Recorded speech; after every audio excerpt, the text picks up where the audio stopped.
everyone. Good morning, Illumineers. We are here in beautiful Fortsmith, Arkansas for a CCQ. And it's not just any CCQ. We are in Sharp Gaming, place that me and JD have had the pleasure of being at several times, but the first time for my co-host here, Garrick. So Garrick, how are you feeling this morning? I'm feeling really, really good. I cannot wait to see what happens in today's CCQ as we've seen the Wilds Unknown format here evolve as the set has gone on. I know we were super focused on Infinity there at the beginning of the set, but after that we started getting more and more core constructed events, and this is going to be like the culmination of all of that, which is really, really exciting. A culmination and a celebration, I would say. So if any moment you find yourself going, reframe it, because if you're having a moment where you're seeing like I'm so tired of this card, it's probably going to rotate. And if it's not going to rotate, celebrate because you get to keep it. So no matter what, it's good news. But it is the last tournament to enjoy this meta.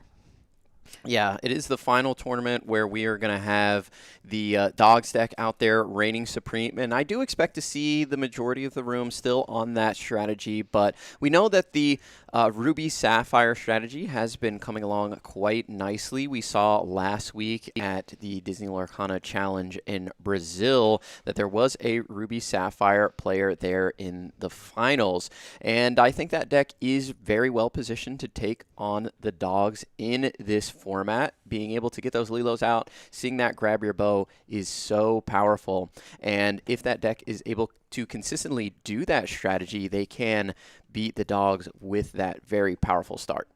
And I think this will be the time where people are going to take chances. In fact, there is a player that we will probably see, or at least we know he's in the room. That's Mo Shamlin, who won last week's CCQ down at the Pro Play Summit, PPG Pro Play Summit. Yeah. And I said, you're free to play the funky stuff. He says, I'm free to play the funky stuff because he has his invite and now anything's on the table. And I think that for a lot of players, it will be time to just do that last chance for that deck you wanted to try. But I think we have round one ready to go. So we're probably going to go cut over there in just a moment here and then see what are round one. Round one for everyone at home, it's sometimes a little funky. Round one is where I go, because there's usually a few cards that I'm like, I've seen this before. Maybe not familiar, but we'll see what Super Ashley and Ethan have for us in their round one matchup. Shout out to JD in production. Things are looking, we're a Sharp game and things are looking sharp here. But we are off here to turn one, and we will make sure I keep you guys up to date. But we have a Bobby Zimmerowski discarding a Lenny. A little bit of discard tomfoolery going on. And then on the other side, it does look like we have possibly an Amethyst Steel deck. And yes, we do. An underdog, Christopher Robin, coming down and putting on some pressure early in this matchup. Yeah, so we have Bobby Zimmerowski coming down on the side of Ethan, a classic start for a Dogs deck, and we might be looking at that in this matchup. But Heffalumps and Woozles isn't quite what we see normally, as we are going to play Ursula Deceiver. Take a look at the hand there, taking a Strength of a Raging Fire. The remaining cards in hand, Pete. Games referee, we have the Captain Hook Dash Par, as well as Diablo and the Black Heron. So a really strong, robust hand for Super Ashley, but losing that Strength of a Raging Fire is going to be a detriment to her strategy, especially if we're trying to pick things off early, as it seems like Ethan is playing an aggressive strategy. But there's some aggression on the other side with the Christopher Robin questing for 2. And to your point, so much about the Amethyst Steel strategy is to play on script. For the longest time, it was 1, 2, 3 strength on 4. We lost the strength, and so then we just now have the strategy of just playing characters on curve. A lot of times you'll hear that this deck is too fair, meaning that it just doesn't do enough razzle-dazzle tricks here. It's not known for tons of songs or a little, ramp or pseudo-ramp. On the other side, we're going to go ahead and strike a good match and just try to go ahead and shape our hand into a little bit better. We have not seen the second ink color for Ethan yet. I'm guessing it's steel. That's going to be that my guess. That feels right, yeah. right? That would be but it would be pretty unexpected because, when we did the Diet Coke Invitational. Oh, no. Another Ursula gets the Strength of a Raging Fire that she drew for turn. Did you see that second color? No. It was a liquidator. Oh, Ruby. Yeah. Very nice. So, but this is not what I would expect on the first few turns of a Ruby Emerald deck. So Ethan's bringing a little bit of Christmas spice here, but that is devastating. It can be very down tempo to play an Ursula Deceiver because she doesn't do much after she's played. But if you're able to get really the razzle-dazzle factor from this Amethyst Steel deck, then that completely cuts off their biggest powerful turns. But she's going to keep going and say, hey, enough with that. Yeah, there have been a lot of actions on the opposite side of the board with the Strike of Good matches, as Bobby Zimmerowski is going to get challenged down there by the Black Heron. We are going to go ahead and quest with the Christopher Robin, so he is getting off to an explosive start here. The Ursulas can challenge back and take him down if they'd like, as Gaten Mollier is going to come down, and we can activate that ability once we start questing with the character. Such a powerful strategy to filter out your hand. And it's important to note that this is going to be on quest, which sometimes cards that say on quest, you're like, well, that's too slow. That'll never work. But if he is amping up to something like a Leviathan, then he is a wonderful, he feeds, basically he makes Leviathan kibble. So he's going to put cards into that discard to go ahead and feed the ability. Now, you might say, oh, well, isn't Leviathan 10 ink? You're correct. We might see some tools along the way that get us closer to being able to play that Leviathan, but this does make me think that might be in his game plan. But for now, we're just in that stabilization mode, and he's done a pretty good job. Right now, there's nothing too stunning on the board, but turn 5 is where things kind of heat up. And there we go, an aggro special darling here.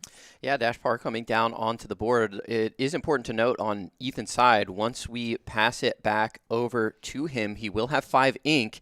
We can quest with Mr. Mollier here. Draw 2 cards, discard 2 cards. That would activate the Leviathan. So if we have Return of Hercules plus Leviathan in hand, we can do that on this turn and remove everything on the opposite side of the board. Yeah, and that's why Ward has been so popular. I mean, it's a great thing to have in general against anything with removal, because Leviathan is one of those tricky board wipes. So many board wipes say, get rid of everything. Leviathan is one where you will be selecting, but in this case, he's going to make a meal of it. Return of Hercules coming down. And there it is. It's a machine. The Leviathan coming down onto the board, going to remove everything here. Super Ashley does have the option to play something from her hand as well with the Return of Hercules. So we are going to resolve this ability here, as Leviathan is going to go ahead and wipe the entire opposite side of the board. And she didn't even have a character to play from hand. All she had was a Junior Woodchuck guidebook. She did ink that Hades on the last turn. I think maybe she might want to have kept that in her hand going into the 5th ink turn for the Emerald and Ruby strategy, knowing that Leviathan may come down. That way you can either get rid of the Leviathan or more likely draw 2 cards, which she does do with the Junior Woodchuck guidebook, but not for free, which she would have gotten to do with the Hades. Right, and that's one of the power of Hades, is you want to put them in a situation where they really, really want to take that deal. In this case, we're going down a little bit as far as that curve, because this is a 2-cost Stone Servant Diablo. Synergizes with villains, but this is kind of a scary thing to be in. If you're one of the game strategies is after a board wipe, you want to just respond strong and wide. There may be some targeted Ruby removal that could be coming down at some point. So anytime you only have one character on the board at a time, it can be scary. We do have our Lyle Tiberius Rourke here, a mouthful of a card, but I believe this one is going to have a little bit of interaction for losing lore. And you don't want to lose lore. Yeah. Especially because I don't think she's going to have a lot of opportunities to get lore from this point forward. But yes, when you play this character, you may draw a card, choose and discard a card, feeding the Leviathan. And at the end of your turn, if 2 or more cards are put in your discard this turn, each opponent loses a lore. So it's setting up a winning condition for Ethan, but a losing one for Ashley. Yeah, it is a card that can halt aggression. Sometimes you're not able to get the big combo onto the board, and it is something that can slow your opponents down, as Hades is looking for a deal. But we're going to draw 2. We need to keep that Leviathan on the board, that big 10-10 quest for 3. And the issue here for Super Ashley is she is playing a color combination that cannot easily remove that guy. She does not have the direct banishing removal or inking removal that Blurple has available to them. So the Leviathan here is going to be on the board for quite a long time, or maybe a short time, if Ethan is able to get over the finish line here really quickly, as that thing does quest for 3.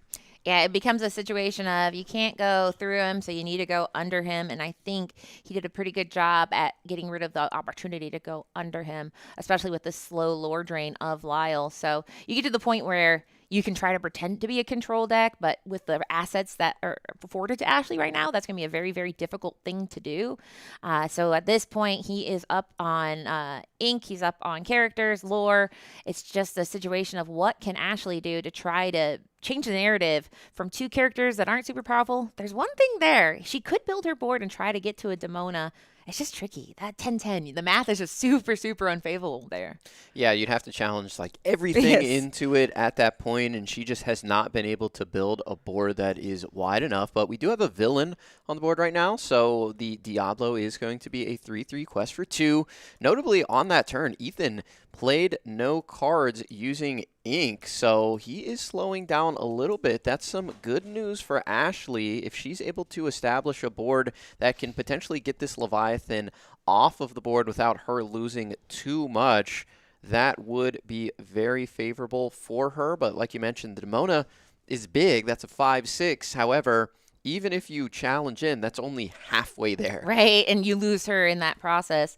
So that's why I think the Leviathan, Leviathan, you see cards slowly peeking into the meta. World's Greatest Criminal Mind. I mean, any Sapphire deck is feeling good when they see a Leviathan. Just turn that bad boy into a nice piece of ink, a standard size piece of ink. In this case, no. Ashley's deck is just known for doing mid-range challenges. Even if in a world she still had those Strength of Raging Fire, good luck getting your board to 10. Yeah. That is a very tall order. So she is just trying to do a lot with a little, but this is a good start because this dash, if she decides, she can go to racing. Now, the math is not in her favor because he has a nice clean 5 on the board. That's a turn 2 or 2 turn clock.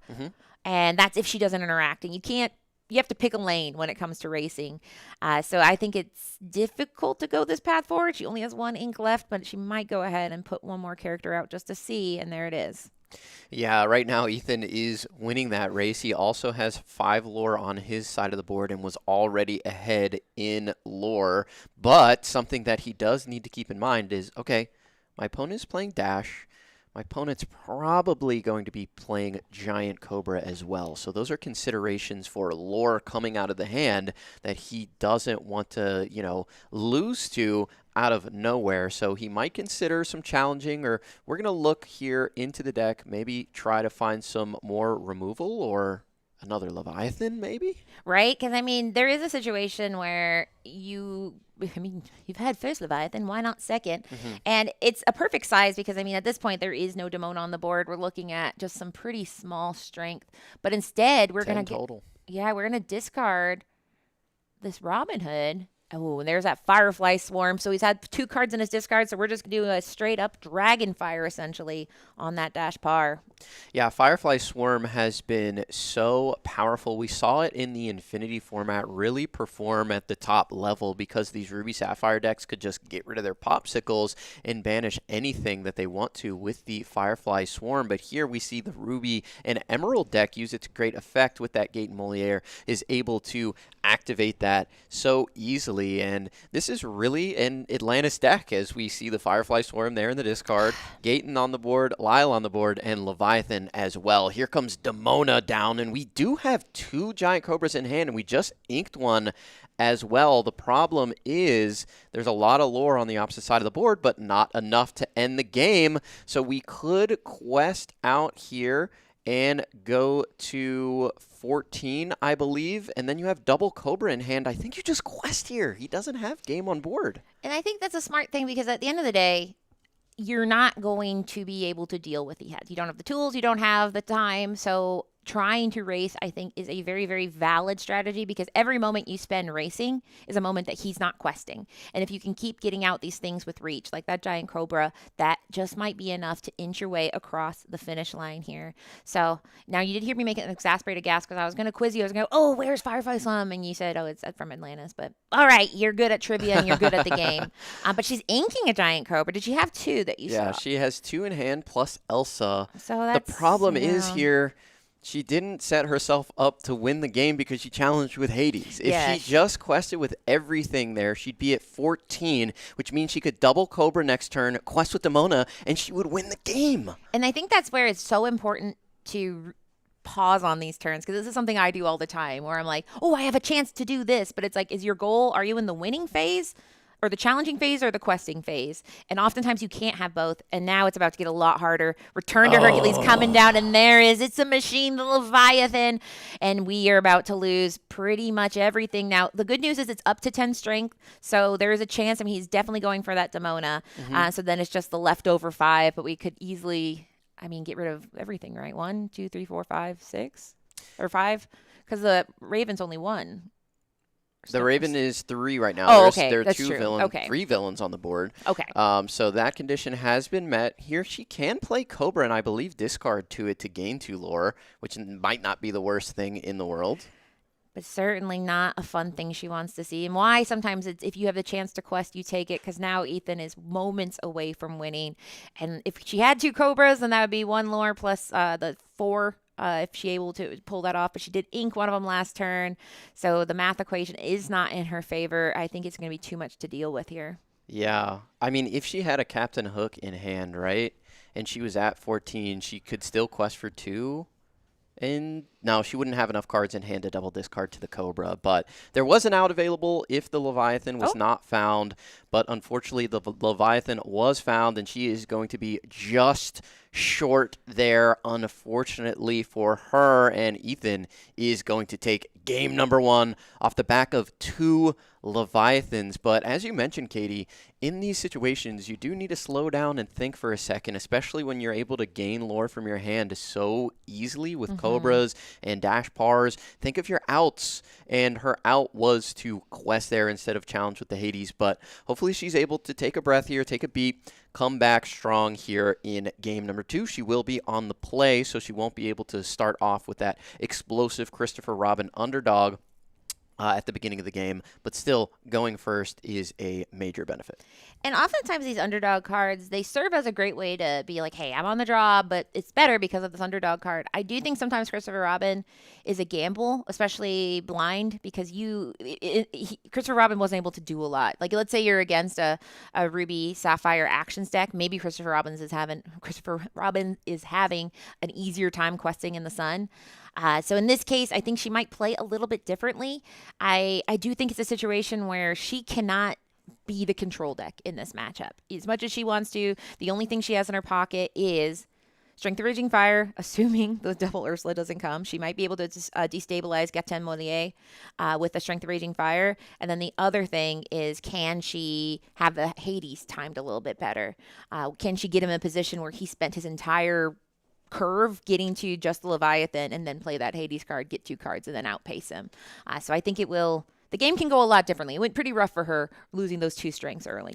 Yeah, she does have Strength of Raging Fire in her hand right now. It'll be interesting to see if she decides to keep that card, as Ethan was very aggressive with the Ursula Deceivers early on in the game. The Lyle Tiberius Rourke in that matchup was really strong, ended up mattering quite a bit, taking away some lore throughout the game. So that is something that Ethan has on his side, again, that can use to slow his opponent's aggression down.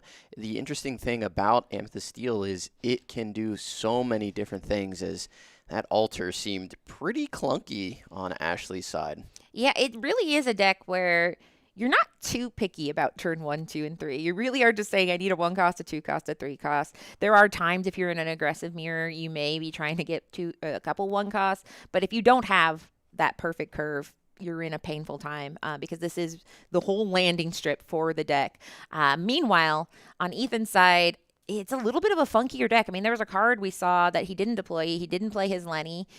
He didn't play his Robin Hood Sharpshooter. So we might see a little bit of different play style here. But we are off to the races here. The mulligan, or the altering phase is complete. And now it's a question of, do you have what you need to do the perfect curve? I see 2 Petes and one of them immediately being inked. And there is Olaf Helping Hand. A little bit of, it's kind of like bounce of the future, if you will. Here we have a White Rabbit coming down, an underdog, a 2/2 evasive, that quest for 1. A really, really strong underdog card that I think has been a little bit underrated. I do believe, yeah, because I mean, the identity of Emerald has been so heavy towards either these control decks or dogs that we don't really like. We're like, where are we going? We don't need that. But post rotation, I think this is going to be something that people will value a lot higher, especially because we look at Black Hair, we look at Olaf, they cannot reach that wily rabbit. But that helping hand might come in handy later if we get something down like a dock or something we want to get back to our hand. But speaking of evasive, it's Jibida Cookie. Yeah, Jebediah Farnsworth, another card from Atlantis. So a really nice theme deck here. This has been one of my favorite things in the most recent sets are all of the different synergies that work within the same franchise. It's really cool to see these decks go up against one another, whereas like Amethyst Steel is just a mishmash of everybody is showing up. Everybody's contributing to their best of their ability as we are going to try and challenge with the Black Heron. However, the White Rabbit is evasive, but she does choose to quest here. So Jebediah Farnsworth will be forced to challenge. We'll see what Ethan has here on his turn number 3, but we are curving out nicely. You don't always want to give up one of your characters early in the game if you are playing Amethyst Steel, because you'd like to have 4 on the board when that Strength of a Raging Fire becomes relevant, but not anything we need to hit here at this moment. Yeah, and I think that's something where it becomes a mental game with Strength of Raging Fire, because game 1, your opponent probably would be keeping it, and it's information. Game 2, there's a chance that Ashley is going to say, I'll draw into it. I'll do anything I can to avoid it. Here we have a drawing and discard off Bobby Zemaruski for a Leviathan going down. We're inking the Liquidator and then saying, what do you got? And the answer is simply no. Strength of Raging Fire. He takes a quick look, didn't really look at the other characters, which that's something if you're at home, you can look at all of it as long as you want, but in this case, he said, I've seen enough. I pass.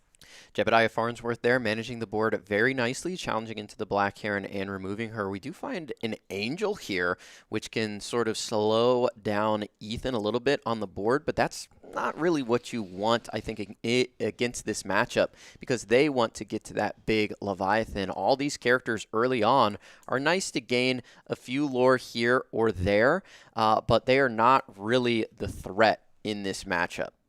Yeah, As we are going to lose a card to get rid of the White Rabbit there. And a very important card, I would say. That Dash Par served her quite well, being able to get that burst of lore. We know we get to a point where lore is hard to get through questing just due to the fact that there's not characters if a Leviathan gets down. We do see a Leviathan in the discard, which might be a tell to Ashley that, well, maybe I can relax a little bit, but we are getting closer and closer to that Return of Hercules turn, which will be on turn 5 for Ethan. So it is just a situation of what can we do? And the answer is he did nothing that turn. Yeah, we inked the Maui Half Shark and we passed. Which maybe that shows that, he had a really cool action he was hoping to do this turn, maybe a Firefly Storm or something of that like. But in this case, he was not able to go ahead and do anything, which is not always game over. Ashley, we don't know if she has super cool things she's able to do. And eventually, if he gets to that Leviathan turn, it's almost as if it doesn't matter. Yeah. But I would say Angel is tricky here. She needs some card draw if she really wants this Angel to soar. Otherwise, you are just getting rid of characters and no backup plan. We need to find a dock. We need to find that Junior Woodchuck guidebook, something to keep this hand size nice and steady. Because if she inks this turn and plays a card, she is done for a while. And I think she's deciding here whether, she has that Hades looking for a deal, so she could technically ink her Giant Cobra and play Hades looking for a deal. But if I'm him, I don't care. Like, these are two characters. So I'm like, I don't care about these two at all. So she has an interesting thing of, do I do nothing? Because that is an option. Just wait and see what he does next turn. But there could be Return of Hercules coming next turn. Yeah, that's true. I mean, Ursula, though, can sing Strike a Good Match at the very least, and you might want that to enable a Return of Hercules. But he says, nah, I don't, actually. All right, so then she will get to go ahead and draw 2 cards. Or no, she doesn't, because he easily put it on the bottom of his deck. So now that was the best she could do with the assets in front of her. She can go ahead to get to 6 lore. And now the question of the day is, do you have the Return of Hercules? Yep. So we are challenging. Oh, we're going to ink her. Oh, wow. He inked a regular Return of Hercules, plays an enchanted Return of Hercules, and there it is. And he says, let me see that. That's nice. The judge says, I got to see every shiny card because I like it. But yes, so that is an Enchanted by Ian McDonald, I believe. And an Enchanted that you opened up, actually. I did, and I said, oh, it's a bug. But it is a very, very powerful card. I think in Disney Lorcana, we talk about board wipes being powerful, but to me, the most powerful board wipe is always going to be a one-sided one because your opponent's just sitting there going, what happened? And the answer is, you lost everything. Now, this Olaf is sitting here. Due to the math, he is the last one standing, and he technically can be used as a trick later. Let's say she gets down a dock. She can go ahead and run that Olaf into something exerted and then do a little shenanigans to replay a card. So that actually leaves her some open options, but this is not what she would want. This is Cheshire Cheshire Cat. Cat, the Yeah. inexplicable. I would like to clarify what happened there on that last turn for everybody watching. You do need to put 2 cards into the discard pile to activate that Leviathan ability. So what he did there was challenge in with Bobby Zimmerowski. That's 1 card. Playing the Return of Hercules counts as the Correct. second. So when the Leviathan came down, the condition was met due to Bobby going into the discard plus the Return of Hercules. So you really only need to find 1 card going into the discard if you have that Return of Hercules in hand, because that counts towards that condition. So Dashpar is going to come down, gain 2 lore, but on the opposite side of the board, Robin Hood is free and clear to get to questing. Let's see what we can find off the top of the deck. Firefly Swarm, one of the best things you can hit, and he does hit it, and we are able to remove the Dashpar thanks to 3 cards going to the discard because of Robin Hood Sharpshooter, and everything is coming together for Ethan here as we are going to continue to develop the board. Yeah, this sharpshooter is such an interesting and wonderful include, because sometimes a lot of the cards are put the rest on the bottom of your deck. But this one feeds so perfectly into the Firefly Swarm, into the Leviathan of it all. It is beautiful synergy here. And then anytime a thing lets you do something for free, that is great. Yeah. So everything's looking great for Ethan. Now let's talk about Ashley. Not so great. She Yeah. has a very uphill battle again. Her deck is not designed to be against Ethan's deck. Ethan's very control, very action heavy. She obviously has Pete's, but that's just a little too late because some of the actions are just built right in. In this case, we're going to challenge. We might be able to move some damage around, but is it enough to really do anything? And yeah, she will go ahead and get rid of the sharpshooter. That, like we said, every time he quests, he gets to go ahead and look for an action for free. So I was very smart there, but we still have 5 lore on board. Yeah. The cat should have no damage on it because it did not take 3 from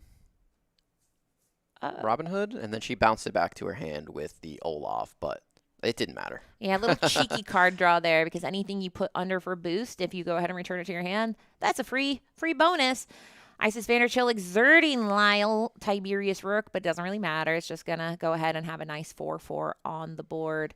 And once again, the math, if we were doing math at home, it is looking like things are just getting better and better for Ethan and worse for her. Lenny taking a peek. It's just that Cheshire Cat we know about.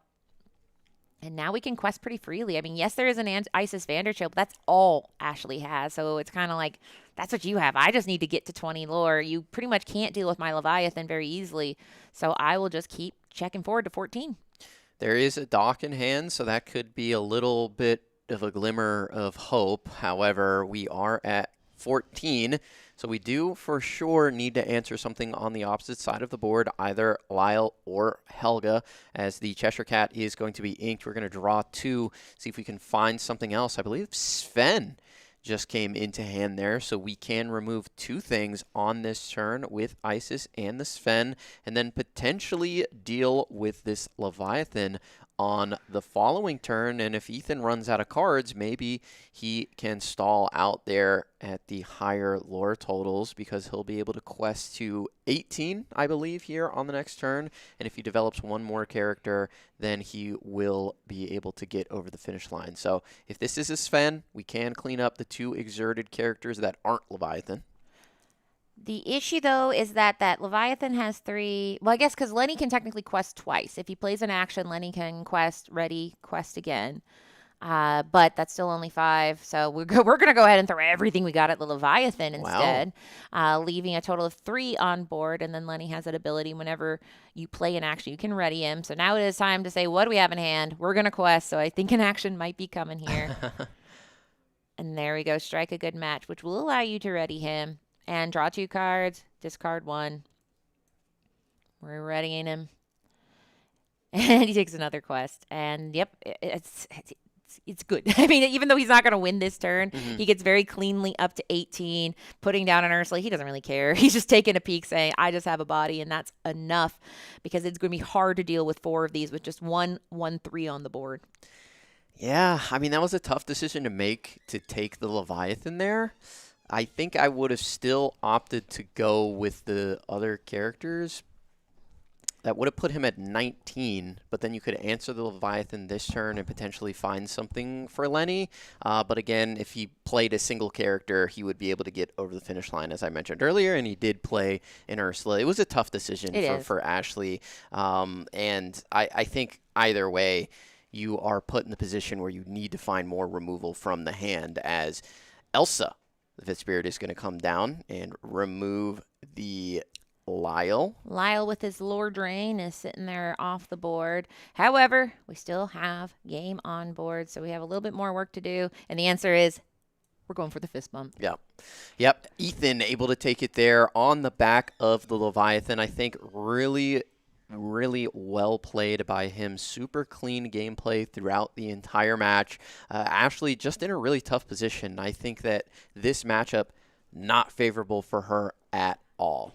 No, and I mean, we saw that why it can be so bad. It's that Ursula being able to take away the most powerful card probably for any steel deck, which is going to be that Strength of Raging Fire, and then making it where even when you're doing your most powerful things, you're playing on curve. I have a Cheshire Cat. Well, move 2 damage. That's only 20% of the damage you need for my Leviathan to perish. So I shout out to both players. I think Amethyst Steel is a deck that people will always believe in no matter what's going on. And then that Ruby Emerald, I mean, shout out to Ashley. That's not a deck that people get a lot of reps in. That's kind of a niche deck, I would call it. No, absolutely. It is a deck that does one thing, but it does one thing really, really well, and that's getting out a character that wipes your entire board on the opposite side. Quest for 3 and is really difficult to deal with. Obviously, if you're not able to find that combo, it is a little harder to get over the finish line, but what's great about the deck is it is really good at enabling that. Strike a good match. Using cards like the Gate Moliere is able to fix your hand. Bobby Zimmerowski as well. Draw, discard, and it all enables that Leviathan. That's really what it's built on. But sometimes you can miss that, and it makes it harder to get over the finish line for the Ruby and Emerald deck, which is why we haven't really seen it consistently perform at the highest level, because it can just lose to itself. Yeah, and for those at home, I mean, this is core, so you're only able to use the tools that are currently available to you from set 5 and all the way to 12. And I think one of the things you'll notice is it really is like kind of a meta call. Blurple is still pretty popular in there, and Leviathan looks a little more silly in a room where Blurple is popular because, I mean, it's got bigger bodies. We've got things with Ward, for example, Merryweather Scuttle. They don't care about Leviathan one bit. I said, who's that guy? Yeah, and Hades goes, what are you? You're ink. So I think it just is a meta call. I looked at the deck list last week and I had to double check because there was not a single person that brought Ruby Emerald to the PPG Summit. So it was just last week people were like, I can't do it. But I'm excited for it. I like that deck. I think it's very fun to have a combo deck out there. It's just, can it stand up to what's in the room? And I don't know yet. I don't know what the room makeup is. What's great about these combo decks that we've seen in Disney Lorcana's recent history is they're all built on the back of like just a big guy. Yeah. Monstro, Leviathan, just get the big guy out. Yeah, and it feels good except for targeted spot removal. Then it feels a little sad. But when it works out, it does feel like, how can you not cheer for that? Because it's some of the most fun things you can see in Disney Lorcana. I personally, I'm excited to see what other decks are out there. But I think before we do that, in a moment, we're going to have an interview with the winner and why they decided to bring this, I'd call it a semi-niche. It's not as niche. They're playing it on like Sirius FX or Sirius FM alt radio where it's like you hear it, but I mean it's not top of the pops. But I'm very excited to hear from them. So we will have that. I think in just a moment we'll go ahead and throw it on over to Luke. Well, Ethan, fantastic job. Has to feel great winning the first round there, and you're playing a pretty fun, spicy deck there. Why don't you tell me about it a little bit? So I've been on Robinhood since it was printed, and I was like, this is my last chance to play it. And I was like, oh, wait, I can now do an incredibly cool thing and actually have a board wipe for once with him. Oh, yeah. So that's the goal for the day. Sadly, today, in that match, we did it with Mole instead of Robinhood. But we wanted to play something fun that I didn't care to play for 8 hours, and that's what we chose. That's the best way to do it. Yeah. Had to be a little scary when you saw the first Pete, and you're like, oh, just don't play more Pete's, please. There's just no more Pete's. Just let me... you turn your stuff sideways, let me get something in the discard, play Hercules, and put in that Leviathan. And you kind of did that 2 games in a row, right? Yeah. Game 2 was terrifying whenever it was like she had Pete and an Angel, and I was like, okay, well, I have to sandbag my hand and sack either a Bobby and Ursula, which one do you want? And luckily, she did commit something sideways, so we could sack the Bobby, get the second card for the Goliath going into play. But Well, things were working out for you. Yep. Perfectly there. So who are you here representing today? So I'm a member of the locals here at the shop of Sharp Gaming. So we are the sharpshooters, and it's just only fitting that rotation is coming. Yeah, I was going to say, are you changing the team name now that Robin Hood's rotating and you don't get to play your favorite card? I mean, I have the tattoo already, so I Oh, can't really okay. change it. So Well, I mean, there's room for more. I know. There's always room for more tattoos. exactly. But no, we're probably going to keep it the same because it's fitting. So Oh, well, great job. Fantastic. Any other shout-outs you want to do before we jump back over? no, I just want to wish everyone good luck and have fun. All right. And as always, in who do we trust? All right, back to you, Katie. I was like, Here. Garrick, you want to bring it back? He's like, to you, Katie. So we already planned it. And Garrick, talk to him. That was a really cool match. I'm excited that this deck is being represented in this all-important CCQ here. The winner, of course, as we all know, will be going to the Disney Lorcana North American Championship, which is coming up quickly. It is fast approaching.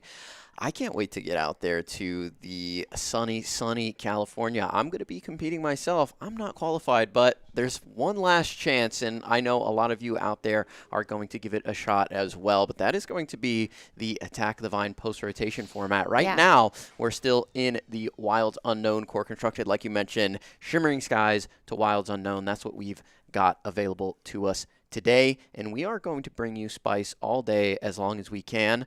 And we're also going to bring you some meta breakdowns a little bit later to show you what the room is looking like. Computer.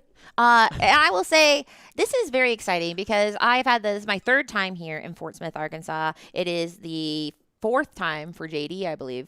And every time it's kind of like, this is one of my favorite tournaments because it's like the small town feel. But today, I mean, it's every corner of the room was filled with people. I think McPhilly was telling us, the proprietor of Sharp Gaming, Philly up, that's not his name, either way, Phil, was telling us that this is, I think, the 6th largest CCQ we've had in North America, so it is very exciting. After this, there's only 4 more opportunities to get qualified. That's going to be in Mississippi, Florida, New York, and Gen Con. So I think a lot of people in the Midwest said, I'm not throwing away my shot, and they are going to go ahead and try to get that coveted invitation to Nationals today. Yeah, I think that this national tournament coming up is, I got to get that standout. You know what I mean? That foil standout looks so good, and maybe I'm a little bit biased there, but I am a big fan of that card. Do we know how many players that we have out there today? It was 210 when I looked in the event details. And it's still that. 210 is the That's number. a good way to say that. So we are 17 short of 9 rounds. So it is going to be 8 rounds of Disney Lorcana that we will bring you all today. Yeah, eat it good. up. Yeah, eat it up. We had last night, the Night Owls were watching Manila. Wake up. For all of you that are in the chat, thank you. Tell a friend to tell a friend. We're live. We're here on YouTube. If you're in YouTube, I'm sorry that we don't talk to you as much as you should, but you matter so much, You do matter. YouTubians. You matter so much to us. You do. And we are going to have a quick little break. And when you come back, you're going to see 2 new faces, but more Disney Lorcana. So don't go anywhere. It's going to be really fast.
And we are back. Greetings and salutations to you, my fellow Lumineers. We are going back into round number 1, a little bonus match, a little bit of time extension remaining here in the first round of Sharp Gaming CCQ. I'm JDZ, and I'm on a quest. Thank you guys all for being here. Joined by none other than Disney Lorcana Challenge champion, Luke Wonderland is in the building, joining us out of the playing field and into the broadcasting booth. How does it feel to be on this side of town? So much more relaxing. So much more relaxing.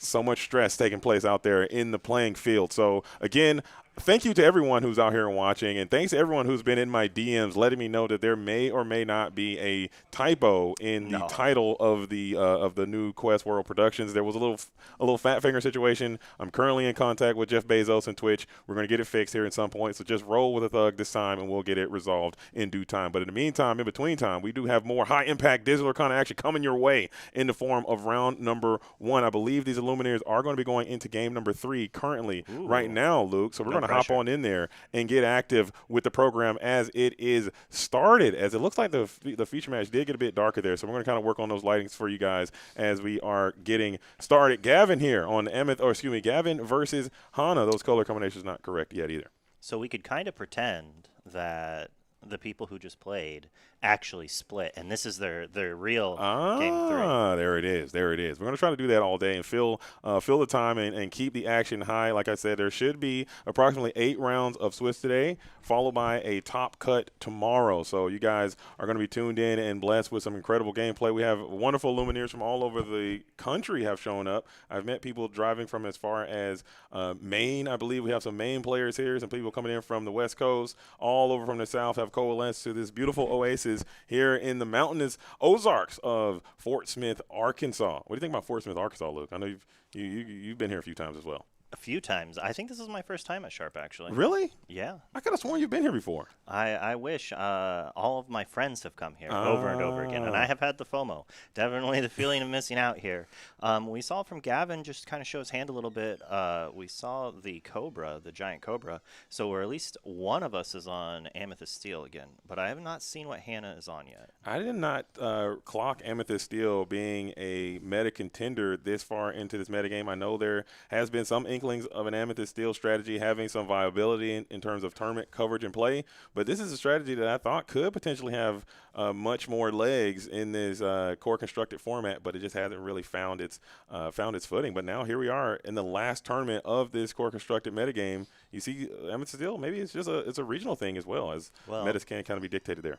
I've heard that you should just be playing Fire the Cannons if you want to answer dogs, and you can always discard it to Angel in the situations that it's not good. Yeah, I agree with that. I like that as a take, as we are going to start this thing off rip-roaring and running for a game number 3. Gavin is going to lead us out with a beautiful Captain Hook. There's another glimmer that we're going to miss here in rotation. First time in the game without it. We're going to follow it up. It's a mirror match, Amethyst Steel. Oh, my. I'm assuming Gavin's going to be slightly at the advantage here, being on the play. Both characters are going to trade in easy, but we just want to go 1, 2, 3 Sing Strength. That should be the vibe, but it looks like we have Hannah who is inking. I believe that is right behind you is that 7 Dwarfs action that will allow you to bring out some 7 Dwarfs if you have a Princess and a Dwarf in play, I believe, and you can play a larger Dwarf in a bit sooner. So that might be an indicator that we're playing a little bit of that Amethyst Steel Dwarf strategy there. Yeah, and you have to be worried as Gavin here because that's a princess. We already inked that to show that we have it, so most likely there's another one in Hannah's hand, and we might see a gigantic 7/7 come into play or a 3/5 evasive. That could be strong. And if we see the Doc going down to the – wait, excuse me, that's not Doc. That's going to be Happy going down to the Inkwell, followed by another Happy is going to enter into play. This is the Amethyst Happy. So you have the Princess, you have the Dwarf. All the requirements are met to make this very powerful play. And if you can get that big 7/7 Dwarf out this early in the game, it's going to be very difficult for the mirror match to contend with. Yeah, I don't know how Gavin's going to answer that easily. As this is going to be another 3 calls of Morgana. Is that Morgana out here? We're really testing the broadcaster limits early on in the round number 1 for crying out loud. We have a Morgana Macabre out here just for a pretty powerful stat line 5/3 vanilla. And there it is, there Luke. We go. It's happening right behind you. We'll draw a card, and there he is. Actually, no, that's a little bit better. That's only going to be the Bashful coming in at 3/6. Yeah, that's the evasive, correct? I believe that is the 3-6 evasive. No, that is the let's see. That might not be the bashful. Which one is that? Dopey? Yeah, we're getting tested right here already. What is this? There's more than 7 of them, I swear. Let's see. There, I think it's this one. That No, is not that's Dopey. not that. That is the sneezy. Is that the? Dude, there's so many dwarves. We're eventually going to get there, chat. Let's see. And it is not. Let's see. All right. She's waiting for you actually to find it. It actually is a 7-7. Okay. It is a 7-7. No, it's not. It's not. That's 3 That's and a 3-6. That's and not. that okay. has evasive. Well, anyhow, it's going to be one of those 7 dwarves is going to be down. We'll find it up for you guys here in just a second as we're going to start with the Isis Vanderchill as well. So we get a bit of exertion there on that Mulan. Let's see if we get some challenges in. Yeah, Gavin's like, I don't want you to do that again. Like, please stop putting giant things into play. I'm going to take out your only princess just in case you have a third one of those and maybe do a little bit of trading. Although, if I'm Hannah, I think I'm perfectly content. Oh, we're singing strength instead. Singing strength. We're going to take out our happy, and then we'll get a nice challenge into that Mulan. So we will be able to break up that that dwarf and princess combination there as Olaf gets a nice little quest in for 1, it seems, as you kind of got through that board quite nicely. We still have this 3-6 quest for 2 evasive dwarf to be determined. I'm not sure exactly which one it is at this point. I'm pretty sure it is bashful. Now, I saw earlier in Gavin's hand that there was an angel. I don't recollect if he ended up inking that, but he could be trying to bait Hannah into trading with the Morgana, putting 5 damage onto this mystery evasive 7 dwarf, and then be able to discard with the angel to answer it smoothly. Bashful. Bashful is who we're looking for. I think there it is. I had him up there before, and that's him. Okay, cool. I got to trust my instincts as we have these villainous, robust female characters in play, even though Morgana, I believe, is a hero, as the Hercules now will enter into the field of play. We're going to give a little decision, and let's see if Hannah's going to follow suit, and we will just give up 2 to Gavin. So, Hades, no cards. did you change your mind on this Hades looking for a deal character? No. You still think he's quite mid? I mean, he is powerful. But he's not 5 stars. Yeah, he's a 3.5. He's an all right fellow. The problem is when you really, really need to draw cards, or you really, really need to answer their character, they tend to give you the one you don't need, which tends to lose me the game. But when you are slightly ahead, it is backbreaking. That's exactly where you don't want this guy to be, as now Hannah now seems like she is trying to take this more aggressive option. We have these double Pocahontas in play, still with that evasive bashful. You have completely lost the board for the most part, as Gavin still is in a rather comfortable position. So now you need to find a way to reestablish some of this tempo that you have 2 cards in hand, or maybe you can find a way to refill your hand. Snow White was representing a little bit of outside card draw, but now she finds her way down to Inkwell. I mean, honestly, Hannah is in an interesting spot where she can gain 8 lore if she wants to, and go up to 11. And if she can then play another bashful, yeah, that's actually she could just try to win over 2 turns by just questing. But she's just gonna elect not to try to take that route and just try to do a little bit of board maintenance here. And I don't hate that approach at all either. Just kind of clean up some of these glimmers a little bit, and you got to ton of damage piled up onto this bashful, who then you could start to maybe use your Cheshire Cat, maybe playing Belle, the accomplished mystic as well. She is a princess, and it might help synergize and start to banish some of these other glimmers as well. So you have things you can do. This is an interesting period where she's deciding if she wants to be really aggressive or defensive, and I like this. I was really worried she was going to do some more challenging there. Yeah, just taking this as an opportunity to get that nice, huge bit of lore in. That's 6 pieces of lore being added to your storybook there, as Elsa is free and clear to get a challenge in. Probably taking down this Olaf if you want. Yeah, I definitely think the Olaf is right. It doesn't really matter if the Isis goes back to your hand. All of our characters are exerted anyways. And if you want to play Hades looking for a deal, she'll happily give you more cards because that's not what you want. And you're not able to take any of these characters off the board. So you need as many bodies as you can. As look at that, just like you drew it up, everything has now turned on to Gavin, who is going to be back firmly placed against the wall. Is going to need to make something happen here to kind of get some of these characters off the board. We have some favorable trades set up with the Hades and the Isis and the Elsa Fifth Spirit will be able to finish off the Bastful, and you'll take down 2 more characters in the process. Gavin says, I've used my resources, the dust is cleared, and I have a bunch of big things. You have 1 evasive Elsa. What do you have in hand? Is it good enough? Even a Demona is kind of scary here because Gavin doesn't really have any cards in hand. Yeah, this is tough. We're both kind of in this low resource situation. These are the kind of matches I enjoy to play. Genie is going to enter into the field now and be able to give you another card and also create that evasive threat if you want to keep this challenging campaign going. Elsa on Elsa. Elsa takes down Elsa pretty free and clear. Maybe you can continue to add a little bit more questing power. We know, as you know, Amethyst Steel can kind of close this game out once you get to the top end. You just have to get to that critical threshold.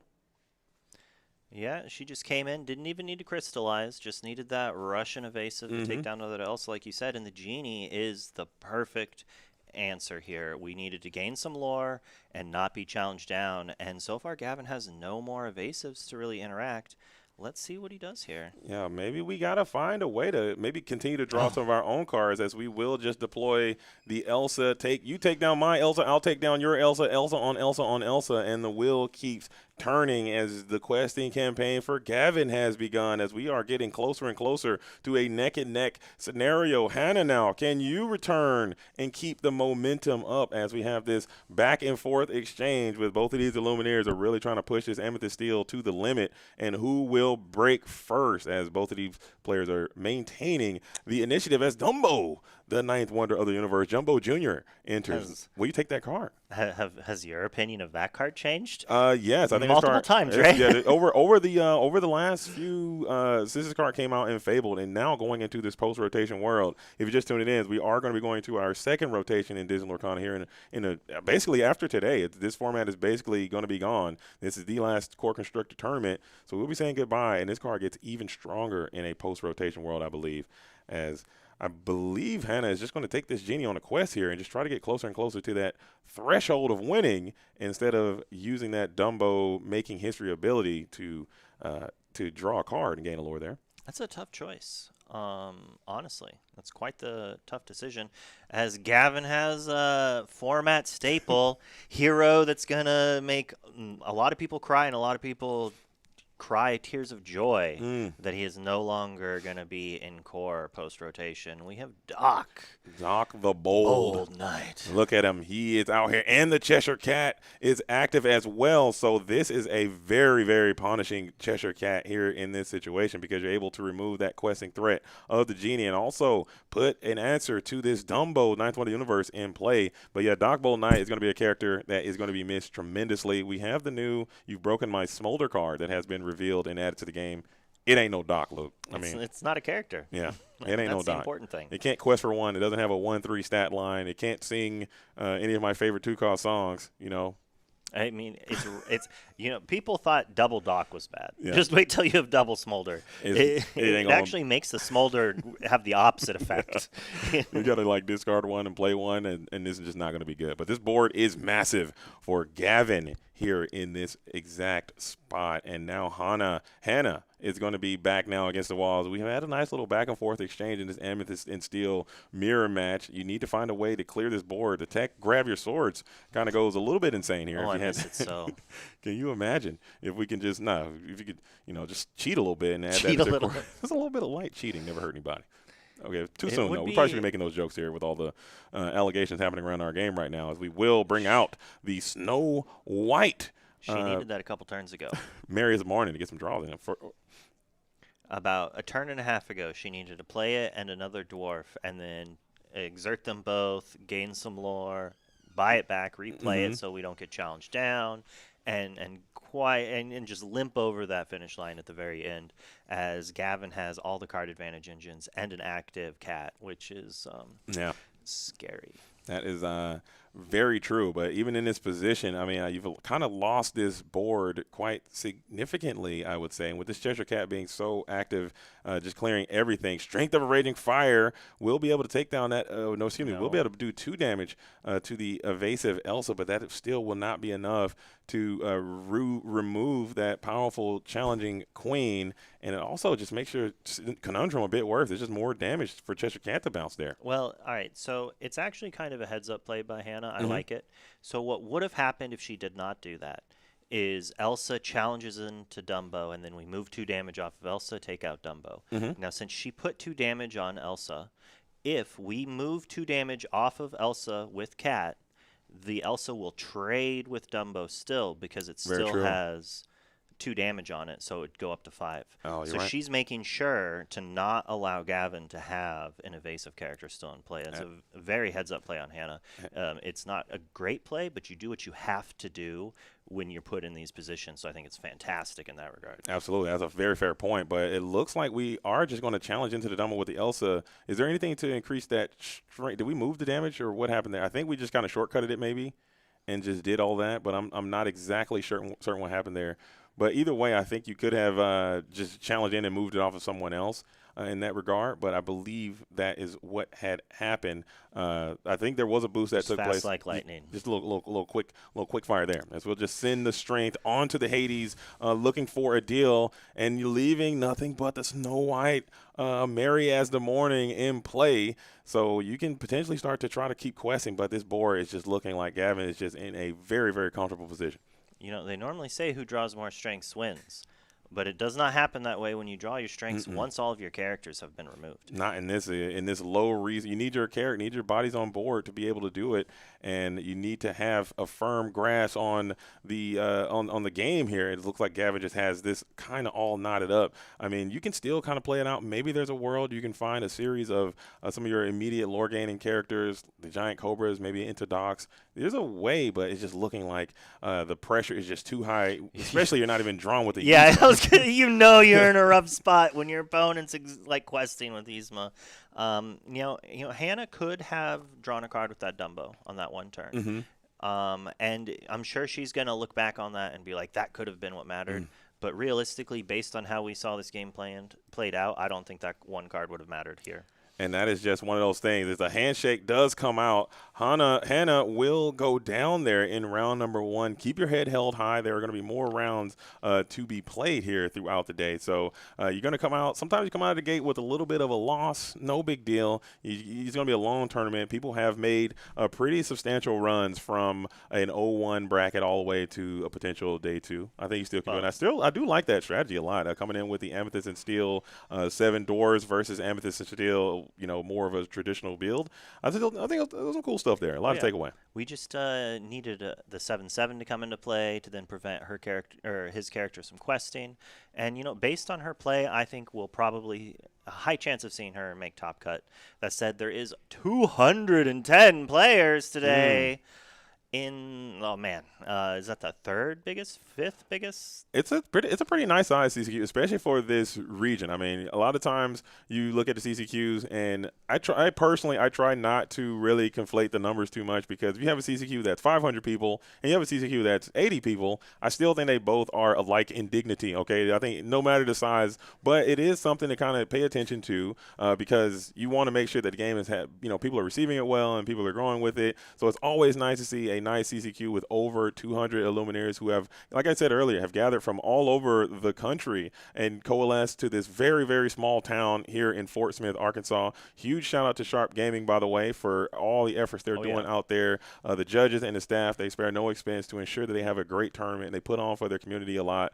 So huge shout out to McPhilly and the Sharp Gaming team. We'll be talking about that all day long as well, and all day into tomorrow, as we'll be going live and direct here on JDZ Quest, aka the Quest World Productions. Again, I know there is currently I'm super frustrated about it. There is a typo in the title. Okay, I want this launch to be perfect, and that is the actually opposite of perfect. Maybe we'll grow with this. This is Bill's story. You need I'll get emotional support I'll, and Krusty. I'll get some T-shirts or something made. We'll get some comedy pins happening. But I'm super upset about it. But we shake it off. A lot of things have gone wrong. Okay, behind the scenes as well. We're gonna keep our head above water. We're gonna keep our feet trucking along, and we're gonna keep this party train absolutely rocking and rolling. But other than that, how is everything else looking out there in the stream world? Everything is happening on the up and ups. And that just means in the future you have a big positive thing happening.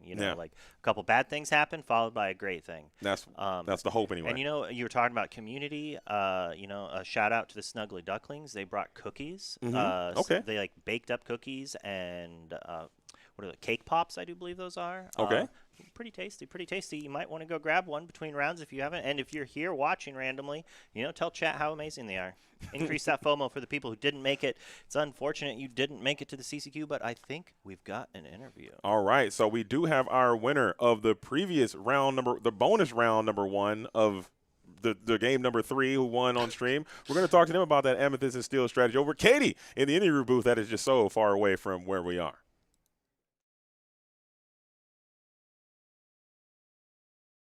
Round 1 on Amethyst Steel, we have Gavin from Easy Lore, Team Easy Lore. So Gavin, there were a lot of choices to build a deck. Why did you bring this Amethyst Steel build, and why do you think it's the right pick for this room? I've been playing the same color combination since set 2. I tried actually the opponent's deck with dwarves, and it didn't work well enough for me, and I was like, I'll just build around the new Diablo. It seemed fun. Now, I know that this deck hasn't changed a lot in texture, but, rotation's coming up. Is there any card that you're just not ready to say goodbye to? Doc, right. But you got Smolder. Smolder's coming. We should be good. But I know that the round is kind of getting close, so I wanted to kind of do a speed interview, but it is your time. So are there any shout-outs, hellos, or anything you'd like to do while you have this time? Just shout out to Archangel, the play group that I play with, Easy Lore, all of them.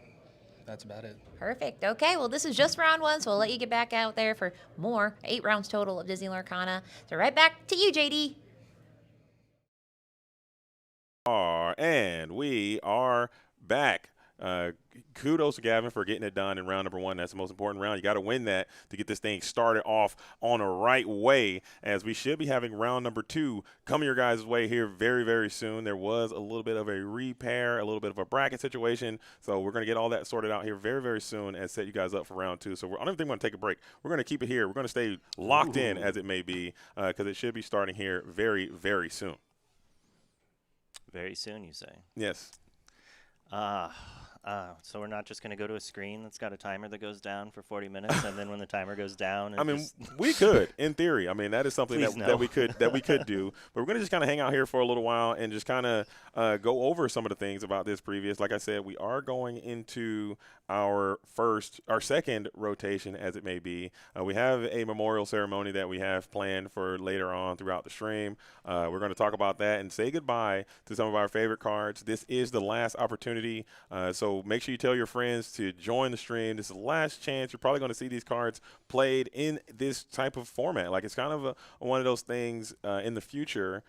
You play a lot of TCGs, and in the future, you kind of look back on some of these older formats and like have these retro revival type communities start to generate. Maybe that's something that could happen here in our game. But what are some of your cards that you're gonna miss, or what are some things about this second rotation that you just are gonna? My question before I can ask you, so I give you the easy answer. No, please. Doc, of course. Yeah. Doc, I am a Doc gamer. Let's go. Let's empty our hand. Let's be aggressive. Let's throw that Doc down. Draw 2 cards. Let's get there. Elsa, I'm glad to see her go. All right, what's your favorite and least favorite? My favorite card, and it's both. My favorite Depot. No, my favorite card, I think, that I'm going to miss the most is probably going to be Clarabelle Light on Her Hooves. Really? I really enjoyed Clarabelle. I thought that card had a very interesting design, and I thought she provided something to the game that we were missing. Emerald getting a nice, reliable draw engine. We had Diablo the Devoted Herald for the longest time, and that card was pretty much. I love that card. That card was kind of broken a little bit. I think maybe not a little bit, very much broken with the way that it was designed. So I thought it was a bit too much. And then you have cards like maybe Donald Duck, Perfect Gentleman. I mean, that card is kind of two-edge, and it's kind of not a great design either, or not a great feel to be adding your deck a lot of times. But a card like Clarabelle, man, it makes you build your deck in an interesting way. It can provide some interesting things, and it's very well statted. So that was a card that I really enjoyed playing myself, and I think I'll miss that. Cards I'm not going to miss.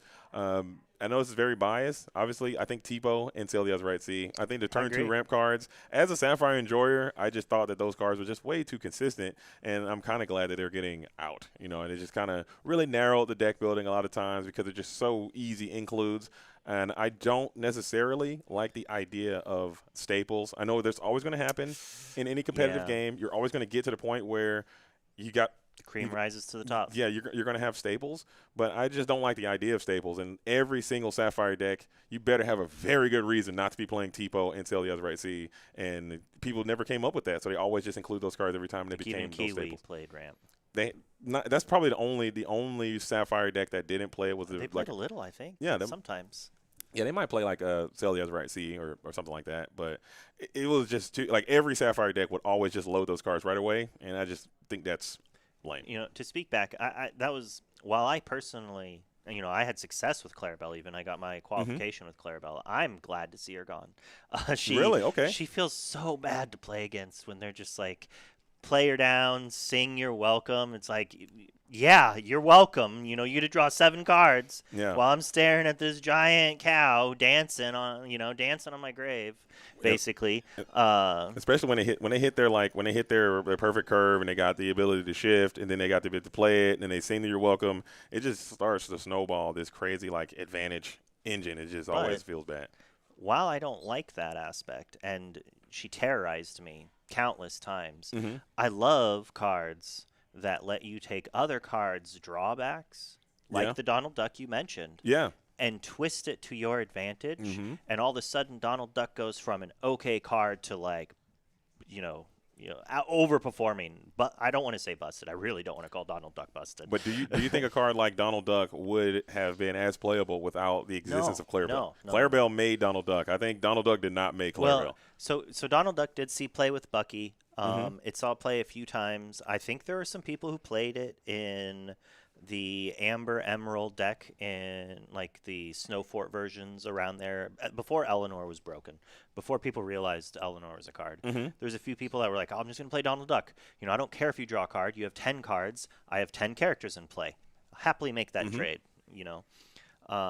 So it occasionally saw play, but it's when you're able to take the card from, this is so the aggro deck can continue to draw cards while also giving the control deck that last, I hit the Raging Fire, thank you, Donald Duck, into a card that's more like, I'm just like a big character you can't interact with, and I'm going to draw a dozen cards. Maybe we'll see some Donald Duck be deployed here today. I mean, there could be some Sapphire and Emerald in the room today. We'll try to get those graphics updated to you guys of what the spread is. I know that's some information that a lot of people are super interested in seeing as soon as they can about what the field is, what the room is, even though maybe not as much interest might be for this one because of where we are in our current disposition of our metagame situation. A lot of people are going to be focused on the Attack of the Vine, as that is going to be revealed or starting as soon as next week. There is a tournament at CCQ down there in Warehouse 51 in Tampa, Florida. They're going to have CCQ. Ooh. So it's going to be a new format, a new tournament happening next weekend. I can't wait. It's going to be a wonderful just to get the information from there, just to see where it is, man. Any decks you got lined up coming in from the next set? So many. I've been playing. I've been trying to brew at least one deck of every archetype. To see what it is. Be like, well, is this the sleeper hit? And it's like, traditional Amber Emerald, aggro Eleanor, good. There's multiple versions of that. There's some surprise hits. Ruby Amber finally might be a top tier contender. I know a few people who are ecstatic about that who are probably watching right now. A lot of different toy-based decks. We know that there's an Amber and Emerald toy deck that is very powerful, very consistent. Ruby and Amber toys are very playable. The toys or the Ruby Amber mid-range, the Sully into Sully. It's so good. It's been a lot of nice little innovations being added from that next set and what they've been able to do from the design standpoint. I can't wait to get there, but to get there we got to go through here, and we have round number 2 action should be starting here very soon. Again, like I said, said, we had a quick little delay, but we're gonna kind of get you guys there in just a moment. If you need to take a break, we can take a break and kind of let that set up. But we're just kind of kick here for a little while. I'm fine as long as we don't just sit here in silence. Yeah. But I don't know. There has been so many new decks that I have wanted to play. I can't wait for that to start up. I can't wait for the ICL to start up. I can't wait to see the DLC schedule drop. I can't wait for Continentals. It's exciting. Yeah, this is a great time. This is a great time to be a part of this game with a core. I think the rotation, usually there's this massive amount of excitement that happens but when a new set is about to drop. Everyone gets so inspired. Everyone gets so motivated. The world is your oyster. It's optimism abound, and it's just a really good, positive, happy time to be a part of the game. That's the part I love the most. And if that is doubled in a rotation. At least like tripled or quadrupled. When you have a rotation there. So I'm really starting to look forward to these rotation sets, and then the new set comes out with the new cards. We're making you believe. It's gonna be really cool. Like, you get a rotation, you get a new set. It's just a really wonderful time to be a part of this game, part of this community. I know it's been a little hard for you to adapt to, because this game works a little differently on its bannings and its rotations. Oh yeah, no, I've always been a big proponent of rotation. I loved it. I love the idea of it. I personally would have liked to see a ban list in Infinity. I did say that I'm very vocal on that. I think Infinity would be better with a rotational ban list as well. But when rotation happened, I'm loving it. I'm loving it. Maybe it was too soon. Maybe it wasn't my favorite. The Fabled rotation versus this Attack of Divine rotation, not close. Like, this one is mogging on that rotation. I think that – so I've played a lot of card games, and a lot of them have had an early reprint set. Mm-hmm. And they don't tend to go very well in certain regards. Right. And one reason for that is, like, unless so they either reprint every staple – and then it's just the same format, or they print a bunch of cards that weren't good enough to see play before. And that's kind of what it felt like with the last rotation. The cards that you already knew were going to be good and dominating continued to do that. And then there's a little bit of a power shift that needed to happen, and I think we came out much better for it. I'm really stoked to continue to play Core. I loved Infinity.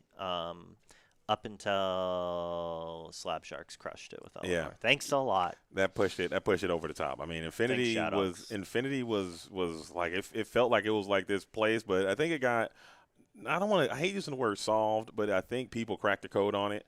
And I think when that happens, and it will happen because you have a community of people who are very dedicated players, yourself included, you're a DLC champion. I mean, you have other DLC champions and other just people who are just really, really obsessed on cracking the code and getting to the top.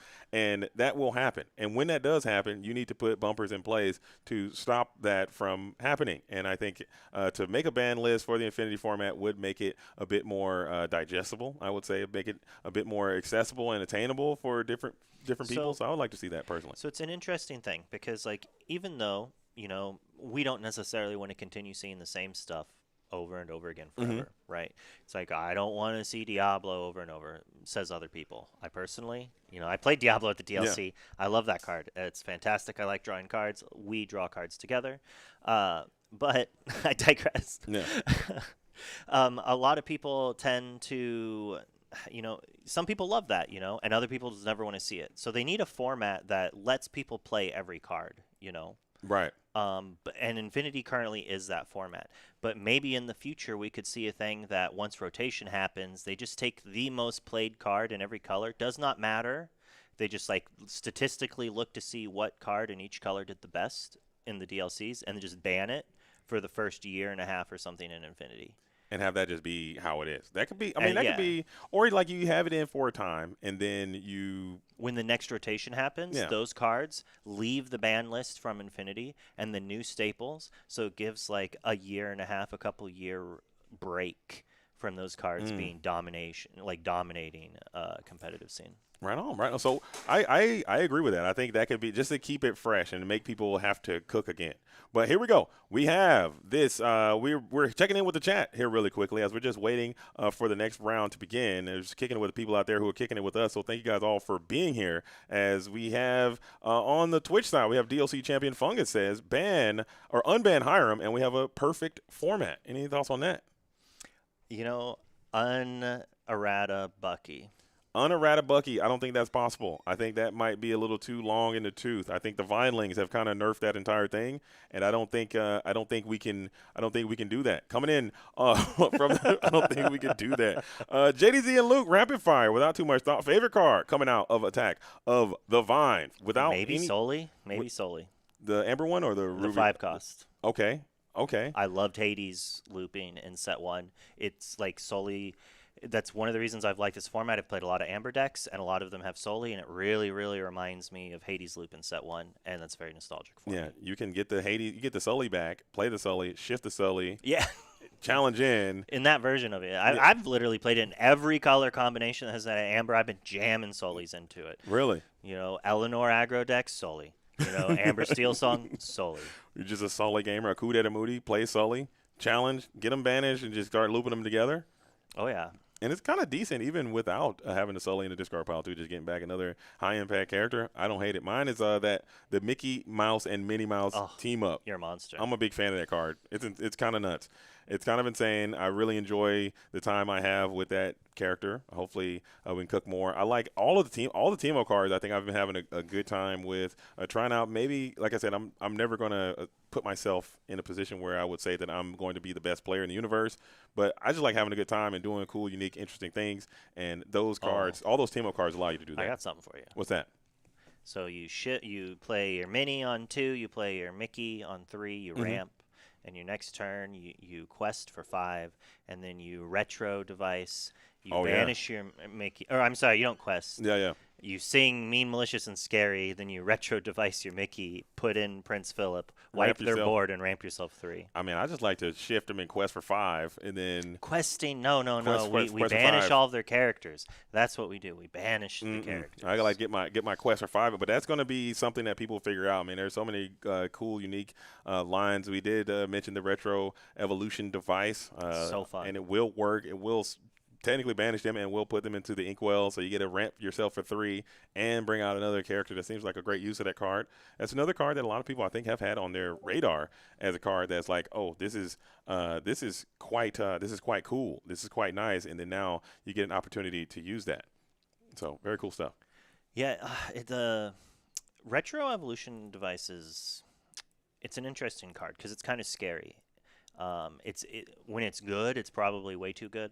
And then otherwise it's like not good enough, but it's fun. So like in the more social aspect at your locals, it's probably super fun to play, but it kind of fizzles sometimes when you play at the higher level, or when it becomes too consistent. It's just like, oh my goodness, they have it again. Of course, every single time. But I like shift characters. I like a little bit of risk to my reward, as it may be. But coming in from the chat, oh my goodness, Snobby coming in with a big gift sub. Much love to you, Snobby. Thank you for doing that. Huge shout out to all of the lore guides working this weekend. And again, there is an entire staff of lore guides out there in their Sharp Gaming shirts walking the floor. We also have a dedicated table lore guide that's going to be there all weekend as well. So again, a huge shout out for investing into the lore guide community. We have some of the best judges, or I got to get out of this judge thing. I can't stop with the judges. Judges just feel so right. I mean, speaking of judges, we even have Googly here, I do believe. Googly Glimmers is here. Taryn is here. Matthew is here. I believe he's serving as the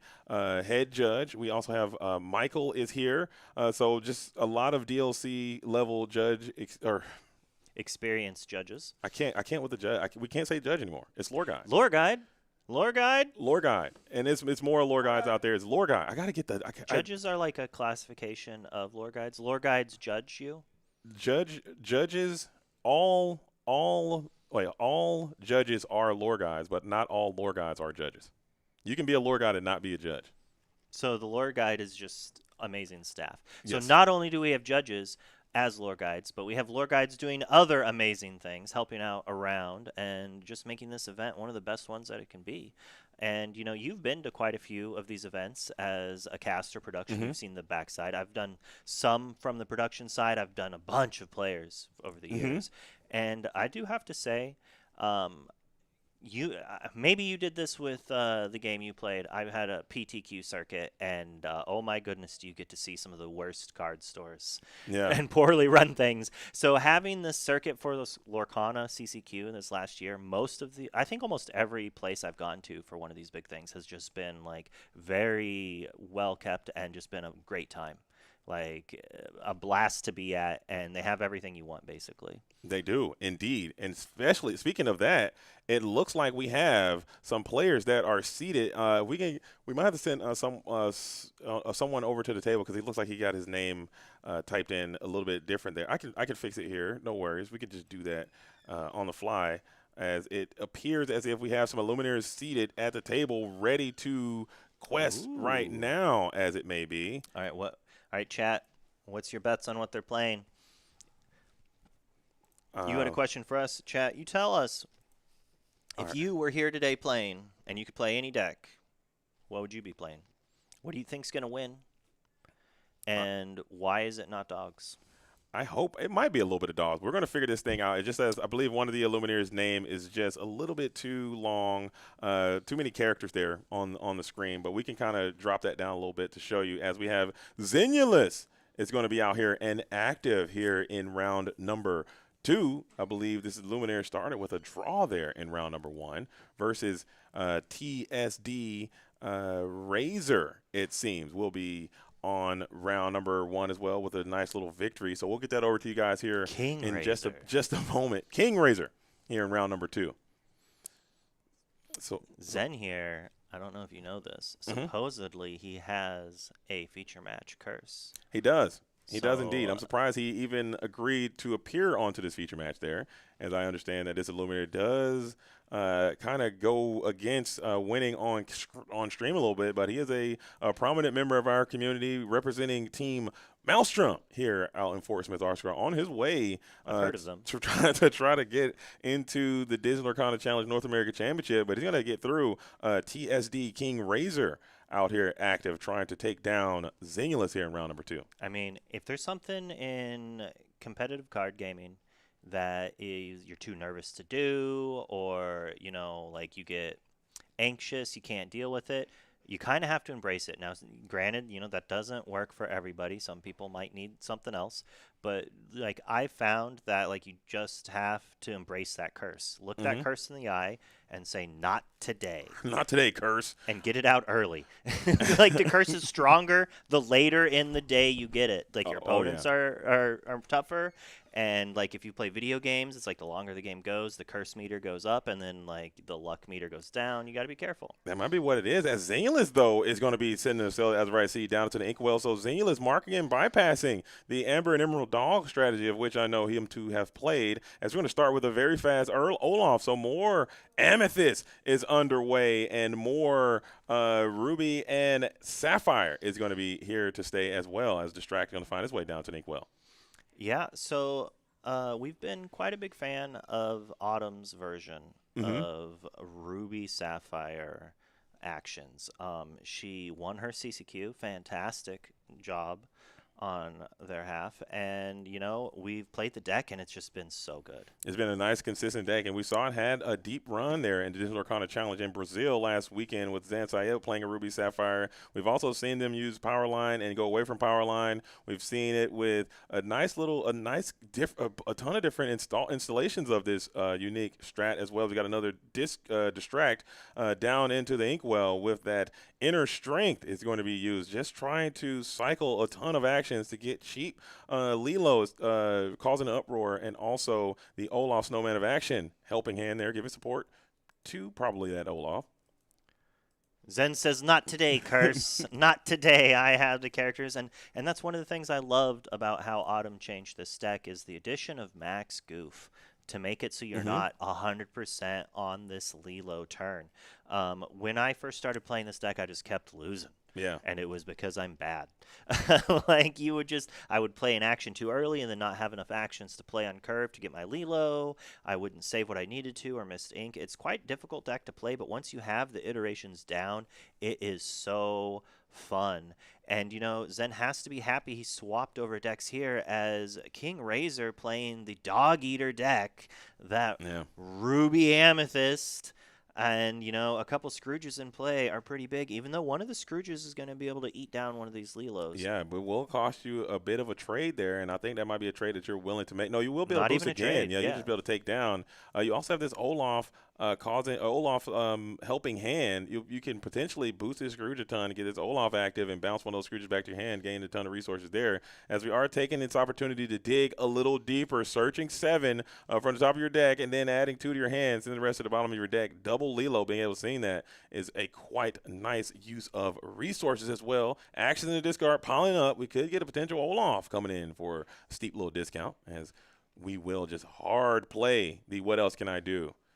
Yeah, so it's a little rough here is because when we play this dig a little deeper, you want to grab another dig a little deeper, and you want to grab a Lilo, and you want to sing it again. But we didn't have the Olaf to do that, and we're already down 2 Lilos.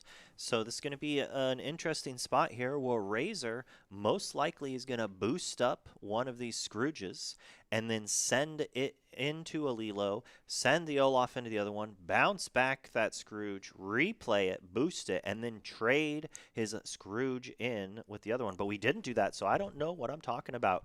We've got a B-King. That's probably what it was. He's got the B-King Undisputed, and he wanted to use all of your allotment of ink to be able to use that action there. B-King is going to banish one character your opponent controls. They get to choose, but if you only have one, you get to choose it for them, essentially, as now Zaneless has now lost both of his singers and his board. B-King Undisputed also pairs nicely with that what else can I do? You saw Zaneless had his characters warded. Didn't matter. B-King Undisputed will get around that, as it always does. They weren't actually warded. They did have ward. It only gains ward when you sing it. Oh, you have to sing it. You have to sing it to get ward. Oh, that's wild. Good call, Luke. Oh, my goodness. You learn something every day. As I've gotten that card wrong so many times, as we will just play the Maui Half Shark, and hopefully those efforts are going to be strong enough to keep this board upright and active in the meantime, in between time. Yeah, Zen's just, it's a little rough here. We have the shark, but so King Razor can't really continue questing. Eventually, Scrooge might be able to. But if Zen can get another character in play, he doesn't have to worry about that B-King. And we can slowly gain lore with the shark and then maybe have another super explosive turn. We don't have be prepared anymore. So, you can kind of just not turn your stuff, not exert your characters, and then just go to the late game against these Ruby Amethyst decks. A Demona, there's no evasive to challenge that shark with. Oh, but this is double sharks in the water here for Xenulus, as we will return favor and B-King your Undisputed, as who is going to be the true Undisputed one. Olaf's going to get picked off right away, and I've seen this strategy, Luke, to that very fair point that you just made. I've seen if you can get a nice size Inkwell, you can just win off the top of your deck by chaining one-cost actions over and over and over again. Oh, yeah. And you really can do that with 2 sharks in play. So TSD King Razor is going to have to figure out a way to start to remove these sharks. Hercules can't really do it by himself. He can lose quests. He can help, though, and he can help maybe keep some of your characters around. You need to find an evasive hero. It's another shark. There's blood in the water. A triple shark might be a bit too much for an Illuminator to handle, and this is another card that I had a ton of mixed feelings about. Maui Half Shark. This guy, when he came out from set 6, I believe, Azurite Seed, this character was released. He took over the game for me. I think this card, oh my goodness, you're right. Triple shark, triple dipping. And we're singing. That's 3 lore, by the way, and 2 cards. That is a very, very powerful maneuver there. This guy, I kind of grown to love Maui Half Shark, and I'm glad to see him go out where he started on top. Well, he was just terrifying when DKP had him at his prime, at Shark's prime, not DKP's prime. Believe it or not, he's not at his prime yet. Would you believe that? He has not won DLC into winning Continentals into Worlds. He still has one more step to achieve, and I think he might do it. Are you talking about DKP? Yeah. He got to lock in, though. I think he's getting past. I mean, these players are getting better. DKP's getting rusty. He's losing his edge. I mean, this is a. You're on. I'm a world class cards kind of guy. Okay, I'm a DKP kind of fan, but I tell DKP this all the time. You can't be resting on your laurels around here. You got to keep it going. It's not a what have you done now. It's not a what have you done for me lately. You got to show show it every day. I need more rings, baby. Get out there and get active as we're going to bring this Olaf in. I'm talking to you too, Luke. You're a hard man to please. Oh yeah, this is a what have you done for me lately? World, okay. Yeah, tell me about it. This has been not a pleasant season. Lock in, Luke. You got qualified though. You still got time to make it to the I have Digital my one Lorcana lucky run. World Championship. That's all you need. So far. That's all you need is one. You need one more lucky run, 2 more lucky runs, and you're on it. You're 2 tournaments away from being a world champ, Luke. Lock in. I mean, just one more. I will contently scrub out of Worlds again if I can make it to Worlds. I won't be too upset. As the Demona from Pomona, Scourge of the Wyvern Clan, has engaged. And now we have exerted the Maui, and we can take out the Olaf Snowman of Action. Notice that the Hercules will put no damage counters onto it because you will be able to challenge and banish and not take – your heroes take no damage. But we are going to get this questing going, trying to outrace these sharks. It's a dangerous maneuver there. This is crazy because, like, we just get back whatever we want. We only have to play. We play 1 to 9 to 12 to 15 to 18. 5 more to win the game. Yeah, that's a dangerous with maneuver. No questing. That is a gambit. I guess you had to put yourself in a position to at least present some type of winning condition. Is what TSD Razor has at least done. It's offered up a bounty of trades there for these Maui Half Sharks, and I'm certain Zenless might have to take this gambit unless he has another plan. Usually when your opponent wants you to do something, I'm always going to be skeptical. Even if it's very obvious I should do it, I'm like, I'm not going to do what you want me to do. I'm going to do my own thing. Is that a Lilo? Lilo causing an uproar? Oh, could no, be it's in the Oh, I can already tell that Katie is angry at me for not knowing the name of this card. I'm sure we'll It's get the 8-cost action that readies all of your characters, and they don't get nothing. dealt damage. Nothing I won't do. Nothing I won't do. Nothing I won't. If he has that in hand, that's dangerous right there. Nothing we won't do. There we go. Nothing we won't do. I don't know how this song goes, but I'm sure it slaps. Shadowfield calls, by the way. He had a. He was on the nothing That's not it. Won't. That ain't it. Now, I'll tell you, that's not. I promise that's not it. Nothing we won't do. Yeah, we got it. We're sharking down. We're challenging. We're drawing. We're gaining lore. Closer, better, closer, warmer. Still not my tempo. Okay, not my tempo.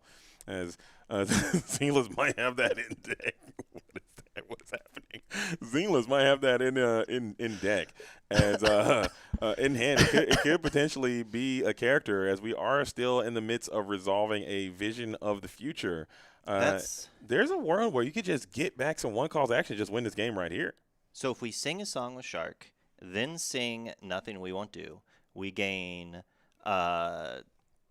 6 lore. We ready our characters. We challenge Shark on Hades, get back Nothing We Won't Do, gain 3 more lore, challenge down the Scrooge, gain 3 more lore, challenge down Scrooge. He wins the game on this turn. If it is in fact Nothing We Won't Do, it could very well not be that, but we are going to use this inner strength here. That's 3 lore as well. You also have the ability to just quest for 3, so you could potentially get there. This could be the end of this game right now, depending on how things go, as the Maui Half Shark is going to quest, and then we are going to sing together. It looks like There's Nothing We Won't Do. It's played, and now all of your glimmers are ready. So, yeah, this one might just be GG. You still can challenge as well to get some more actions back. Let's see how we sequence these attacks and challenges, as the Hercules is going to be the first to go, getting back a inner strength. Will also take down the Hades, getting back a develop your brain.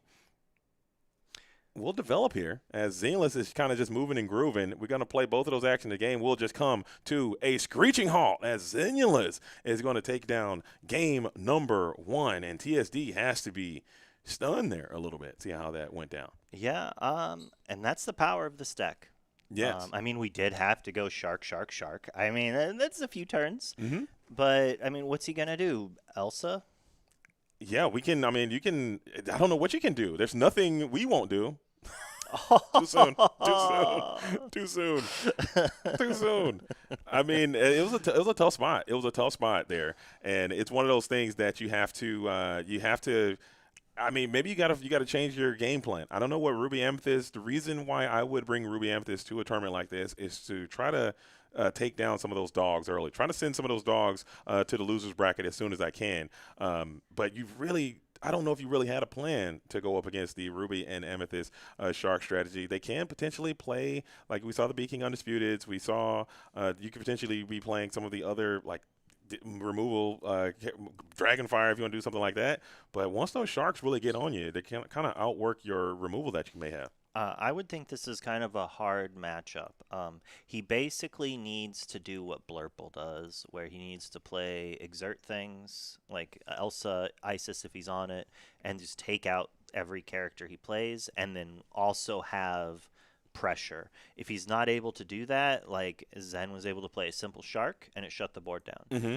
And remember, on that turn that I was like, oh, he's going to boost, take out his character, trade the other, draw 2 cards, redeploy. Had he done that, he would have had the Bee King still in hand to then play on the shark that was played the next turn, and that might have given enough. But Zen here, he's breaking that curse. At least one game. He got a triple game. Shark. He's bro. got a game. I mean, this is definitely the time that you want to get it done. You got a nice little victory going for that 2-0 as King Razor there is going to have to really try to figure out a way. Maybe there's a world where you're having your own copies of your own copy of Maui Half Shark is in your own deck. Maybe you can get into like some Shark Wars or Shark Battles and things of that sort. But I mean, who knows? The world is going to be your oyster as we are getting some nice little hand shuffles in, getting those altars done. Again, I want to thank you guys all for being here. This is round number 2 of the Sharp Gaming 10K CCQ. This is Core Constructed. That's right. We're still in Wilds Unknown, the last tournament of this format that you will have in the realm of Disney Lorcana probably for the rest of time. So enjoy this while you can, and thank you guys all for being here and rocking with the program. Again, I have a ton of DMs in my on my Discord. I understand that there is a typo. It will be fixed at a certain point. I cannot fix it today, probably cannot fix it tomorrow. It's on me. You got to eat these things sometimes, and this is not how I wanted to do it, but it's how it's going to be done. So thank you for letting me know. I do understand there is a mistake, and it will be fixed here in short order. I have to just get Bezos involved. So nice of you not to throw me under the bus for No. distracting you while you were doing that. No, to it's cause okay. This issue. No, it was. Thank you so much. It was a team effort. Okay? It was a team effort. We ride together. We get banished together, and Yep. that is how it is. So it'll be a banish. We'll look Quest back together, banish we'll, together. We'll look at it at these moments and laugh as we're starting with the turn 2 Scrooge. Zenulus comes out of the gate. No play on 1. Quick pass. And we had a ramp there last time. Let's see if we find that turn 2 ramp again. Or this deck really doesn't need to, though, a lot of times. Yeah, I like to play Sail on 3 here. Realistically, Vision on 2 is my favorite play. You're visioning, you're trying to grab another copy of Lilo, so you can play as many Lilos on 3 as you want, or you're visioning for your after turn. Now, inking an Olaf is almost never something you want to do, so that could say some things about his hand. And we just played a distract, so just to loop it in to make the Olaf that we saw go into the inkwell a little cheaper, while Razor is just rinse repeating last game. Just trying to get as many bodies in play as possible. Maybe you can start your questing campaign a bit early there, as we are going to elect not to exert to gain any lore in this situation. What do you think about that? That is, I think, just a frustration. Okay. I think that was just like, yep, go. Oh, whoops. It's one of those things. You're probably so used to certain play patterns and you just don't. But I think that one lore, you're going to need all of those things, and you're going to need them in a rapid scenario. Maybe there's a world you are concerned of some rush that could dangerous. that could come in, as we are going to ink the Sail to Azurite Sea. Maybe you're right, Luke. That might be telling some tales of what Xenulus's hand is about. There's probably a high level of uninkability, and that, if I had to say, would be one of the bigger downsides of this Ruby and Sapphire strategy. Sometimes it can just implode and lose to itself. But maybe this dangerous plan could get you out of this scenario and break up some of this inkability crisis you might be going through. Dangerous plan is, oh no, dangerous, as we say. The curse is back in effect in this game so far. But the thing about dangerous plan that's kind of interesting is that it really gets that Olaf out early. If you play it on turn 1 or 2 or something, discard another random action. Do we have more Lilos? We have at least one. All right. So that's not a bad recovery, as the Lilo causing an uproar. It would have been really nice to have 2 of those Lilos causing an uproar, and if the dangerous plan didn't rip one, but maybe you drew another Lilo, or you just were confident that if it did happen, you're fine with just your 1 copy of Lilo. Now Razor is going to have to continue the momentum. Now you have this slash challenger in play, it might be in your best interest to still keep questing, man. Keep gaining that lore and force those challenges in, opposed to maybe trying to sit back and letting this Lilo sing. Yeah, I definitely think Razor should be questing here. Like, you want Zen to exert that Lilo so you can get rid of it, and then you can be King Things Matters. Zen is at a great position here to just ink, play Olaf, drain you, which doesn't matter, which maybe that's why he's not even questing. He knows that Olaf makes it redundant. But then he has Lilo to protect the Olaf from the Bee King, and then once you have an Olaf in play, we actually didn't get to see it last game, but the Olaf is the absurdity. Yeah. Like, being able to solo sing Dig is just like so powerful. And then now we see you also have that Nothing We Won't Do. Potentially you could get another Lilo. We saw one in the discard pile already, ready the Olaf and potentially sing again on the same turn. It just adds a lot of versatility to that Snowman of Action coming in from Winter Spell. It's just been a wonderful. I mean, I'm glad this deck came online here in the end of this set. I wish we'd have more time to explore the core constructed meta. And I mentioned that last weekend, and all the times we were talking about, because we've been in Infinity, like basically an entire Wilds Unknown metagame. The focus has been primarily on the Infinity format, whereas now we're in core constructed, and it feels like this strategy could have been one of those peaks or pinnacles of the format and format defining strategy, and it really came online quite late. Well, Jack Shadows kind of had played a similar list to this in the ICL months ago. So we kind of knew this deck existed, but it didn't really break out until these last few weekends, and boy did it break out. It like, did. You normally don't expect a deck to just like perform like that at the end of a season that's been like solved by like the aggro deck that is like now trying to just play more mirror breaking cards.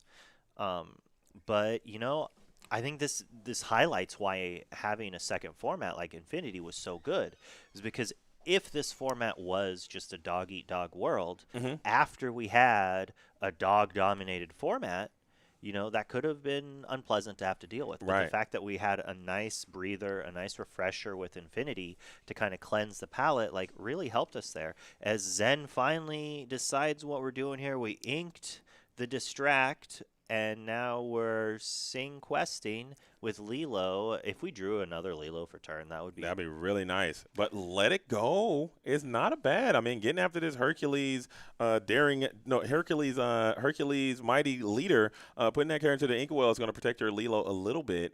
You are also still do a ton of ink. Oh, you went after Scrooge. Scrooge might be better. Well, no, I'm just saying the Scrooge also, like, we get cleaned up. I don't want to hit Scrooge. I don't want to give him 2 weeks.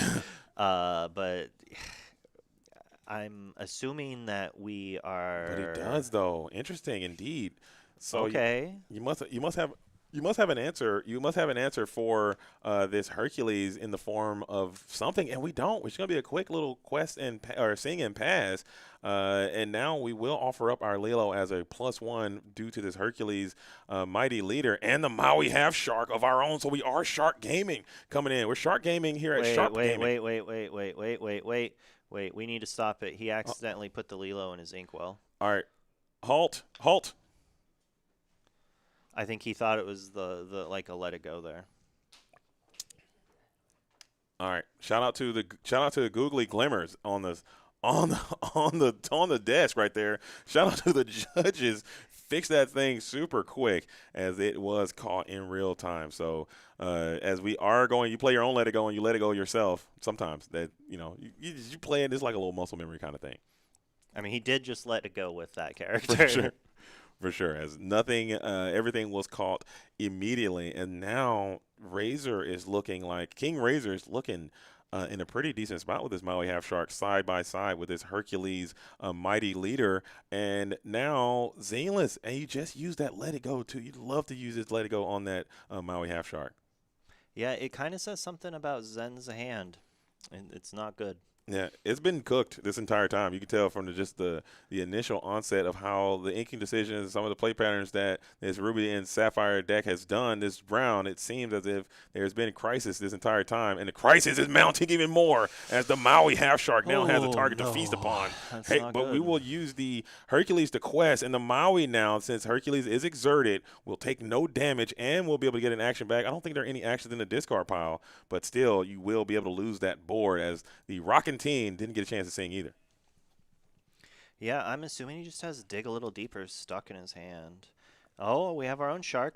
They probably grabbed that from the visions. Yeah, but this is interesting. If there's another Elsa here, the punish is going to be swift and severe because that's Mighty Leaders teamed up quite nicely. That Hercules. And when Hercules was revealed, these are the things that people always speculate about. And there is another one, another Elsa, the Fifth Spirit, and the Maui Half Shark will be able to take down Xenilus's Maui there, and the questing has begun. Fortunately for Xenilus, though, there is some silver lining. There are no actions for you to get back from the discard pile to really get the maximum value of these Very Maui Half positive Sharks. thinking there, JD. You got to always hunt for the good stuff, man. We're looking positives only, okay? As we will follow up with second Maui Half Shark, third Elsa, and I'm just quitting straight up. I can't deal with that. So, or Demona, Or or Isis Vanderchill, which we saw is in the deck as well. So we are going to take a little guidebook, a little reprieve there.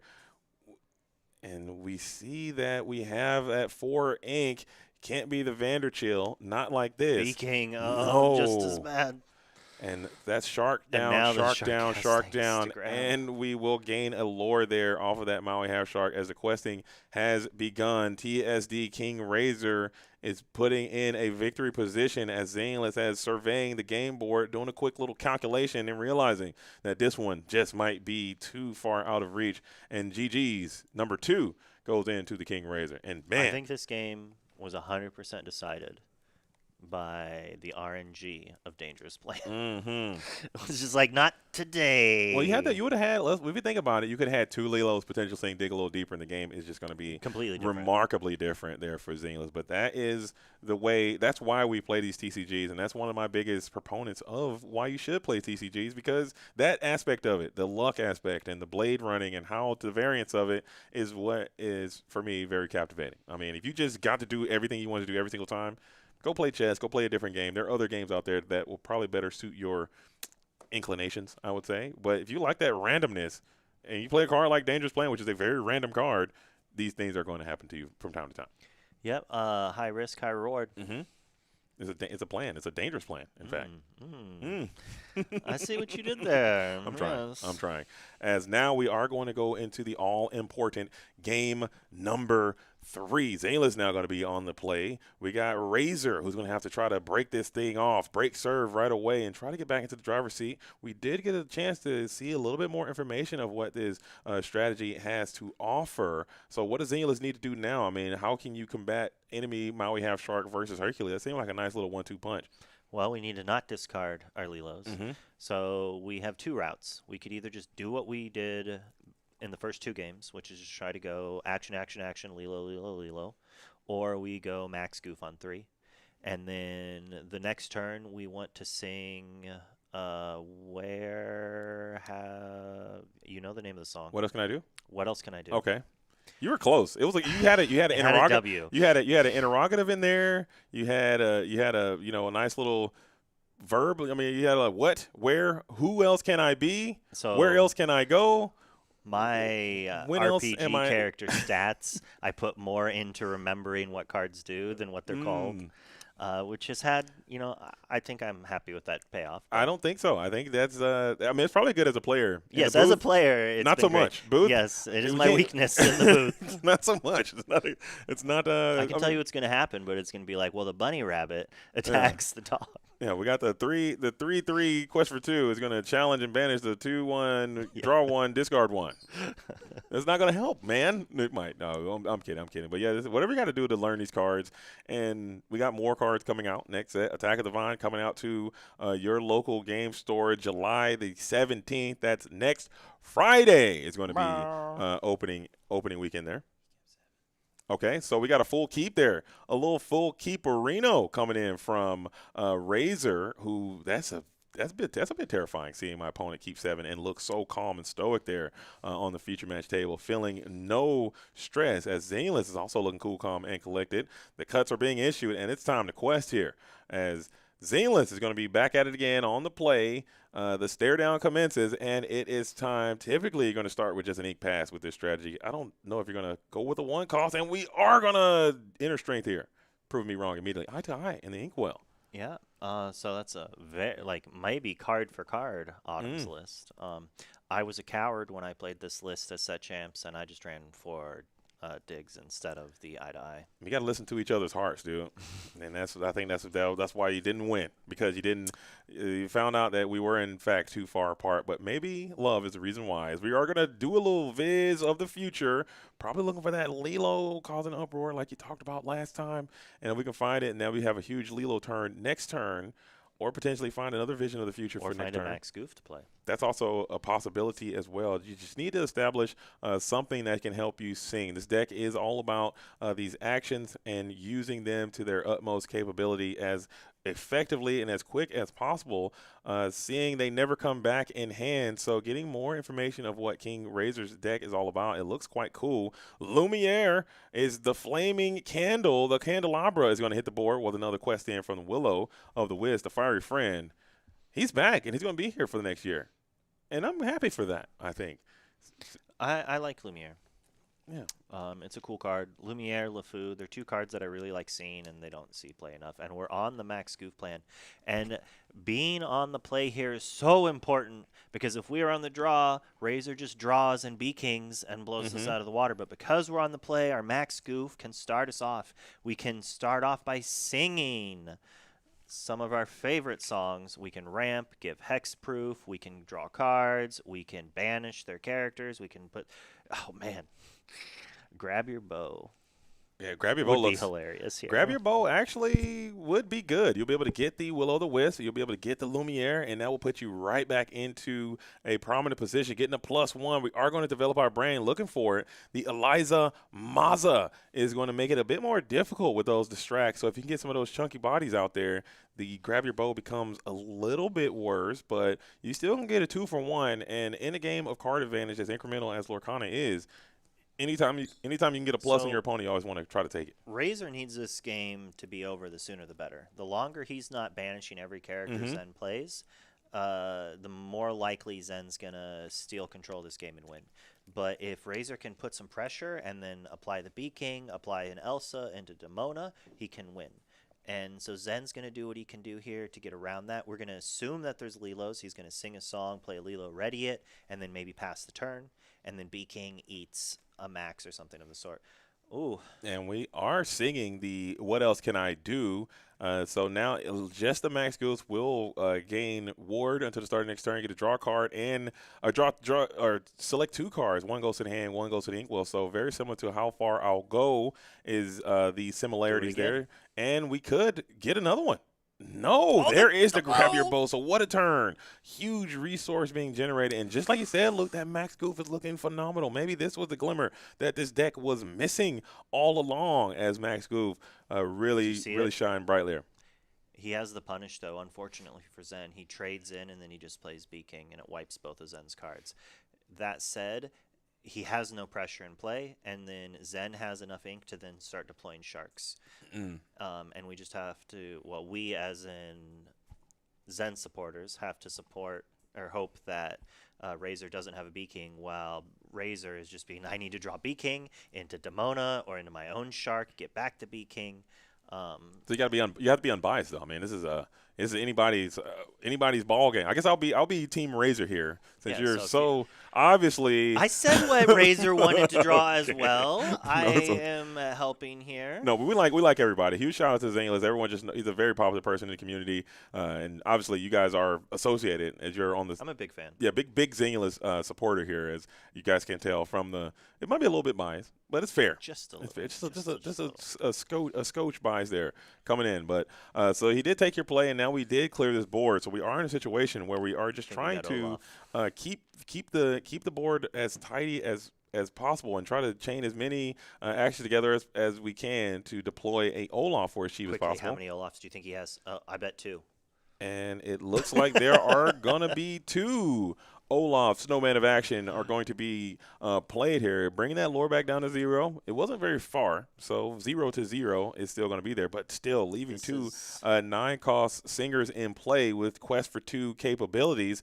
Jebediah Farnsworth, not going to be the glimmer you want as a follow-up to these Snowman of Action. So we're 1 Lilo down on Zen's side.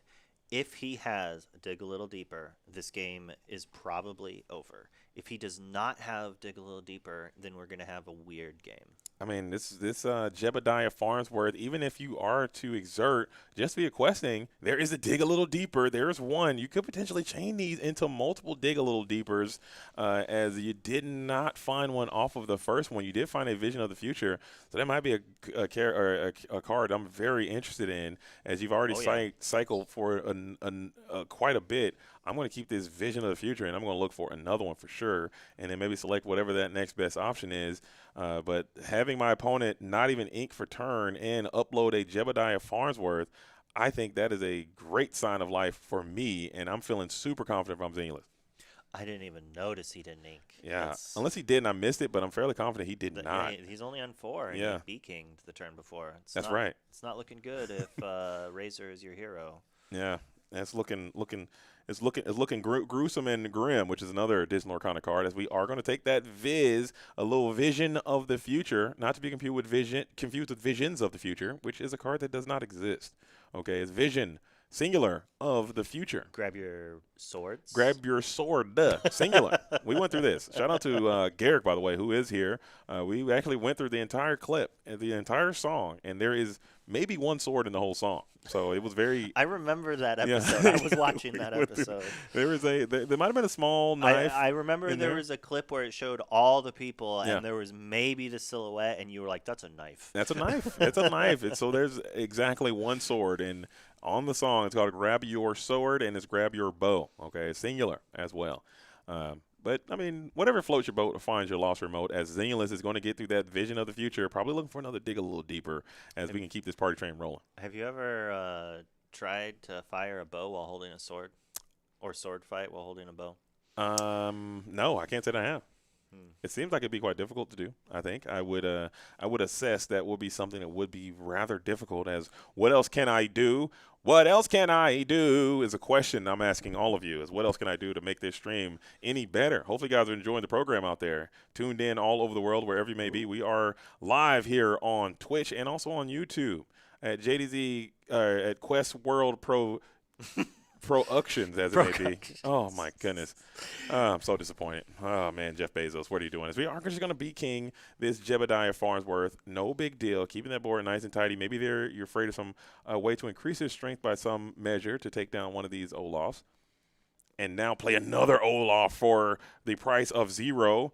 And this board looks very, very ready to go. And King Razor is compromised here. There's a lot of questing power established in play. That's an 8 lore, 3-turn clock we have generated.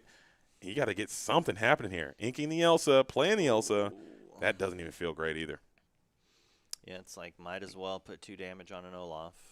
Yeah, just to say that you did something and maybe set yourself up for a Cheshire Cat on the following turn, but still that's not even good enough. It just seems quite slow, and we got these 9-cost characters being played for free, and you have just so many options available. Your resources are depleting a little bit with only 2 in hand.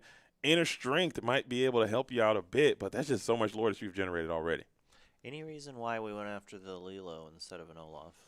I couldn't tell you. I think that's just maybe it's like a vibrational thing. I mean, it's a vibes. It's like if I'm going to lose, I'm going to at least lose to 3 Olafs and Yeah. not one of those dang Yeah. castle crushing Lilos. That's what it is. She's causing an uproar. Snowman of Action. I think all things being considered, I think they're virtually the same exact card at this point. But she is on a beach. yeah.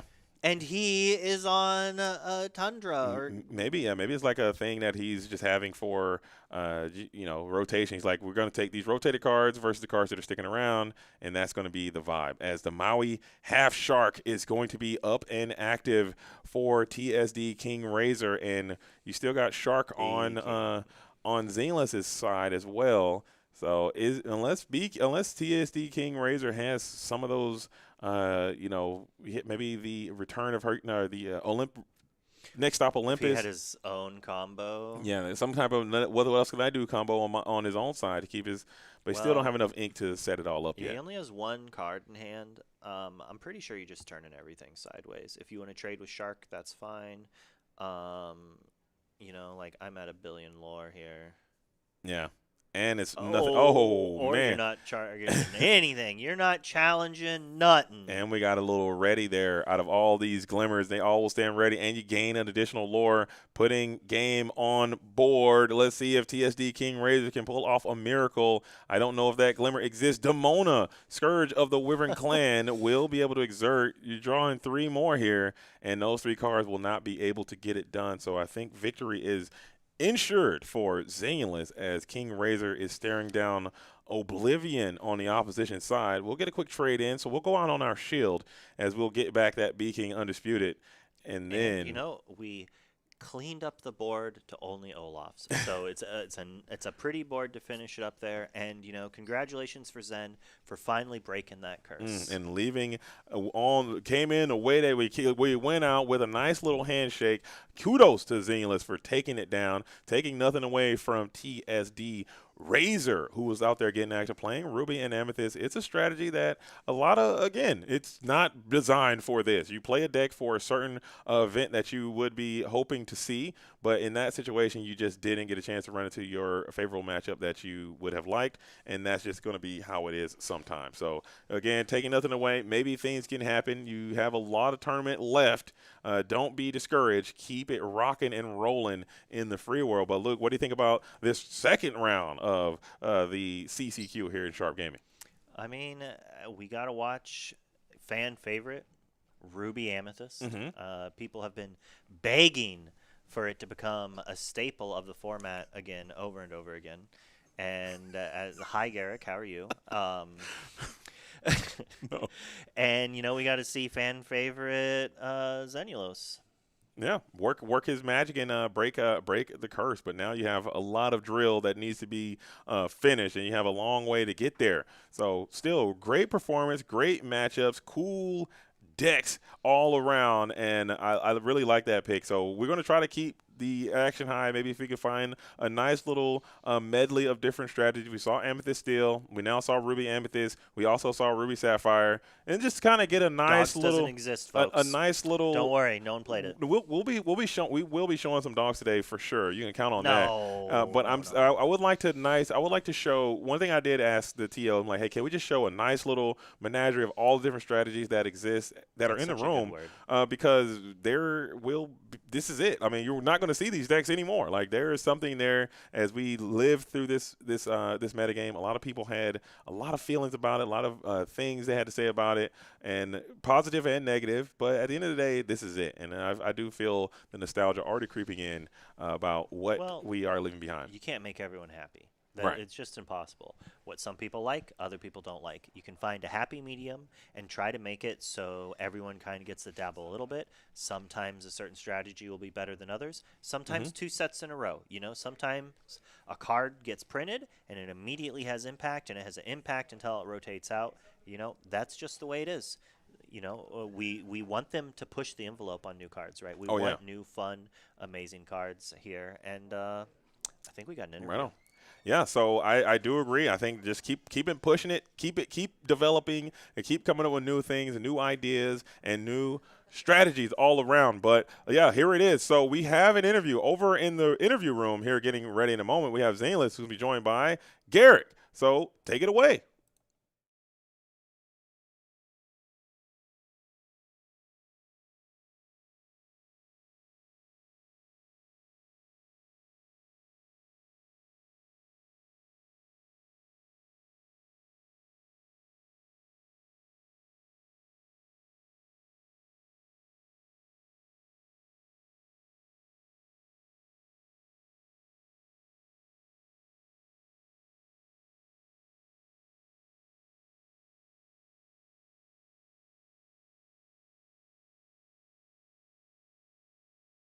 strategy. And then if Ruby Sapphire doesn't open exactly the way they need, then if they stumble, it's more or less curtains, right? Yeah. But I don't know. This past week, I was really just locking in on it, playing a lot of games. I probably played over 150 games on duels, and then Sky and I tested last night. Mo and I tested, and overall, I feel like that was the thing that was giving me the edge into dogs.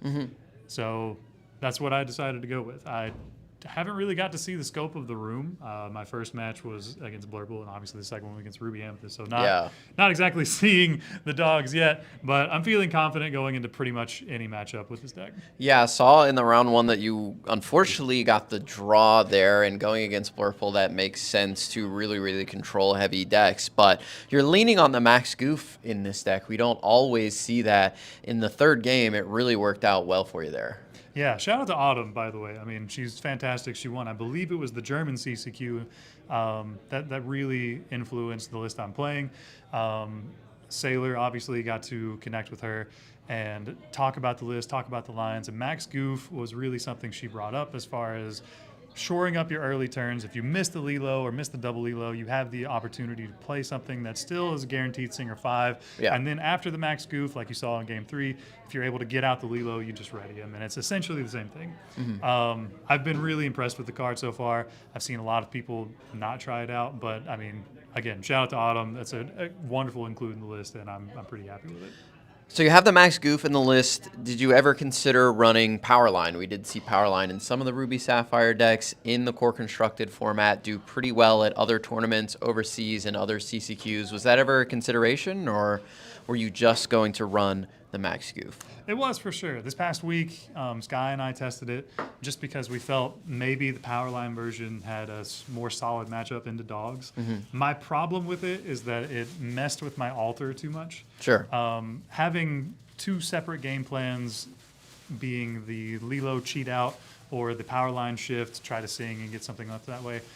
For me, it just wasn't clicking. I'm sure for others, it was a strategy they enjoyed, but I kind of like the linear game plan of I'm either going for a Max Goof or I'm going out for the multiple Lilos to try to get out as many actions as possible. And like I said, Powerline just kind of messed with my altar in my brain a little bit. Yeah, I mean, that makes sense. I think going more streamlined, go with what is comfortable.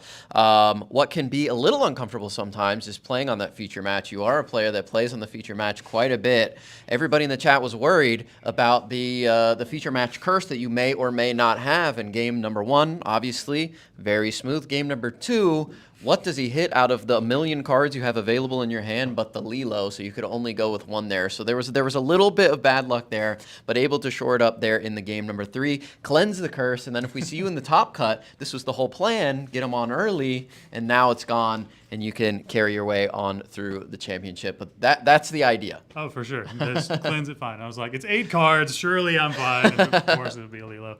And then I did have a blunder where he challenged a Lilo, and I put it in my inkwell. It's because the turn before I played a Let It Go, and my brain was still in the Let It Go. Luckily, Googly Glimmers was there to catch it, so we could correct it immediately. But, you know, it was just another one of those small nerves things of like, all right, I got demolished game 2. Let's try to make sure we don't actually let this happen again. So, yeah, little mistakes do happen. So, apologize. We corrected it, got a warning officially. We're going to be cleaner going forward. There you go. That's all you can ask for. But Zenulus, congratulations on the win, my friend. Do you have any shout-outs that you want to give to anybody out there? I mean, you got Luke Wonderland in the booth who was absolutely, completely, and totally biased that entire match. It was insane. You should go back and watch it. But any shout-outs? No, absolutely. The entire team, Maelstrom. I mean, this past week, they've been nothing but encouraging, especially Sky testing with me. R&B and Humble have obviously been in my DMs constantly. Sailor giving me just any insight on the deck that he had, because he did take it to his own set champs that he was able to play. I wouldn't have landed where I did without them, wouldn't be here without them. It's just, I love my team. They're fantastic guys. Yeah, huge shout out to Maelstrom. Definitely fan favorites out there. I know you have a lot of fans out there that are going to be pulling for you, so good luck. Congratulations on the win. 101. Keep it pushing. This has been Zenulus from Team Maelstrom. My name is Garrick. We're going to send it back to the booth with Luke Wonderland and JDZ Quest. All right, and we are back in the booth, man. Really like to see those two handsome Illumineers out there talking to each other about some Lorcana. Nothing better than that on a nice little Saturday. What do you think about that match, though, and your countryman and teammate winning? It was great. I have very unbiased opinions about it. The deck's super fun to play. As you mentioned, I did not win my set champs. Thanks for rubbing that in. But this deck is not very good into Sapphire Emerald. Yeah. And I had like cheekily said, I was like, if you play Sapphire Emerald this weekend and dodge dogs, you're a golden goose. Like you're advantaged into everything except for dogs. Yeah, I don't know if you can have your plan be dodge dog, but that could be a legitimate strat. Just dodge the best deck in the room and be so set up to win. That's a good strategy. You play Emerald and Sapphire. You were playing this tournament today? No, I'd be playing red blue. Okay. I'd be playing Ruby Sapphire 100%. I don't want to lose to dogs. And you don't want to play the dog's mirror, which is just repulsive in its own right. There is micro decisions you can make. It is not just based on luck. There are things you can do to alleviate some of that and to put yourself on ahead, but you cannot tell me it's not luck based when they top deck the Under the Sea after you play your Ursula 2. Like you play your Ursula Deceiver to look at their hand and they don't have it, you pass the turn and they Under the Sea you. Well, that just happens. And, I would much rather play 1,000 cards and draw. I don't know if you know about this about me, JD. I love drawing cards. I think everyone does. That's something that we all can take away from each other as something we all quite fancy a little bit of card draw. Yeah, so if you like taking 1,000 game actions and drawing all the cards, you should try out this Ruby Sapphire action deck. I've been trying to break it in the new set 13 meta, but losing Lilo is rough. No Lilo. Yeah. We're not like causing a ruckus there. We're not a half shark. You lost Maui, you lost Lilo, you lost Sail, you lost a lot of key components. The Sail? You can get through with Sail. You can I can play one jump. I'm fine playing one jump. You can, but I think the Lilo and the Maui half shark are doing so much work for that strategy. I think it's gonna be very hard to replace that. Even though I think early Olaf singing "Dig a Little Deeper" feels very powerful. I'm trying. And that could be something that still can have some legs there. I'm trying LeFou out to replace Lilo. It's the same thing, right? Right? Not really. Actually, not at all. I mean, sort of. Nah. Yeah, not really. Did we lose? We lost that Radigan too, didn't we? Yeah, we did. I mean, that would kind of been like a Maui half shark adjacent replacement there, but I think he's out too. He combos with the Max Goof to sing the Red Panda Ritual. That's not the actual name. Red Moon Ritual. Red Moon Ritual. We got to learn these cards, man. I just watched that movie for the first time, and I liked it. I thought it was quite good. Not my tempo. Not for me.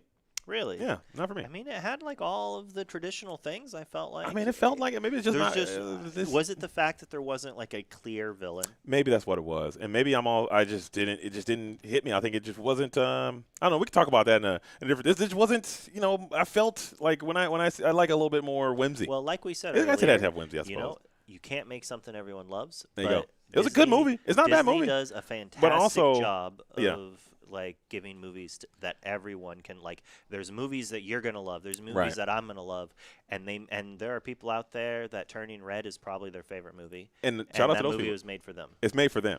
But also, don't take my opinion on movie choices because I understand my choices are bad. I have bad choices. Like I've watched the podcast. Just yesterday, I went to see the Moana remake.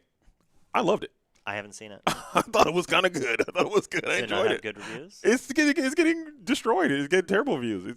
I enjoyed it. I watched every minute. I was like, man, this is really nice. Dwayne the Rock Johnson is in it. All right. And how did that make the movie better or worse? I thought it was fine. He voiced Maui the first time. I have to go check it out then. I liked it. Okay. Again, it's not going to be for everyone. I'm the target audience, I guess.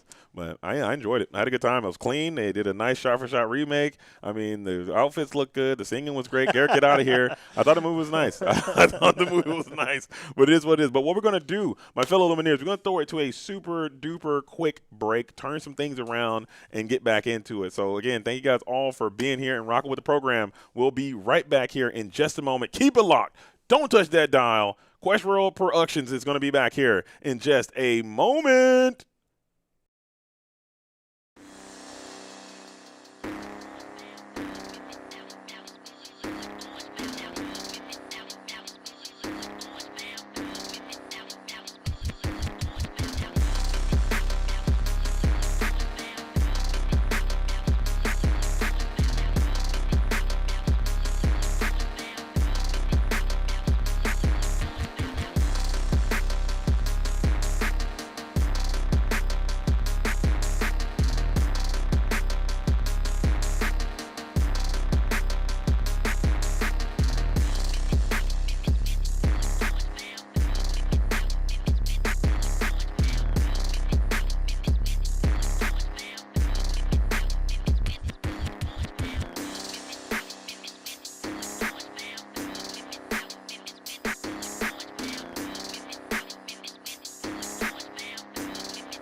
Greetings and salutations again, my fellow Illumineers. We are back here at Sharp Gaming going into round number 3. And so far, we've seen some high-impact matches, and I am joined by none other than the greatest of all time, the GOAT, the best to ever do it, the incomparable, the incapable, wait, stop. I'm incapable.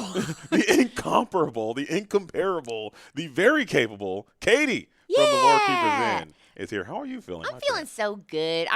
It's so weird that I am now hoping for at least a twice a year trip to Fortsmith, Arkansas. You might say, what is there to do there? Go to Sharp Gaming. I don't know. It's what I do every time I come here. And there is, like you said, a ton of high impact gaming, some people would say. But JD, you've taken a moment to go out there. The difference between the last Sharp Gaming and this one is so cool, and I'm sure both Philly and Lecky are both over the moon to just see their store brimming with Disney Lorcana excitement. Yeah, it's packed. It's packed to the gills, and I think I can't think of some TOs who deserve this more. Right. How much work and how much effort they've put into the Lorcana community before the CCQs were even a thing. Before during the the large drought of deals, the official gameplay that we had, they were there on the circuit. I mean, when Charlie's was being very successful, when you had another place in South Florida that I'm not going to talk too much about, they were having these very successful tournaments. Sharp Gaming was there as well as one of those premier third-party tournament organizers to really help support the Disney Lorcana community during those trying times. And here they are now being rewarded with this CCQ, and I think they are very fitting to receive that illustrious opportunity to do so, and they're representing themselves well with their community, really flourishing out there, like you said, and also from people from all over. I mean, you have all over this region have coalesced to this fine spot here. I love it. I love getting to, I mean, it sounds so silly. One time I had a job at a pizza restaurant, and they had a term called share the secret. And it was supposed to be share the secret about what pizzas are good. But I love this casting. We get to share the secret about all the locations all across the United States where people get to have just top shelf Disney Lorcana community and gathering.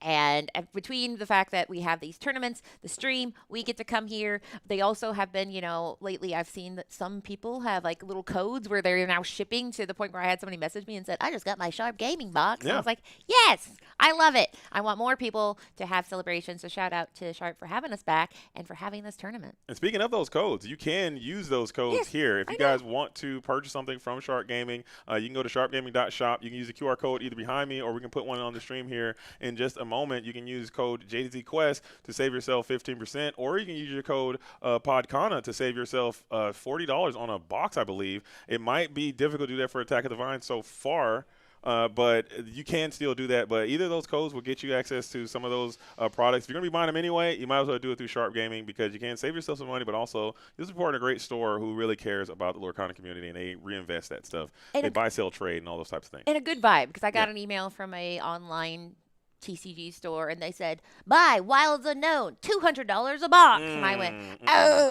And then I rolled around like the grape lady on the front floor. I was like, oh. And they're not doing that. It's the opposite. Yeah, you get it for a discount. At retail, and also for a save. They could be already sold out, though, for the pre-release. Probably. But once they are refitted, they'll be back on that website, so you guys get out there and save yourself some money, buy yourself some trolls, buy yourself some boxes, use some of the codes there, and be able to rock out with us and Sharp Gaming as we are getting to the end. You mentioned Wilds Unknown. We are kind of getting to the known of the unknown. And how are you feeling about saying goodbye to some of your favorite glimmers of this set? Burn it.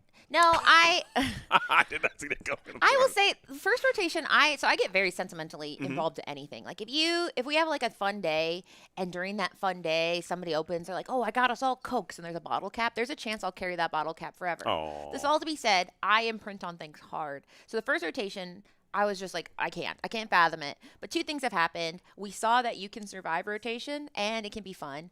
That's one. It's like a sub point. And the second thing, we saw that Infinity does have a foundation, and I think Infinity, it only gets better, right? Because I mean, every time we have a rotation and every set comes out, Infinity just keeps evolving. So we're gonna have 2 lanes that we can always play in. We get to have this very, very small pool of cards, the smallest it'll ever be post rotation. And then if you're like, but what else? There's Infinity. So it's like the best of all worlds, and for me, I'm happy. You're happy. I'm stoked. I'm excited. Like you as well. I do grow close to things, even inanimate objects like these cards. But you kind of get to know these characters through the times of their initial runs and their movies and their different publications in which these characters are featured, and then you get to experience them again in this card game, and you get to grow them and build these relationships with these, characters or whatever, imprinting, as you stated. I think that was very eloquently described.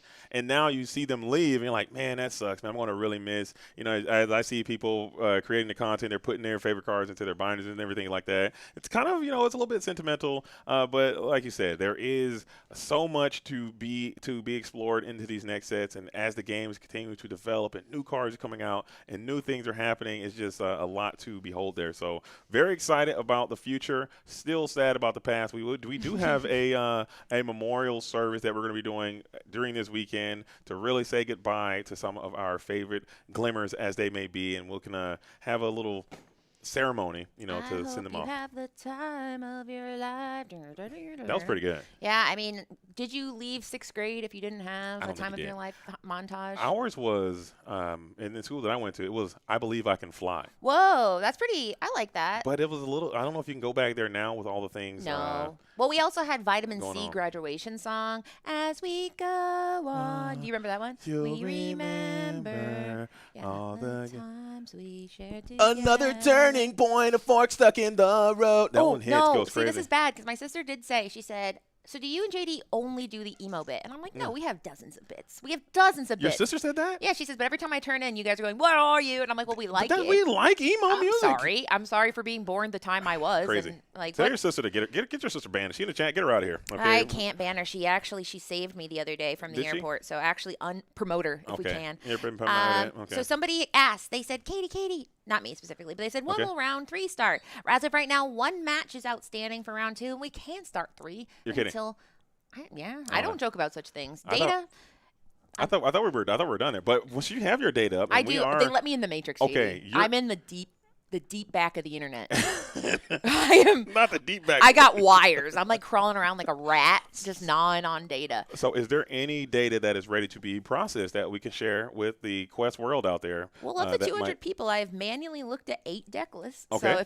So no. Okay. Because what I'm doing right now is I am clicking on each player, looking at the ink combo, writing it down, putting that in a spreadsheet, and then later running a chart. So my next round I have off, so I can promise you if you don't see them on screen, I will be aggregating the data, and then I'll come back and go, what up, calculators, my Keychron friends, and then we will talk all about the data. I will say a fascinating thing between the Diet Coke Invitational and the Pro Play Summit is that there was people literally abandoned Emerald Ruby. Nobody brought it. They said that deck stupid, don't Here? like it. No, last time. okay, Like yeah, there was a yeah. whole week where people were like, I'm not playing it. And so seeing it on stream round 1 made me go, well, there's still money in the banana stand. So we shall see. As far as pairings go, I am just keeping a weather eye on the horizon, and then we will get to Illumineers in this room. I heard a few people say there's some peculiar things around. They've caught like in we're in a room called the Dungeon. Right. So if you guys, there's this game called Dungeons and Dragons. I don't know. It must be for nerds. Yeah, I've never heard of it. And this is like a room. There's so many props. If I'm not on camera, I'm finding bits and baubles. It's like little skulls and wax figures. Katie's and improv theater. This is. I mean, if I had to play some Dungeons and Dragons, I mean, and I've dabbled a bit. Yeah. I think this would be a very suitable place to be playing some Dungeons and Dragons. So Why that's kind of not? where we are right now out here in Sharp Gaming. This venue is just nestled in Fortsmith, Arkansas, which is a very small town in the middle of the state in the Ozarks out here getting active. The store used to be a skating rink. I brought my skates. You have your skates? I do. I think we're going to go skating probably either today or And tomorrow. tomorrow's going to be the day where we talk about how we spent all night in the ER and we all broke 1 bone Everything. each. But that's kind of fun, when you guys all break bones together. Mm-hmm. Shout out in the chat. We have Brit Strange but Special. Brittany is a local to me. And out there are 2 locals that you were familiar with. We have the 2 branch. Sean and Steve are out there. Really? Yeah, they're out there. And one of them is a Golden Mickey holder who, that would be Steve won his Golden Mickey in the Dallas-Fort Worth Disney Lorcana Challenge. Mm-hmm. Sean faced off against Zach Bivens in the top 16 of Nationals. Well, look at that. That's the Bad Vegas, right? Bad Vegas and Brano. Okay, Brano. right on. So we got any other names out there? I know Mo Shamblin was in the dojo Yeah, as and well. Cody Kaiju is there. Okay, some Team Infinity being represented. We saw that there is some TSD representation out there. I believe we also have some loungers in the vicinity They're always as around, well. though. Their numbers are, and like I think Christopher Chris Cranderson? Cranderson is out there. Is his name Cranderson? Cranderson, that's what I call him. I think it's just Cran, but Cran, I yeah. got Mr. Cranderson, I believe, is out there. And also Joshua Satterfield is in the venue as well.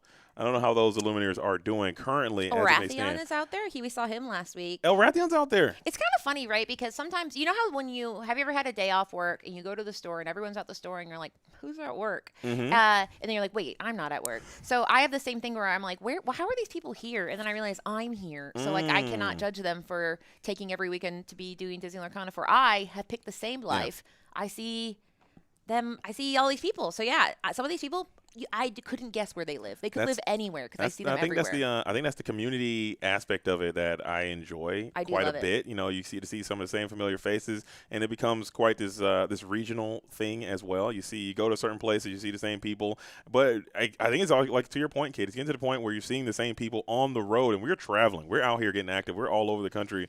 You probably more than anyone. If I had to say, This is weekend 5 in a row. Weekend 5 in a row. okay, take your time to take a quick victory lap, or at least I can't. My recommendations. bones hurt too bad. How would you recommend doing that again? No, I cried a lot the past week. Okay. JD, I had a hard time getting out of bed. It turns out the human body isn't meant to take all that, but I get knocked down. But more than that, I get up again because they aren't ever going to keep me down. Tough thumping.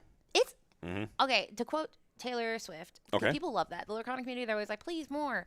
She said, I get tired, but I never get tired of it. And that is how I feel. There are days I'm very tired, but then I see a card revealed or I see someone post a video and I'm like, we get up.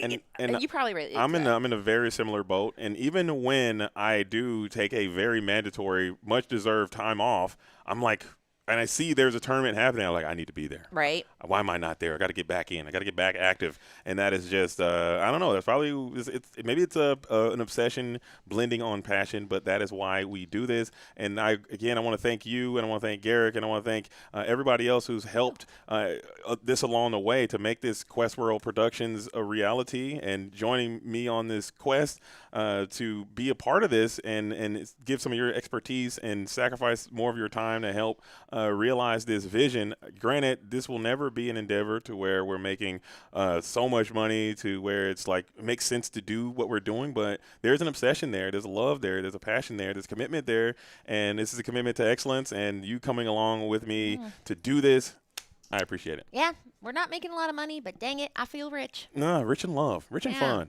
Yeah, and in cards that I know will spike in value post-rotation. Just wait. Whoa, there Just wait, everybody. But I did see round 3 pairings have gone up. Everybody, we are probably going to get that featured matchup. But if there's anybody that we didn't mention that you're like, I got to see them in chat, they're playing the Grandpappy deck. Yeah. Tell us, because we don't know unless you tell us. Other than that, we'll usually, look around the top tables. Last round, we're like, we got to get an amethyst ruby. You don't know how long that'll be around. And you'll never see it again. Well, maybe next set, though. They have a lot of very promising builds. Huge shout out to the Lorcana villain. He was showing his Ruby and Amethyst strategy, and maybe like there's some heroes there. There's a lot of really powerful cards in Ruby and Amethyst color group next set, so it should still be around, but you won't see it like that again. So that's probably the last time you'll ever see that. And then maybe we can get some Sapphire Amethyst, a little bit of Blurple. I would be very disappointed if we made it through this entire tournament without seeing Tipo. I would love to have that Glimmer have his chance to say goodbye at least. Clarabelle as well. Maybe get a chance to have Lighter No Hooves say goodbye to the stream one more time for another stellar performance. And maybe we can see some more of our favorite characters. We saw Doc, the Bold Knight. He waved goodbye to the camera there as he got up out of here. Now we have a Disney Lorcana champion in the chat, Fungus TCG, saying, I'd like to see a dog's mirror. And we'll probably make that work at some point. It will I would only assume that will happen. Stop it, right? We will not be able to not show that throughout the entire time, but we're going to kind of save that because we know what's going to kind of be there. But maybe not. I mean, we've noticed in the past tournaments, the anti-dog, it happened with Diablo, right? Where people were so like, if I see this card in my neighborhood, where they build decks that maybe wouldn't be good unless they knew the room was dogs. For example, James Gray, the non-fungus type, it won CCS with really just a deck that says, I hate dogs. That was it.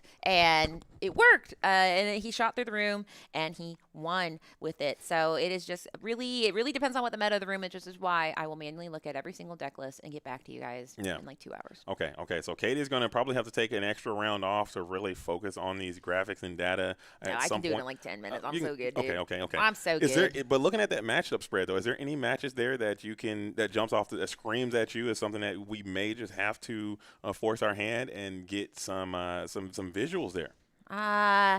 Well, we got Betty Whoop, but we have Ken. If Ken is on what he was on last week, he was playing just the funkiest little deck last week, and I liked it. But I don't know. I feel like at this point, have we already picked a feature? I think so. Do you know if a feature match has already been selected?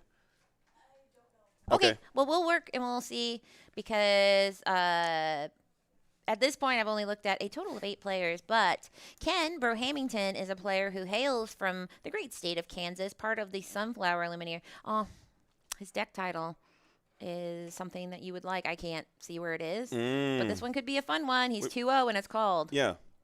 Oh, let's get him in there. Let's see if we can get Bro Hamilton on the feature if we can. Can you just? Oh, you're good. Okay, Never we got mind. him. We And got you him. know what? If he gives 3-0, we got his number. Okay. We know where to find you, Ken. Hopefully they can do that, because that'll be a really nice little way to check some of our bingo boxes off. But man, what a day, what a day! And like you said, Katie, I'm just crazy that I'm getting a bit nostalgic already for the things that are still occurring, because I remember just this time last year, essentially maybe a little bit before last year. This was when we had the very first Sharp tournament here. This was the very first opportunity that I had to do this production and do the stream and do the broadcast at the same time, and it worked out okay there during that stream. And now here we are a year later doing it again at the same place and same venue, seeing how much they've grown, how much we've grown. It's just been a nice little experience, man. So It is. time's a flat circle, they say. It is, but like sometimes it's like a flat circle with like a little bit of spiral, because you can look down and go, wow, this is nice. And I mean, it's nice when last night we were at the Chili's and I said, man, that's the Buffalo Wild Wings I ate out last time I was here. And these are the kind of memories. But all jokes aside, it is absolutely very fun to have tournaments that you get to go home to. And I do see did we psychically do it? It is a sunflower. It just linked. It Did all it happen? just mind linked together. They can't see that yet. It's still going to be us here, but it did just happen. I mean, that's magic. That's Disney magic. Wow, there the happening. cousin's brain link. It all kind of worked out telepathically, as we got a very nice feature match coming your guys' way. It's going to be a knockdown, drag out, slobber knocker for the top. I don't know what a slobber knocker is. It's probably going to be a Disney. Like we saw Flitter Flam, so slobber knockers for absolutely coming to the game. Well, with nice punch, that could be. Shout out to Garrick over there, who's on the Wheels of Steel right now, has described a slobber knocker is when you get punched and then the slobber comes out. He kind of acted it out. did. Like that's what you guys don't get to see is he did a. I mean, he can kind of hop back here and like do a little quick demonstration of that again. He says he's going to wave hands and say nay until the next time. But Nay. he's on the Wheels of Steel over here. Yeah, he is. Holding it down.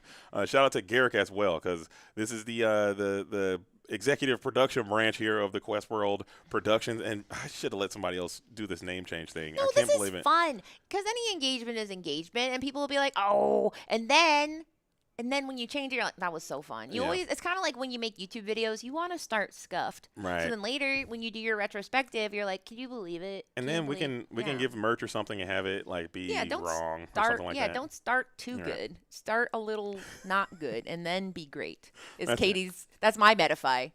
Lose round one. Build yourself room to grow. Yeah. Okay, that's it. I think Yeah. that's easy. That's too easy. Very easy to do there, as we have one half of the feature is set up, it seems. So the players are still trying to find their way to the table, just making sure that is, in fact, the case. I don't know if we had another Illuminator walk into that room just yet, as we are on our way. So, again, thank you guys all for being here. Make sure you tell a friend what is happening here. Yeah. As wow. Garrick, what you got there, big dog? Hold. Actually, we're ending the Hold. tournament because you know what Tournament's you over. guys want? Tournament's over, dude. As we go on, we remember. Wait, we got to do like some kind of. Oh yeah, and we so got to do this a is the pick thing. here. Liam once went like this. Wait, we gotta- Liam did this. He went, you pick, and I grabbed one, and then he opened an alien enchanted. So Okay. honestly, You want the remnants? Which one do you want? You got two over there. You got two choices there. this one kind of came That's to you? me. If you love something, set it free. All It right. comes back, meant to be. That's you. Mm-hmm. So we got one for Luke, one for me. Yes. This one's heat. Me and production are gonna share this one. Oh We'll leave yeah. this one to the DLC She's champ so there. good. Production got them hot hands. Yeah. She's Yeah, so yeah. good. But we do see the second person sitting down. It's like a witness protection thing because it just looks like a shadow sitting, and they're like, "Hi, I'm Lorcana. I agreed to this interview." But there we go. They are sitting, which means we are moments away from our round 3. For those at home, you might say, "Well, how many rounds do we got?" 8. We're doing 8, which is Yeah. going to be a long day. So lock in. We're going to bang out all 8 of these rounds in one day. So if you're not built like that, you need to go ahead and check yourself, gut check here, because we're going to go the distance here. And doing a nice full piece DLC style 8 rounds of Swiss in one day, followed by top 16 tomorrow. So getting active, getting loose, and it is time to Quest. I believe the Illuminators are seated and getting ready. I'm ready. You're ready. Katie, are you ready? I've never been more ready in my whole life. Woo! it's time to get active as it is time. So we're going to throw it right on into the game, and let's see what these Illuminators are up to. And boom, look at these two handsome Additional Ink versus the Sunflower Lumineers. Like you said, Additional Ink Group coming all the way from Florida, I believe, all the way here to Fortsmith, Arkansas, while the Sunflower Lumineers, they're going to be based out of Kansas, I All believe. the way from Kansas to Montreal, because they have the Questing Queen on that's there too. right. They are international. But yeah, Additional Ink is, like we said, a team that shows up and shows out. The reason that I got excited is because you were saying like there's some things you want to see, and I haven't had the time to look at every single deck list, but there was something that stood out about Ken's deck, and I won't tell you what it is because I don't fully know at this point, but I saw a glimmer of something that got me excited. Now, as far as what his opponent's on, that's an actual secret. Yeah, I don't know. TBD. But we know that Bro Hamilton, you had the chance to see Bro Hamilton last weekend at the Pro Play Game Summit in Orlando. Did you have any notes of what strategy he was playing down there? He was playing Amber Amethyst Madrigals, so it was very fun. He had Peppa, where she will go ahead and put damage on everything, and then Goofy, the chef, who will go ahead and ready and remove the damage. So, and then when you remove damage, Peppa lets you draw a card. So he was being funky, but there it is. He is not on that today. He is on Worldwide, the Earth colors of Emerald Sapphire. So I'm excited to see which direction he takes this. But on the other side, secrets.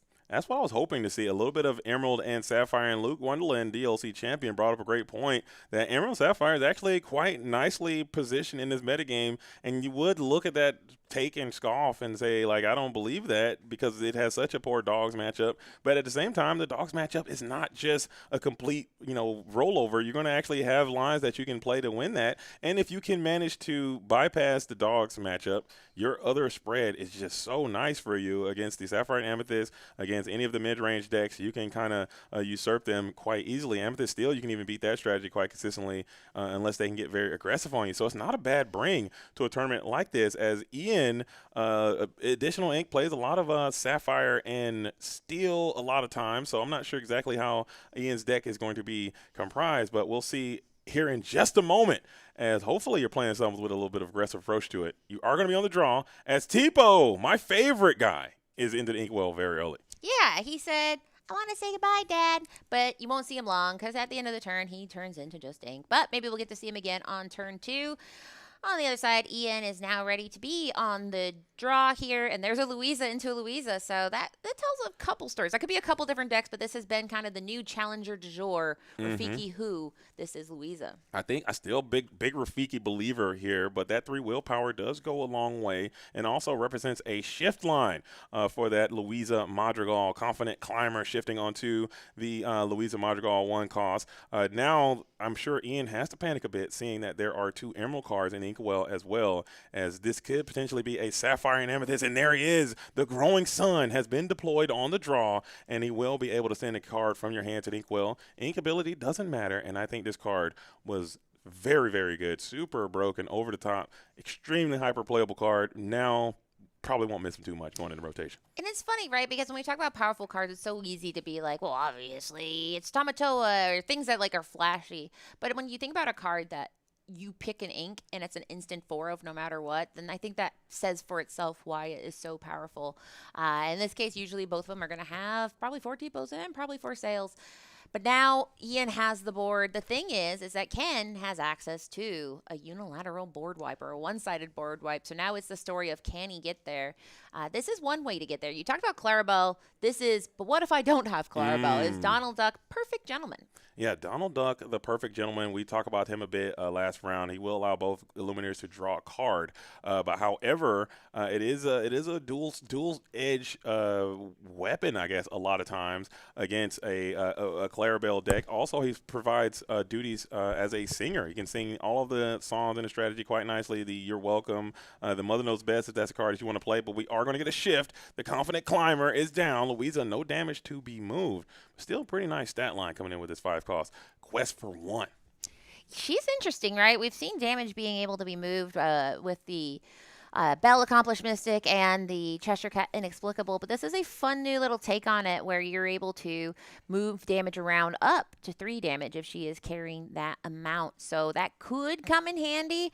I think that tech is generally better against dogs, and we'll see why, because you're welcome. This one card that they spent 2 turns investing in is now back in the deck, but he gets to draw 2 cards. He gets to get a little bit of 2, but that is still, Bro Hamilton is in a position where you would like to do that when you have a Clarabelle play already established, or something that you can benefit from your opponent having that many cards. Maybe you just wanted to get that pressure off. I mean, she's not a lore threat, but just having her existing on the board can just be a threat itself. You will allow your opponent to potentially sing some of their cards, let it go, and maybe into the unknown if that's something that they want to be playing. As we ink the malicious, mean, and scary Cinderella here is quite powerful, and there she is. Dreams do indeed come true, as now you've set yourself up for a very powerful Clarabelle shift next turn. Or Clarabelle play next turn with the ship. And I think this is where this deck kind of shows where it shines is, yes, it is vulnerable in the kind of takeoff phase. But at this point, we are sitting at a nice, cool 6 ink, and that will keep going up as long as we get another princess down next turn, which, I mean, it might not happen. But all that to be said, if we have some kind of ramp happening, we are entering the danger zone, which is going to be like 7 ink. 6, 7, 8 ink is when you're like, everything's pretty bad at that top end for Ian. And he has not been playing on curve. Basically, he shifted, which is not on curve, meaning generally you want a character each turn with Blurple. And in this case, we just have a Tipo. He's taking another turn to sail because I think he's reading the writing on the wall. I need big guys too. Yeah, or I need to just start filling up this inkwell as fast and as rapidly as I can. So go for that Sail the Eyes of Right Sea now, not the worst. Maybe if you can play another quote-unquote ramping card here, another Tipo or another Sail the Eyes of Right Sea, just to expunge our hand, because you can kind of sense that there is going to be an imminent Clarabelle, and you really don't have a strong way to play around it. Also, if you read the tea leaves, you kind of understand that Bro Hamilton has tendencies as well. He's a big believer in the action ink geyser.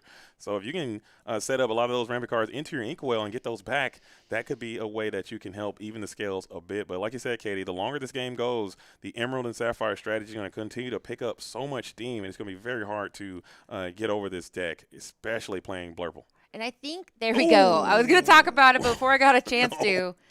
This card here, Bend to My Will, is the ultimate punish for the greed of Amethyst. Basically, he's saying, take as many cards as you want, and this punish it. Because it's a control deck in 3 ways. It can control your board, it can control your ink, or your hand, and later, maybe even your ink. It's kind of like pain all the way down, and Ian is going to feel it bad now. Yeah, that one actually stings. Bend to My Will is extremely strong, but also kind of greedy in the deck editor. Right, yeah.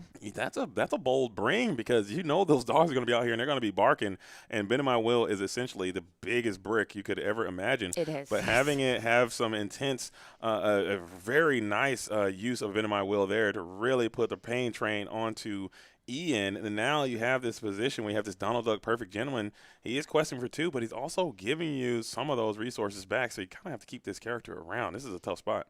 It is. I think anytime you're taking your whole turn off to do one thing, it can be pretty devastating for you as a player. However, he has a pretty healthy hand size. Donald has been keeping him feeling fed.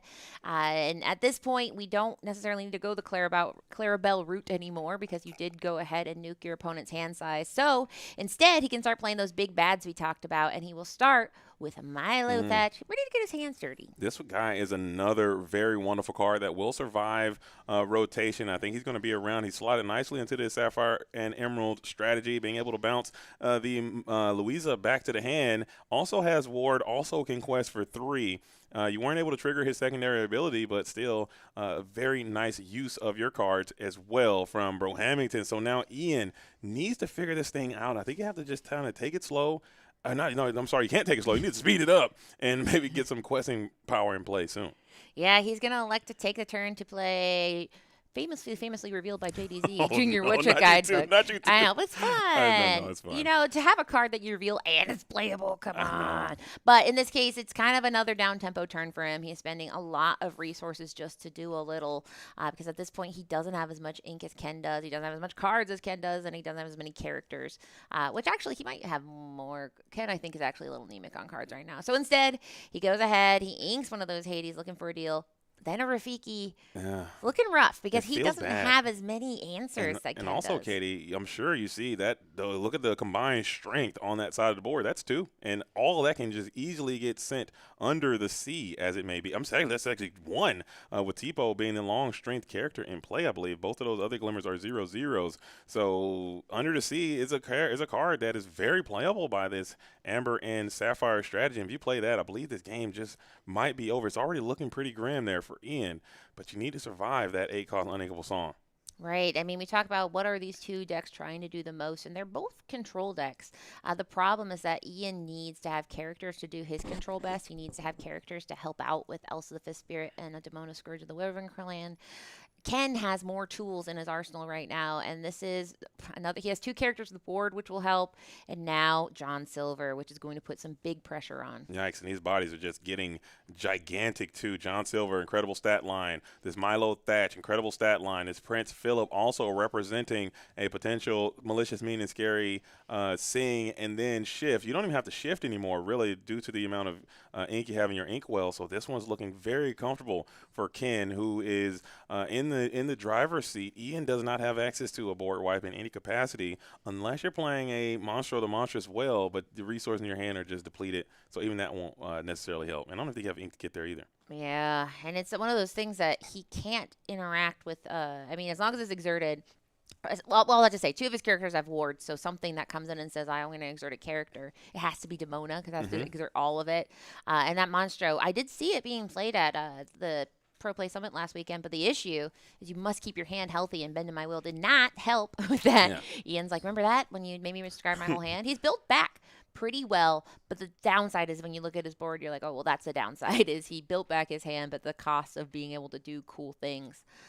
And it's just unfortunate. Yeah, you tend to play your card towards the top end of your curve, and if you get that hand taken from you, you're just going to be up the creek and hope for you can find a paddle on your way. But someone also is going to be bewitched by a little bit of reckless due to this John Silver greedy or alien pirate.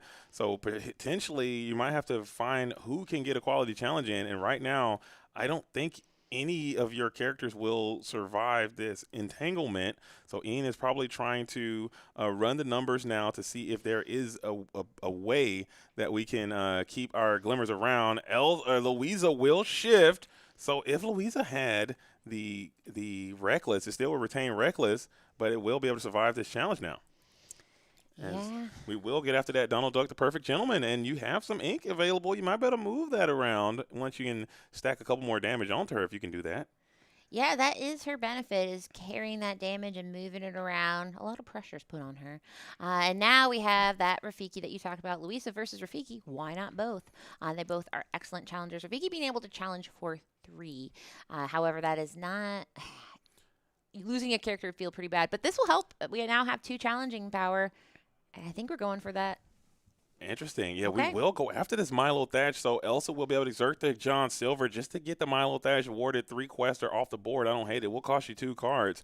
And in this low resource state, every single one of those cards just holds tremendous value. Tipo will also send himself in on a challenge on that John Silver, so maybe that was the glimmer that was reckless the entire time, leaving nothing but this Louisa confident climber in play. Board is massive. We have damage on our only character remaining, so even just a Prince Philip deployed will banish that Louisa, and it looks like there he is right on time, galloping in on this horse. Louisa now into the discard pile, and the questing has continued, and we are just going to say I've seen enough, and let's get on into a game number 2. I appreciate the staying with it there, but man, things are not fun when you have a shift target on the board and they're like, oh, I don't need it, I have enough ink, I'll just go ahead and play the full retail value of a non-shifted Prince Philip Vanquisher of Foes.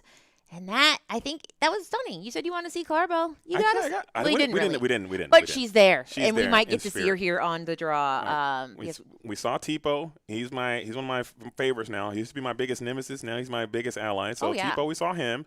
We saw the Prince Philip, the smaller one. He's going to be another character that we're going to lose to the rotation. Now we just need to see a little bit of Clarabelle, and maybe you're going to be on the draw. So I know a lot of these Emerald and Sapphire players really prefer the Prince Philip plays on the draw opposed to on the play. So that might be why we didn't get a chance to necessarily see the light on her who's, but maybe she'll get a chance to make her stunning debut here in just a moment. Shout out to Prince Philip, Royal Explorer, who's part of the club of princes standing there and doing not a lot. I'm with it. He's supposed to be a Royal Explorer. He's just standing in the middle of the boat. He's just mocking. He's on a boat. He's mocking. I know, he's but I exploring. mean, he's Okay. kind of outsourcing the exploring. I in gotta this one. ask you though, Katie. Okay, Yes, I'm ready. just gonna challenge you just a little bit. Okay, just open my mind. Just playing Chernobog's advocate. How would you depict a Royal Explorer? Oh, I'd have my hand on my forehead and a map Okay. in my hand. You're right. Checkmate. Yeah, I Checkmate, would be artist. like, especially because he's the prince, so people Yeah. are looking up to him. And if Yeah. I turn around, I'm like, what's the prince up to? And he's standing in the middle, arms I crossed. mean, he's on a boat, and if he's the wave looking- comes, you need to have your arms out. You're right. Katie's That's a right. good stance. So I mean, if you're trying to see who looks cool, Prince Checkmate. Philip, pretty Check- cool. Check. But I think there is a Jasmine, the Emerald one. She looks like she's. Yeah, she's the commandeer. Yeah, I trust think her. so. She's exploring. Isn't she like swinging on a rope or something though? And Who she's also knows? why is she also not a Royal Explorer?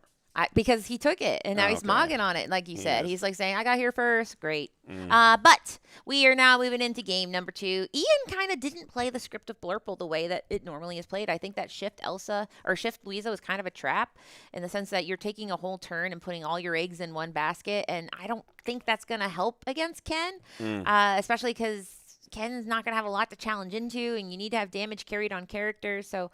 We have the 1 cost coming down. A 1 cost is a 1 cost, but I'd be very interested to see if he goes that shift route again because I personally have a hard time seeing that super paying off in this matchup. Right. I don't think that shift is for this, and she can't even quest for 2. If she could indeed quest for a little bit more lore, there could be a world where that could be a viable option for you to have. But I think if you're going to win this matchup, you're going to have to get aggressive. You're going to have to assume the aggressive role, and you're going to have to try to get out front, and hopefully you can just get there before Ken can catch up to you. Maybe there's a world you can lean on some of your 2 questers. I don't know how this deck is comprised, but I don't think we've even seen a 2 quester in the turns that we've seen. So it's going to be very difficult for you to win this. Maybe you still have genies in your strategy. Maybe you have those types of glimmers there that can quest for 2 a bit early, but it's going to be tough.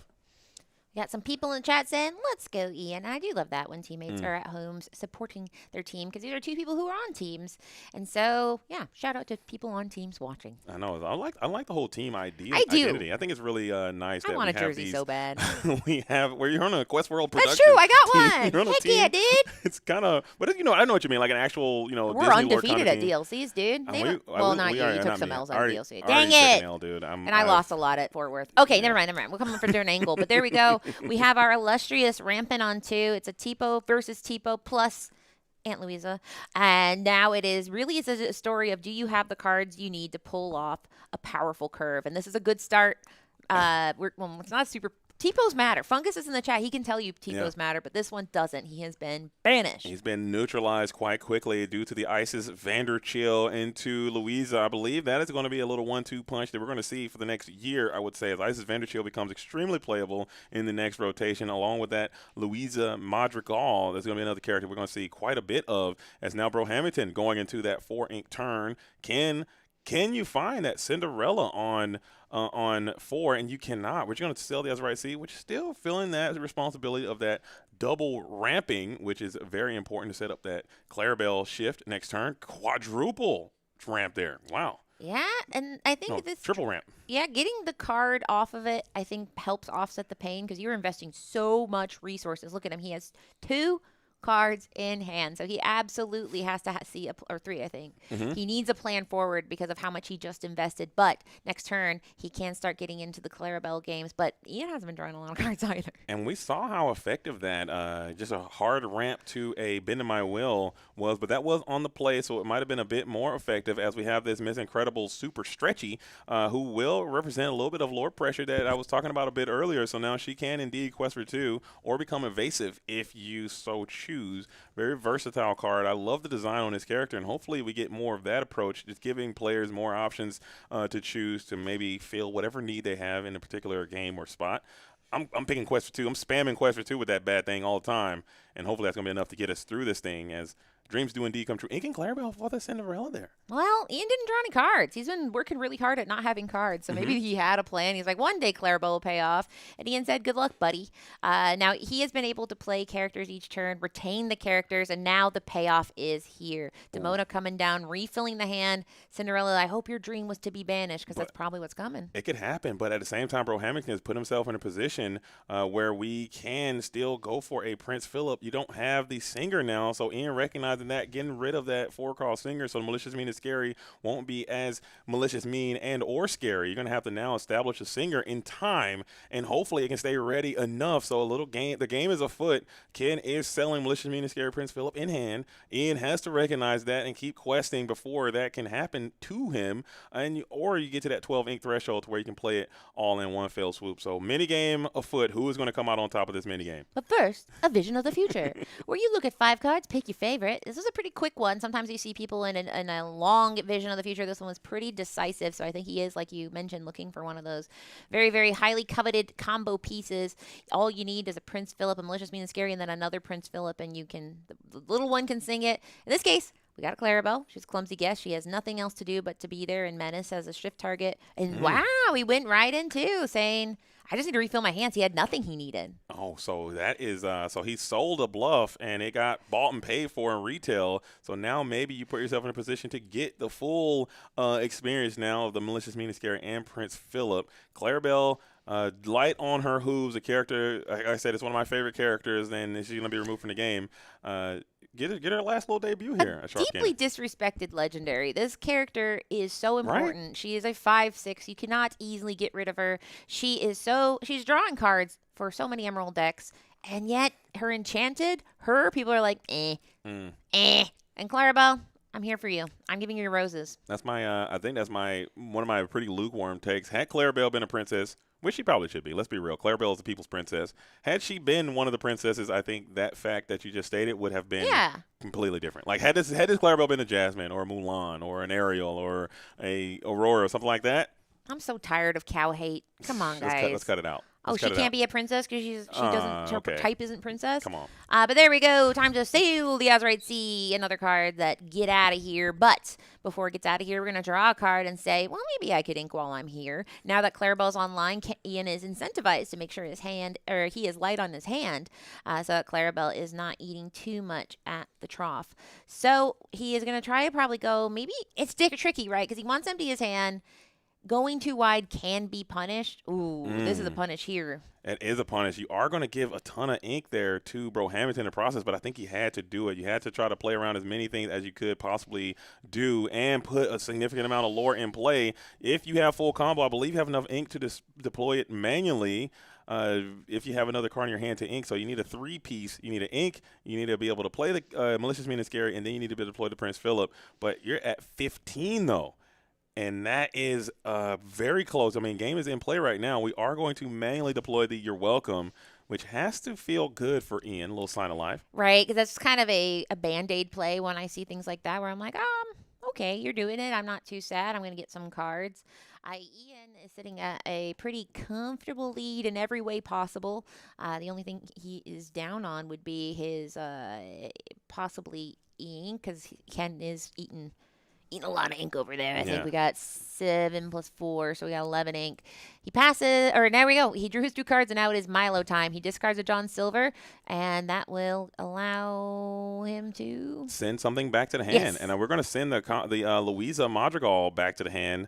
You probably don't want to send that Demona Scourge of Wyvern Clan back to the hand. Also, with the characters you put back into the hand, she will be stoned, so she won't be able to get ready. So you will give yourself at least one other turn to kind of slow this thing down. And this Emerald and Sapphire strategy, you got to beat it. You got to beat it quick. If you leave it an opportunity to open the door, they can turn this thing around. I've seen them go from 0 to 20 as well. It is absolutely a comeback kit of control decks where it is okay having a losing turn or two as long as it goes ahead and dominates the whole game. Now, Ken only has 2 cards on hand. He had to discard to do that Milo play. It was worth it because it stopped that Demona, which represents 2 lore. But there we go. We've got some warded friends coming down and Junior Woodchuck Guidebook, which he might open this turn. He might just wait and see how bad things get.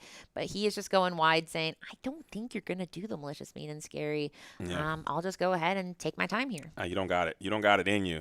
And I think cracking the guidebook there might be a little bit of a haphazard maneuver. It is quite tempting because your opponent does play the 1-cost Clarabelle, the clumsy guess. You could use her ability to destroy this or banish this item. But at the same time, you just need your Demona to ready so she can either be a challenger or a quester for you on the following turn. And getting cards out of your hand is just critically important to do that. So now Milo Thatch, alone and unafraid. Can you go full combo here? I think that's kind of what you need if you're Bro Hamilton. Or you can reduce some of the strength of some of these characters and maybe get another Under the Sea off. Maybe that is a play that you could find at your next turn here. I do love when you see them do this where I'm like, is a vision coming? Because I see it spread out by 2, but no, we're going to do 3 actually. And there the first part. Uh-oh, Katie. We're getting malicious. We're getting mean and scary. And here it is. The Prince Philip galloping and gallivanting in. Vanquisher of foes has vanquished a ton of foes there. And you've quested for 3 as well. I ain't heard no bell, says Ken Bro Hamilton. Can you reestablish? Can you put 3 lore on the board every single turn for the rest of this game? Hades is 2. That's a good one. And I mean, that puts down a ton of pressure because, I mean, that Prince Philip will quest 4-3, slows it down, 50% less questing power. Now, like you said, can it survive to the next turn? He goes ahead, he keeps that book very tightly shut. But having a single battle like this can be very, very, very bad in this matchup just because of what we just saw. Hades Infernal Schemer is available to both individuals. Also, that John Silver can give Reckless. So it is very, very, very dangerous to have one character out at a time. And we are going to spend the You're Welcome, sending the Hades the Infernal Schemer back to the deck.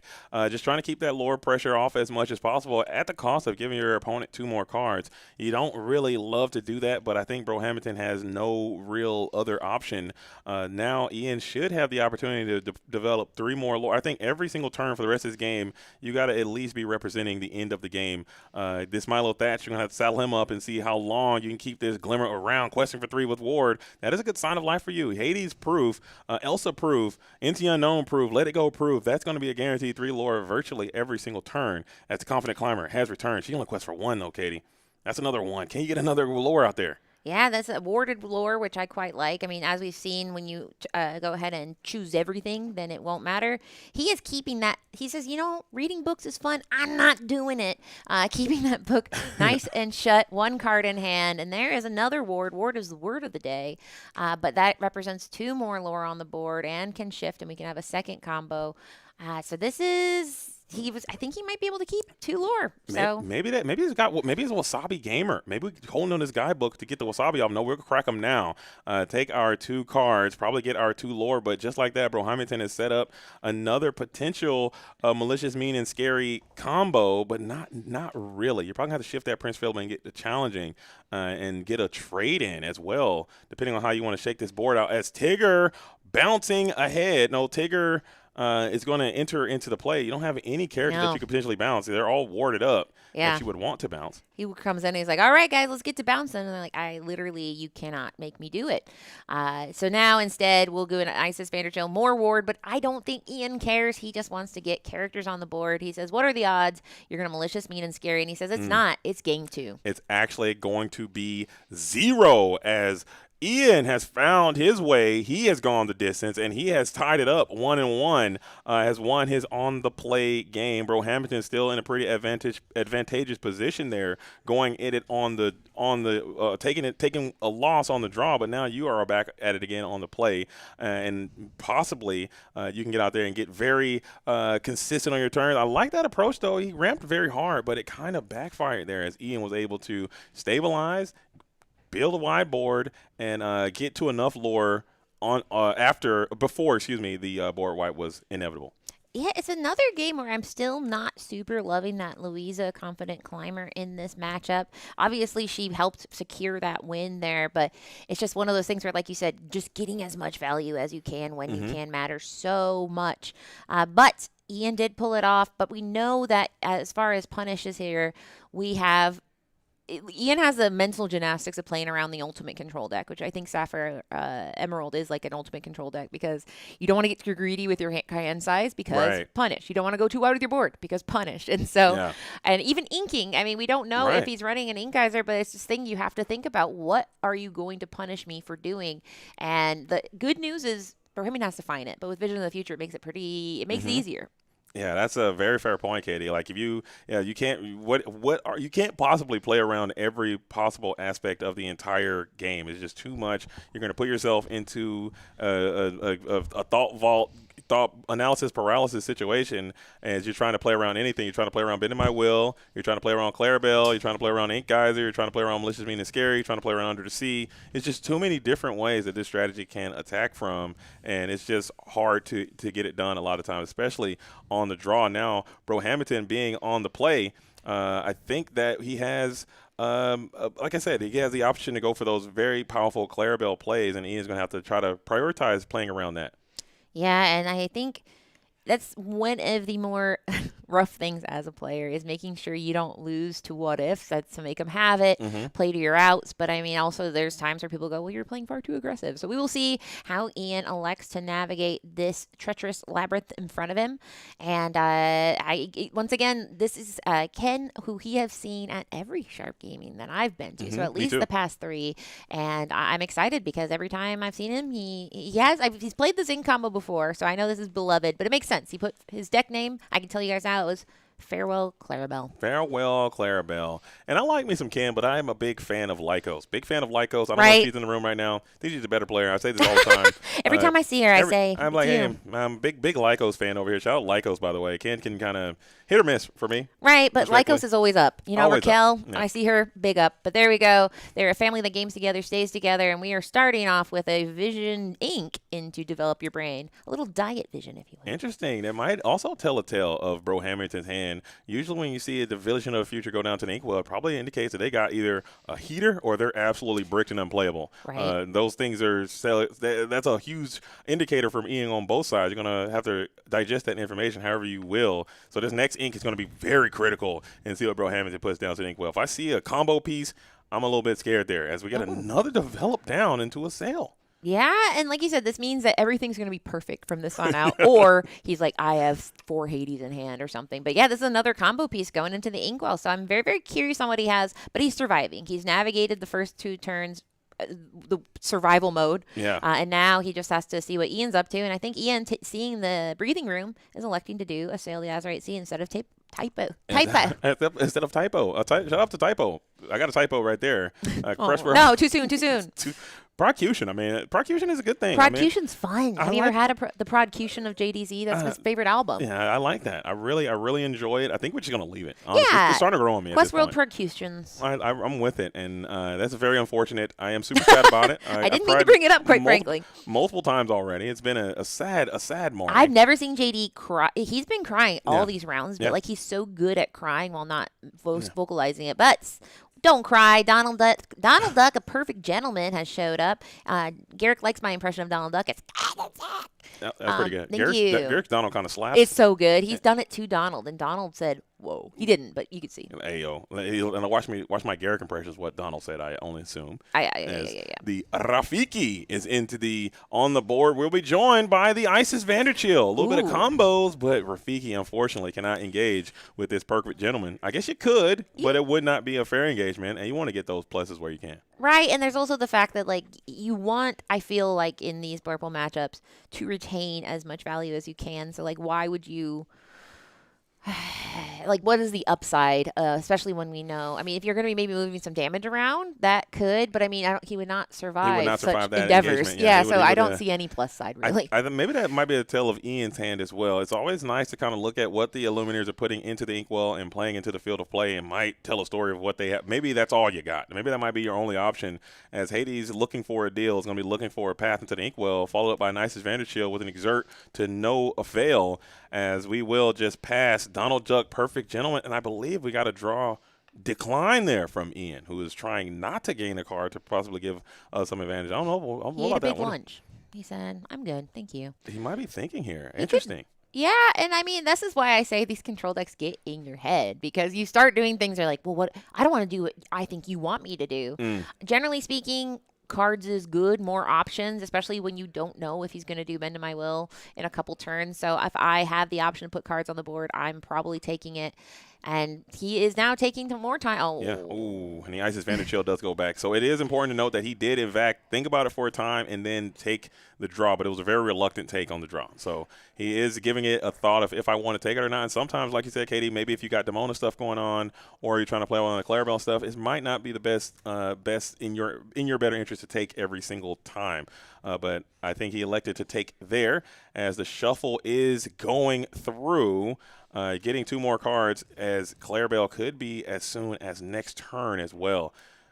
For people in the chat worried about the Milo triggers, or some people saying, hey, he missed his Milo triggers, I did read it's not a May.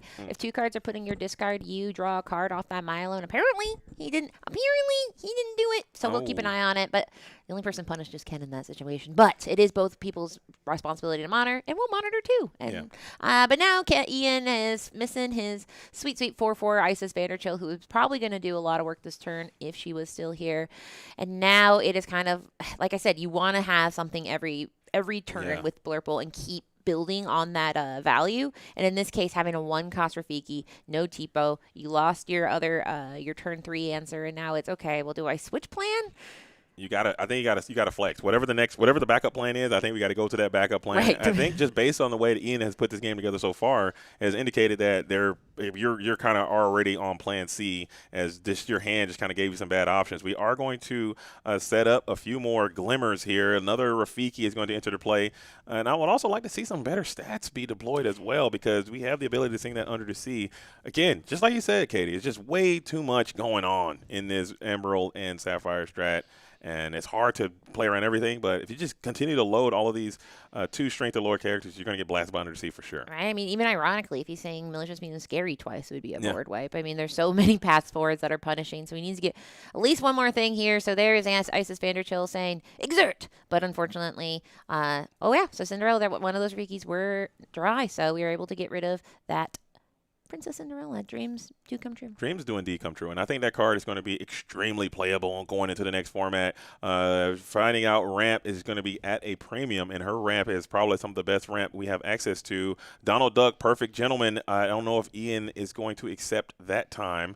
I believe he may have drawn for the Donald Duck, or maybe he denied. I can't quite recall what I missed if he took the card or not. But Brohampton's hand is just juiced.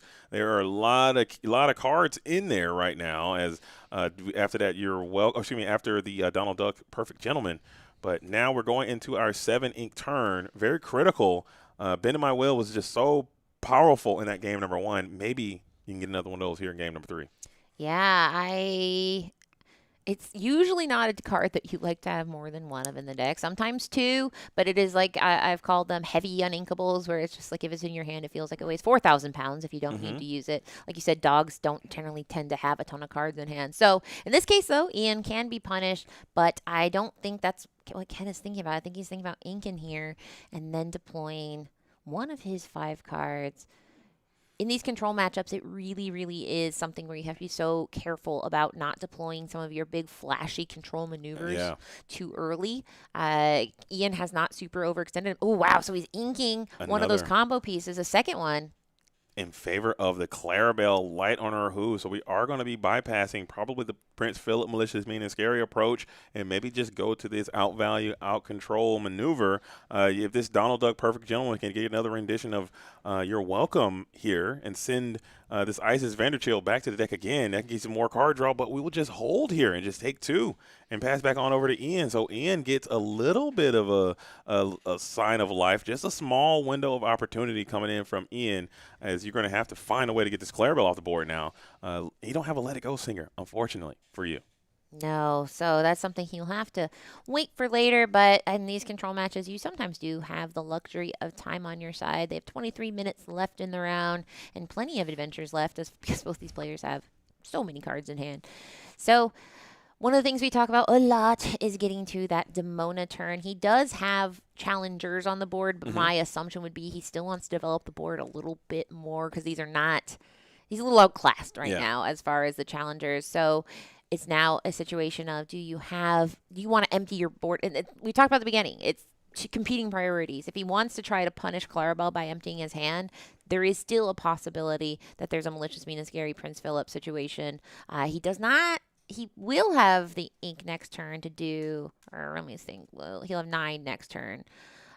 But all that to be said, it's just like if you try to empty your hand, he can punish you, and if you try to commit it all to the board, he will also do his darndest to punish you the same. It's such a scary spot. Like, this turn is very important for Ian. It might even be worth to go for the Demona now. You didn't even get a draw though. That feels bad.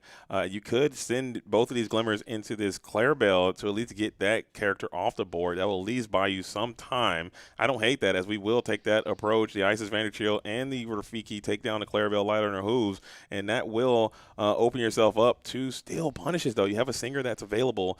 Donald Duck, Perfect Gentleman, Seeing Malicious, Mean, and Scary, but 2 of those are already in Inkwell, so I think you feel confident that he doesn't have it. Right, and the fact that you still are at least one more turn away from doing a Prince Philip. Now, you could, play Prince Philip and then shift, but then, he'd have to have a lot. Now, he does have a lot of cards in hand. That's the bad news. It costs a lot to do that, but he has the budget for it. So he's inking one of those shift Floodborn Prince Philips. There is another Perfect Gentleman and Oh, my goodness. a Cinderella. So he's just kind of rebuilding, stabilizing like nothing ever happened. Yeah, just questing into the face of this Demona Scourge of the Wyvern Clan. I guess you don't mind if you lose one of these Donald Ducks, because you have another in play already, and you are building that Inkwell up super duper nicely, and maybe you're just hanging on to a full combo in hand, as multiple pieces are now into the Inkwell, or you could be setting yourself up for a potential ink geysering as well to get all these very high impact cards back to your hand and really put the pressure onto Ian on another turn. We have a Cinderella Dreams Come True and 2 Donald Duck Perfect Gentlemen in play with Ink Geyser being deployed and Bending My Will. It's a mess. So you got to get out of here, Ian. There's a lot of things that can be in store for you. And I think he is feeling that pressure because, it's so miserable to play around these one-of cards. I mean, he doesn't know at this point if Ken has Under the Sea or Ink Geyser. Ink Geyser is kind of a niche card that not everybody likes to play. But the more Ken's board gets established, the more I start fearing Ink Geyser, because if Ken has all the resources he needs in hand and Singer's on board, then he goes to the mode where he's like, oh, I don't need ink anymore. I am so good. So if I'm Ian, I am trying to navigate very, very carefully, but I'm not liking it. Like you said, if I go wide, I might get punished. But I'll tell you right now, Katie, a lot of people had a lot of negative things to say about the Amber and Emerald Dog strategy, and I'm trying to tell you, this Amber and Sapphire Dogs, or Amber and Sapphire control strategy is just as, if not more toxic than the Dogs deck could ever be. It has to be the most toxic deck in the history of this game. Yes. But it gets I don't know how it gets such a pass. Like, everyone, oh, you're Baja, you're so cool, you're so chill. That was the vibe a lot of the time, but this deck is just actually overtly obnoxious the way that it plays, and it's really powerful. It's consistent too, and I think people really do enjoy this deck. But I think this should go down in history as the most toxic deck, maybe more so than the Ember and Well, Bulldog yeah. deck. I mean, how often are you like, please don't hurt my ink, please don't hurt my hand, please don't hurt my characters? Like, it's everything. There has to be one where it's like you lose your chair. There's like a card where it's like banish chair, and you're like, my chair, and they're like, yeah, you don't get one anymore. You don't get a lunch break either. I You mean, lose your lunch. You got to stand in the corner. There you go. I think Fungus famously tweeted, what if we all agree to stop playing Bend to Your Will, or my will, whatever, whoever's will. He was like, we should all do it together. But there you go. We have super stretchy Mrs. Incredible here, who I think this is just setting up, saying whatever the future is, I'm going to try to be okay. Because you can go ahead and get some questing power in. You can draw cards with that Woodchuck Guidebook. Demona, she might not get ready again. She might not stand back up because Ken has lots of tricks up his sleeves to punish, especially if he has a Milo or a You're Welcome around the corner. But we shall see. We're drawing that for that Donald and for turn. And Ian says no, thank you. Ian can't even afford it because you need to at least hold out hope that this Stone by Day ability doesn't take over this Demona. So you need her ready to do whatever it is that you want to do. As we are surveying that very robust Inkwell, Ken Brohammington is checking 6 here on the ink.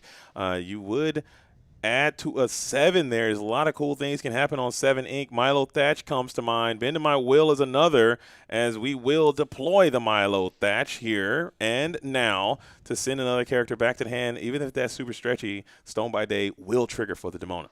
Oh, and then also So he's discarding that. You're welcome. So that's one card down into the discard here. So he has a secondary ability where you are able to draw a card if 2 cards go in the discard. So we'll see if we get to that point. But he does return Mrs. Incredible right back where she started from, stretching, snapping back like an elastic band. And questing. And questing into the face of this gargoyle who will be stoned. And the geyser. You've been geysered here. Very powerful ink geyser, as Ian has to hate to see it. All those cards are being shuffled up. You will you randomly add 3 to be added to the hand. And hopefully the lore guide steps up, and let's not get the dice involved with this. Just grab your 3 and put them in inkwell. Let's keep it moving. I've seen it go dice roll, Katie, and it drives me insane. It's a little silly Billy time, especially because you in theory could be like, I remember distinctly, but you're shuffling, and then what happens is so your hand will be anything but those 3. So it looks like Ken already has his 3. Oh, shout out to the lore guy here sitting he's at the doing table. it. The lore, I believe that's Taryn. She is there at the Taryn, table. you're Who great. is there doing the randomization? I love that. Right. Give me more. Get the lore guides involved a little bit more than these random picks. I don't hate it. They're sitting there. Let's make it happen. I like that. Make it like nice and fast. I've seen it go like we're just gonna roll these dice and just rolling dice all day, counting. I just think it's so. It is. It's a little silly, I'd call it. I'd say you have nothing else to do here. But we now are at the point where ink geyser, like I mentioned earlier, it doesn't hurt so bad when you have a nice board. So at this point, he has 3 nice singers. He has some mischief on the board where we have Ward and the ability to draw cards with Milo. I don't know if he drew off the Milo, but does he need to with 40,000 cards in hand after he inked 40,000 times and then bounced them all back to his hand? Ian's still looking for something cooler than what he's got because he is going to go ahead and crack that book open this turn. Probably for some ramp. I think that's the only way to get out is ink guys. A lot of times you can find like more of those cheapos, more of those sell the Azurite Seas, just to kind of expand your inkwell because Broham's, especially with this Cinderella Dreams Come True already active in play, find another one of those and get a double ramp off, and now you're already very high in the ink race to refill that inkwell and start deploying some of these heavy threatening cards again. Another bit in my wheel here after an ink geyser. Forget about it. What are we talking about? GG, go next, as Cheshire Cat is going to be deployed here. No effect. Yeah, and I'm feeling pretty rough if I'm Ian because Ken, we saw him ink 2 Malicious Means and Scaries. And now we don't know if he has them back in hand, but we know there's probably more in his deck, and some of it could have gone back to his hand. Instead, we have You're Welcome, which I think he also inked at some point. So You're Welcome will start the Pain Incarnation. That Demona's never getting back up ever again in the rest of her life. She life. might as well just be a gargoyle. Like Yeah, she's actually she's stoned by forever. Stoned by eternity. They're stoned by daylight savings time. She's never at a garden center. You yeah, can buy she's her. Done. She's done. But yeah, she's not. Getting back to 3 cards is a distant dream. Ken is sitting very comfortably at 5 lore to 1 lore on Ian's side, so he's up in every way imaginable because Demona, she can't sing, she can't challenge, can't quest, she's just hanging out. She can hold damage. Or there's a world where Ian can say, hey, I must shake this monkey palm. I wish my Demona could ready, and then you get bend to my will, and then she readies. That's possible. I mean, that's something that can happen. And Ken would do it. If anyone would do it, it'd be Ken. Well, you wanted her ready? I got something for you, pal. And we can bend to my will, and then she'll become ready. But this is looking very problematic. We know that there's multiple Malicious Mean and Scaries went down into the Inkwell, and also there's a Prince Philip, the Vanquisher of Foes is down in Inkwell as well. So we also have that shift line set up. So there's just so many different angles that you're being hit from here, and you just have no way to defend yourself here in this spot. I think someone put it best. It's Quisk in chat said, losing with 40 cards in hand, worst kind of losing. And I agree because it's kind of water everywhere, but not a drop to ink because you have time is not on your side. Ken has the ability to do very cool things with limited resources. We have the ticking time bomb of Prince Philip standing there, mogging on a boat, saying at any point, I can become a vanquisher of foe. By the way, you don't even need Malicious Means and Scary. 100% of his board right now has damage. Very true. So it's one of those things where the most powerful character is already primed for some Malicious Mean activities. So he is going to go ahead, ink that Demona, because we don't have it. We just don't need her right now for a lot of reasons. They should let Stone by Day become like a location or something. Let me gain some lore or something. Let me do something while these things are exerted. Like I can't ready, but at least let me gain a lore. Let me the statue garden. Something or for everything in your statue garden, all your stone gargoyles. Do something cool or something. As the Louisa Madrigal is going to be deployed again. Like you said, Katie, this card has just been very, very underwhelming in this matchup and looking quite poor in this scenario. She's obviously not for this matchup, but at least she gives you something to do with your inkwell. As we are going to ink the Tipo. Interesting indeed. I thought we'd be trying to set up more ink in that inkwell. Tipo would have helped you do that, but we are on our way with another Royal Explorer. Yeah, and we're just going to go ahead, sail the Azurite Sea. The good news is he can do so much with so little ink, so those could just be him playing around here. He inks a vision. We're singing. I'm scared. No, not another You're Welcome, as we will send the Louisa Madrigal back to the deck again for the third time, I believe this card's been hit by a You're Welcome, as the questing has started. Bro Hamilton, Ken, way out front. I don't know if there's a card that exists in our current card pool that can get you out of this one, but this is looking very promising for Ken and not so good for Ian. We're going to play this thing all the way through the line as Ian is looking at Oblivion, ton of cards in hand. Can you find the answer? He can find all of it. He has his whole deck, unfortunately. He can keep looking. He can keep looking. I mean, yeah. This is magic sometimes. This is a game of magic and hope. And there it is. The handshake is issued as Ken Brohamington is going to get it done here in Game 3 fashion with 11 minutes left on the time clock. GG's, well played to both of those Lumineers. But, man, I love seeing that Sapphire and Emerald deck do exactly what you pay it to do. Yeah, and you said it's hard because I hate saying something is toxic because, I mean, it's the game. It's how it's written. But how overwhelming can it be to have a deck that controls every aspect of the game? And it doesn't always work. I think if he was playing against a faster deck, he couldn't have necessarily had the luxury that he did in that game. He was against another control deck, and it's just, unfortunately, he had the upper hand in this specific matchup. Right, and even if he had like more of a traditional build, it seemed like Bro Hamilton wasn't really playing the Under the Sea stuff in his deck. So maybe you had like Genies in there, or maybe more of the Bell, the Accomplishments, just characters that can quest for too, to at least have the ability to put the pressure onto Bro Hamilton. But he was able to just sit back, get to his spot, set up nicely, and everything just kind of rolled right downhill. And Ian just really couldn't do that. We saw him had a nice approach there on game number 1. Was able to put 15 lore on the board and then kind of drag it out to victory, but you just really couldn't duplicate those efforts on the draw, and it's just going to be like that sometimes. And I think what we saw is one of the downsides of dogs existing is that you will see people build their deck, and I'm talking specifically about that Blurple build, where when I see Louisa, I'm thinking that feels like something that's made for dogs, but in other matchups, it then becomes like, oh, poop, that's not a good card. Right. So the fact that dogs exist and dogs can put in tech cards and just like play them, don't, whatever, Tramp can kind of get them around their tech cards. And other decks, when they're like, okay, I'm coming for you, dogs, they suffer in that scenario. So that's why I think people do get frustrated by dogs, is it feels like they get to have their cake and eat it too, and every other deck just kind of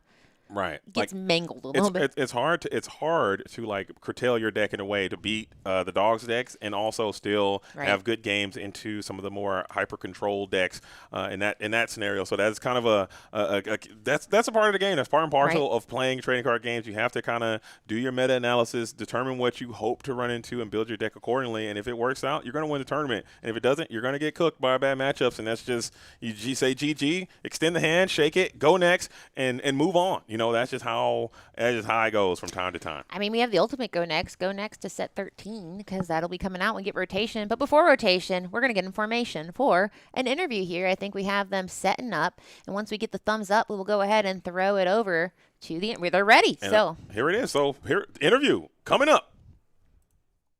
Congratulations, Ken. Thank you. We were just talking about your deck before the round started, and you're like, oh, I was doing so well. I was getting wrecked by it, and I swapped to it, and now I'm crushing. I mean, it's what I do, right? I always pivot the night before, and apparently I made a good pivot call this time. Oh, and it's worked pretty well for me, too. So, it has its benefits. Right. Why don't you tell me about that game just a little bit there? How are you feeling? So historically, green-blue has a favorable matchup into Blurple. The game 1 Bend to My Will was insane. Oh yeah. And then Donald on the draw or Donald on the play in game 3. I mean, it just, if you can't clear it the turn you play it, then green blue is just able to snowball after that. Yeah, I mean, you might have played this little 3-cost action in there at some point. I believe Ink Geyser or something like that. Oh yeah. And pretty good. Yeah, Ink Geyser's pretty good. I mean, my opponent had a Demona on the field, so I mean, like that's not ready. If you don't want the Demona if you don't want to bounce the Demona, you just make sure the Demona don't ready. Oh yeah, exactly. And the Milo Thatches in this matchup are insane. Oh, well, I did notice earlier that you're here with a few people. Who'd you show up today with? The whole squad. We have one player at home. Shout out to Dunbar. He just had a new baby, so He's the Lone Ranger back home. So we. All right. Well, there's some little ones too, I do believe. Oh yeah, the children. The So chittens. yeah. So also shout out to my wife. She's a real MVP for keeping an eye on them with fixed seating. When you get to watch the playback, you'll get to hear JDZ say some lovely things about you. Always. I always look forward to what JDZ has to say about me after a feature match. Yeah. Oh man. But very well played. And we were talking. JD and I were talking beforehand. We are like, oh man, Emerald Sapphire is really, really good if you dodge dogs. I've been that lucky. So let's continue and hope that you just play against the red blue that you're trying to prey upon, all the Ruby Sapphire and all the other Amethyst decks. Just call it Blue Crush today, baby. Ooh. Well, good luck in the rest of your rounds, and we're gonna jump back over to JD and Katie in the booth. There they go. All right, and we are back. Huge shout out to the Bro Hamilton for getting loose, getting busy, getting active out there on that Emerald and Sapphire strategy. Love to see it, but just like that, we got a little couple boosties. We're going to say goodbye to this format, to this core set by cracking a couple packs here. Just a couple, not too many. We're going to save these throughout. This box got to last me this weekend, Katie. I know we I have to do it on camera, which is crazy for me because I like to sit in a corner like a little dog with like some leftovers that I got a hold of. That's me. But I'll open my first pack. I'll get started. You can take the shrink wrap off. For sure. We got Garrick over here on the Wheels of Steel, who's Garrick literally like feeding and tweaking. He's trying to get into these packs. So we're gonna have to get out here super quick. Let me get Buzz number 2, please. Buzz number 2. Let me get out of that pack there, Buzz. Come on there, Buzz. All right, we have Mrs. Incredible, Vixie, Woody, Morte. We have Cerebellum. We have Kashikam if you got him. We have Alma Madrigal into Jebediah Farnsworth. Come on, Katie. All right, we have Pocahontas into. Come on there, Peppa. Peppa Steppa. Come on there, Buzz. All right. You don't want to start too high. Take yourself. Temper yourself. If you started with an iconic, then what? Temper yourself. Here we go. Come on there. Audrey. Come on there, Wee Dingwall. Get on out of there, Buzz. Come on there, Buzz. Julieta. Come on there, Woody. Here we go, Salvage Operations. One more time. Who there we got? We got Ariel here. But a Mickey. Come on, Mickey. Finition leader. Come on there. Oh, epic. That's nice. We'll take a little epic. In this house, epic for a treat. In this house, we take epics. All right. So I will move on to, we've got Bob Parr. Shout out to Bob Parr. Violet Parr. Vixie again. We got Dolores. We have one of the dwarfs. Who knows? Kita.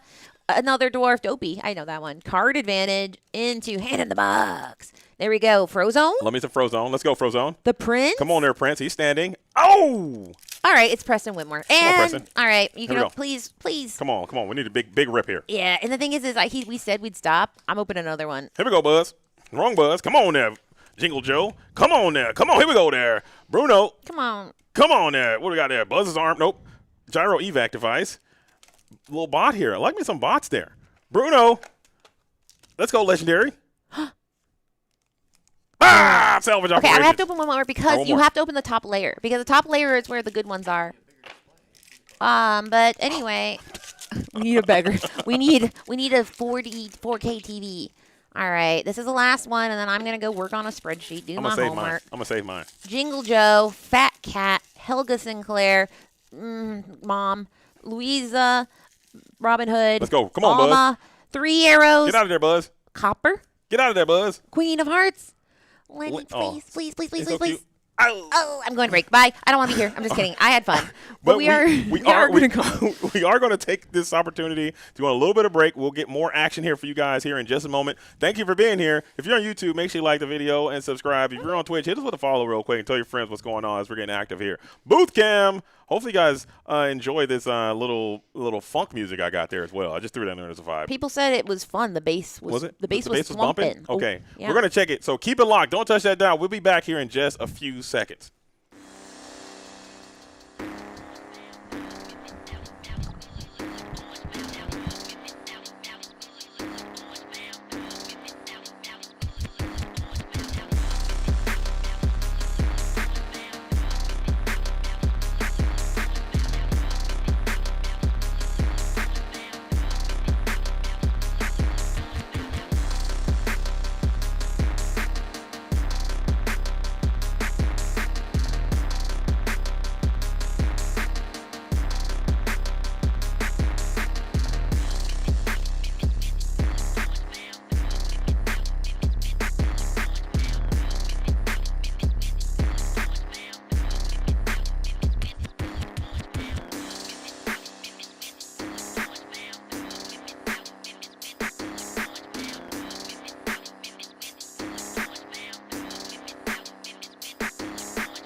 Hello, everybody, and welcome back to the Sharp Gaming CCQ, where we just had an amazing round number 3, where we saw some Emerald Sapphire on the feature match table going undefeated so far in the event, which is really surprising to see, especially in this format where dogs have been running rampant. Well, you didn't play against dogs yet. That's true. You dodged. You did what you got to do with those bad matchups. Just not play them. Yeah. Get lucky or not play them. It's kind of the same thing almost. I mean, throughout your tournament run, there is a lot of luck involved, and matchups are a huge part of that luck. If you can simply dodge your worst matchup and play all favorable ones, you're going to have a pretty good time in that event. Yep, that's how I tend to do it. I like to do that. Get good pairings, get lucky, play mid, and have a good day. Yeah, I never get lucky. Oh, well, let's get lucky right now. Okay, I get kind of lucky with booster packs. But yeah, I mean, the first time I get lucky at a DLC, trust me, I'm winning it. Okay. Do you know how I know you're not lucky? Why? Food showed up the moment we I went know. on That's why live. as soon as he was like, "We're gonna go live," I was like, "Lunch just got here though." But booster packs are fun. Booster packs are fun. Are you gonna start us off? All right. Well, you got to do the slap. I wonder how it's gonna transfer this. Come on, Buzz. Come on, Iconic. I don't want to tell Katie's story yet, but she talked about her booster yet? Her booster pack that she got last night? Yeah. No, she needs to tell that story, Katie. All right, well, she can do that later then. About your booster pack that you opened last night. The one single booster pack that you bought from Walmart. What do you got? What do you got? We were twinsies. Oh, hold on. Twinning. Augustin Madrigal. Casa Madrigal. Okay, the Prince. Let's do pack battle. Let's see who has the better pack here. Rares and up. What are you doing? Where are you going? Leviathan's Lair. Okay. you Okay. win that one. Versus Prince. Who wins? Me. I think your card's better. Okay, I'll take that. You got that one I for think sure. I got Ooh, I win. Oh wait, no, I yeah. thought it was an epic. It is But not. Miss It's the Incredible, regular. It's the regular. It's Sky. I think you got it. No, Singer Diablo. 4 is where it's at. Diablo Mog's my pack for sure. All right, Oh, Luke. I thought we were just doing 3 fights. So No, you won no, 2 out no. of 1. We're just the whole pack. Diablo takes it. Yeah, who's got the best pack? All right, I'll agree. I'm a fan of that. I played it in Infinity. I like it so much. Yeah, because you're addicted to Emerald Steel. I'm addicted to Diablo. It's a problem, and we're trying to get him. I don't know. I kind of like it. We're trying to get him rehabilitated. Everybody. No. It's never gonna happen. Growing pressure. We got an escape rope. Club door. Zeus. Ooh, starting off with the super rare. You're getting demolished. Oh, you started off with the super rare. So we both could have a legendary here. But I think. Mine's better, for sure. Yeah, Mordu's not going to cut it. Oh, Gadget, come on. I got another super rare. Oh, all Destroyed. right. I guess. Obliterated and a buzz. Can you believe it? I got the Pizza Planet. It's thematic, at least. I got the buzz. I have foil buzz is so fire. many foil buzzes. It's crazy. Oh, The amount of no, times lucky. I've been baited by this card. Oh, yeah. It's like, is it the Iconic? Yes, it. Oh. It's a foil. Oh. It's a foil. All right. So close. 1-1. Tied up. I got to go fast this time and see if I can get through the whole pack before you can get to it. Whoa, hold on. He's Growing pressure. There is growing pressure here. 3 arrows. Ooh, Firefly Swarm. Firefly Swarm. Lenny. All right, I like Lenny. Uh-huh.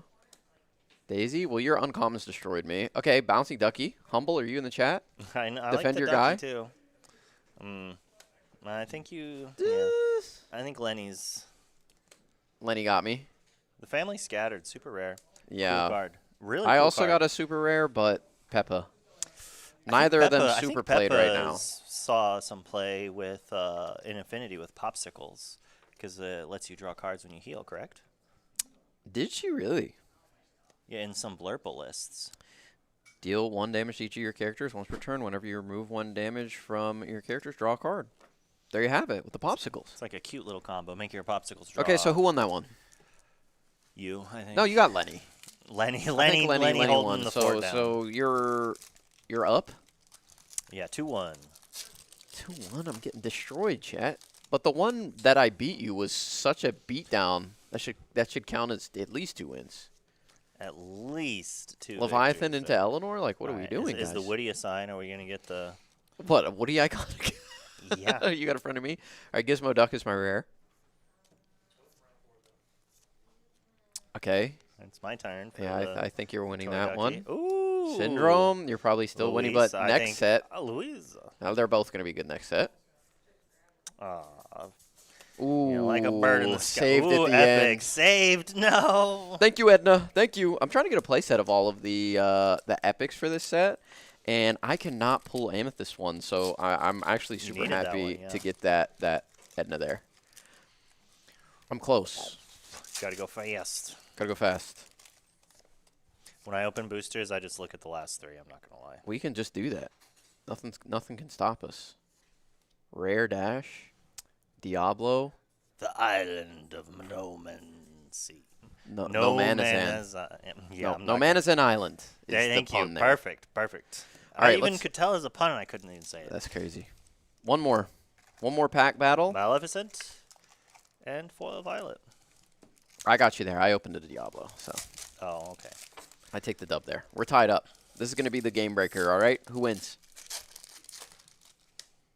Inner Strength. I'm going to find the Inner Strength to pull Iconic Merida right now. Ariel. We got pre-release pack victory. Oh, here. you literally just went straight to the rare. Okay. You said we could do what we wanted. I literally did that last pack. Okay, Touch the Sky. I got Frozone into Oh, Louisa. I'm winning this one. yeah, you are. Easiest dub of my life. Julietta's I was hoping to Arepas. hit the epic and do to you what you did to me and take that. We should have been doing war and moving the packs over. To the spoils go the victor. Oh. You want me to take your bulk off your hands? That's what you want. That's what you want from me. Is the round paired? Do we know? Yes. The round is paired. Okay. We're going again? Okay. I already opened, I guess. Luke is. I'm Luke winning can't be this one. stopped. Oh, Winning this Alien and Dash. Lyle. Okay. We're going straight Foil to. rare, We're we going got straight to the this. back. Super rare. You're about to get destroyed by a Dude, legendary. nah, Dash has got no. Get cooked, buddy. And Jingle Joe foil. What do you know about Oh, come on, Dash. it? He did Merida's not such a good card. get it over the finish line for you. I think Merida is in a really cool position, Dude, I'm gonna- especially post-rotation format. You have to worry about the comeback here. Like I've got. I'm not worried. The second 2/3 of this box. I'm not sweating You've at only all. hit 1 legendary. You've hit 3. You've hit your foil. Wait, I haven't hit 3 legendaries, just 2. Just 2. Eleanor might as well be a legendary. Yeah. She's an honorary legendary. I mean, she's the best card in the game. What can you say? How do you feel Best about card in the game. post-rotation? How do you feel about Eleanor just being the best card? I mean, she's pretty good. Yeah, I'm asking you. Do you think Uh, she's the best card in the game post-rotation? You've been playing it a lot, huh? Maybe. There's a big chance. What are the She's other gonna cards in be- consideration for you? She's the most format defining from the get-go, right? She's the known boogeyman in the room. The cool Olaf. Well, you action talked deck about is Sully. not You as really good. like Sully. I do like Sully. How about Mike but, Wazowski? That's my #1 pick for the card in the set. I mean, in just the set, Just Attack of the Vine. I mean, Mike's pretty good, especially with Eleanor. Like you just Mike's like, really fill good. up and empty and fill up and empty over and over again. It's going to be pretty annoying. Definitely Daisy vibes, but instead of lore, it's card advantage, which, as Eleanor has shown, is pretty good. Yeah. In some instances, a little bit better than just gaining lore. Because if you can control the resource game, then you'll get the lore at the end of the day. I mean, obviously you need the lore to get over the finish line, but most of the time in this game, correct me if I'm wrong, sometimes there are decks that do this incremental questing, but most of the time you're trying to control the board, you're trying to control the hand size, and then you just quest like twice and the game's over. Yeah, you two-tap them, as the kids say. And it does look like they're shuffling up, so we might have some action to watch. We are shuffling up, and JDZ Quest has gone MIA, so I will... Luckily, you are a fantastic producer as well. I'll do everything. That's why you get paid the bit. That's why you are in Quest Productions. Exactly. Shout out to the Quest World Productions as we are going to get here into the round number 4. It looks like both of our players have been seated here. I am not exactly sure what decks they are going to be piloting, but it does look like it is Jude versus Wes here in round number 4. I do believe one of these players is a local, or we were going to be getting a local, playing some spice, but I could be wrong and misinformed, which has happened a lot. That could be the case. I am not sure what either of these Illumineers are on, so I'm going to go ahead and get those ink off of the board for you there. Yeah, there's been a wide variety of new archetypes and new decks to play. I haven't broken Vinelings yet, but I want to. I really wish it could be played like the Honey decks. I know. There's so many really cool ones that are just Everywhere. not in the right color. Like, I was trying to build it the other day, and, you know, I tried to put Gaston in the deck, and I wanted Gaston, but you can't play Gaston because I was like, all right, you have to play Amethyst. Most of them are in Amethyst, and then I was like, all the good Floodborns are in Steel, like Tinkerbell, Giant Fairy. So I was like, okay, we have to play Amethyst Steel, and it really was not coming together. But this round looks like it is coming together. We have Ruby Amethyst for Wes here. Not quite sure what Jude is on.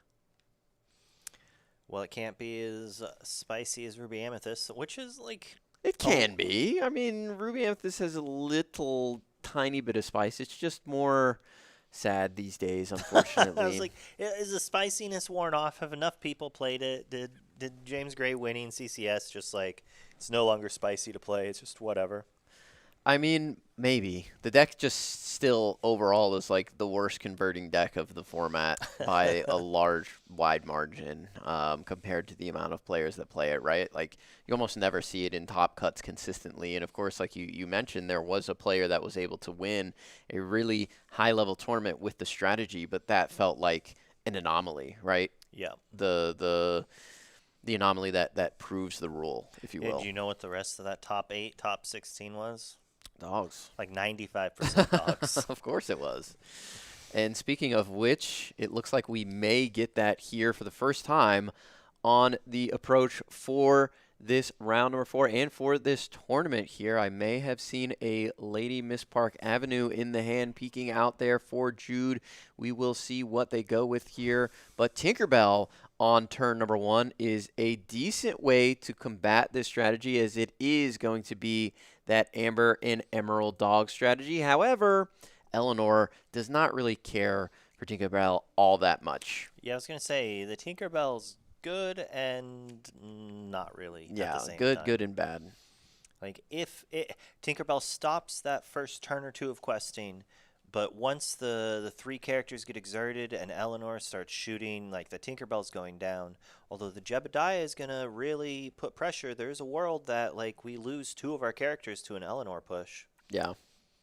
And a kitty cat next turn, a Cheshire Cat, is going to also be quite backbreaking if Wes has it. And we're setting up for that turn 3 Eleanor.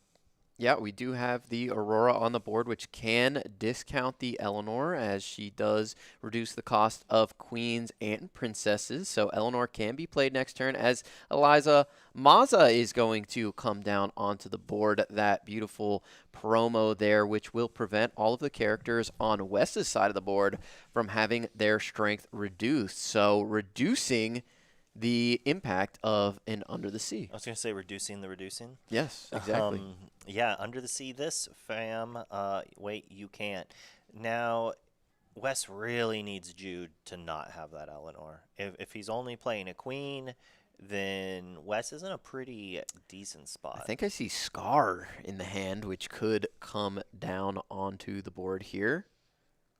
For Jude, the Ward 4 cost? Yes, Scar? the exact Scar that Mo used to win his qualification. Oh, I did not realize that Mo was on such a spicy list of dogs. He was.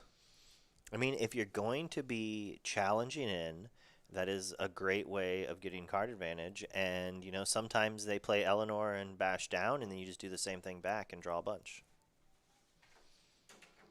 Ooh, and Yzma joining the fray to refill a hand up. And, you know, Jude didn't have that Eleanor. We just traded the Tinkerbell with a lady and just deployed a Lilo and no ink. A little bit of a slow run here. Jude really needs to draw this Eleanor or possibly an ink to play it. But we had the Lilo to play, so we did have that last turn. Everybody has been feeling like this deck, the Ruby Amethyst strategy, has been like a solid counter to the dogs. Do you think that that holds true, and the issue with the deck is just it kind of falls apart against most other strategies in the format? I think it depends on which version of dogs it is. Now, when James Gray won CCS, people weren't on the Eleanor game plan yet. That was literally the same weekend that Slab Sharks broke Infinity with Eleanor. And then, like, the week after that, people started playing Eleanor in Core as well. And I think the addition of Eleanor and then the addition of playing Queen, 2 cards that really kind of make this matchup a little bit better for Jude, as that card advantage from Queen and a character that just trades with everything, and while questing for 3 is quite relevant.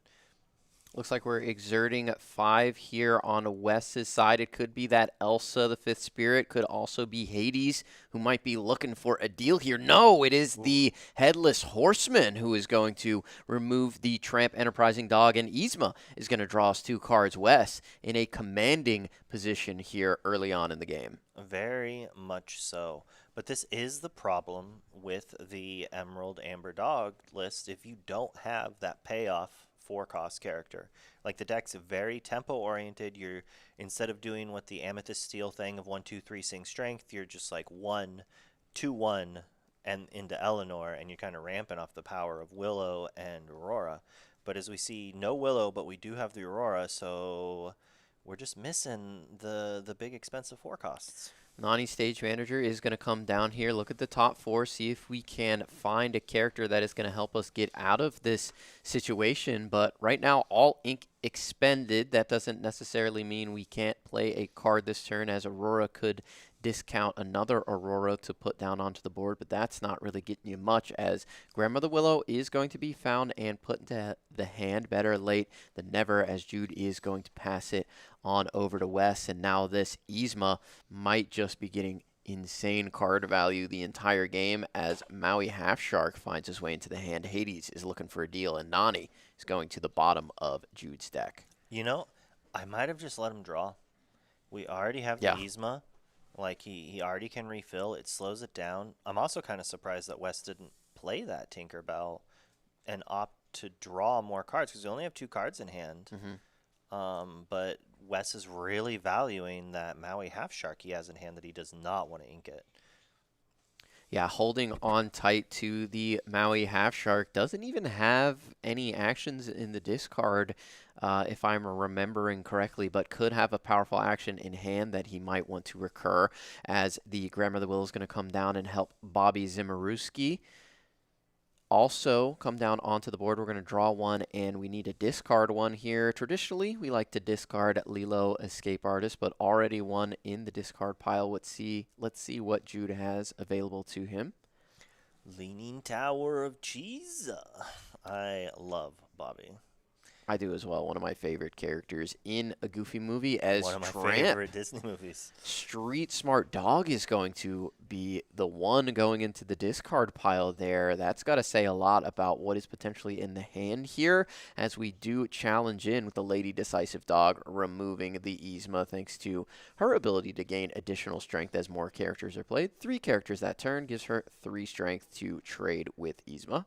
And like you mentioned on the last turn, could have drawn more cards there, so not as much value as we could have gained out of that Yzma Conniving Chemist. I'm really curious as to what the last 2 cards in Jude's hand are. I'm assuming one's an Eleanor and maybe a duplicate Tramp. Hades is going to come down again. That's the third Hades here early on in the game. One did go into the Inkwell. We're looking for a deal. Not sure what he chose there. It looks like the Lady Decisive Dog. And Jude refusing to give his opponent more cards as she is going to make her way to the bottom of the deck. And we're just going to continue questing here for 3 up to 10 on the side of Wes. Yeah, Wes is just getting aggressive here. And, you know, maybe Jude had that read earlier, and that's why Jude put the Nani on the bottom, being like, you know, I know you're going to turn this Yzma sideways and I can trade. Got a big turn planned up, and then we're going to follow that up with an Eleanor and shoot some stuff down. But even an Eleanor it's only okay. We got the Scar. The Scar does come down, but Scar notably needs damage on his opponent's characters to draw those cards. So we could challenge into the Horseman, put a damage on, and then challenge again, remove it, and draw a card thanks to Scar, and that is what Jude decides to do. We are going to draw that card. Scar, again, with Ward, will be a difficult card to get off of the board and trades up really nicely into Wes's characters. If only there wasn't that 3/3 Reckless just threatening True. the poor Scar there. Jude has some outs, but there's very few, and is in a rough spot as Wes is just questing out. Is now the time for the Maui Shark inking a kitty cat. Yeah, Cheshire Cat, inexplicable, going into the Inkwell. We are going to favor Scrooge McDuck here. That Maui Half Shark just sitting in the hand. The Hades quest for 2 here. We boost the Scrooge and pass it back to Jude. 1 card in hand for Wes, and it is that Maui Half Shark. Might come down on the next turn, but really holding on to it right now, which is interesting. Maybe he knows something about his opponent's deck. There could be Horseman Strikes sitting in the hand for Jude. Yeah. There'd be a sick read. Jude's hand is just like 2 or 3 Horseman Strikes. Just like, please play the Shark. Lady Miss Park Avenue is going to hit the board as we can get 2 characters back from the discard pile. Yeah, she is been such an amazing character. With that meme where it's like, have I been a good dog? It's like, yes, lady, you have been. As you leave for rotation, you have supported this format, and humorously, people are not playing her as much. So it's nice to see her still see a little bit of play. There's just so many cards to play in this Amber Emerald deck now that it's just like, which version do you play? I never would have thought there would have been a list of dogs that was not playing a full set of Lady.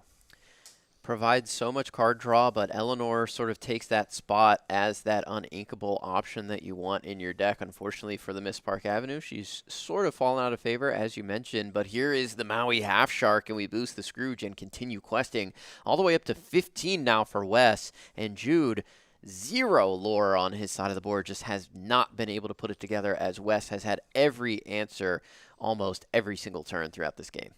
It's been quite the role reversal here. We have the aggressive Ruby Amethyst deck trying to quest out before the Emerald Amber control deck can gain advantage from challenging with its Scars. Yeah, the roles have been completely reversed here, and Jude right now in such a difficult situation.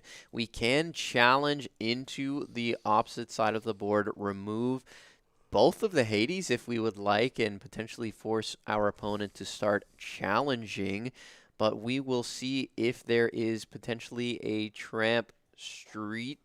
enterprising dog that can help us challenge even more. Double Decisive is going to come down here.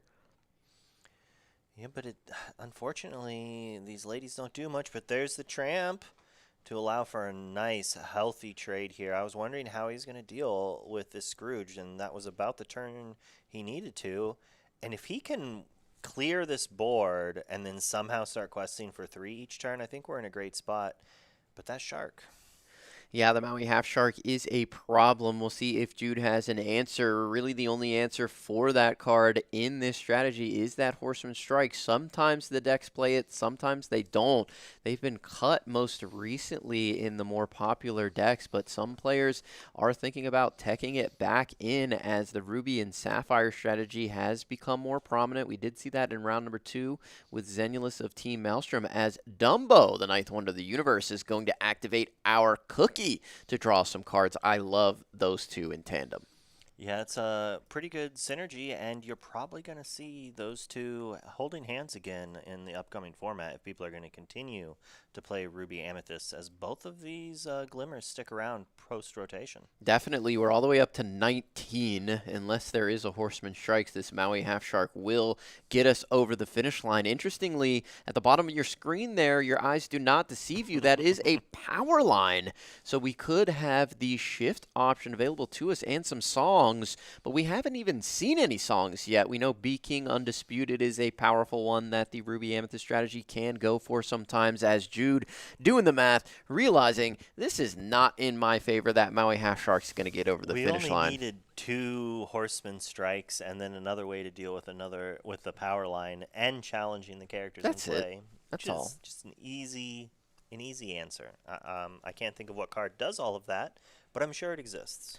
Wes taking game number 1 there in this matchup between the Ruby Amethyst and the Dogs deck. This has been the strategy that people have been saying counter this Dog strategy, but Ruby Sapphire has also come up as a great counter as well, as I just mentioned. So falling out of favor a little bit is this Ruby Amethyst deck, but Wes still believing in it, still 3-0 and up 1-0 here in this best of 3 against Jude.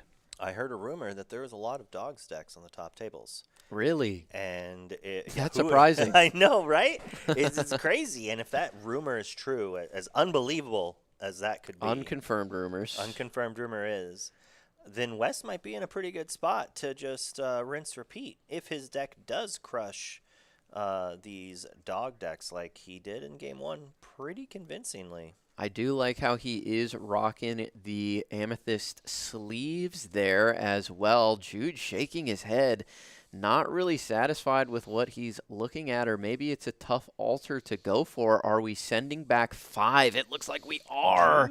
Just keeping 2, and that's got to be scary. But I feel like the Dogs deck can alter pretty aggressively and be okay with the cards that come off the top, just because you play so many characters that cost so little. So even if you just keep 2, it's probably like Aurora Eleanor or Willow Eleanor, something like that. And then as long as the rest of your cards give you somewhat of a playable curve, you can make those 2 cards that you kept to be really impactful. Exactly. And, Jude has kind of shown his emotions on his face quite a bit. Yeah. I don't know if you picked up on it when he played that Nani, but if I could ever guess a Nani that showed Eleanor's going to the Trip bottom Eleanor's of the deck, to the bottom. right? Like that would have been the face I would have expected to see. Maybe he was so disgusted with that Nani that when the Hades came down, he was like, you know what, join the Eleanors. Yep. That's where you're get going. down there. Get off my board. You're not helping me. You're hurting me. But we are getting into game number 2 here. Jude is going to be on the play. Let's see if they have a really solid turn number 1. It is going to be that Pluto, which can exert to reduce the cost of the next character you play for the turn. Ursula going into the Inkwell there. After seeing the power line, I was curious to see if Jude would be more hesitant to ink the Ursulas, because traditionally in this matchup, you ink those all the time because Ruby Amethyst doesn't play songs anymore. There's no Be Prepared or Friends on the Other Side that you need to grab. Yeah, I'm really interested in wondering what the full song package that Wes has, as you're saying. It's very curious. And Jude, you need to have the Eleanor. If you have the Eleanor, this game's almost over. Yeah. The position to be put into answering this Tinkerbell, Wes probably has a 2-cost 3/3, either being a Scrooge or a Cookie. Yeah, Jebediah. Farnsworth. Jebediah. The Cookie. As we're getting into game, turn number 2, Scrooge McDuck is a great card to put down, and we're going to quest with the Tinkerbell. I think that is correct here, anticipating an Eleanor coming down on the opposite side. Might as well get that 1 lore while you can. We'll see if Jude has it. 2 ink. It's a Nani. Oh, my goodness. Is that an Eleanor? Nope. Oh, there's one. The head shake. At least we get to see it with him here. Is that a Scrooge? No. Is that double Eleanor? That's a Lewis. Lewis. Lewis is in the build here. Really interesting. Potentially to counter other Dogs decks, force their Eleanors to be reckless. Yeah, that is one way to go about trying to answer opposing Eleanor's. I prefer just to play my own. That is super fair, as the Rhino is going to go into the Inkwell. Aurora is played. And yeah, Nani sending more Eleanors to the bottom of the deck. That's not what you want. I'm really interested to know what those cards that Jude decided to keep in the hand could have been. But Nani not doing what we need right now. I don't even. Do we have a 2-cost character plus a boost? We do. It's a second Scrooge. This is the ideal turn 3 play for the Ruby Amethyst deck. Start boosting those Scrooges so they become untenable, uncontrollable throughout the match. Yeah, this is a rough spot for Jude. We started with one of what could have been our most explosive openings here with a Willow and a Pluto, similar to having the Aurora, but it does give us a few more outs. We could have dropped Eleanor and another character and just applied the pressure. We went digging with that Nani, and we didn't really see enough, and now we're in this spot where it's like we have a board, but our opponent's board is pretty scary, and we don't have anything. We need some. Okay, that's something. Yeah, the Mickey Mouse Expedition Leader can choose to come in exerted. Every time you quest with the character, you can reduce chosen character's strength by 2. So both of these Scrooges right now reduced by 4 strength. They are not going to be able to challenge in. I mean, you can boost the one there at the top of the screen and challenge in for 1, but that's not going to be very useful at this point. This Mickey Mouse is pretty good in this position. It was kind of what we needed to be able to continue questing. While Wes will be able to challenge with at least one character to take something out of play next turn. If Jude can, a bodyguard or an Eleanor, I think the game is over. If we're able to play one more impactful 4-drop, because normally you need 2 of them to seal the deal. Elisa Mazzo would have been really nice to have there on turn number 4 for Wes. That would have been so dirty. We do know that it is in the deck for situations like this, but not able to find it quite yet in this match. We'll see if we just continue questing with the Mickey Mouse as we just play a tramp and pass the turn. Maybe we are setting up for that Under the Sea, as we can quest here and then reduce the strength and sing the Under the Sea. I think that might be what Jude is trying to go for here. Unfortunately for Jude, there is a Headless Horseman in hand, and it's possible that maybe Jude saw that coming and it just wasn't good enough, but maybe then we get a little bit, that's... Ooh, this is a way to get rid of it. Jude. Yeah, we exert the Mickey Mouse Expedition Leader and challenge into him with Scrooge McDuck. So, Wes, 2 answers to that card in hand, whether you quested it or whether you didn't. It was going away one way or another, as the Headless Horseman will be able to take something off the other side on a future turn now. I really like how Wes played that. I'm sorry, it's so hard to concentrate. I'm just singing that song in my head. You got it stuck in right away, one way or another. These characters are going down. That's true. How would you be challenging here? Would you even challenge? Like, I don't want to challenge. I lose characters. How do we rebuild from here? We need to like queen draw into a character and a 2-drop maybe?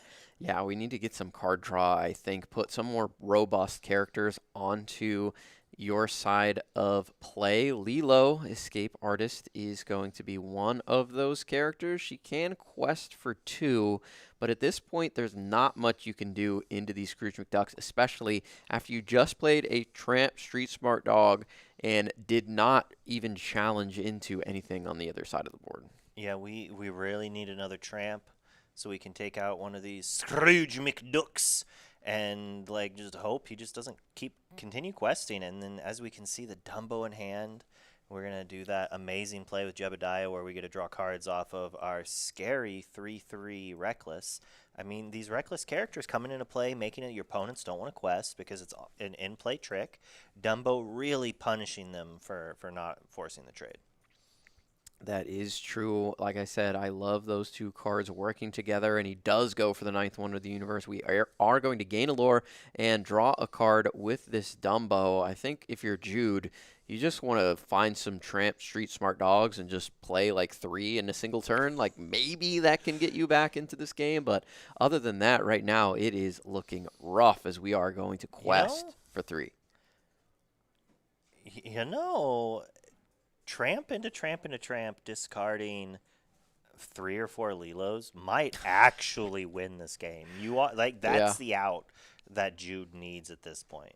Nani finds Under the Sea, Lady Miss Park Avenue, a decisive dog, and a third Under the Sea. He has one choice here. The Nanis are working for Wes. They must have been spoken to, or maybe they were put under hypnosis at the start of the game. That's the problem with stage managers. Like sometimes they manage multiple things, and like if you're playing and they're managing both teams, like you never know.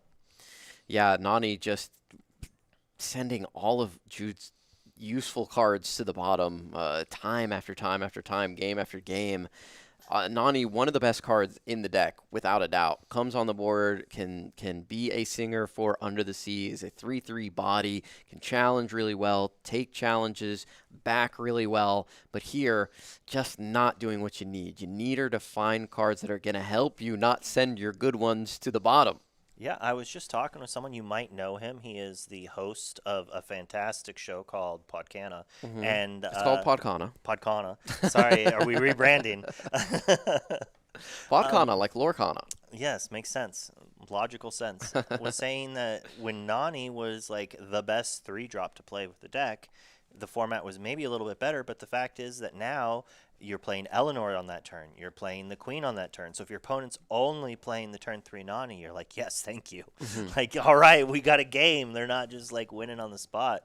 As we see West just draw more cards and gain more lore.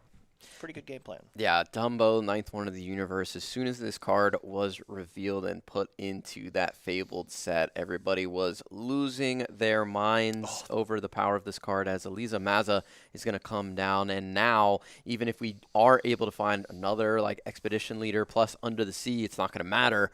That could have been an out. We already saw one expedition leader get challenged down and 2 Under the Seas sent to the bottom of the deck, courtesy of Nani.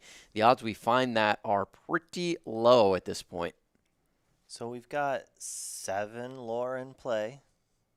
So that's 1 away. We need to start playing those tramps right now. Yeah, those tramps need to come down and come down quickly if we want any chance to get back into this game. But look at these Scrooge McDucks coming down on turn 2 and turn 3. Just been on the board this entire game, as another Lilo escape artist is going to come into play for Jude. This is our second character we've played this turn, so we need a third character so we can quest for 3 with this lady. And if we do that, we can quest for 3, 4, 5, 6, 7, 8, 9, 10 lore in this turn, going to 14. Which, since Wes it can only go to 19, he has to challenge.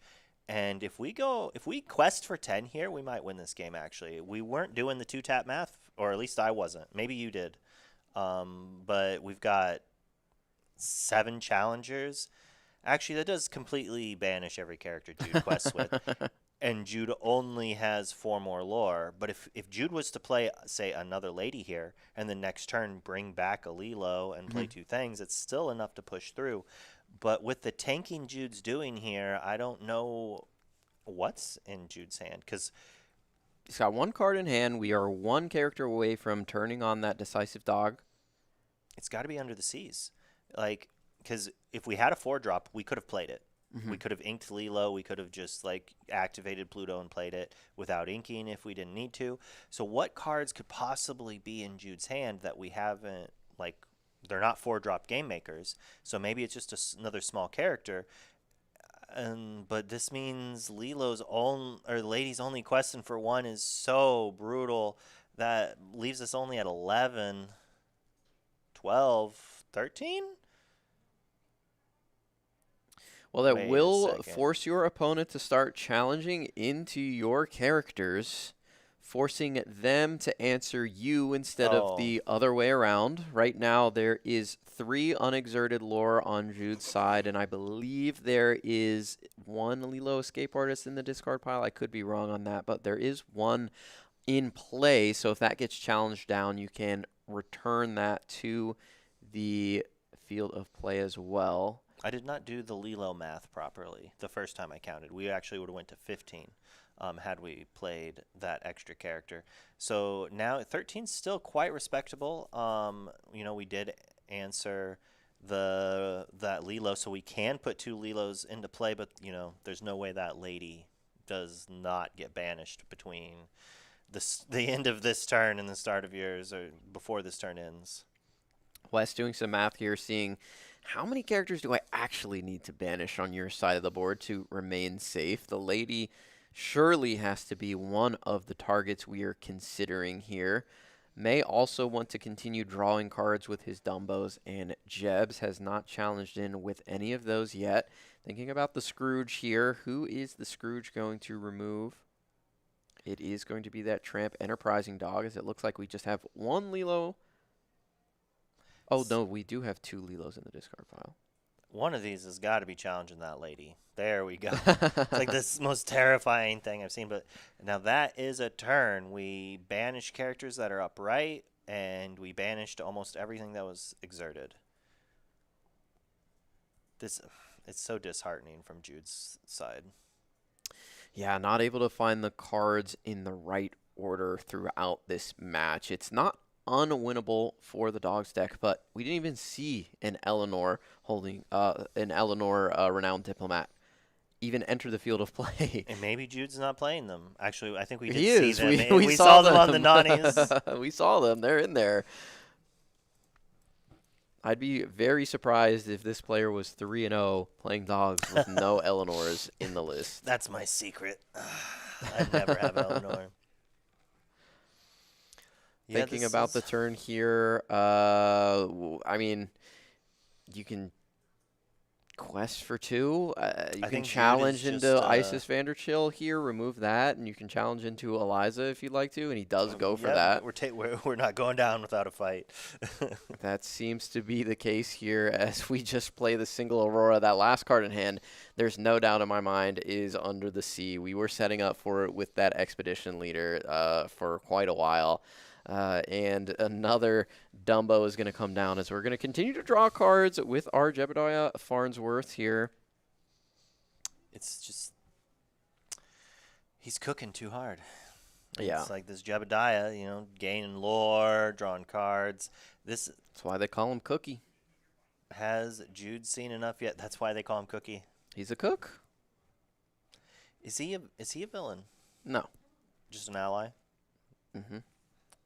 There is the handshake as Jude was not able to put it together there. Wes finding everything that he wanted and bringing a deck that many believe could be the best counter strategy to that Emerald and that Amber Dogs deck. And if he is able to run into the Dogs throughout the rest of this tournament, we could be seeing Ruby Amethyst entering into that top cut. But in that match, we have to keep in mind, Jude found none of his top-end characters. We didn't see a Tramp Street Smart Dog go into play. We didn't see an Eleanor or any of the queens.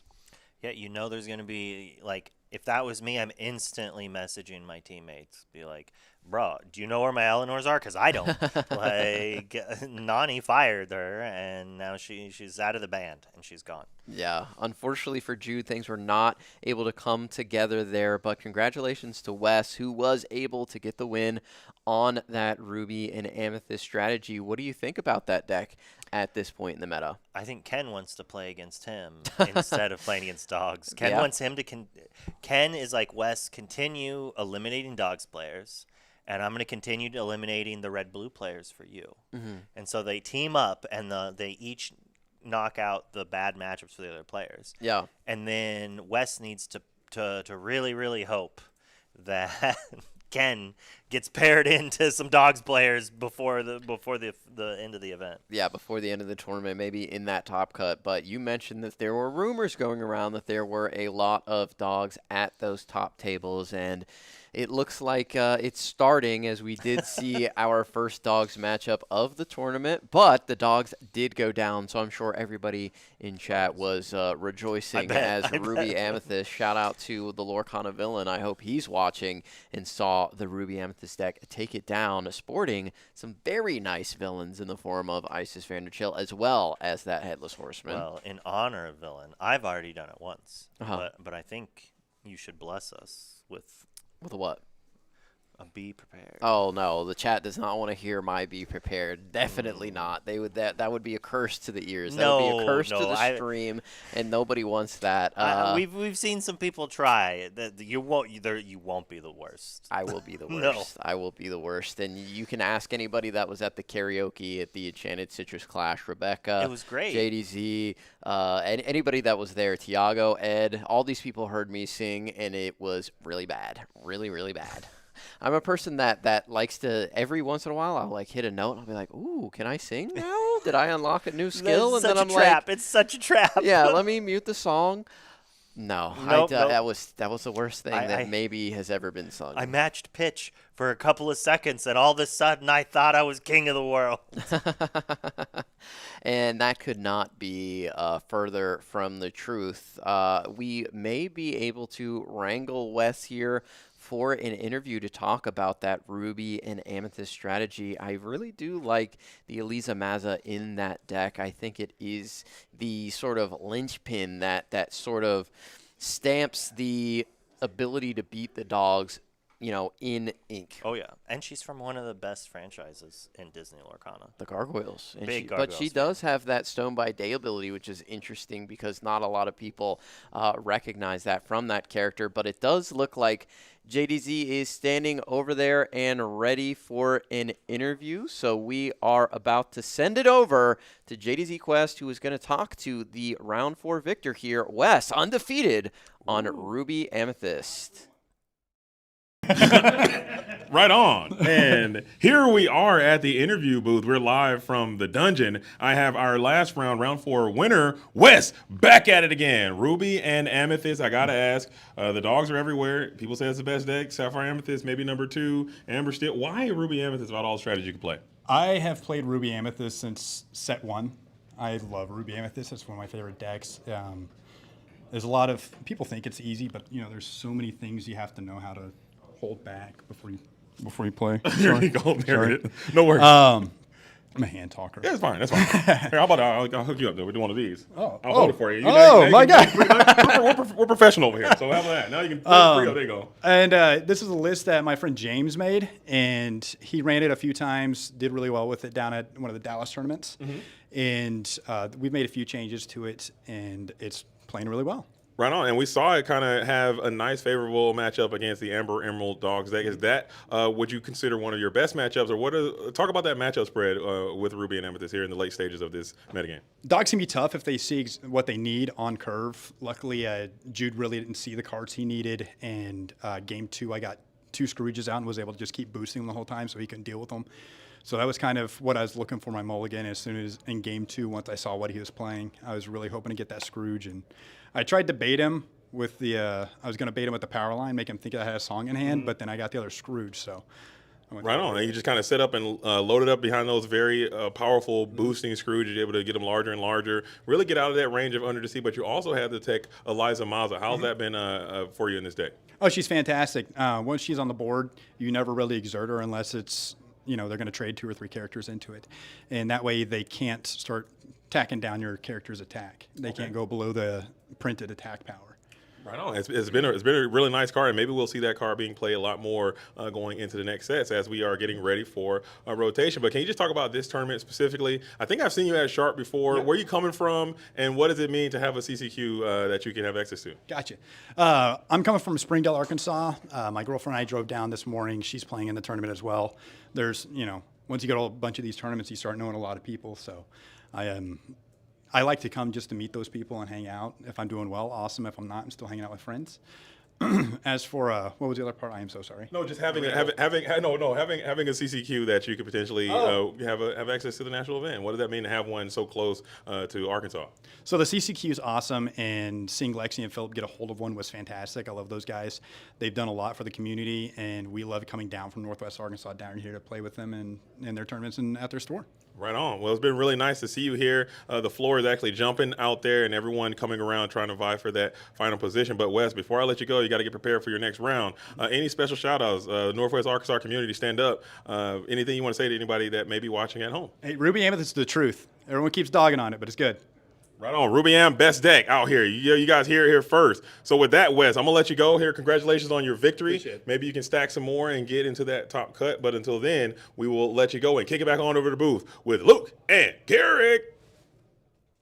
Hello, everybody. We are back in the booth, and I smell some barbecue over there, Back and at it again? I know that you're hungry and you're on the next round. So we might have to kick it to a quick break so Luke can quickly consume Well, some of that barbecue. What, you want to do one more? We could do a booster, and the person who Okay. wins gets to go eat. And the Well, loser I'm has- eating anyway. I'm not casting the next round. So,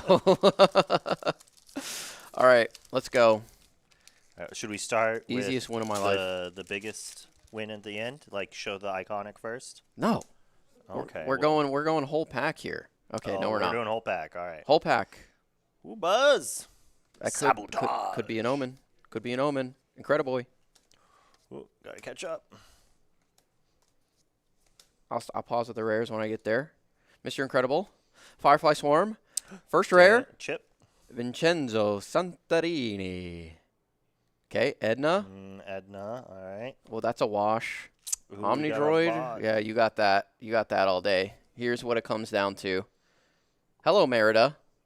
Ooh, we got that epic Ooh, Rex. I got a lot of work to do here to win this. Iconic. Come on. That's Close. pretty good, though. That's a cool. I like. It's very dark. It's very nice. Shout out to Rex. All right, everybody. We Great are going to card. quickly go to break so Luke can eat some food, and then we will be back very shortly to bring you round number 5 here at the Sharp Gaming CCQ. Don't touch that dial. We will be right back. Luke is going to eat so fast, and he will be back in this booth quicker than Dash Par. You know it.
and welcome back. We are about halfway through the day. I mean, not about way. We are halfway. Oh, yeah. We've had 4 rounds. We have 4 rounds left to go, but we had our lunch. So this is peak Luke and Katie. You're not going to get better than this, Luke. Luke, how are you feeling?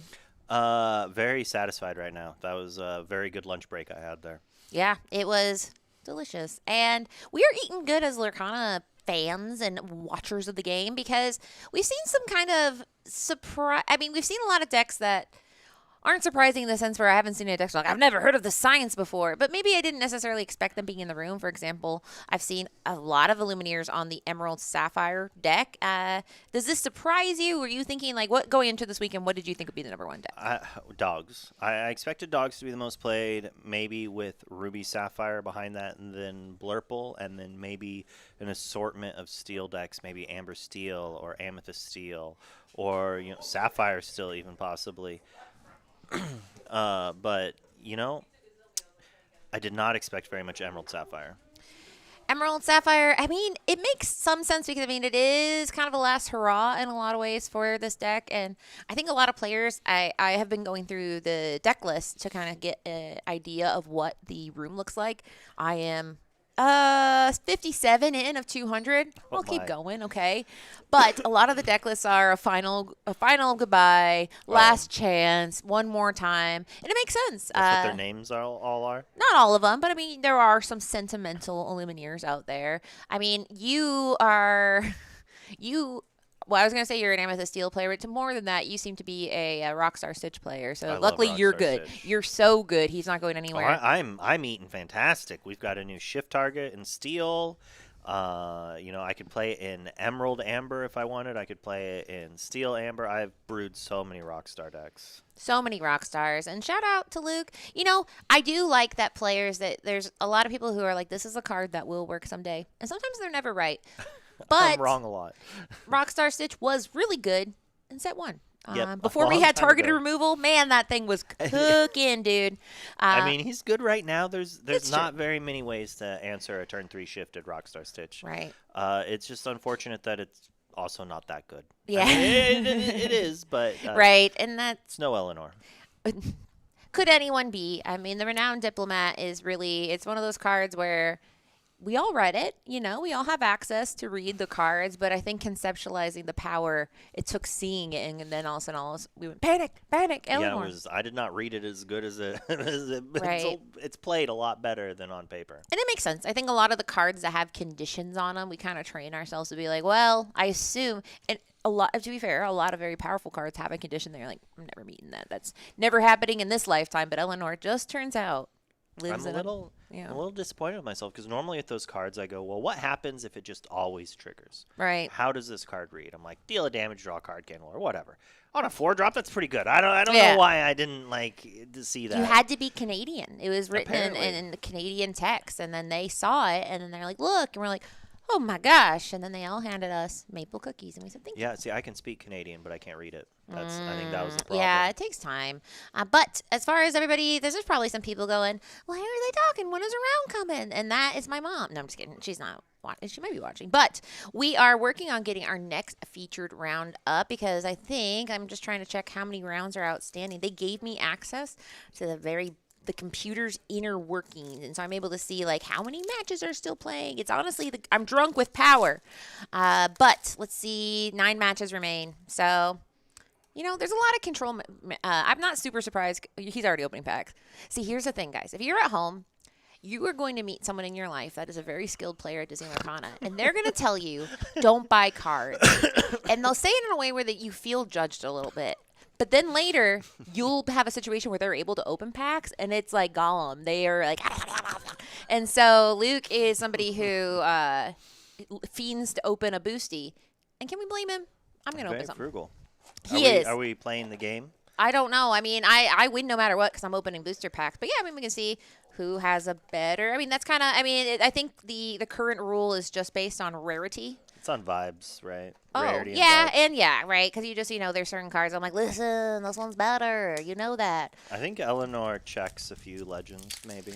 Yeah, I mean, there are some legendaries that have never and probably will never see play unless it's in limited. Then you Maybe might. they'll go through a metamorphosis. Oh, wow. What else can he do? Mickey Mouse, Expedition Leader. Actually, no. Luke, you name all these cards. I was gonna say maybe they'll go on an expedition, but you No, said you its got it name from here. already. You know this guy. It's Moray Jack. Yeah, I was gonna say like what is Cheeseman the subtype John. is what I'm trying to think Oh, no. of. That's rough. Okay. Well, we got Wind Up Watchful Frog, Ranger. Young MacGuffin, RC, remote controlled car, which I think is very funny because RC stands for remote control. We have Bullseye, Super Relocation Program, Robin Hood, Bo Peep, Mr. Incredible, Firefly Swarm, Mrs. Incredible, is this Leviathan's Lair? No, Remote Inklands. Finally, a horse, of course. It's Angus. Of course, a horse. We need to heat these packs up. All right, packs. If you can I think hear me. my Mickey Mouse expedition leader Yeah, cleared yes. And he, people put him in Amber Steel. That's my favorite, not Amber Steel. Well, they do, but Emerald is that you can get so funky with that list, and the power of Tramp hard carries any spice. And my favorite is that I'm sure people are like, it was this one card. I'm like, or the fact you can dig for any card at any given moment. That probably helps. Yeah, Under the Sea is going to be a lot less powerful when you can't dig eight for cards yeah, for it, right. and then discard it when it's bad. Suddenly, it's not that nice to have it first turn. All right, he's going. He's naming them. No, we're not. That's Frozone. That's Cerebellum. Augustin. I can't. Card I can't advantage. Read half of Oh, them. I just know him. See, that's Jack. I'm built diffed. Oh, you won. Like you won. You won. You could get an epic. You could get Dale, an epic. what's his subtype? Rescue Ranger. I know that's not true, but that's a good one. Ready for a shot. Oh my goodness, Katie. Oh. We got something. We got Mirage. That was a lot of build up. I was like, I could see it was an epic. I was like, that's a lot. I was like, I'm not. Wind Up Frog into Fergus into Sabotage. Prince Eric 6-7.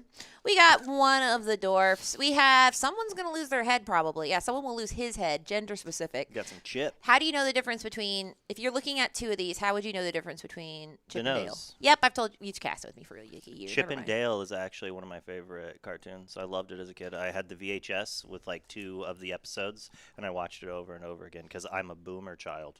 No, you're not A a child boomer. of boomers? You're Gen X. Oh yeah. Okay. I'm not Gen X. I'm not that old. Really? I'm a millennial. All right. We'll debate this later. Chat. Vote. We have 85. Come on. Bouncing Duck into Leviathan into Daisy Duck Daisy on Duck. Epic. A non-epic. So you won again. Luke can't stop winning. Yeah, because Garrett crushed me earlier. What? Oh, Luke, are you still winning? Like in life? Everything. I mean, to be fair, he got a buzz. And he's really never been That's the a same. curve. Garrett got it. That's an iconic curve if I've ever seen one. Well, stop doing that. What if it's good and you're like, PSA It's still worth money. 9.7? That's 9.7. true. All right, here we go. Oh, see, we got Mr. Incredible. We've got a horse. We've got Angus. We got Chip. He knows it. We went over it. We got Super Relocation Super Program. You Relocation don't even have to Program. look, dude. I know this. Uh-oh, that's Fauna. Well, it's Fauna. Dang. I was like, is it maybe? Yeah, Gadget's goggles, right? Yes. Violet Par. Daisy. Daisy Duck. Hero work. The Claw. And is that Todd? Todd. Okay, I thought it was Vixie, but I did think that too for half a second. not all of these characters look the same. We have Pterodactyl Janie Doll into Angus, Dr. Sweet, Dale, Mirage, and that is who is that? That's something far is Gadget Hacker. She's so small. The She's a Buzz's mouse. arm. This one is Salvage Operation into right behind you. Right, Garrick's right behind you. And we have Merida into Milo, who we've seen right. have quite the showing. Wow, this lady can't crushed stop that pack. coming. Why? She's haunting us. She's the guardian of the path to Buzz. She is guarding the path to us getting an epic. So everybody at home, what has been your favorite? Who's your favorite caster? No, Wow. I'm just kidding. No, who's your favorite? No, No, what is your favorite deck that's rotating out, and then what has been good card you're most excited, or just whatever. Answer or just say things you like. Honestly, you can put anything down there. But I am curious to see like what deck people are sad to see go, and what deck they're so excited to see up. Sabotage. Sabotage. Wind up frog. Buddy, it's incredibly. Bullseye. Bullseye. A dwarf. Robin Hood. A rope. Safety rope. Maudie. Amazu, which, as you know, is an Illumineer. You know her. Kita, yeah. Yeah. I was just letting you do it. You're I'm so letting much you better do at it. it than No, I am. it's actually, wait, why? No, yeah, you do it. The family scattered. That is everybody's favorite enchanted. Oh, is that Isabella? Oh, the Kita's the rare. I didn't even realize. Yeah, and that's Isabella is pretty. Isabella, Bob Parr, Fat Cat Club, the Queen, the Prince 67, a dwarf, Mirabelle, and that is Peter Pan. That is Norton Nimnol. Ranger team ups. Oops, sorry. Then we got Cinderella, who's a traveler here. Can we? Oh, okay, Mr. Incredible, who we saw at a Maximus deck. And then lastly, foil wind-up frog. Toys up in a big way. All about them toys. What's that? Rat- Rat Capone. Yeah, it's rat pizza. I like We that got one. Dale. We got Mordo. Mordo. He's from Arkansas. Fortsmith, Arkansas. Local here, Mordo. Someone will lose his head, probably me, if I keep this accent up around here. And then we got Lord MacGuffin into the Minnie Mouse. And then, is that Woody? Yes, I do believe that is Woody. And then we've got a tapestry. Don't look friendly tapestry. Correct. And That's Fat Cat. Fat Cat? Oh, yeah. I'd know that He's- cat he's- anywhere. He's a big kitty cat. And lastly, hey, don't mog on my Mr. Incredible. Yeah. Oh, beanie weenies. Well, Okay, there's I'm my going to open one more foil pack, legend. and then we are going to talk about Disney Lorcana, and we are going to really talk about every card, starting from the first one all the way. What card is number one in In set my one? heart? Set one. What is like Um, set number one? Well, I mean, the first chapter would be, I think it's, because it's alphabetical back then, so it'd be Ariel. Spectacular Singer? No, it'd be Ariel losing her or no voice, or without a voice. Ariel voiceless, probably, I would guess. But we'll look. Someone in the chat will know, and I don't have chat pulled up, so I'm sorry about that. We Dingle, Buzz Lightyear, into Dale, into Sleepy. We've got Mama Julieta's Arepas, Ham, Goopy, Firefly Swarm, Kita, Hercules, and Louisa Foil, which we have seen her played to great success in many decks in this tournament. So, well, to mediocre success in some decks. Middling, varying success depending on how she is surrounded. But we have one match remaining as of right now. So they're probably, let's see here. I'm going to find them, and I'm going to say, what are you doing? We got some Disney Lorcana. But I mean, they're playing Lorcana, right? we got more. It's the next round. Wake up. Wake up, wake up. So, I don't know. Somebody's outstanding. But then the minute they're done, they will do the pairings, and we will get our next featured round. As far as who is undefeated, that's the other kind of fun little thing that we get to do in the casting booth, is say who's undefeated. Ariel on human legs. So it was Ariel. Thank you, Spartan Sickles. You never let us down. We have Bro Hamilton in the chat. Who Shouldn't he be waiting for his round? that's probably why he's in the chat. I think we figured it out. Oh my! And then as far as standings go going into this round, we had a total of a lot of undefeated. It makes sense. Well, not a lot. We had a total of 21 people undefeated, which has now been down to 10. So there's only 10 people who are Who's undefeated. first seed? Well, it's tough to say. The standings haven't come up for round 4 yet. But before the round started, first seed was Hoop Daddy. You know him, you love him. Daddy. So we'll see, though, because as we know, it's either someone. So half of these people are going to be undefeated. After that, maybe more, because one person probably got paired down. Taylor Swift is here, which is so exciting. Congrats, Taylor Swift, on your marriage, but she did just take a loss. She is no longer undefeated. Brutal. She'll probably bounce back. She might write a song about it. She might, called "You Were the Top Deck of My Heart." or something. But we are here in Fortsmith, Arkansas at the Sharp Gaming CCQ. For those wondering what is on the line, not only are they competing for an invitation to the national championship in Anaheim, California, Disneyland Hotel, Pretty cool. but $10,000 is also on the line. It's still Just right. 10K. I have seen people sometimes say to qualified players, "Oh, why are you even playing? You're qualified." I'd like to be qualified for a few $1,000s, frankly. So that is Now- always, and it passes down. So there's no downsides. Is that just a 10K purse, or is that just first place? 10K purse. So you're top. It's a 10K split amongst top players. So it's a So because otherwise that'd be like a billion K if that 10,000 was first prize.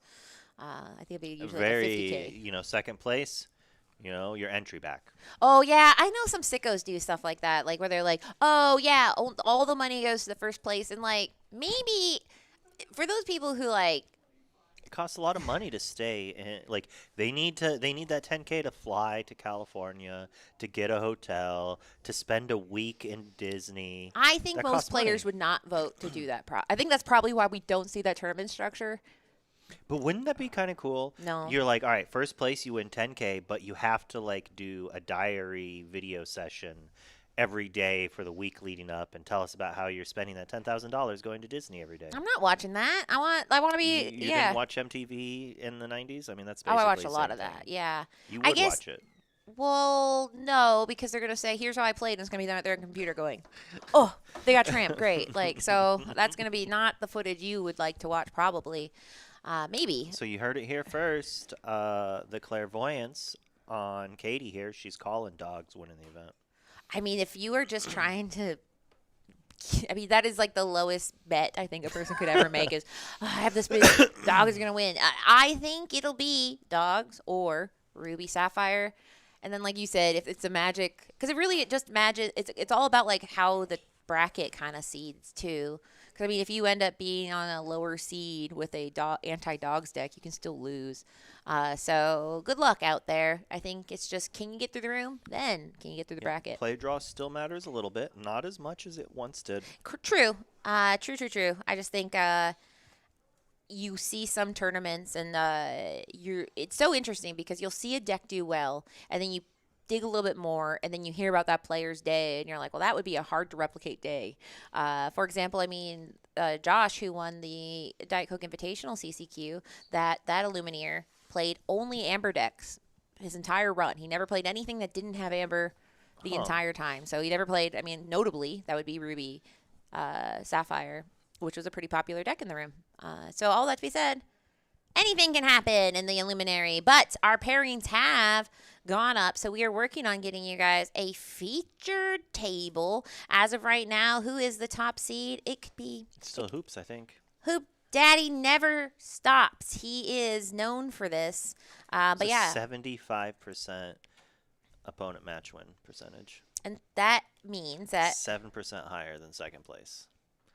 So And tell the people at home, they're saying so OMW. The first tiebreaker point, OMW, is opponent match win percentage, meaning that when Hoop Daddy crushes his opponents and to the ground, his opponents then continue to beat everyone else. So you can go 4-0 and have bad breakers. If everyone you beat continues to lose, that's normally how you end up being on the bottom end of the tiebreakers. And that tends to be why when you lose in the first round, then at the end of the day, you're going to have worse breakers because the people who you're playing, they've already got an extra loss, right? So their OMW is going to be lower overall. Yeah, and that's why, like, it's so, when you talk about the bubble, it's a dreaded thing where it's everybody Very. has the same amount of points, but there's things that are completely out of your control that controls the bubble. You control whether you win to a certain extent, obviously, but what you don't control is the day that your opponents, your wins and losses have, but that matters a lot, which is why if you ever beat someone, salute them and say, I'll never lose from here, boss. Breaker math is for people with a loss. I'm very good at beating, so I will play against Sky and Set champs. I am so good at mustering every piece of energy I have, beating Sky, and then losing Trispect. I will destroy his breakers. So I break his spirit, then his breakers. I use everything I can in that one match, and I leave nothing else for the dance floor. But it does look like we're getting shuffled up, so we will go ahead and cut on over to the booth, and you will see a familiar place if you watched last week's CCQ. It is a player from Luxury Gaming. It is Elrathion on the right side, and on the left side is a player. It's just a friend I haven't met yet, Matthew T. Yeah, Elrathion actually was my first casting partner ever. We used to cast the TIA events back in the day. Whoa, the ancient Tex. Yeah, he's a fantastic player and was qualified for Continentals last year, trying to get another one. So we are now watching these two Lumineers go ahead and shuffle up, and shout out to our lore guide, Googly Glitters. Go ahead and find him because he's going to tell you about how to play Disney Lorcana, and you'll learn something you didn't know. Now these Lumineers are at 3-1, meaning they have a loss, but most people at this point are going to have a loss. And as we talked about, there's a lot of dogs at the top table, so we're trying to see, what else is out there, and what sounds good? A little Blurple for an afternoon treat. Is that an afternoon treat? I think so. Blurple kind of came. R&B was somebody R&B, who's a teammate of yours, Ryan. He played Blurple at Nationals, and that was like a crazy thing to do. And then it got to the point where it was kind of crazy not to play that deck. It just became a juggernaut after rotation. And we're going to see what happens to this deck once the second rotation hits, but I believe that's what Elrathion is on. He was on that last week, and I think his deck was one of them named, goodbye, my sweet friend. But we will see what he's against, because Blurple's one of those decks that's one of the most powerful control decks in the meta, but it really depends what it's paired against, because Blurple is a lot of kind of playing on curve. It can kind of seem like a too-fair of a deck in some matches. So we will see if Matthew's able to get under it or out-control it. That's going to be the big plot, I think, for me. Or just do a weird, mirror match, try to do everything you're doing, but a little better. That is a classic kind of thing, right? When you have two control decks against each other, it'll be two decks kind of doing the same thing. The benefit, if it is something where, let's say, Amethyst is the same, but Sapphire is different, Sapphire gets to do it a little bit quicker. Oh, no. Oh no! Did you see? Oh, that's Ruby. Never mind. I thought we had a mirror for a second. I got but worried. This is always interesting because this is going to be a tale of two decks that rhyme but are a little bit different. So Elrathion is going to be trying to put pressure on early, but I think we have a Ruby Sapphire deck on Matthew's side, which doesn't do too much early, but it's a deck that's kind of had some flexing identity. So we'll see how he's constructed it. Yeah, it's really important on which way he constructed it. The early versions of the deck that got popular and were being played actually had a very rough time dealing with the crazy card advantage that Blurple can do. And then it wasn't really until Autumn tried out some other versions, and there were a few other people who were doing things with Powerline as well. But Autumn taking advantage of having those gigantic dragons. So the late game, you kind of trade back and forth, but then your dragons hitting their Hades instead of just nothing, right? Normally it would be the Hades controlling, but now you go over that even more. And you're, of course, talking about Madam and Purple Dragon, correct? Yes, Maleficent Dragon. Monstrous Dragon. But yes, to your point, it is kind of those spot removal wars where you have control decks. You get to a point where you really can only play one character at a time, and it becomes who has the answers. But next up, it's turn one, and next stop Olympus going down. That can be something used as a little combo piece if we do have a Shark's Tornado, a Sharknado, if you will. But for now, it's just Ink. Elrathion is actually on his second turn. He didn't do anything turn one, but turn two, inking Hades, and there's Typo. So this position is not bad for Matt, because what happens with this matchup is that the Blurple player gets to play a Rafiki or a Basil / Fauna to be able to support up the Tipo. Now, if Elrathion plays an Isis on this turn, he gets to exert down and challenge anything we play. But since he's on the play, he even has the Elsa that can do it. Now, this would be okay for Matt because Elrathion missed that one drop. So, he can't really challenge anything early down. The unfortunate part is he's only on 2 and he can't play anything relevant yet. And the important thing for Matt is he is kind of not doing a lot. Normally we say, did you hit ramp on 2? He's like, you mean Visions of the Future on 2? And this is a sign that maybe he missed ramp. However, with a little asterisk, Ruby Sapphire is a deck that can operate on a pretty paltry amount of ink.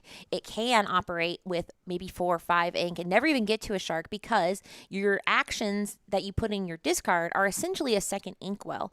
So that is something we don't know. I would put a little flashing amber light of like, uh-oh, above this turn, but I'm not going to full panic yet. So I'm going to slightly disagree there. I actually love playing Visions on 2 in this deck because you really want to do the triple action on 3 to get Lilo, right? Correct. So you only have 12 1-drop cantrips. But if you play Sail, you can go Sail, 1-drop, 1-drop. Correct. And so that gives you 16 cards to be able to play to do the Lilo combo. And so I think playing Visions here, dig super far, well, but that's not where we want to be. Yeah. And that's why I said it was an amber light. I'm not freaking out, but I am concerned because, yeah, it is something where if it is big brain time and you're going for the distance here. But, yeah, this has, I think it's That was the first one was a Sail, so never mind. That was what he wanted.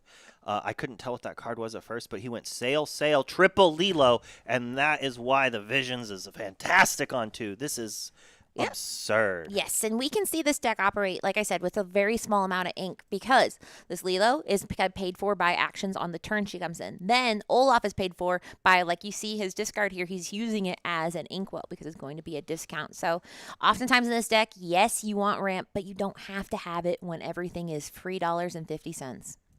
Yeah, and now that we had at least 2 Lilos, well, we're giving them all ward here, but with 2 of them, we can sing Dig a Little Deeper, and that's what the deck needs to do. Once you start doing that, it's really important. Now, that said, the downside to going triple Lilo is we can't really use them to ready our Olafs later in the game when we need to. Correct, yeah, wasn't that Lilo? And that's why it's going to be interesting here. There are other cards. Sometimes they'll put in something like a Fan the Flame. Well, no, that's going to be Infinity. But no, they will have, let's see here. We're going to do removal to that way protect those Lilos. But the Firefly Storm, since we put 2 actions in there, works as a Dragonfire, and there we go. This will insulate us. We can get an action back, and we're opting for what else can I do? You think, we needed to give that Hercules ward as well. Really need to protect it from an Elsa. I kid a little bit there, but this is interesting. Quite the hand here. It's a little scary because of this Merryweather being able to just have her way with our army of Lilos. That said, why didn't we quest with that Lilo? Well, I believe Did when we she's ready ready, it? We yeah, readied that because one? with the second Lilo. So we did quest with it and then ready. So we're looking here. Let's see here. What are we looking at, sir? Exert Elsa. Oh yeah, they can't do that. Oh yeah, so everything on the board has ward except for 1 Lilo. 1 Lilo will not have ward. So we're doing just a little bit of a cheeky call here because what else would I do? It only works. It's not the entire turn. It's whatever existed on the board when the song happened. So in this case, we can't go ahead and exert, but it did not necessarily matter in this case because, well, he's not done this turn. Yeah. Yeah. In this turn, it's not over. But Hercules was there one. What else can I do? Was sang. Therefore, he is protected. It's really frustrating. I honestly feel like they should have, or he should. Maybe Elrathian could have asked to take back the Elsa there. I feel like because I would not have played that Elsa to exert the Hercules if it had ward. But maybe he just needed to get a singer into play anyways. It is a rough spot with this gigantic army of Lilos. But with a 5/6 Miss Incredible, I think we might be able to slow him down a little with a Shark. Yeah, that Shark is going to add a lot of pressure, and he is going to go ahead and scoop because in these control matchups, you get to the point where you feel this insane amount of pressure where you say there is just no way out. We talk about board wipes, and Elrathian has access to Demona, but it only works if he's able to retain his board turn after turn, and he just wasn't able to do that, especially with that unfavorable situation where his board was absolutely taken on the turn before he conceded. Did you know making 3/4/4 quests for 2 characters on turn 3 was good? It is. Free is good. Draw card good, free good, and this Lilo can be a huge, huge thing in this game. Where games where they find it is obvious. It is just a harbinger of good things. But if you don't find it, it's a little harder. That the good news is, like you mentioned, there are other. We did not see any Olafs. We didn't see a shark do anything in that game. So that truly was Lilo and the Hercules support network there. On the other side, Elrathion just didn't have. He needs to, like I mentioned, get his board established and then be able to turn the tidal wave quicker. I think 3 Lilos is hard to overcome because that is 3 very well-stated characters. Not only the 3 Lilos, but it was sail.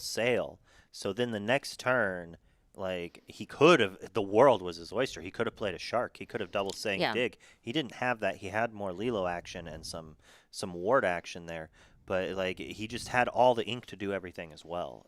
He really was firing on all cylinders, and that was one of the better openings his deck could have. Right. You throw a 4th Lilo, then it's better. But, like, what he had is just, like, very good. You know Elrathion cannot be enjoying that turn of events. No, and I mean, we talk about the best case scenario for some of these decks, and I think Matthew saw what one would consider that kind of best case scenario. The deck has the ability to put pressure on in various different ways, as we talk about. Shark can reoccur with that next stop Olympus. We can do lots of fun things where Lilo, like you said, playing him early means she doesn't get to ready later to protect. I do think that Elrathion, I mean, protecting your characters as long as possible matters because Elrathion has that forced interaction of Isis, possibly Isis, but definitely Elsa and Demona. So this game can go very, very differently. Matthew definitely had all he needed when he needed it. 4 Lilos is the max you can see on a board at one time. So now it is just, can he do it twice? And he was on the draw. Yes. Normally, that, like, being on the draw is like the super scary thing against Splurple. But as we were saying in the game, Elrathion missed his 1-drop. And then, like, his plays were, like, not bad, but, like, it's hard to compete with quad Lilo, triple Lilo. It's true. And that's why, I mean, I personally love a Royal Guard in this deck. So if you get to the point where you're taking advantage of, you kept your entire board, and then you get to the challenge phase of the game, a Royal Guard can absolutely, I mean, you can easily draw 2 extra cards, not 2 extra, but 2 additional cards on your turn to make it where your Royal Guard goes from being a little 1/4 to a 4, or not 1/4, challenging for 1 versus 4 since he increases his strength every time you draw a card. So this is really going to be, is Elrathion going to have the Elsa to exert whatever he makes on turn 4 or on turn 3 and, like, the pressure to continue questing and gaining lore. He needs to apply pressure and then answer every card he plays for like 2 or 3 turns in a row. Correct. Yeah, and that is going to be a little difficult. Now, we know that Elrathion, I mean, this is the control deck that people talked about since Fable. There is going to be tons of top-end spot removal. The problem is it's generally only able to do like 1 or 2 cool things per turn. But with the power of Let It Go, things like that, he might be able to really have a valuable turn where he absolutely puts on the pressure. In this case, he is not able to play a card again on turn 1, just inking that Cheshire Cat inexplicably. Yeah, maybe it's just like from a dig deep to hit that ramp. I don't necessarily know exactly what he wants to hit outside of just curve and ramp. Going for the Tipo over the sail here, we're just valuing that little bit of lore over that little bit of card draw. Yeah, I mean, everybody, all hands on deck, I think, with some of these challenges. So in this case, we will go ahead and ink one of those next stop Olympus. And now we have a Tipo in turn, a double Tipo. And now it is 2 children. Did Whisper play Tipo in their list last week? No. Well, his Whisper, was he on Ruby Sapphire? Oh, I think maybe Zan was playing. Yeah, so Zan played Tipo, and I was shocked because nobody at PPG was playing Tipo at the top tables. But I remember Zan said it was kind of a last-minute include to go ahead and get stability in ramp. Because, I mean, this deck you kind of have to pick, right? You're either going to say, I got Lilos, I can be Action City, or we got to get the Shark, I feel like, a little bit, too. Because right now he's done no actions. He is just truly, I think, hard committing to get to either a turn where he has some or 1-cost actions. But at this point, we have one of those very, very powerful warded Merryweathers. If an Elsa should come down or Isis, she can stay upright. However, Demona will exert her. But Matthew doesn't have that, so we don't have to worry. Or an Elsa, yeah. This is a little scary for Matt because he needs the multi Lilos on this turn. If he just puts one Lilo or one Max Goof, it's not going to be enough. We started with the sail.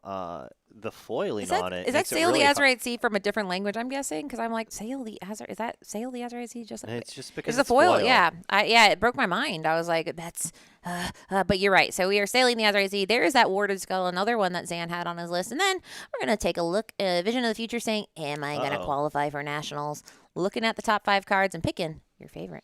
This is kind of rough here. I mean, we're not making a big singer, and this deck needs one. And we only have 2 actions in our discard. So we can't even get a cheap, nice Olaf to start singing. So we're at least 2 turns from doing anything. And if we just play a Lilo next turn on her own, there's like no way she's not getting Elsa or Demona'd. Right, and that's why having those Lilos so early is so impactful because Elaratheon gets to the point where he gets to have a lot more fun with his deck once he gets to that top end of the curve. So Matthew is preparing, but with only 2 actions in the discard, we are at 5 ink. There we go, we got 3. So if he did get any Lilo can go ahead and get down there. But like you said, that Merryweather is happy and willing to challenge Lilo or Olaf. At 4/4, she's perfectly stated to take on both. Oh, I guess we did Tipo on 2, so there was still another ink to go. So we could have played a Lilo right there, but it looks like we whiffed. That Lilo. Oh, maybe. The wee Lilo. No, Nope. here he was. The fly brought it in.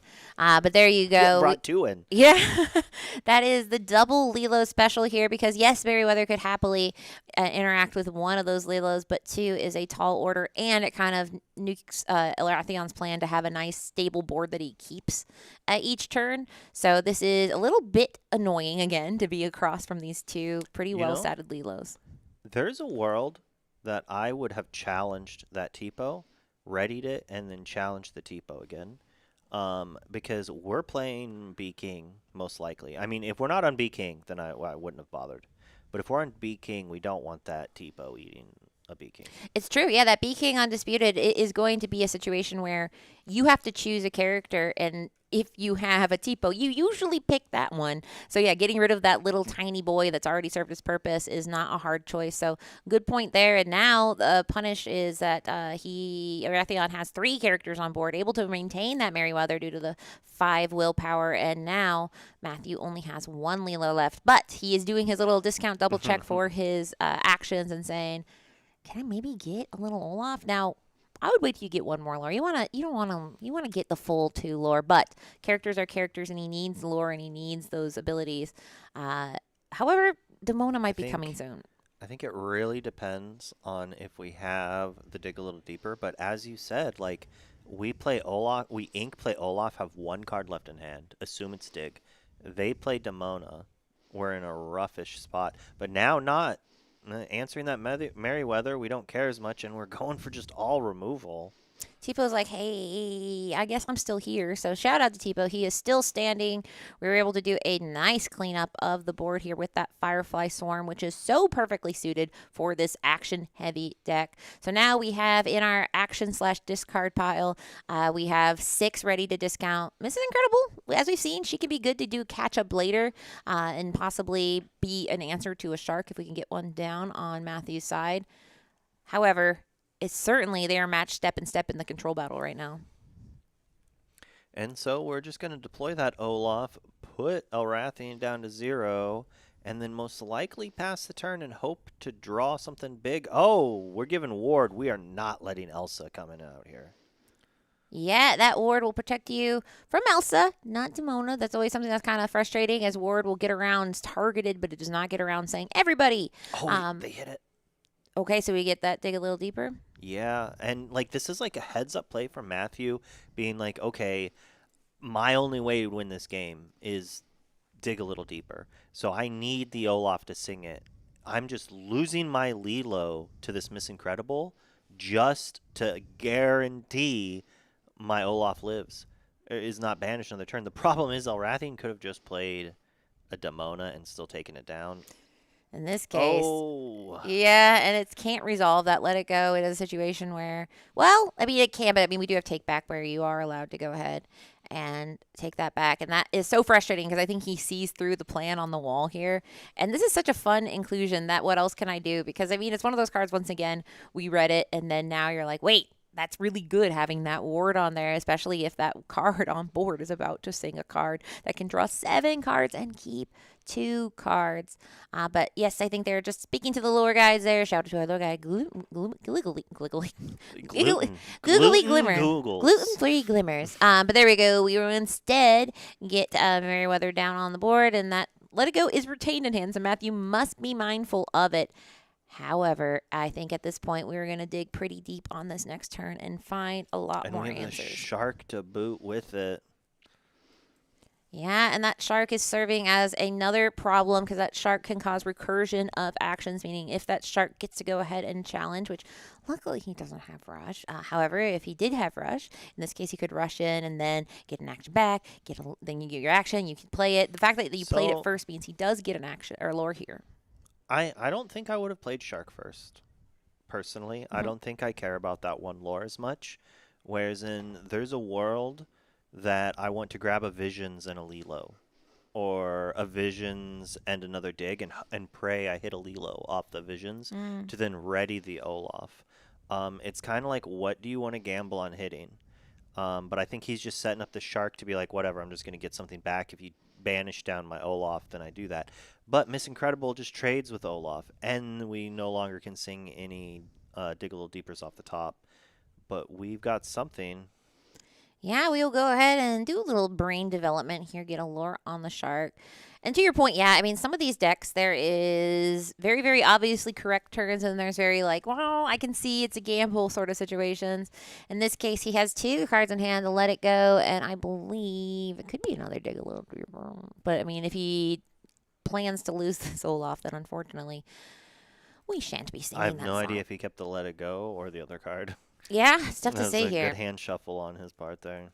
So there we go. It is a vision of the future, just getting a little bit closer to it's more actions feeding that shark. Now, like we mentioned, that Olaf is feeling a little vulnerable right now. Either Mrs. Incredible or Merryweather can make short work of that 4/4 snowman. So yeah, getting him ready is super, super important in this matchup. And that's why also that what else can I do is super important to make sure they can't get exerted. Yeah, we dug a lot of cards and didn't hit another Lilo, but are we 1 or 2 Lilos down? We saw 2. 2 came down on, I believe, turn 3. So we had the double Lilos. At this point, we are down Lilos, we are down Sharks, we are down Olafs. We've lost it all in the melee of it all. And this is the power of Amethyst Sapphire. Is it able to kind of just control the narrative a lot better and make sure it's just saying, you know how you're protecting that character? I got better plans. Let's get him out of here. Vision of the future. Vision of the future, pretty good. This is where I like Maleficent Dragon. We're at 8 ink already. We can start playing it down. We get into this position where it's like, all right, you have to answer what I play. But my thing I play is answering what you did. And now you're going to have to Demono, which refills my hand, and I get to do it all over again. And even if you're ahead, I'm going to play a couple Olafs. I'm going to bring you back down to where we are. And I have more must-answer threats than you have. Right. I mean, the more desperate your opponent gets, the more they start doing things that are possibly suboptimal for them, but that they have to do. So if you can get them in that kind of back leg position, in this case, we've got a Scuttle Birdbrain who has Ward, and then we have Olaf, a Snowman of Action, coming in for probably free at this point. And these are 2 good bodies here, but the fear is there a Demona in the wings? Because that would get around the ward. She wouldn't be able to challenge herself, but we would probably lose that Olaf and any hope of digging a little deeper. I don't think he has any cards in hand, though. The Scuttle's interesting. Oh, he immediately took that deal. He said, I already thought about it, and the answer is get out of here. It's like, I don't have the Dig a Little Deeper in hand. I do not want you drawing more cards. Right, because, I mean, I do think that letting any Amethyst deck draw is like double it and give it to the next person because they're always going to find somehow to draw more and more and more. Now we just have a Scuttle against the world. Now he's a 5/5. He can sing. He can do some good challenging, but he generally wants to have a few friends with him. In this case, he's just going to get to lore and maybe take some kind of punish here. But nope, next stop Olympus will get him readied back up. And now he can go ahead and challenge, and he will into Tipo. Yeah, an interesting position. We got to gain the 2 lore and trade with the Merryweather and Tipo, most likely, assuming Elrathian continues this play of trading so he can then continue to quest. It makes sense for him to do. He's got a couple of cards in hand, though. Not a good position for Matthew. Yeah, Matthew is absolutely operating on the margins right now. I don't think he'll get to see this scuttle for much longer because Elrathian is kind of doing the response right now. So he is going to trade his Merryweather into that bird brain scuttle, and now he can quest a little free and clear. But does he have? Oh, he has some cards in hand. That was the end of his turn. All right, sorry. So he did his Hades, and then we're moving on. So there we go. We were going to play full retail value for Dig a Little Deeper. Yeah, not what you want to have to be doing, but, if you don't get to keep an Olaf in play for 1 turn cycle. Yeah, it is. You do what you have to do, and that is kind of the benefit of this deck is, yes, you can do a lot of cool stuff with not a lot of ink, but if you're there, plan B, keep inking, and then do stuff that's good anyway. This is a sing together card that, like, sometimes, if you just have to play to get in the game, which he absolutely does at this point. Even if Elrathian only has 1 card in hand, he has to respond. But this is his whole turn. Very, very down tempo, but you do what you got to do. Oh, my goodness. And he inks one of the 2. That is... You've got 7 cards, and you had to take an inkable. That cannot feel good. Yeah, maybe we will get to see a Maleficent Dragon next turn. That's got to be it, right? Like, I would almost, like, with Elrathian at 5 lore, if it was a Maleficent Dragon, I would have taken another card that was just a good card and be like, well, if I don't draw an inkable or something on an ink, I'll just play the other card. Right. Like, it's too much advantage, I feel. Because what if you drew another Tipo right here? Well, that would be the tip of the iceberg when problems come. But there we have a Distract coming in, I believe. I think it's Distract. Yeah, that's Distract. I got it. It's new Distract.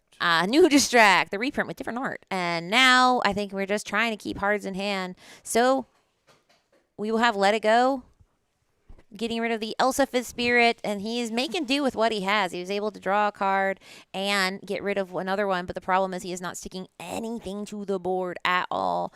And Elrathian is just, as long as he plays 1 character per turn, he's doing fine. Yeah, you just apply pressure, apply threats, and hope your opponent doesn't win the game. And you can subscribe to his Metafy. No. Yeah, right? But no, I mean, that is the thing, right? It's a math equation, as I feel like a lot of these games are. And you start to do the equation of, like, when can you truly see that they have outpaced it? And there we go. We're going to continue to dig deep. And I'm so happy we saw game 1 followed by game 2. Because game 1, you're like, this deck is crazy. It does everything. There's no downsides. And now you're saying, oh, so the downside is you don't keep your characters and you are doing really cool things for the full value. And full value cool things are way less cool. Yeah, if they just tempo you out and then answer a few things, you have to. It's a hard game. Yes. So now we are inking another Tipo. Listen, Tipos can win DLCs, but at this point he's going to see his way into the inkwell. Finally, Olaf shows up after we've had 3. We had the dig a Little Deeper sung, and then 2 played for full retail value. Now Olaf stands alone, but as we know, being by yourself against a Blurple deck is one of the worst positions you can be in for this right here. And the Elsa is there. Elrathian tends to have almost everything. We even have the Shusher Cat to move that damage over with a little boosty action and quest up to 9 with 4 more lore in play and maybe some shenanigans to bounce the cat back. What do you think? Maybe. I mean, that is a little bit of pseudo card draw. I mean, it is basically card draw. So in this case, oh my gosh, we are going to dig so deep, so greedily, so deep. At this point, if you're keeping track at home, that's 7. 7 times 4 is 28. So he has dug through 28 cards. He's played approximately a ton. So at this point, he is just looking for anything to get him back. 4. No, he's paid for 3, and he's saying one of them. So that is the end of Dig a Little Deeper. Now, there is a shark that could come back. We could get some things back with your Maui shark. So any action, I believe, can shark get any action back? Yes. So it could come back, but at this point, you do not want to be stalling. He needs to somehow convert from getting answers to executing answers, and he has not gotten to that phase yet. Unfortunately, every Olaf, every Lilo has been sent to the discard pile, but he does get to pick 2 cards here. He has 2 ink left, so he could technically do something else this turn, but otherwise, Elrathian has a nice, healthy board looking at 4 lore going to 13 next turn. Well, I hope he does something with 2 ink. If he inks another Tipo, that would be very unfortunate for him. That would be bad and more. But correct. I mean, the Tipo is one of those cards where, man, there's whole games that feel like it's lost when they don't have it. There he goes. He gets that dig a little deeper back, and he says, you would not exert this Olaf and challenge him. You wouldn't, because you've done it so many times. Every time. So this makes sense to me. Oh, he did it again. So that he grabbed the Tipos so he could ink them because he knew one of his outs was the Hercules, and so he didn't want to get too many cards clogged in, and then if he needed to play Hercules, end up discarding cards, and he might need all the ink in the world. So we shall see another exert effect, as you were saying. Yeah, we've synced it, and now he's gone because that 2 going in, and then the Cheshire Cat putting on that pressure, and now we have a Hercules standing by himself saying, hey guys, I'm not meant to be the guy that does all of it. And this is the brutality. I mean, Matthew, that's why I think getting out those free characters early is so important, is because now you get to the point in the game where nothing is sticking. Everything he plays doesn't make it to the next turn. He has so much ink. He's got to be starting to worry about, like, running out. Well, no, he still has some cards left, but he only has 2 cards in hand. And at the end of the day, this deck operates on a very, very, very small amount of characters.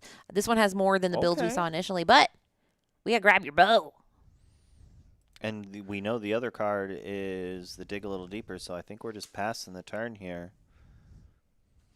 Yeah, I mean, he can't do a lot of stuff, all right? But that grab your bow finally gets rid of revenge plot on those 2 Elsas that had been absolutely ruining his best laid plans. He has that dig a little deeper, but in this case, he went ahead and did some control because he is at 13 lore with 4 on board. So, I mean, the pressure could not be higher, and he has to take a whole turn off to dig deep at full retail value. Hercules can't be a part of that coral arrangement. So we see a shark there, a let it go, and then a bunch of cantrip actions. And those cantrips, for those at home, it's just going to be playing a little action and getting a card. It'll say something, something, and draw a card. They are so good in the middle of the game. It's so good to get free Lilos. It's so good to fill out your discard. But at the end of the game, where you're trying to find a card that wins you, it can be a little less tempting. But here, finally, the 4th Olaf. Can he stay? So it's really funny. After playing this deck, some of your opponents might be a little salty, and they're just going to say phrases I've heard. It's like, of course you saw all 4 Olafs, or of course you saw all of this. And it's like, this deck, you see your whole deck when you win. Like, when you go off, you draw so many cards. You're looking like you're going through dig.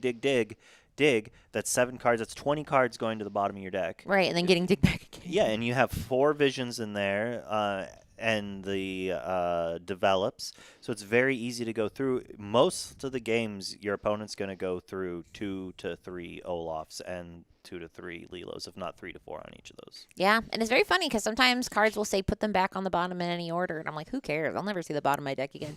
But with this deck, just wait, you will. But instead, we're going to keep putting on the pressure with the Cheshire Cats, having 2 more to play to the board, which those are just nice, healthy 3-4 bodies. Even if they don't move an inch of damage. They are going to matter here. Every time those Olafs have been played, it has lowered the lore by 2. So Arathion is having to get to like 26 in this game. Yeah. 26, 28, I believe. But a quick pause. My mom's in the chat. Hi, Mom. Yeah. That just caught me off guard. Yeah, right she's there. in there. Hi, Mom. Hi, Katie's mom. She's probably not going to watch for a long time. My mom's not a huge Blurple fan. She's way more on dogs. But there we go. We have that Cheshire Cat. Like I said, it doesn't need to do anything cool at this point. He just needs bodies and that he needs to quest. Matthew can't. The wider Arathion's board gets, the more untenable it will be for Matthew. Yeah, it's looking rough for our hero Matthew here. Now, that said, there could be a world that we play Shark and we give it Rush, and then we use a Next Stop Olympus and we answer the whole board in one turn. That would be cool. It would be cool. 2 cards, hard. Yes. That is asking a lot. This man has dug so deep in the deep. Whoa, okay. Oh. No. Well, that's something. What else can I do? Maybe it's warded up. So Damona is the only exert, but we're going to 18. So Matthew here is going to have to cleanse the whole board, banish everything. And how many Olaf? Do you remember how many Olafs we've gone through? I think it's number 4. Oh no, And we've seen one Hercules. I don't know how many Hercs. Usually that's a tend to be in spice here. inclusion. Yeah, I don't think people run a play set, but everything's changed week to week. I can't know everything. And there might be a secret Olaf. The problem is Lorcana has been. There is Pirate's Life. Pirate's Life could exist, and that could true. matter. I mean, there could be a situation where Maui challenges into something, and then we get Pirate's Life, or we sing Pirate's Life. Maui challenges in, we get Pirate's Life back, we sing it again. He has so much ink right now, and that would take Lorcana down a little bit, and it's hard to interact with those cycles of singing. And However, we have Lilos. We haven't played very many Lilos, so That's like true. we could get one and then do some double damage with that shark. Oh, Olaf getting challenged down, trading with the ISIS. making it a little harder. The plans I talked about require all hands on deck and every character down. Makes it a little harder to do those spectacular maneuvers. Here we go. I'm looking for a deal. I'm going to have a deal here. You can go ahead and draw 2 cards. or Did get he? rid of it. He played it and pointed again, and then it was like, no ward again. You are free to point anywhere you want, but unfortunately True. he does have wards. So no deals allowed. But I think at this point, Lorcana probably wouldn't take it back because he just wants to have. The body. Right. So not ideal, but he is just so desperate to win. There's that Lilo and the ward. This is a textbook control mirror where it is just 13. Wait, I know, right? Because I mean, in this deck, this ink combination specifically is so good at being a comeback kid. Now the odds, never tell me That's the another odds. shark in hand, maybe. So if he takes the other shark, just plays it and quests to 14. Like maybe, but the other shark's not going to have ward. But really, we only need one shark to survive, and we're gonna distract that Cheshire Cat. Has no idea what just happened. Are we gonna top deck a bow? Do we grab it? Nope. The aggro power play Tipo. And we just quest up. Will he tape the scales? It didn't work. But I think it did. a few people have noticed we have an intern on the team. That's that little fly you see here. He's making sure the camera is good. So everybody say hi to Gary the Fly. He's doing his best here. He delivered Matthew those 2 Lilos in that other game, remember? Yeah, well, he was deck checking. He said the sleeps are okay. good. He is a junior lore guide, our eyes in the sky, Gary. But now we have such a different story. A few turns ago, he had no cards. He had no characters. He only had a dream. But with the power of digging really deep forever and ever, he now has a board.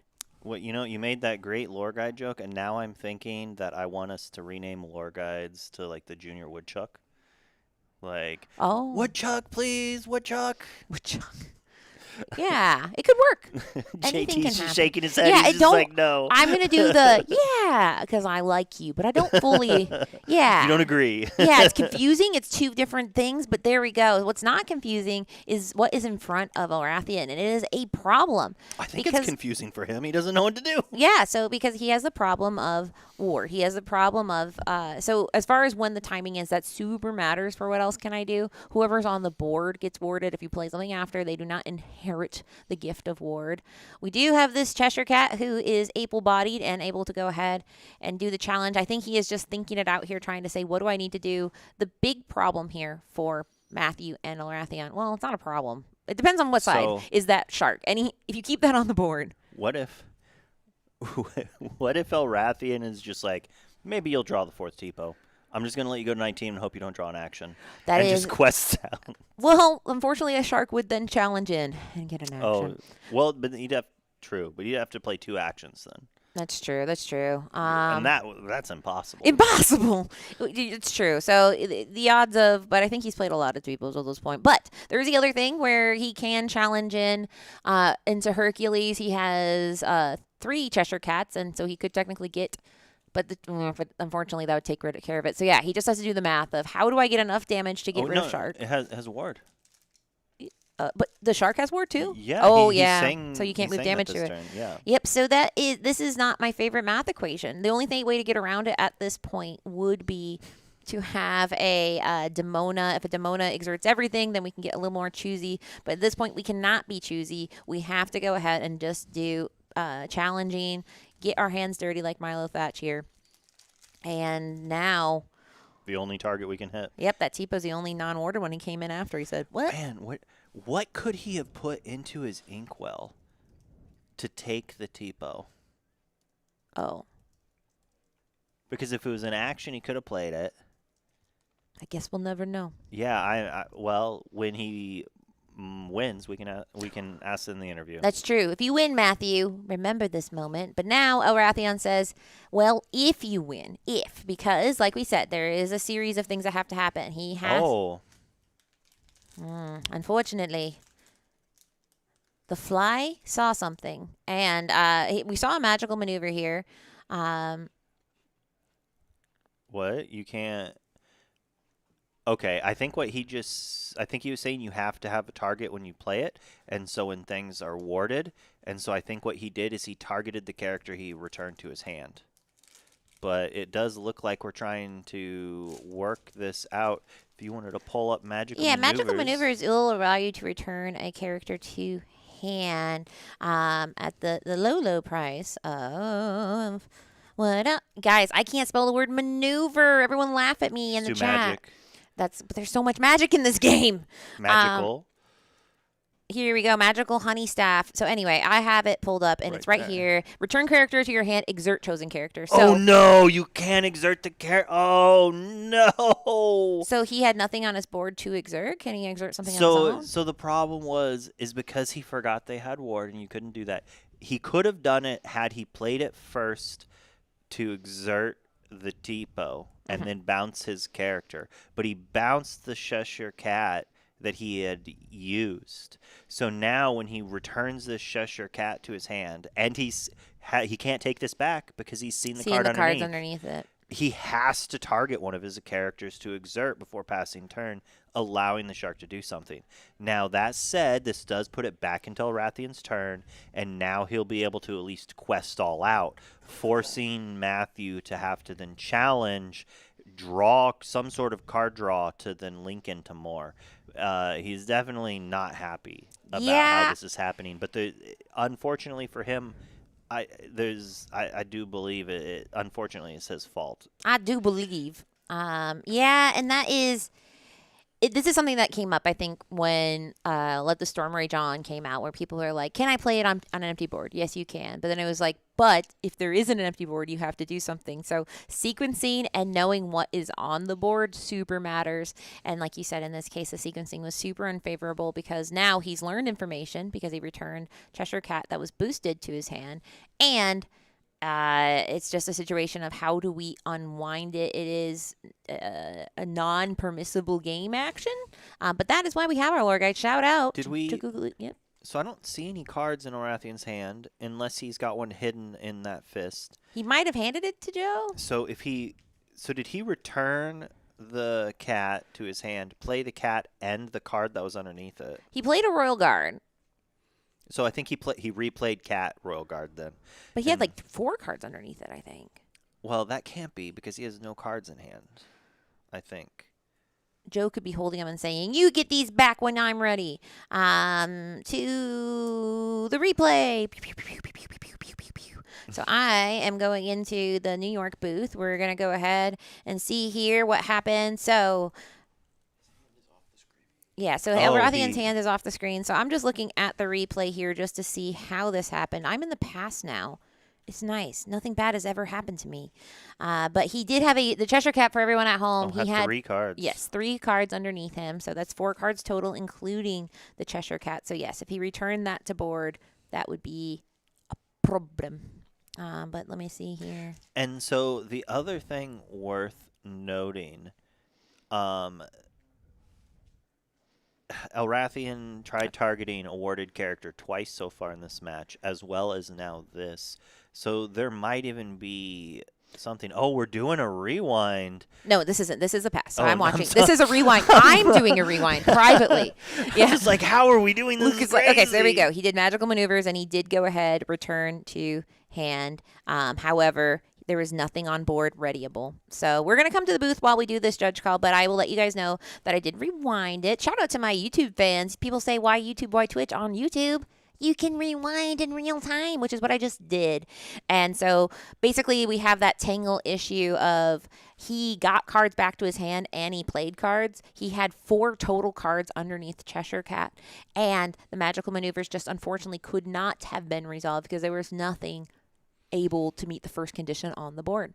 Yeah, so I think the situation has to be that we return the cat, the Cheshire Cat, and the Royal Guard to hand, and then he has to then choose one of his characters True. to exert. You're right. There is something on the board he could have done. It Yeah. would be his own to exert.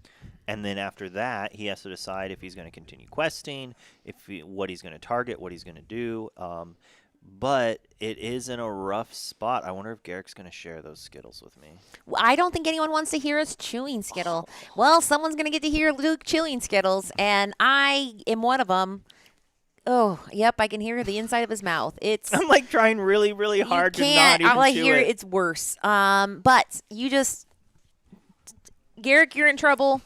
I'm not even making noise at all right now. I swear. All right. But, so for everyone at home, there is a lore guide call because, like we talked about, it is just an issue of reversing two things. A card that could not be resolved the way it happened and gained information. Anytime you gain information, it does make it harder to react to. Someone in the chat says, props to Skittle Guy coming in clutch. So somebody appreciates you, Garrick, and that is Miss Rarity. Miss Rarity. Props to Skittle Guy. That's not how you talk. I bet your voice is Eating more on cool. stream should be forbidden. Yeah, probably. It is. One time I ate a Crunch Wrap on stream, and I muted every person on stream, except me eating the Crunch Wrap. It was crazy. I remember that. That Yeah. was too good. So to people saying all he has to do is exert one of his characters, I think the issue is unwinding the fact that he saw cards and played them. So I agree that yes, he just needs to exert his character. But to your point, he's already done. He's targeted he's targeted warded characters a few times. Sometimes that comes into play. Judges will say like that's a warning.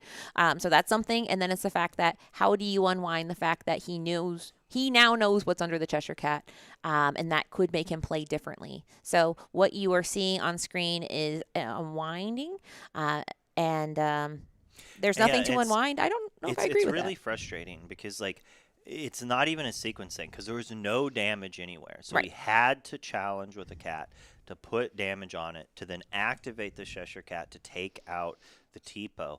Now, because he put the card under the Cheshire Cat that we returned to our hand, we can't really say we played it before moving the damage as like a workaround.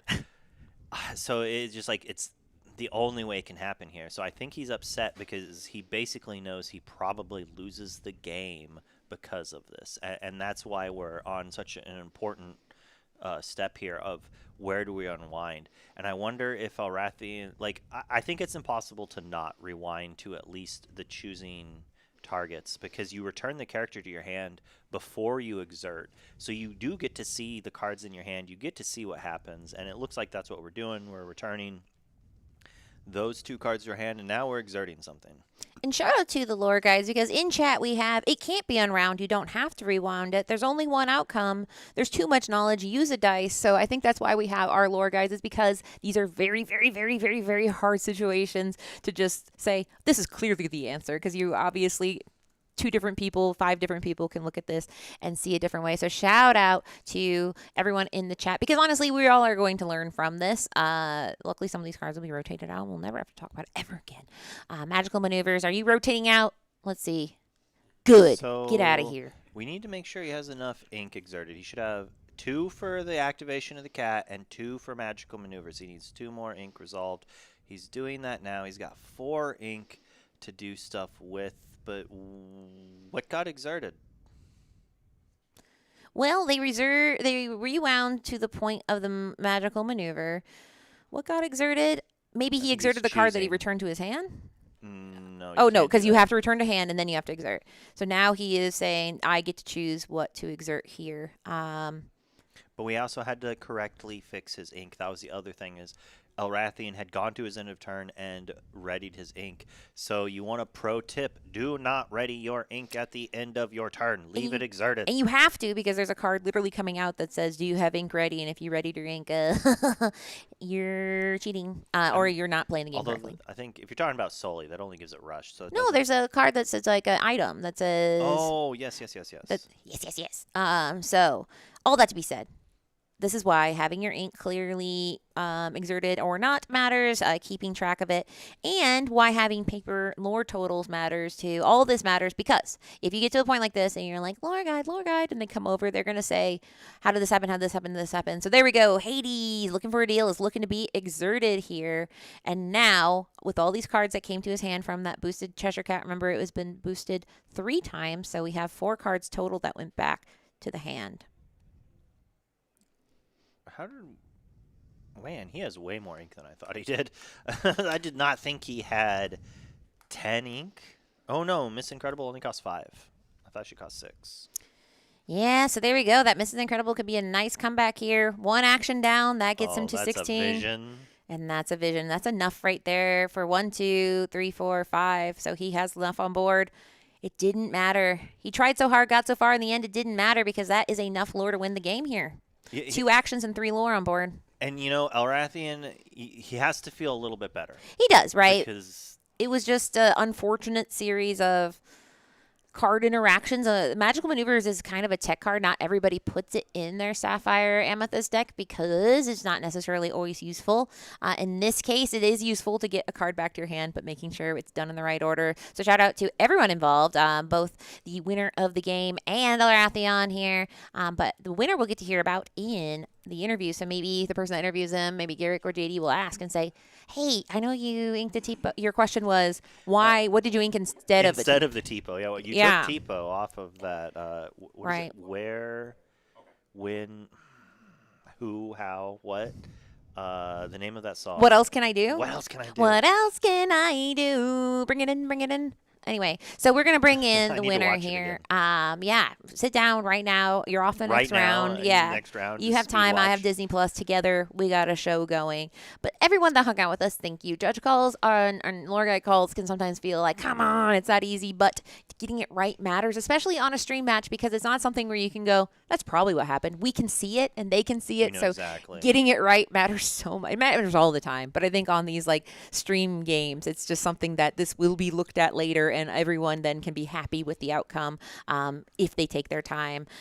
J-Bomb saying, Wonder has anime villain vibes right now, and I love it. Do I need to sit in the chair like this? I'm so scared. That is not a bad guy. L is a good guy. Or that's L. L is a good guy. It depends on your position in Unless the movie. you're light Yagame. But anyway, we're going to have an interview here with the judge here just to kind of talk a little bit about the ins and outs of what goes on. And then we'll come back here. So to the booth of judging.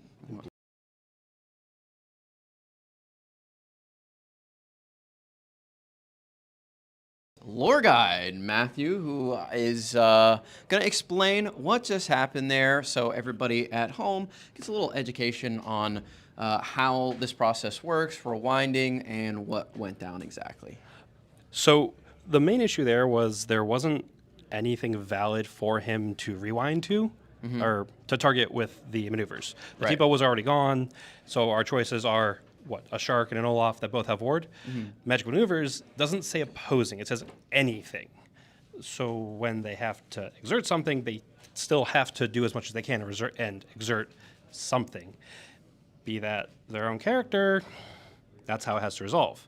The nice thing about that card, though, was when we did the rewind, nothing really would change. So it was very rewindable in that he's just going to redeploy threats anyway. So it was fairly simple. He didn't draw any extra cards. The cat was going to go back anyway. Nice and easy. Okay. But yeah, that's how General Wizards work. We go back to the point of the year. There you go. There you have it. Easy peasy. And now we're going to bring in the winner of the match, who's going to talk about how it went overall against Elrathian. Thank you, Matt, for explaining that. And come on in, and we'll pass the mic. That's forward. Thank you. Thank you so much. Hey, congratulations on the win. You were able to get it done against Blurple. How do you feel about that matchup overall as the Ruby Sapphire player? I mean, unless I get a fast 4 Lilo star, it is a little scary because they have Hades for the shark. But I was able to, in that game, last game, I was able to, what else can I do? Kind of protect the sharks. Yeah. In that game, it was really interesting because there were a lot of turns where you were doing stuff, but not like Yeah. stuff that impacted the board. Like you were playing Dig a Little Deeper with all of your ink and spending your whole turn doing that. What were you trying to look for to get you out of that situation? Was it Olaf's, Lilo's, just anything that you could develop to try and put some threats out there? Yeah, I just wanted a 5-cost singer so I could get to that line with what else can I do plus half shark. That was like the only way I could see winning that game. Yeah, I mean, that does make a lot of sense. And the Blurple decks have slowed down quite a bit because they don't have that Genie Wish Fulfilled anymore, right? Yeah. So it felt like there was time to maneuver in your deck and get over the finish line with that Maui Half Shark that you mentioned. How has the tournament been overall with the Ruby Sapphire list? Have you been running into a lot of dogs? Is that what you want to play against? Let us know. What are your best matchups? What are your worst matchups? And what do you want to see? I mean, dogs is okay. I think it's kind of die roll dependent. I won my first game versus dogs. I 2-0'd him on the draw. Yeah. But then I played a local. He's like an hour away. He 2-0'd me or 2-1 me. He opened the nuts, and you can't do anything versus that deck. Yeah. I'm pretty comfortable into anything. I think dogs are a little scary if they get the fast start Eleanor, win the dice roll. But overall, I mean, I like the deck and has pretty good matchups into the field. Yeah, 4-1 right now. You're doing very, very well. 3 more rounds to go to try and get into that top cut tomorrow. What are you hoping to see the rest of the day in terms of matchups? Like, what would be your preferred? Dogs if I win the dice roll. Yeah.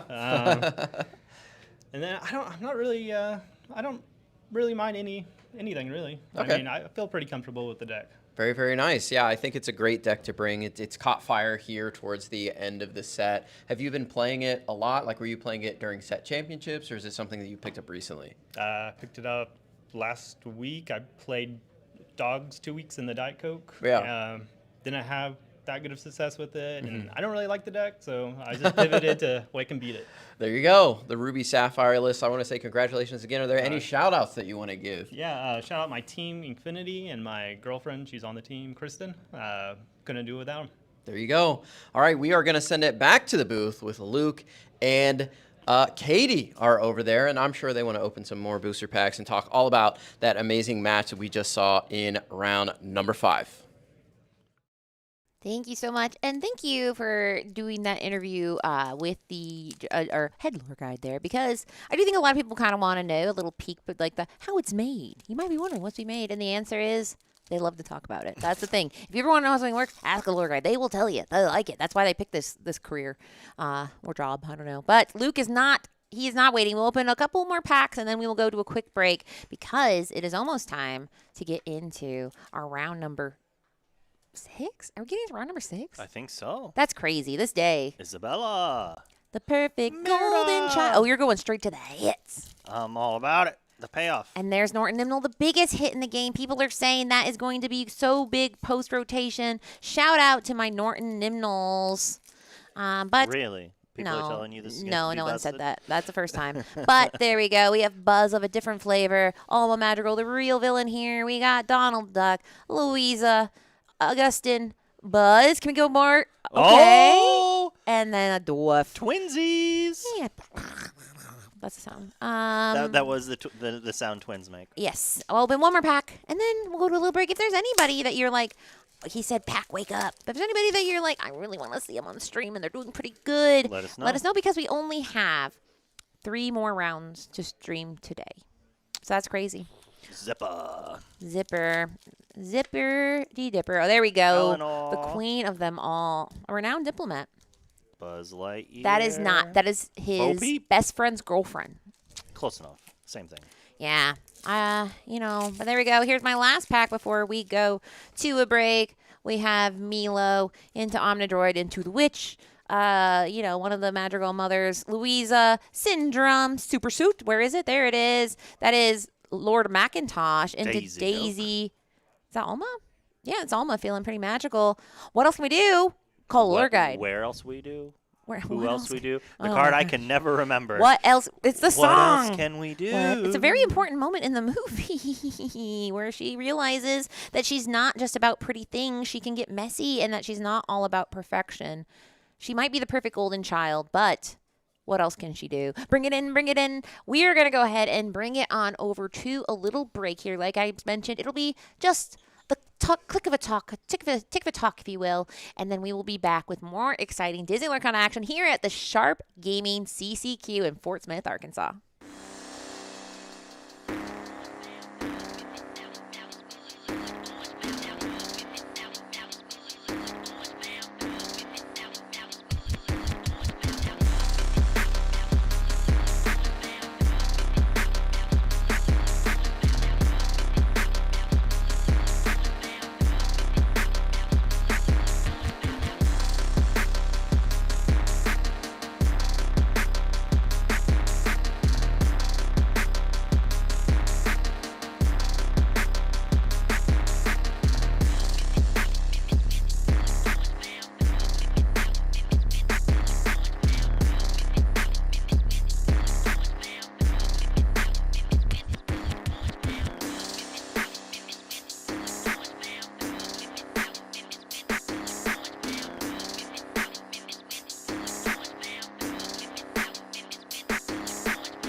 And just like that, my fellow Illumineers, we are back. Round number 5 has concluded, and we're getting set up to get into a round number 6, and we've had nothing but action-packed, pulse-pounding Digital Lorcana action from beginning all the way until right now as we're cranking this thing up. Joining me for this round number 6 is going to be none other than Garrick from the QuestCast, Garrick from This Is Not a Podcast, Garrick from PodCana, and Garrick from TC Garrick in the building. Talk to him, Garrick. How you feeling today, man? I'm feeling great. I am feeling excellent. This CCQ is going so well. There are so many great players out there trying to get that North American Championship qualification, and we've had some awesome matchups today on stream. It's been really nice to see some great gameplay, and I'm starting to get a bit nostalgic. As I've been saying all day, I've been getting a little bit nostalgic for all these cards we'll be losing into rotation. I do want to give a huge shout out to all of the tournament organizers and all of the judges again who've been doing a wonderful job, but I really want to give an extremely special shout out to all of the players. As we've said, we are in Fortsmith, Arkansas. Huge shout out to McPhilly, and I'm going to give you guys a really quick story while we wait. McPhilly is probably one of the unluckiest Illuminaires in the entire community. Unfortunately, that's just how his lot in life has. He's a great person. He doesn't deserve some of the things that happened to him, but he's incredibly lucky. And in preparation for his unluckiness, he preemptively tried to repair the air conditioning unit, as it were. His air conditioner broke at home, it broke in his car, it broke in his school, it broke everywhere for him. And then he's like, I'm just going to make sure this one works.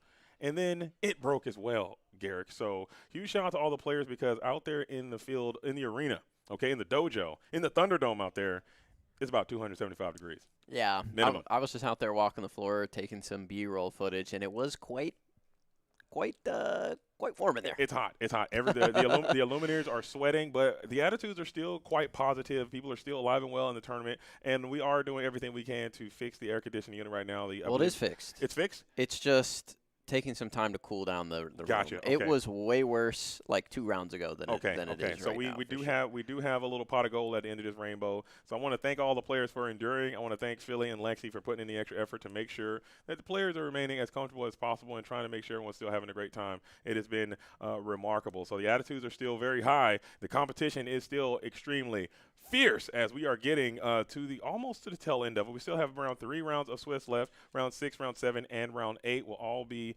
concluded today, and then we're going to come back tomorrow with a top 16 cut. When you took that lap on the floor, did you see any of the strategies there at the top table? I think you can take a couple guesses at what's going on up there at the top tables. There's some Blurple, there's some Ruby Sapphire, there's some dogs. That's what I was taking a look at over there at the top tables. One Ruby Amethyst player still fighting strong there in the top 10 tables for sure. But yeah, Ruby Saph, Blurp, and the dog strategy, and it seems that Amber and Amethyst has completely fallen out of favor as expected. Fraud. We called it weeks ago. I think that deck has been a fraud since the beginning, and I'm glad that people are really starting to realize how fraudulent that strategy was. And I'm glad that we had a chance to learn that about this. Under your sea, under the sea, grab your bow. They both just absolutely boil that deck alive. Yeah, it's out of there. It's no good. I'm glad to see it go. Okay, I'm happy to see. And I'm kidding, by the way. I think that strategy still has some legs, and maybe going into this next rotation, we'll see a bit more Amber and Amethyst coming back. Not right now though. Yeah, not my tempo. Let's go. If you got a CCQ coming up, I wouldn't recommend it. If you maybe this is it. This is the last one for this set. But maybe next set you can try it. Give it a shot, man. It could be aggro. There's an Amber and Amethyst aggro strategy that could be quite viable. I think. You don't think so? Well, I was talking specifically about the Elsa Dale build. Oh, that. Yeah. Oh, next set.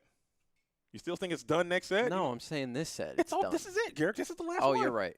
This is the last one. I thought we had one more in this set. No, this is it, man. this is the last one. Literally, this is actually it. That's why we got our black on. Yeah. Attack of the Vine is coming in fierce, and if you want to qualify with that set, there are 4 more opportunities, I believe. Yeah, you have plus the LCQ, so that's 5. Right. You have the event happening at Palm Harbor next weekend. It will be Attack of the Vine legal. Also, there's an event in Mississippi as well on the same day. Attack of the Vine will be legal for that event as well. I believe there's going to be a CCQ in upstate New York. Millennium Games, I think, is hosting that tournament. That is also going to be Attack of the Vine. Yeah. And then we got the events of Gen Con. Gen Con is going to wrap up the rest of the season 2, and D23 is going to be the initial launch of the season 3 of CCQs. And you still have opportunities to play in all those events before we get into the events of the Disney Lorcana North American Championship taking place at the end of August. So we are getting to the culmination of this incredible season, and right in time for rotation. A lot of cool things are happening around the realm of Lorcana. So if you're thinking about getting in, if you just happen to tune into this stream, if you found it via YouTube, maybe even on Twitch or whatever you got going on, maybe I don't know how you found the stream, but thank you for being here. And if you're thinking about playing Lorcana, this is a great time to jump in, I think. Yeah, no, it's an excellent time. It's the perfect time with the rotation happening, and we don't have a reprint set happening this time, so I think right now is actually one of the best times to jump into the game. I think Attack of the Vine is really cool. We have all of the dual team-up cards that people can build around, and there are a lot of build-around archetypes that are already built in to this set that is coming up. So it's easy to jump in. It's easy to start deck building and have a good time. How do you feel about that from your game point, from your as a player theory? Do you feel that is better or worse to have like decks out of the box, or do you feel like cards should be independently able to carry their own weight and build your own decks? I do like this building the strategy like out of the box, Yeah. that, as you say, within the films themselves. It makes a lot of sense, and we saw the Ruby Emerald deck earlier that was basically like an Atlantis deck, right? Right. And all of the synergies go together very well.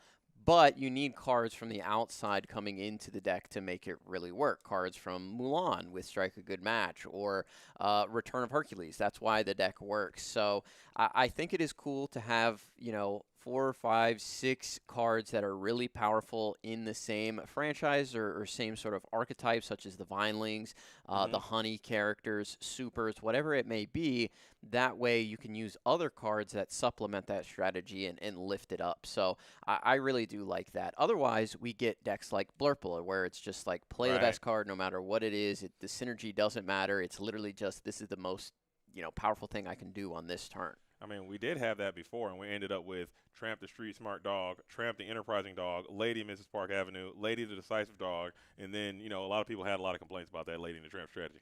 Sure, but I mean, I'm kidding. That was just me having a rebuttal for no reason. That was unnecessary. No. I mean, you're right. Sometimes you can just make a synergy so powerful that it becomes too strong. So it's a tight line that they have to walk, and it's been really cool to see them walk that line here since rotation. I think they've focused on it much more. I think some were too powerful, like the Lady and the Tramp strategy, but even then it was literally just Lady and the Tramp. It wasn't like a specific sort of archetype where it was like discard a card to play it from your discard pile, like we see with the Tangled stuff, or the Honey or the Vinelings, or the Supers, or the Detectives, which can span multiple franchises. It was literally just Lady and the Tramp. So, like, that, I think, was a little too strong, but one that was, like, too undercooked was the, Vanish strategy, where everything was just, like, not quite there. Right, not quite my tempo, as it may be. Exactly. And I do agree with you, and it does make it a little bit more easy to digest. And if you really aren't the best or strongest deck builder, and you don't want to do all those types of things, well, if you just have cards that just inherently naturally work together, they look good together, they're all going to be the same ink combination, they have a coherent through line of where they're trying to go, and it's going to be quite playable. That's good enough, and I think people can gravitate towards those strategies, especially for the newer members of the community. So speaking of members of the community, I want to thank you guys all for joining us here. Checking in with the chat, I see I'm still getting roasted out there pretty hard. You guys are actually jumping all over my feelings on this procution situation I got going on there. And I got to tell you, it was just a throw. Okay, I got to address it head on. Garrick, you know me, I don't try to run away. Sounds from like percussion a little bit. That's how I was pronouncing it, like Prodcutions. Prodcution. It's just one of those things, man. And Twitch is relentless. I try to just change the display name. Leave them alone. I tried to just change the display name, and they were just like, no. And then I just threw it in there, and it's a little CU situation. A little Russian. I was rushing. We had a lot going on behind the scenes getting this stream set up, and it's just a little slip of the finger, dude. A little C instead of a U. That's on me, okay? But we're gonna learn. We're gonna grow. We're gonna get better. I already got Jeff Bezos on the horn. I told him, hey Bezos, listen. Pause. He called him JB. I call him JB. He follows me on Twitter, by the way. I was like, listen, JB, pause. All right, I got to start this tournament. As soon as the tournament's over, you better pick up the phone again, and I need this changed right away. He's like, yes, sir. Sorry, sir. It won't happen Absolutely, again. sir. It's what old JB said. So, and we golf everything. JB, we go way back. I told him, hey, fix this, buddy. Yeah. He's like, I got you, big dog. Don't worry. So we'll take care of this after the stream is over. Maybe it might take 2 months to get it figured out. JB is kind of busy. But we're going to get the thing sorted at some point. And obviously, this is not the rollout that we wanted here on the Quest World Procutions, man. But it's been really, really nice. So thank you guys all for being here and kicking it with us and joining us on this this magical journey as we have. This is the first. It's just fitting. It's a fitting tournament. I think this is the last tournament. No, this is the last tournament that I think we have on the docket this calendar season. Yeah. But if you enjoy what you see here and you would like to have these services at your tournament, make sure that you take the time to get over to the website. It is not spelled the way that it is on the Twitch handle right now. It is questworldproductions.com. You guys can get over there and check it out. And if you feel like you have a tournament that's coming up, or if you're playing a tournament, you just want to talk about it and get some consultation, please reach out to us and we will be able to support you in your local event. And we have very flexible, we can probably fit whatever your needs may be. So just don't hesitate to reach out, and we will be bringing this thing around the country and world and all of those types of things. Yeah, I totally agree. If you need something done, JD and Quest World Productions are the people to get it done for you. There it is, man. There it is. As we are still just waiting in the wings for the next round to begin, and I see some Illumineers are gathering at the feature match area. And it looks like we're going to have another knockdown, drag-out brawl. But in the meantime, in between time, let's get a little Ripsky in there. I'm going straight iconic. Right Merida. There, all right, on the back. Inner strength. Give me that Leggio real quick. Let me get that Leggio right there. Talk to him, G-Bone. He's hot. Let's go. What we got there? Back-to-back Leggio? No. Here you go. Channy one time. Talk to him, Channing Tatum. Come on. Talk to him, Channy. Give me that Channy one time. Here it is. Come on, Buzz. Give me that Buzz one time. Don't be nervous. Don't be nervous. I'm not nervous at all. I don't get nervous. Because you have an escape plan. Just kidding. It's a Lord MacGuffin, dude. We're looking for a big MacGuffin. You got fried there. We got cooked there. Absolute Woody Mog. Don't know my entire situation. I'll take a dub there. Here we go. I'm taking Luke to school. I'm taking you to school. This is the easiest. Not so fast, pal. Pack wins Fauna. Talk to him, Fauna. That I've ever gotten. Let's see. In my entire Pack life. battle. Here it is. Talk to him. I didn't get rid of the puzzle card. You have to do that. It'll mess you up. There we go. 3 arrows. Comeback time starts now. Ursula, you are mogging hard, Come on. huh? Double Leggio, and you got a miscut. Here we go. We're coming back active. Here we go. We're coming in hard this time. Talk to him. Come on there, Augustine. Hunter. Come on now, Buzz. Come on there, Buzz. Get out of that pack. Alien. Dale. Get wrecked, nerd. Okay, Here you we go. obliterated me. Get wrecked, nerd. Come on, Buzz. Come on, Buzz. Stay free, bozo. That's all I got to say. That's Here we 1-to-1. As we get into the gameplay, it's time to get active as we have some Illumineers are seated at the table. It looks like we have Will and Ingram out here getting loose as they are set up and ready to go. Again, huge shout out to the lore guides who have been sitting on the feature match table, and huge shout out to the TOs for investing in a feature match judge. That's very, very important to help with the viewing experience, and it does matter a lot. So I think we have Taryn over there. We had Googly on the table a bit earlier as well. Yeah, the lore guides, the guides have been out there and taking care of things and doing amazing work out there. Always appreciate the lore guides that we have in this wonderful game, as it looks like we are going to get into the altars here, as I see a lot of amethyst cards on what is this Illumineer's name? Is this Pilgrim's Process? It might be Pilgrim's Progress. I thought I said Ingram at first, but I'm going to get that sorted for you guys. It's just a little long. We got to put a character limit here on what their names can be represented as. True. But I believe it might be Pilgrim's Process there, as I think that's what it is. There it is. Pilgrim's Process. You shout out to Pilgrim's Process there. Pilgrim's Process going up against who? Will. Just Will. Keep it simple. Keep it classy. A little bit of Will. Pilgrim's Process. I understand, you're vibing over there, but I like a little bit of Will myself, as the hand shuffles are getting done. Will staring down, looking up into the top east. I enjoy that little gaze up to the northeast there. Yeah. You cannot look at your opponent's deck, or you should not look at your opponent's deck while you are shuffling it. Looks like we are getting into this game here. Amethyst versus, looks like Sapphire on the other side, and it could be another Ruby Amethyst deck going up against Ruby Sapphire. Wow, Ruby Amethyst. And I mentioned that before. I think we talked about that a little bit during one of the streams earlier this week, is that you can kind of start to tell that there are some regional identities of different strategies that are played in different portions of the country that you go to. And Sharp loves some Ruby Amethyst, and they have been sticking to this strategy no matter what, still playing Ruby and Amethyst in this metagame, even though I don't know if it's the best pick.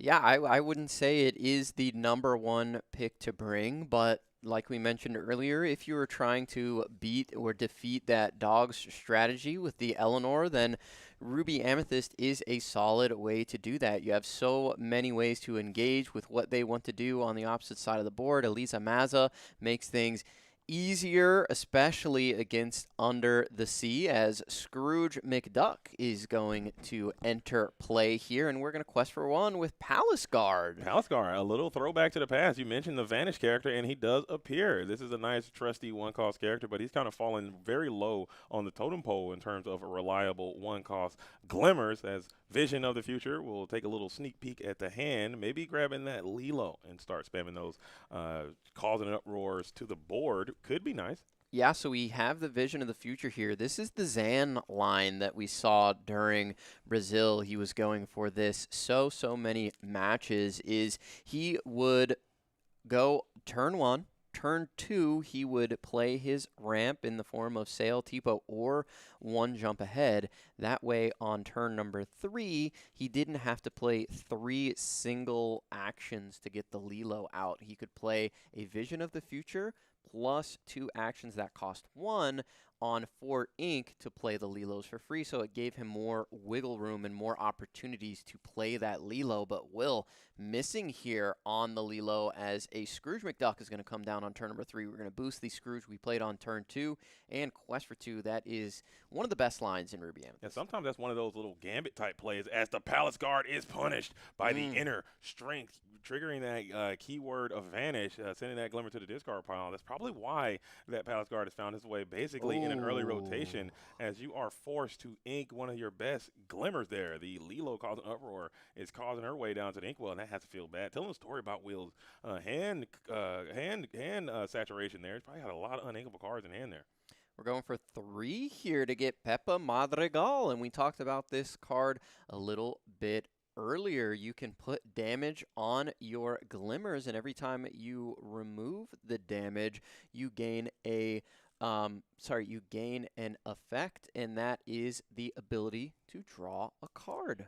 Yeah, a little bit of silver lining there. A little bit of silver lining playbook. That's the name of the ability. I didn't make that up. That's just what she's calling it. It is some silver lining. As we are going to ink another very nice action, but we will be able to play the Maui Half Shark. So now you can hopefully slow down Pilgrim's Process a little bit. However, you do have these Scrooge McDucks, these ghostly Ebenezers, and I believe their strengths are all high enough to match wits with this Maui Half Shark in the event that they were to become exerted. But I think you're still probably better off just keeping a nice, ready, healthy board, and maybe you can find an answer to this Maui Half Shark in a due time. Yeah, Mrs. Incredible can be an answer to the Maui Half Shark should he find himself exerted, as the Super Stretchy can become evasive herself and challenge in. So if we don't get to ready this Maui Half Shark, that can be a trade that we can make on the side of the Ruby Amethyst player. But we are going to sing What Else Can I Do to put a card in hand and one into the inkwell, as well as give our Maui Half Shark ward.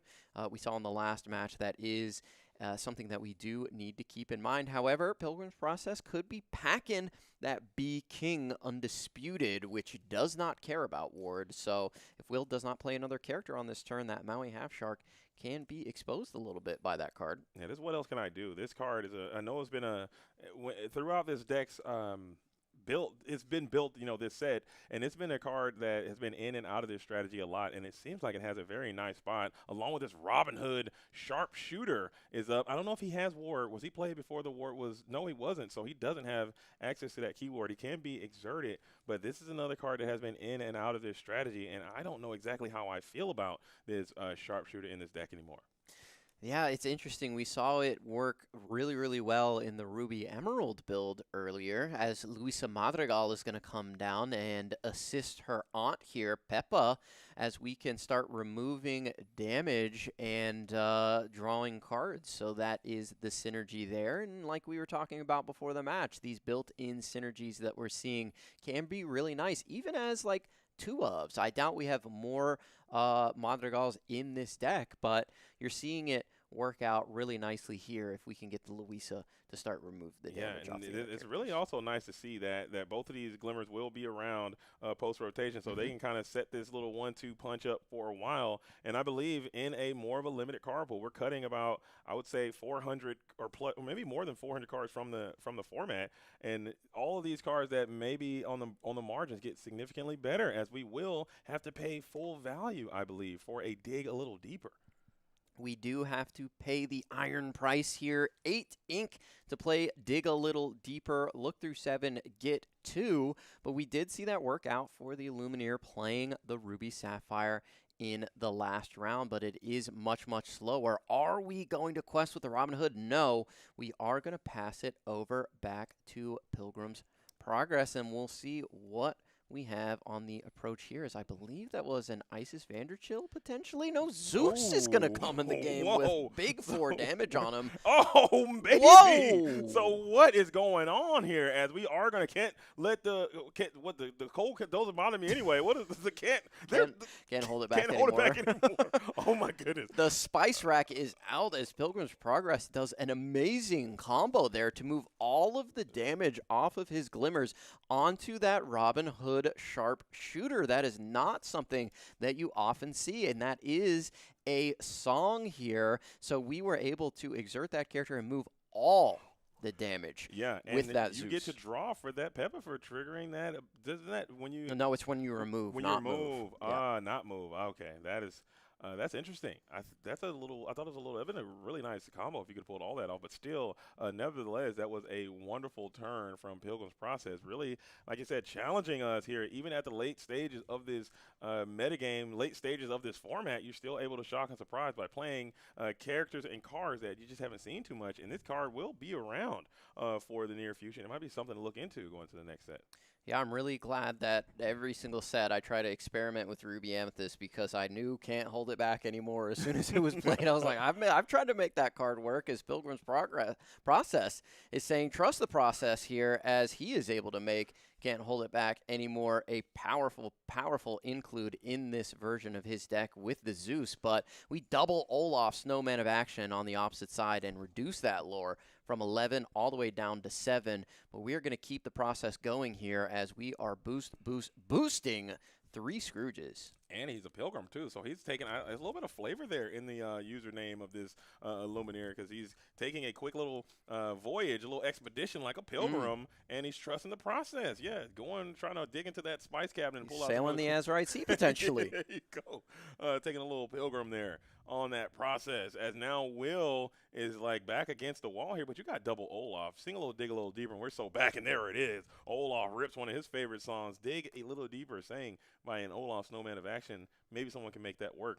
This Olaf card is so incredible. I love that this card is in the game.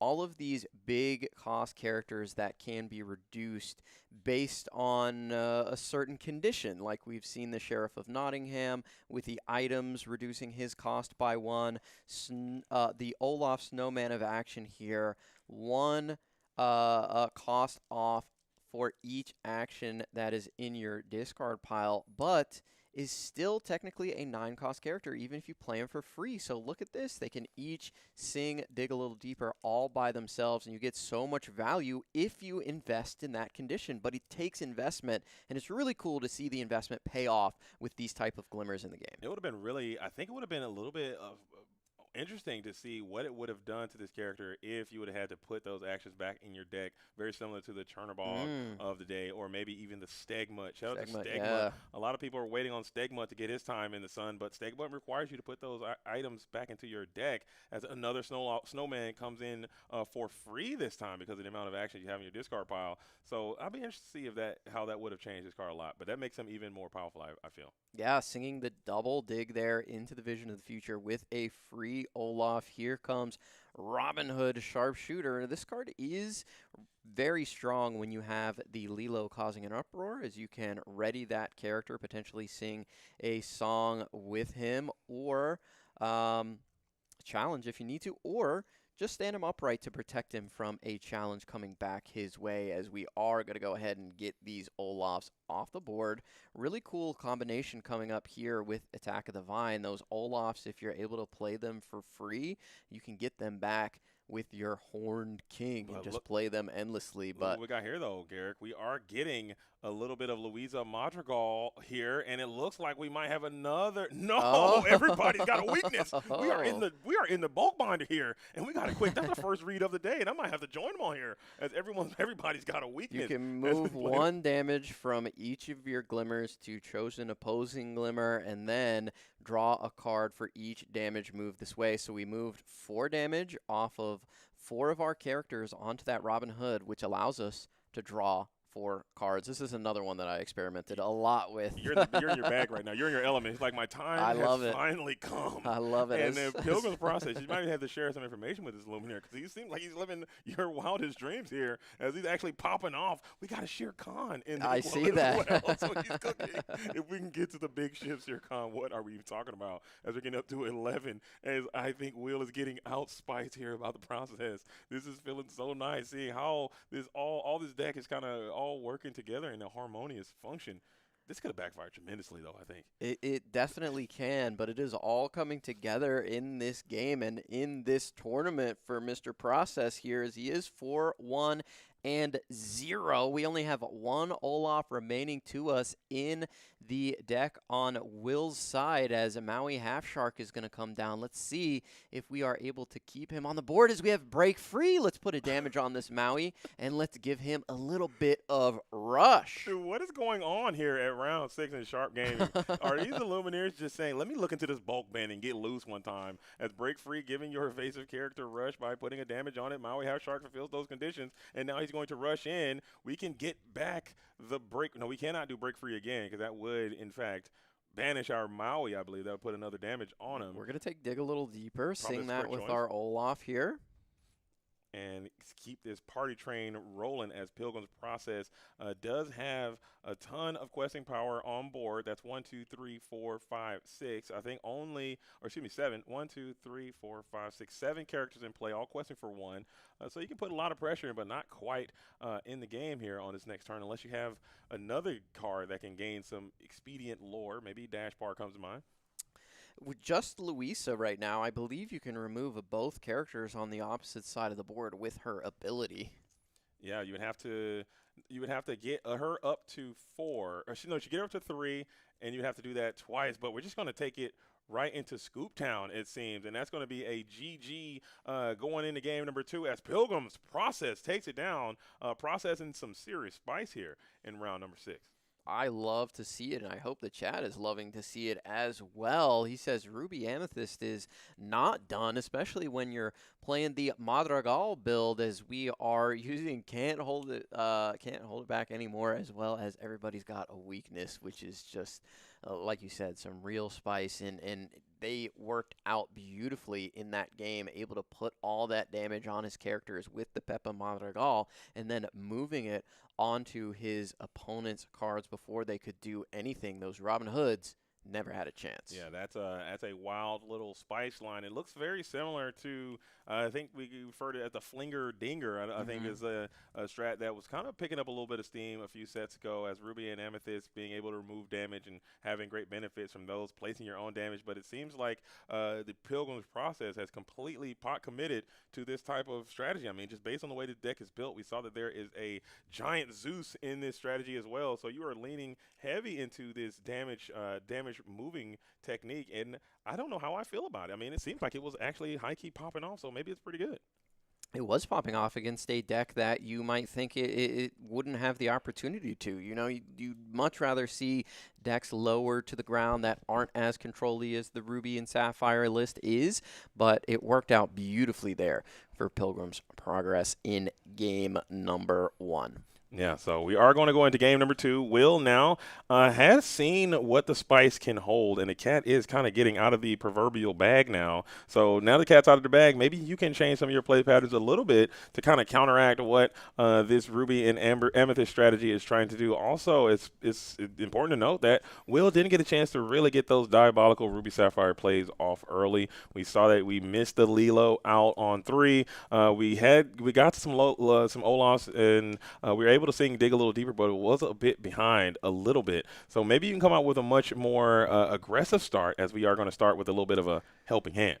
Yeah, Hands we're on. going to draw a card and pass it on over. Just doing a little bit of cycling there does also get an uninkable out of your hand and begins to put cards in the discard pile for that Olaf Snowman of Action, which is going to be incredibly important later in the game, as Luisa Madrigal is going to come down for Pilgrim's Process on turn number 1. Yeah, and I think that's a pretty decent little rebuttal. However, as we stated before in previous rounds, it's not going to really do much because they aren't going to put too many characters this character to engage with. Maybe it can quest for a piece of lore here early on, and that could come up down the stretch, as we are just going to take this as an opportunity to sell the Azurite Sea, play a Develop Your Brain, but again, no Lilo for Will on this turn. Unfortunate there for the Ruby Sapphire player.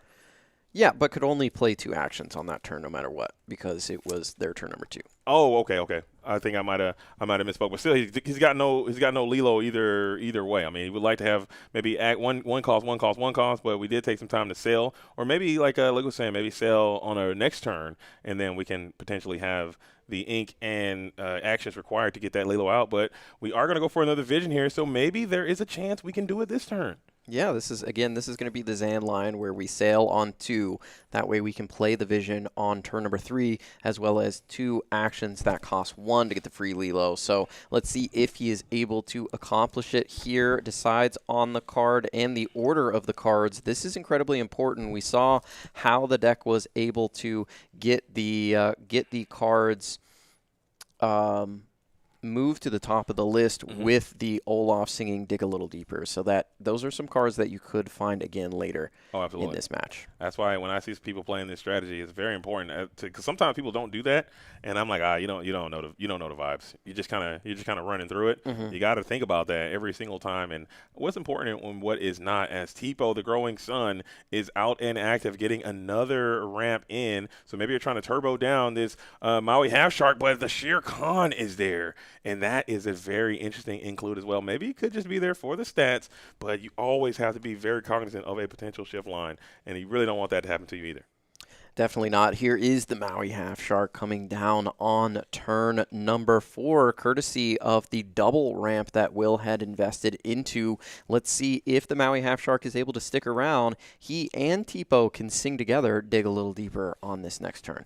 That would be a nice little use of a Tipo. That would be a good reason to play a Tipo into this strategy and really force some more interaction as the Frosty is out. Pilgrim's Process is deep into the spice bag again and pulling out another glimmer, just 5/5, and he will be able to challenge and banish an evasive character. Maui is looking nice for a challenge. We probably can't find this Lilo causing an uproar, as we did just exert our Half Shark into the face of this evasive character. So that's interesting. Maybe we have a plan for that. Develop and sail in hand for Will, and the Slushy, yeah, like you mentioned, is that 5/5 evasive, so can challenge into the Maui Half Shark. This must be something that Pilgrim's Progress was considering during his deck building, as he does have the Mrs. Incredible as well to challenge into that very, very powerful Maui Half Shark, as we are just going to slam another one down onto the board. And look at this! Next stop, Olympus says, hey, not so quick. I don't need Lilo when I have this. So both Mauis are ready to go. And now you have it up and active, and you have this next stop Olympus in the discard pile, which is very important. So Pilgrim's Process has to process that information and be careful not to exert, because that's going to be a lot of lore being generated. Elsa, the Fifth Spirit, will come in and exert their Maui Half Shark now, and Slushy will do what you put in the deck to do and just rid the one Maui Half Shark from play. So a little bit of back and forth with these evasive wars. Evasive wars, that's not a term I've heard in quite a while, but we used to get into those all the time between Blurple and Ruby Amethyst and Amethyst Steel. That was really what ruled the day throughout, like, Whispers in the Well sets, and yeah, I miss those days. But we are going to sail here as we are in a new era and see if we can finally try to find some of these Lilos. They've not been coming down for Will, as we're going to sing Dig a Little Deeper again. We're going for it. Risk it for the proverbial biscuit, as it may be. Just trying to find those glimmers that you can. And those days will come again. I'm sure there will be a nice evasive battle there, as we had the random 6-7 there, trying to see what these Illuminators are talking about. Maybe it's the lore total there. Maybe that could be what it is. 6-3. I don't know what they're doing over You there. got 6 and 7. Maybe they're having a good time. And I love that. The spirits are still rather high here, even at the top tables going into round number 6. All of the energy is there. We are playing for a nice $10,000 bounty as well. That's U.S. American dollars. Oh, and by the way, there is an invitation to a small little tournament happening in Disneyland here in a few short weeks. I'm not sure if you've heard about that. I don't know if you've heard about that or not, but they're trying to get there, and this is a great way to do that by winning this tournament. There's the Tipo. There is Robin Hood. I believe that was 2 actions for the turn. He would need 1 more if he wanted to play that free Lilo, but he says, how about 2 free Olaf Snowmen of action coming down here? And now this board is looking extremely wide. Pilgrim's Process has not had the opportunity to set up the board that he had in the previous game with the Peppas and moving all of that damage, as Mrs. Incredible is going to enter the field of play here to try and combat the very, very powerful board on the opposite side. And just slow down a little bit. But we have this Olaf Snowman of action who's up there and just hanging out at the bottom of the board, ready to sing a Dig a Little Deeper. Pilgrim's Process, like you said, has lost his board just a little bit. But if you can manage to keep the resources down and maybe apply a little bit more pressure, as the sharpshooter is going for it. We're going to grip it and rip it. That's 5 cards off the top. They do go to the discard pile, and Vision of the Future will be played for free. An Olaf and a Lilo going into the discard pile. That is not what you want to see off of your Robin Hood sharpshooter. So that is 1 Olaf down, 1 remaining in the deck, and at least 1 Lilo down. Didn't quite see what that 3rd card that went into the discard pile was there for Will. Yeah, that might be one of the reasons why I think the Robin Hoods have kind of found themselves out of this unique strategy, just because of that. When you're sending your characters to the discard pile and not playing them for free, it's probably going to be a sign that these things are not going to go well for you, as we are, I believe, just going to be inking a copy of Distract. Or are we playing Distract? He played Distract, I believe. Okay, so we will be able to reduce the strength of 1 character by 2. This will start next turn. That could work nicely with a Grab Your Bow. That we are still cycling more cards, gaining more lore with this Maui Half Shark. That is one of the things that is so underrated about the Maui Half Shark, is you can be at a low lore total and then play all of these actions, and you're like, oh, wait. I'm actually way ahead right now, as Lilo Pirate's life is going to end the game. Yeah, that is wild sequence there. That is an incredible sequence there for Will, as Maui Half Shark proving why it's one of the best cards ever printed in the history of this game for simple plays like that. Like you said, Garrett, when you get to these late game states and we have a ton of ink in the inkwell, you got a ton of actions that will replace themselves by getting other actions, then you could just storm off with this Maui Half Shark and go from 10 to 20. I've seen it go all the way from 8 to 20. I've seen it all the way from 0 to 20, believe it or not. Correct me if I'm wrong, but at the start of that turn, Will had no cards in hand, played Distract, and then sang with his Robin Hood, found a vision, and then just ended the game. Yeah, that's Maui's him, dude. Maui is truly the himulation. He is the northern hemisphere, bro. He is just him.com, dude. That's it. You say the northern hemisphere? Yeah. I had not heard that one before. That is going straight into the lexicon 100%. I am using that one. You can have it too. I steal some of your lexicon all the time. You are a Generation Z, by the way. So I am Gen Z. Thank you. You are Gen Z. I'm Gen Z too, by the way. You are. You gave me a nice piece of advice, and you just said you can pick your own generation. Yeah, exactly. And I'm Gen Z, so there it is. I'm no longer a millennial. I am Gen Z, and I want somebody to challenge me on that fact, and I will crush you in that debate. By the way, there it is. Who knows yourself better than yourself? There you go. There it is.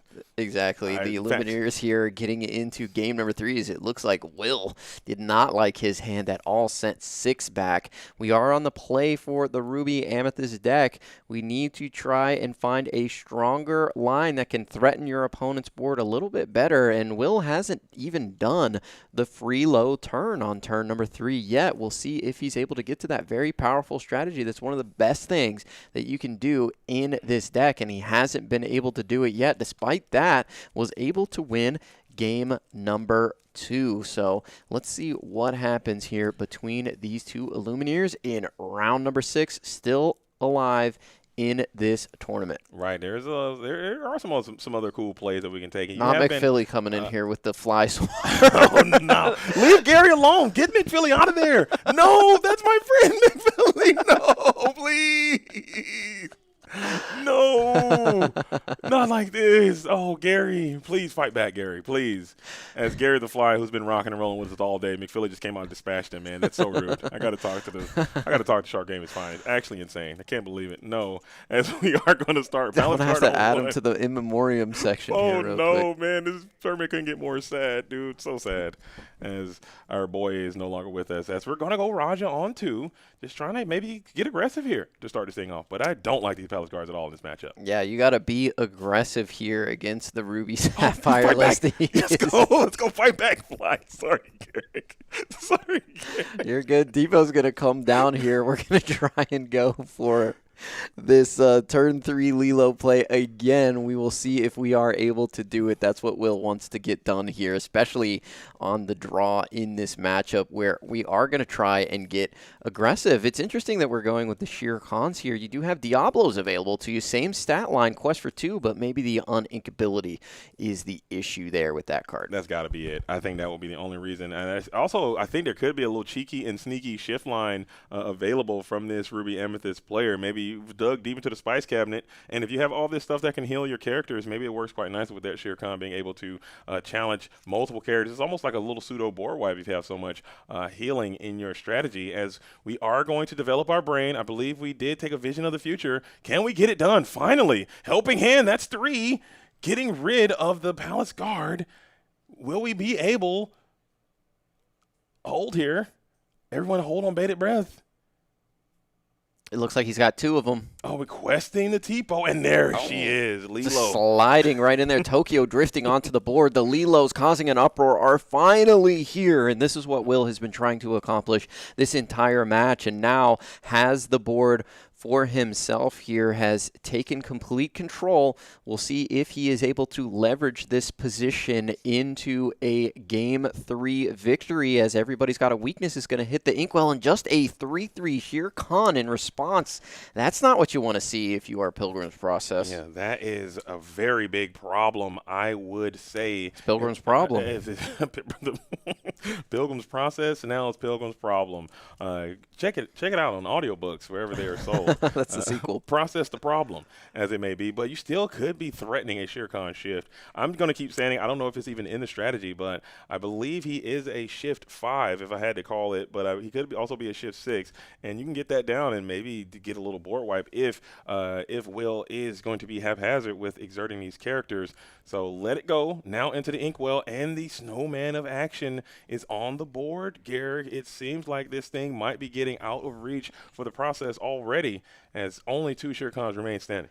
This is why the players that play this deck love it so much. The unfair things that you can do very, very early in this game, as the Queen of Hearts is going to enter the field of play here and allow us to draw a couple cards, but we did have to challenge both of our Tigers into the Lilo there to do so. Yeah, Queen of Hearts, she will be around. She will survive rotation, but I don't know how reliable of a card draw engine she can be. Oh, no, I think this one might be leaving, and the other one is staying, or are they both staying? I believe we have some queens that are coming in and out of rotation, but either way. I believe this one was reprinted. You are able to give you some type of card draw and also help you with your challenging campaign, as it may be, as another Let It Go is going to send that queen down into the Inkwell, and the questing has started for Will. who has assumed the aggressive role. You still have resources in hand. Pilgrim is going to need to activate some fling here soon, or it's going to be out of luck. There's a little bit of character or the ability to move a little bit of damage here with this Louisa.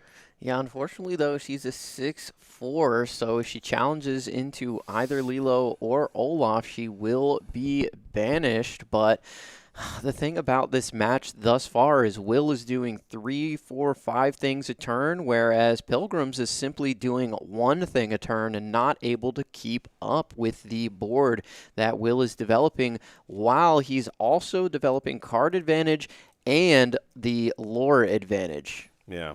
This is one of those things, especially when you are behind the 8 ball. You came out of the 8s a bit slow. You got off the tempo train a bit earlier than you would have liked to. You'd love to play a little closer to the curve for as long as you possibly could, as this Zeus is going to enter the play. He comes in with 4 damage counters added on. This will kind of work nicely with this Louisa as well on the following turn if you can get some of that damage removed and stacked up onto this Louisa. Right now, Leo got 2. You need a couple more before you can fling some off. And there she is. Oh, it works. There you go. And it should be able – no, you need one more to – There it is. We move the 1 and remove the Olaf, and all of a sudden, Will did nothing on his previous turn except quest. We just talked about how Will was doing so much.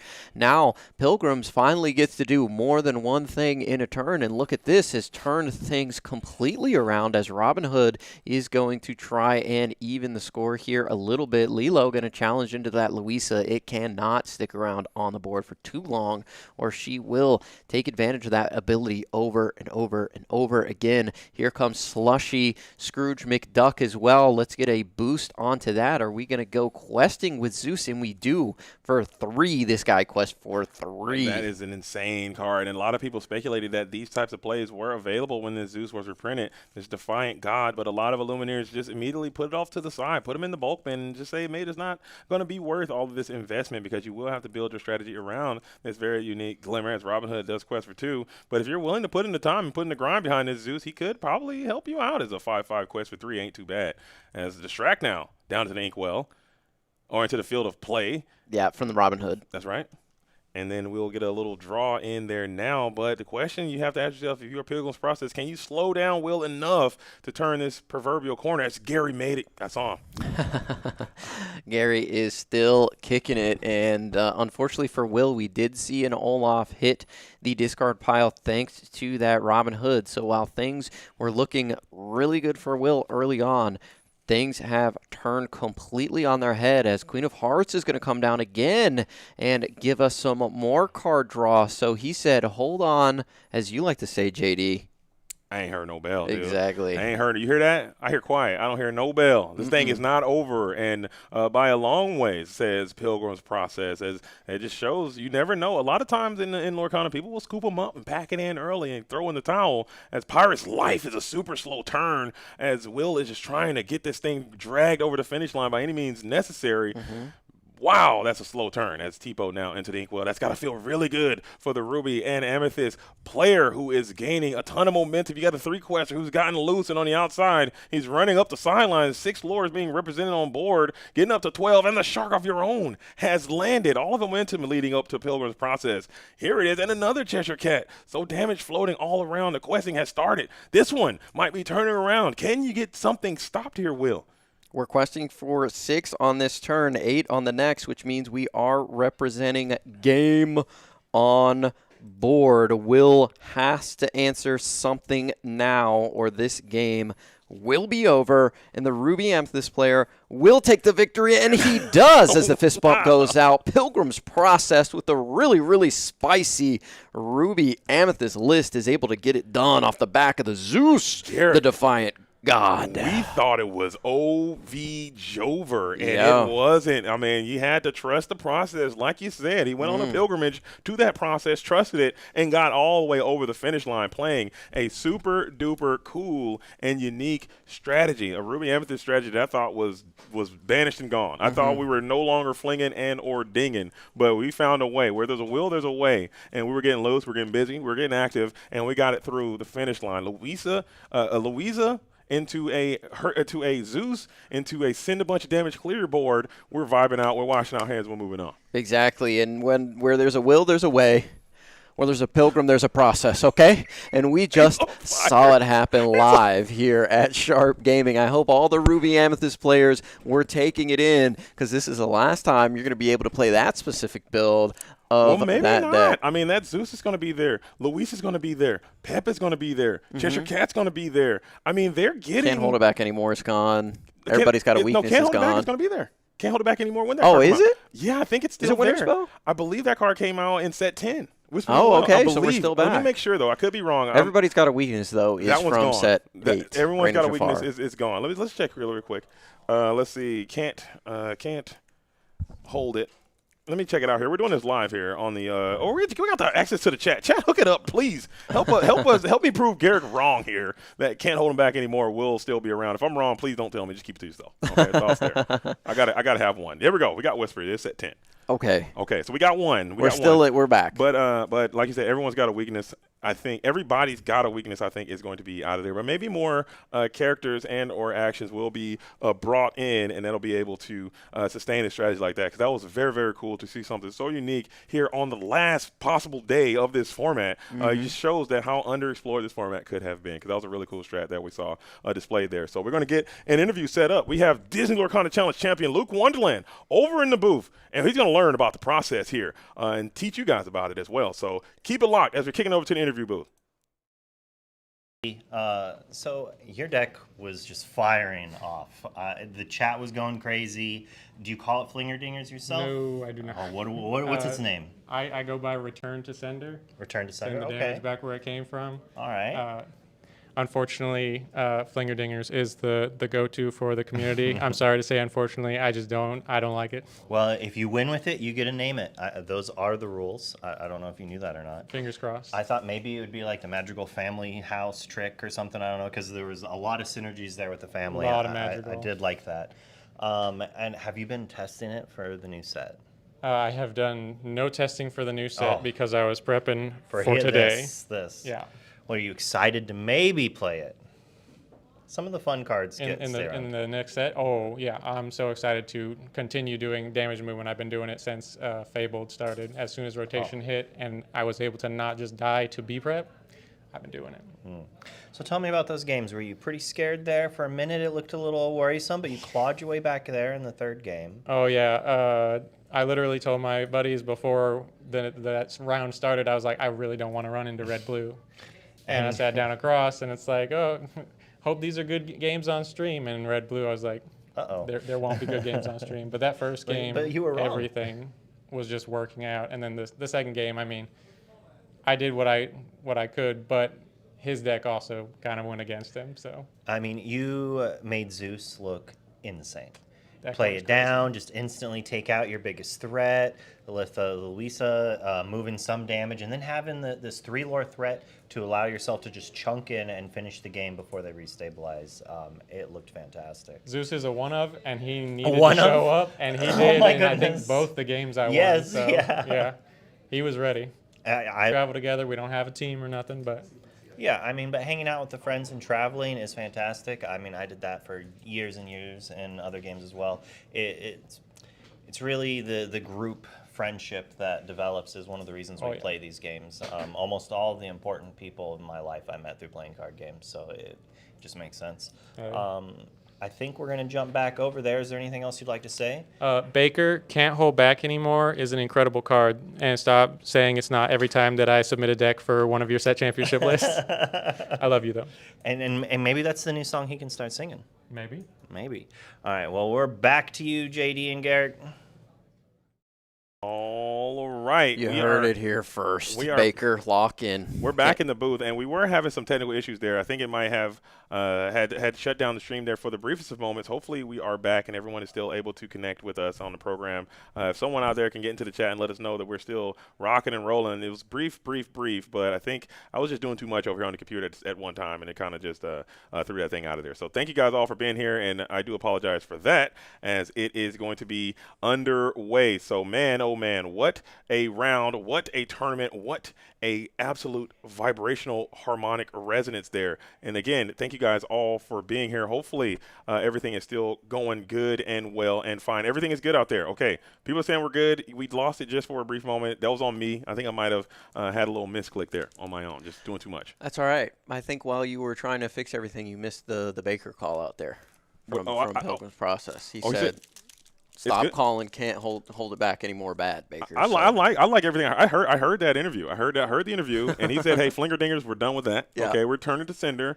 I don't know about who's flinging. I don't know about no dinging, but we're not doing anything." I high key agree. I don't like flinger dingers. I don't like the name. Yeah. I get it. I see what if you're flinging and dinging. I kind of see it, but we ain't Dr. Seuss out here. That's a different property. We're returning to sender, just like we're about to turn this buzz to sender. Here we go. Return to sender. Let me cook Garrick one more time. Let me cook Garrick one more time. And here it. Oh, Louisa, talk to him. We just saw how good this car was. And double legendary. You're done, dude. Don't even show up. Double legendary. Can I get a preview here? Double legio. Don't show up, dude.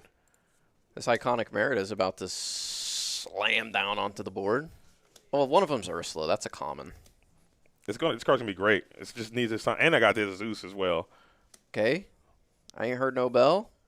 Okay, the bell is ringing. The bell is ringing. Hold on though, foil droid. Talk to me about this. Oh my God! Oh baby! Oh my God! Oh, I'm about to faint, Garrick. Oh my goodness! Holy! I'm about to faint, Garrick. I'm about to faint. I'm feeling lightheaded. Hold on. Stay with me. Stay with me. Dude, double Legio Enchanted pack, baby. Talk to him, Jesse. He's built so Talk to him, Jesse. Let's go. Oh, sorry about that. Sorry about that scream. My bad. Holy. We are pretty loud. I'm sorry. My bad. What? Sorry about that. Sorry about that. Sorry about everyone. Katie got scared, everybody. The double legendary into the enchanted. Jesse, can we get this man a sleeve? Can we get this man a top loader, please? Oh, my goodness, dude. Baby. Love that card. Let's go. Talk to him, Garrick. I need it. This is redemption pack. Let's go. You're done, dude. There's no way. You're done, dude. It's over. It's over. The double legendary into the enchanted. What do you know about that? You're done, dude. It's a great enchanted as well. It's so gorgeous, man. It's so gorgeous. Woo! Oh, man. Oh, man. Oh, man. Man. Stay with me, bro. I'm here. I'm back. Okay, I was getting a little lightheaded there. Were you actually? I was. I was getting a little lightheaded. I'm sorry. I was about to collapse, dude. It's been hot in here. We're back.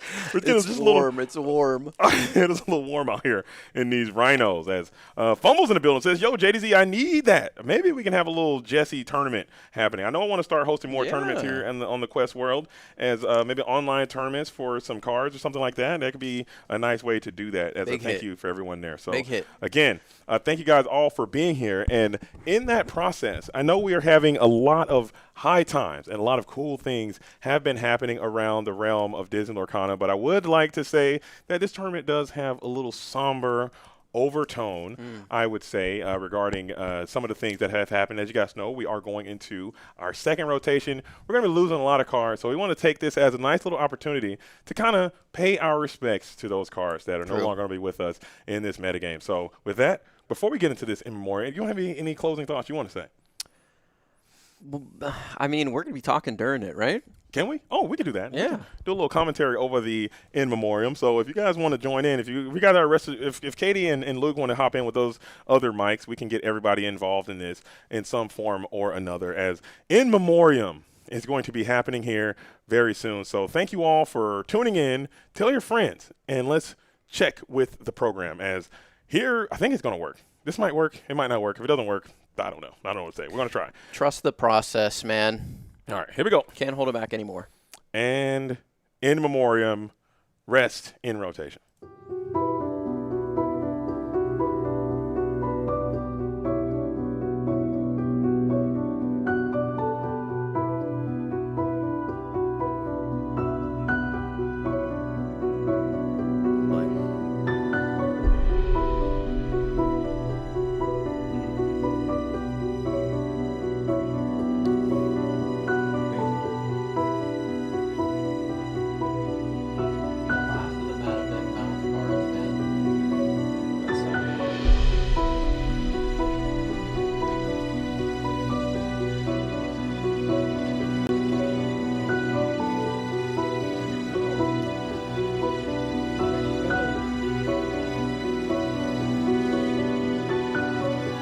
What can I say?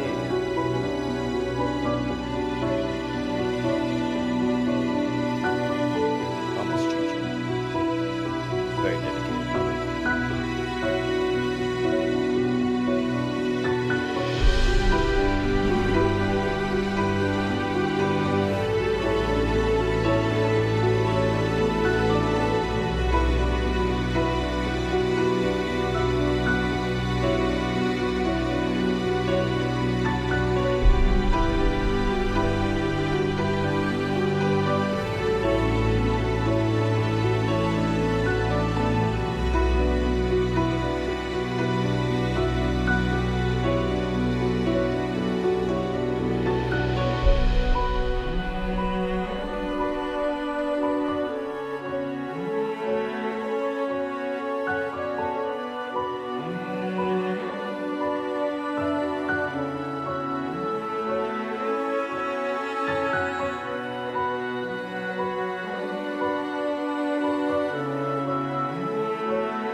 These cards are going, but they are not forgotten. Calhoun, Marine Sergeant. Oh, I'm so sad Tramp's leaving. Wish there was some happy music I for these know. cards. Walking on sunshine.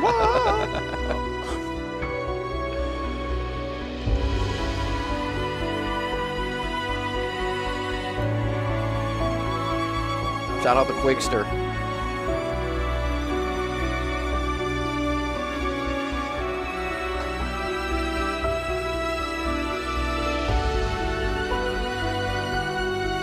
More celebration, isn't there? You think? No doubt. Oh, shoot, that's finally one.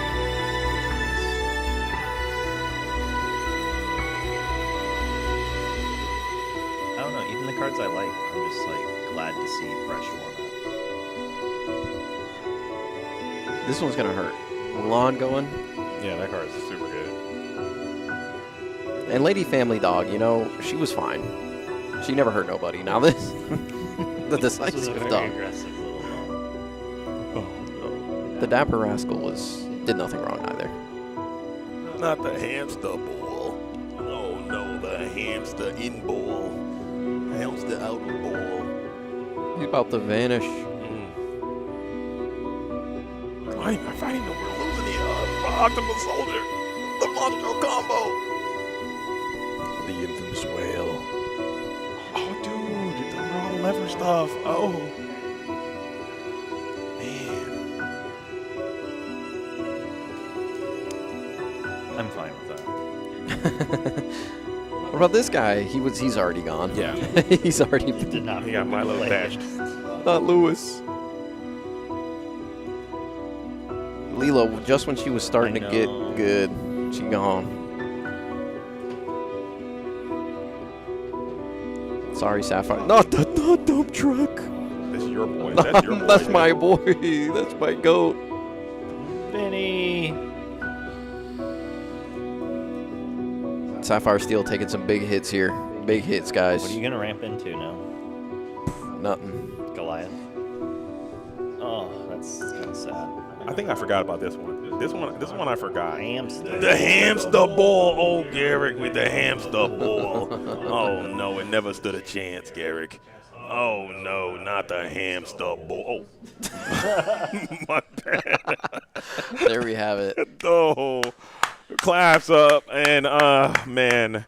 I do feel a bit of sadness, and those were some cards that, and while that's going, we couldn't put all the cards in the entire game on the memorial slide, but you guys can take it as an opportunity to put in some of your cards that you're going to be missing. I think you left off a card that I think is very important to mention. Captain Hook could have been there.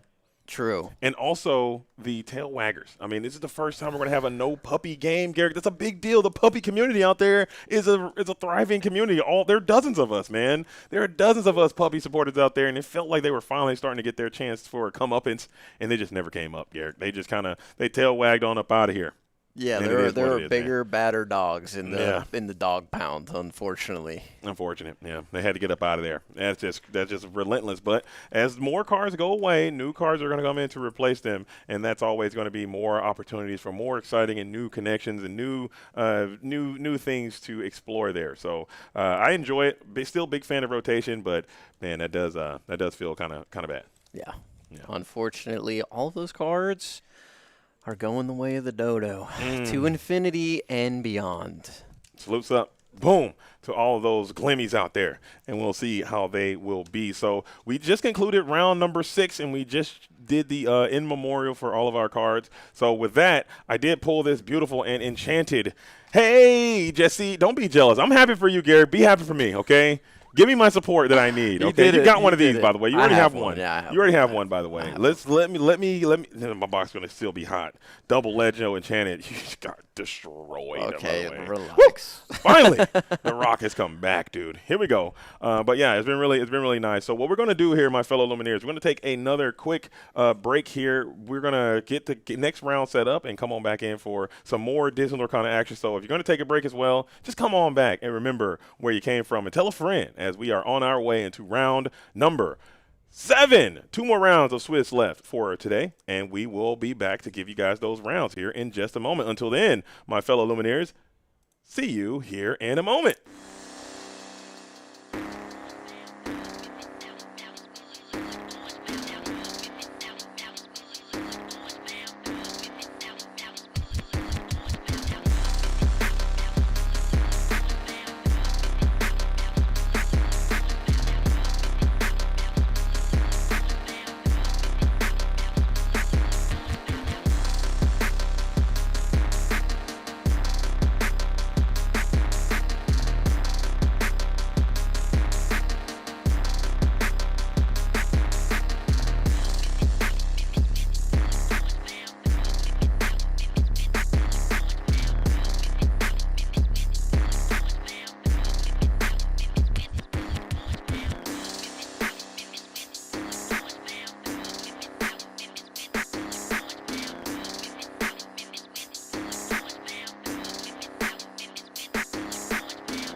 morning with that going, and boom, there we are, just like you drew it up. Greetings, my fellow Lumineers, and we have returned. After a short break, we are getting ready for round number 7 of the Swiss-style format, as Katie, who has been diligently working in the peripheral about the different things that are happening on the game floor, if she has anything to report, she will report it. If not, you'll just wait until she's ready.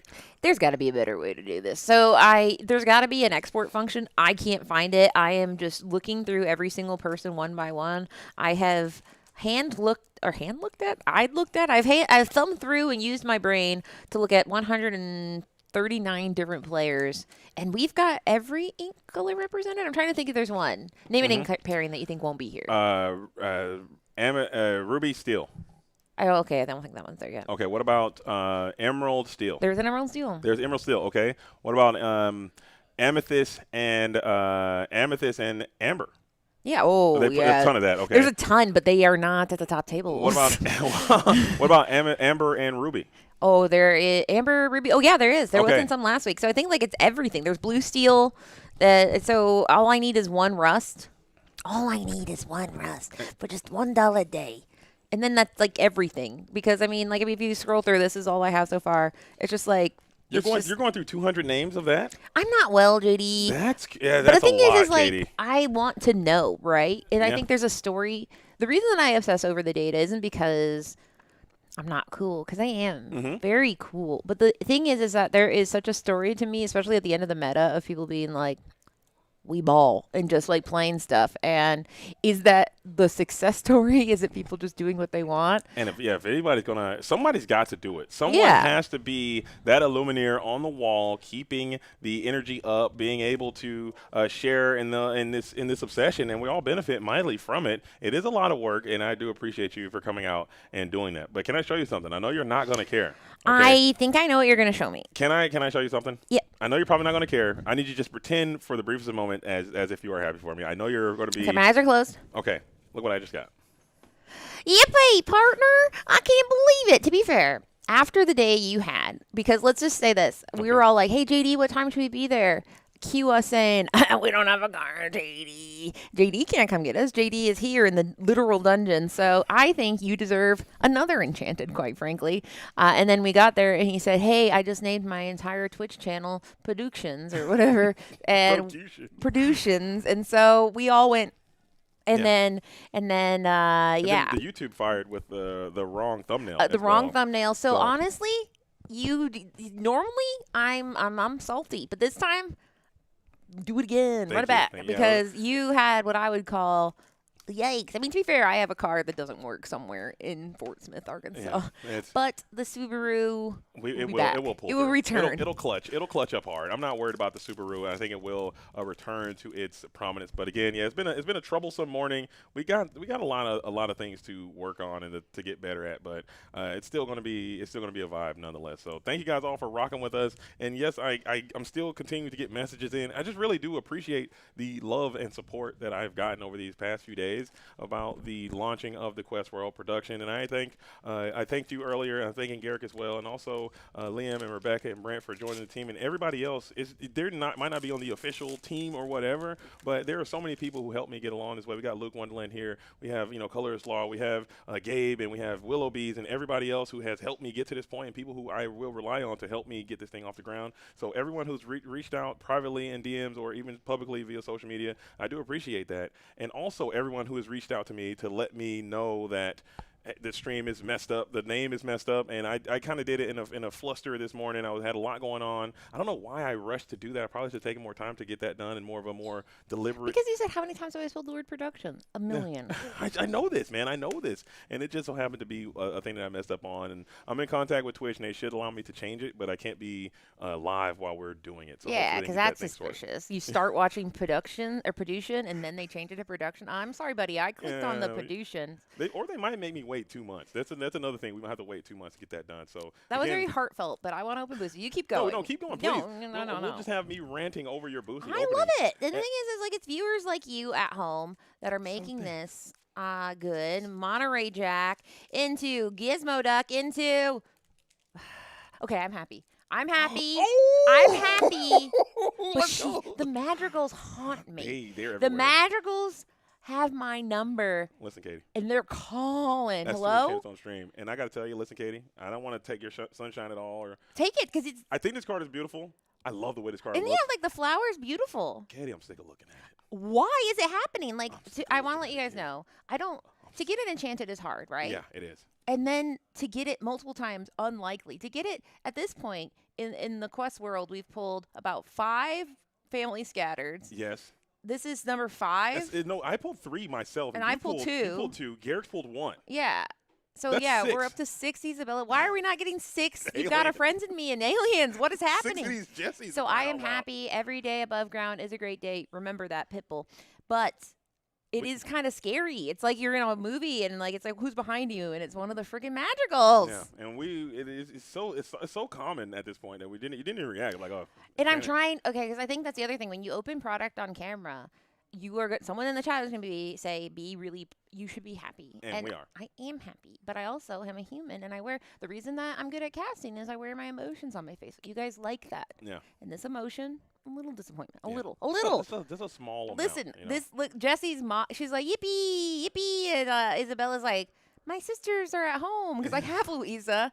I have 400 family scattered, and now I have 2 more Isabella. But man, when the magical decks pop off, you're gonna be mega big time, mega up, and it could happen. I mean, I can see it happening, but man, oh man, that is an enchanted card that I am just absolutely tired of pulling myself. which is and seeing. crazy. It's so statement. unlikely. Like to pull an enchanted at all, crazy. To pull that many, and everyone's being pretty nice. No one said anything mean, and I love it. But we have we have a Rothian in the chat that said, I couldn't give y'all a real game to watch. I displayed bad and got a huge headache with this heat. Dude. That is part of it. That is, right? And I think that's the thing people don't realize. Whenever someone's on stream, there is obviously we're talking about it because that's our job. And then there's people in the chat that's like, well, I wouldn't. And it's like, here's the thing. Yeah. You would because everybody has played Disney Lorcana and gone, oops. So. Yeah. And I'm glad that El Rathian was able to come in and at least speak that to because it does happen, and I think he's a great player. Obviously, you know who his name is. He rings out on a phenomenal team. Shout out to his teammate Oyola just winning Disney Lorcana Challenge in Brazil. So phenomenal players over there at Luxury Gaming, and to just speak to that, I mean, there are conditions that you have to play within. It's not just a game. It's not just a deck. You're also playing in the venue, and it's extremely hot. And then traveling. I think that's the thing that so many people forget is most of these people. I mean, me and most players get there the day before. You get one funky night of sleep. So all that to be said, I pretty much will never be like, a mistake on stream. Because like, as I've done, there was a time when Maui Shark, I played at Continentals against Maui Shark, and I'm like, I challenge into Maui. He's like, evasive. I'm like, okay. And the next turn, I challenge into Maui. He's like, it still has evasive. And I'm like, okay. Yeah, one more time. And I think Ward is one of those where it just doesn't seem right, especially a song. It's kind of, I don't know. I mean, it sounds like great, but that song gets not played a lot. And I don't think granting Ward happens a lot. And it's like Ward. It's very conditional Ward. I just learned. I was today years old, and I learned that the song must be sang in order to generate that Ward effect. And it's one of those effects where it's like a lingering Ward. And in this game, we don't really allow note taking. Nope. I still think that should be something that we do allow, especially on the feature match tables, especially on any table. Right. When a character has like a type of condition, hey, let's put like a little sticker on it or some kind of annotation to indicate. Yeah, I love those tokens that people make that are like drawing this. That. Yeah, I think that would be fair in those types of situations. But yeah, it is incredibly hot out in the game room floor right now as the AC, I believe, I've heard reports that it has been repaired. I do feel like a cool air coming. It has been repaired, but it is still in the process of trying to heat this room. You have like over 200 Illuminaires on the game room floor. It is just sweltering in the venue right now. So people are sweating, but still spirits are high as we're getting 2 more rounds of Swiss. So thank you guys all for being there. Huge shout out to all the players on the game room floor as well as they are enduring some less than ideal conditions, but everyone is still maintaining a very positive attitude about the whole thing. Well, I can let you guys know that round 7 pairings have been made, which means we will be seeing some featured tables. Now, the last couple of rounds for people who are at home are like, how does it work? Sometimes it takes a little bit to go ahead because we will start seeing some IDs. This is a cut to top 16. So after round 8, we're all going to go to our favorite Fortsmith eatery for dinner and go to sleep afterwards. But in the meantime, in between time, we are about to start. Like I said, this is important. There are going to be some people that ID, but sometimes you ID and you end up having to play based on how these games go. So no matter what, I am excited. It won't be dogs. It might be dogs. It We're might reaching be dog dogs. hour. Yeah, We're reaching dog we o'clock. We are getting to the point of the program where we cannot do without doing a good service to the program, that we have to ensure that there may be some dogs, and I'm pretty confident that we're going to get to a spot where that's going to be all you get. You know what? I'd like some dogs. Come on, guys. Little dog treat. We're not gonna. And by the way, as I'm talking, the Arkansas heat has turned Isabella into like one of those fortune-telling fish. That is hilarious. It you is. can see the active humidity is affecting the foil Yeah, in real time. it is. It's like because for people who don't know, it's like if the plastic layer of paper gets water, it curls this way if it's dry. Anyway, There you go. A little bit of science. little there. science. The more you know. Bill Nye the Katie guy. A little bit of science Katie there guy. for you Lumineers out there on the wheels of steel, as it may be. Says we got another little sleevelet coming in there for Thank you. For your you. Louisa, I have to so she can help stay my backup, protected. Isabella. And why don't I have what else can I do? That'd be one that I wouldn't be mad about pulling. But, life is the way it is, and sometimes you don't have it. But these are two Lumineers that might have it today. They have, let me see, their records. We'll have that in a moment. But one of these Lumineers, you've heard the story 40,000 times, JD. But I'll tell it again. Please tell it. This is Zane, who is the child of James Gray, who is the winner of the most recent Charlie's Collectible Showcase. That's pretty cool to be someone's kid. But another thing that's cool about him is he's had a very, very, very good run at this very tournament. One tournament, the first time I met this person, he played in the Saturday tournament, didn't go so well. He messaged one of the players, somebody me and you both know, a Skylar Dunes, and said, "Hey, can I get your deck list? I don't like what I ran today." He did send this child his deck list. Honorable man. Yep, he said, sure, whatever. And then, you know where they met? The finals. Okay. They met at the finals, deck check. They just pass. Sky is the finals with Zane. They pass the list. Sky looks at his own list. He looks at the list that he got that morning. And they play, and Zane wins. With his own material, and honestly, knowing It's Sky, a great story all around. Yeah, it is. It is Not like, Sky lost, so that sucks. But he won, and like the being a good human. That's what I'm saying, and I think just the character of that Illuminator, being able to have a good attitude about that, because sometimes like, oh, that's my stuff, and I don't care, and all these kind of things. Like, I was genuinely happy for the young Illuminator for coming out and dispatching it with his own product, and that has to be something that you have to, be proud of still, either way. Right, and so the best thing I like about that story is he said, Sky, if I win, I'll buy you a pack of cards. And he won, and he said, hey, Dad, can I have your card? And then he went and bought Sky. So technically, that was his dad that bought it because he doesn't have money because he was younger. But he is older now. That story is a year old, so he's a year older than he was then. And he is ready to try to go ahead and get his own invite on his own 2 feet to the national championship in Anaheim, California at the Disneyland Hotel. North American Championship, as it may be. Yeah, the North American the whole one. thing, not just the national.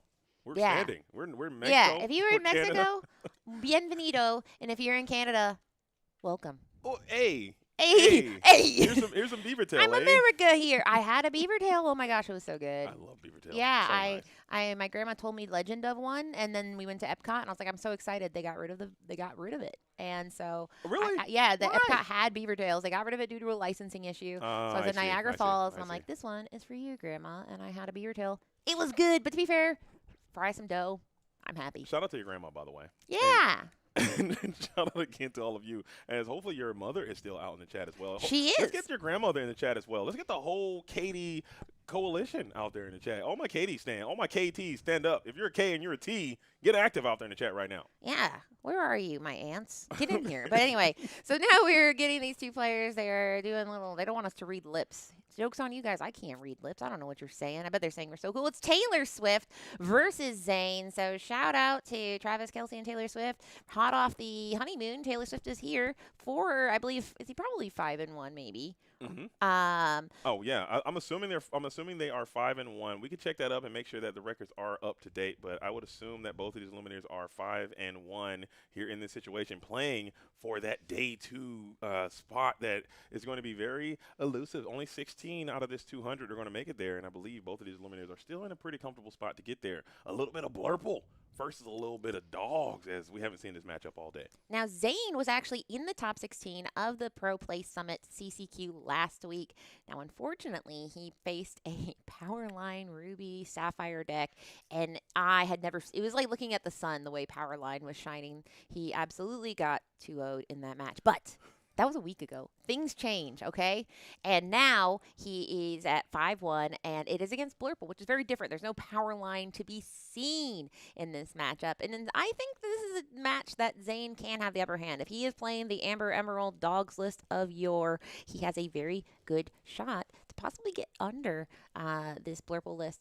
However, Blurple is known to sometimes tech against this build. We might see some tech cards. We saw Louisa Madrigal. We know Tigger can be included for that Grandmother Willow. So it is anyone's guess, and Zane will have to kind of weather that storm here to see what kind of matchup this will be. Yeah, I agree. This is a this is format is like a minute to minute format here. As week to week, the decks change, the card lists change, and it's just a vibrant time to be a part of this competitive community. As I believe Taylor Swift has won the dice roll, if I recall correctly. I'm not sure exactly who won, as it is time to quest, as Amber and Emerald, I believe, will be in the advantage position, but on the play especially, Blurple can have some lines that they can combat these dogs decks with. They have begun to tech their decks very aggressively for this exact matchup. I'm seeing a ton of Isis Vanderchill on the game room floor, a ton of Louisa Madrigal on the game room floor, a ton of the Sven Leaping Reindeer. I have even seen Swooping Strike. People are like, give me a Swooping Strike in here, because they're just so tired of dogs. And for good reason. I mean, dogs rise to the top as far as the most prevalent deck in the room, the most converted, and the most deck that you'll see in the top 16. Oh. I'm sorry. I'm so sorry. I'm so sorry. No. Oh, no.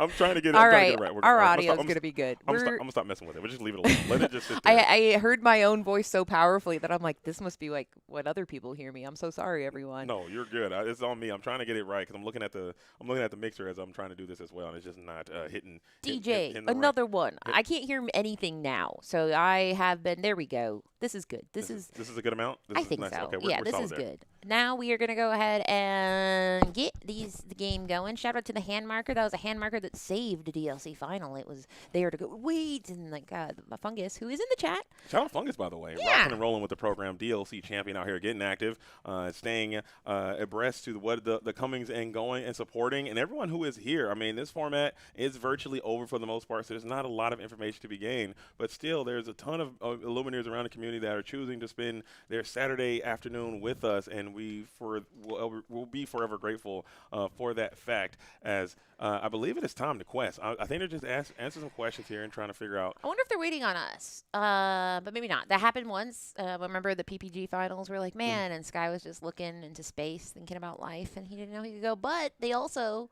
could be waiting and being like, hey, what are we having for dinner? What are we? I think I hear some discussion happening between the players and the table judge. I believe that is Michael that is there. I want to say that is currently seated at the table lore guide area. So it's time to quest. I mean, it's time to quest. This is an insane power move here. Taylor Swift is saying, I got married at Madison Square Garden. Zane is saying, yeah. But if you can just do a quick little investigation there and see what's going on. Hey, play some. Why don't we play some? Okay.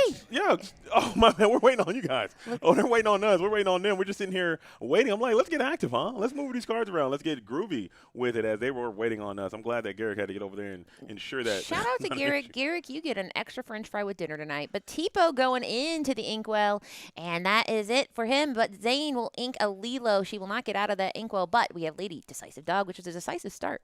And I do also like the speed in which this young Illuminator Zane plays. He plays at a very vigorous pace and with a lot of confidence as well. I've noticed that's a trend between a lot of the younger Illuminators in the community. They play very decisively and very quickly. No pun intended with the decisive dog there. This is a quick little rant, but it's kind of like when you ever see a little kid go down a water slide. They don't have fear yet. So that's how I feel like when you're younger, you don't have 30 years of terrible bad beats that you're thinking about at the table. He's like, I'm just playing Disney Lorcana. So I love watching the younger Illuminators. But who?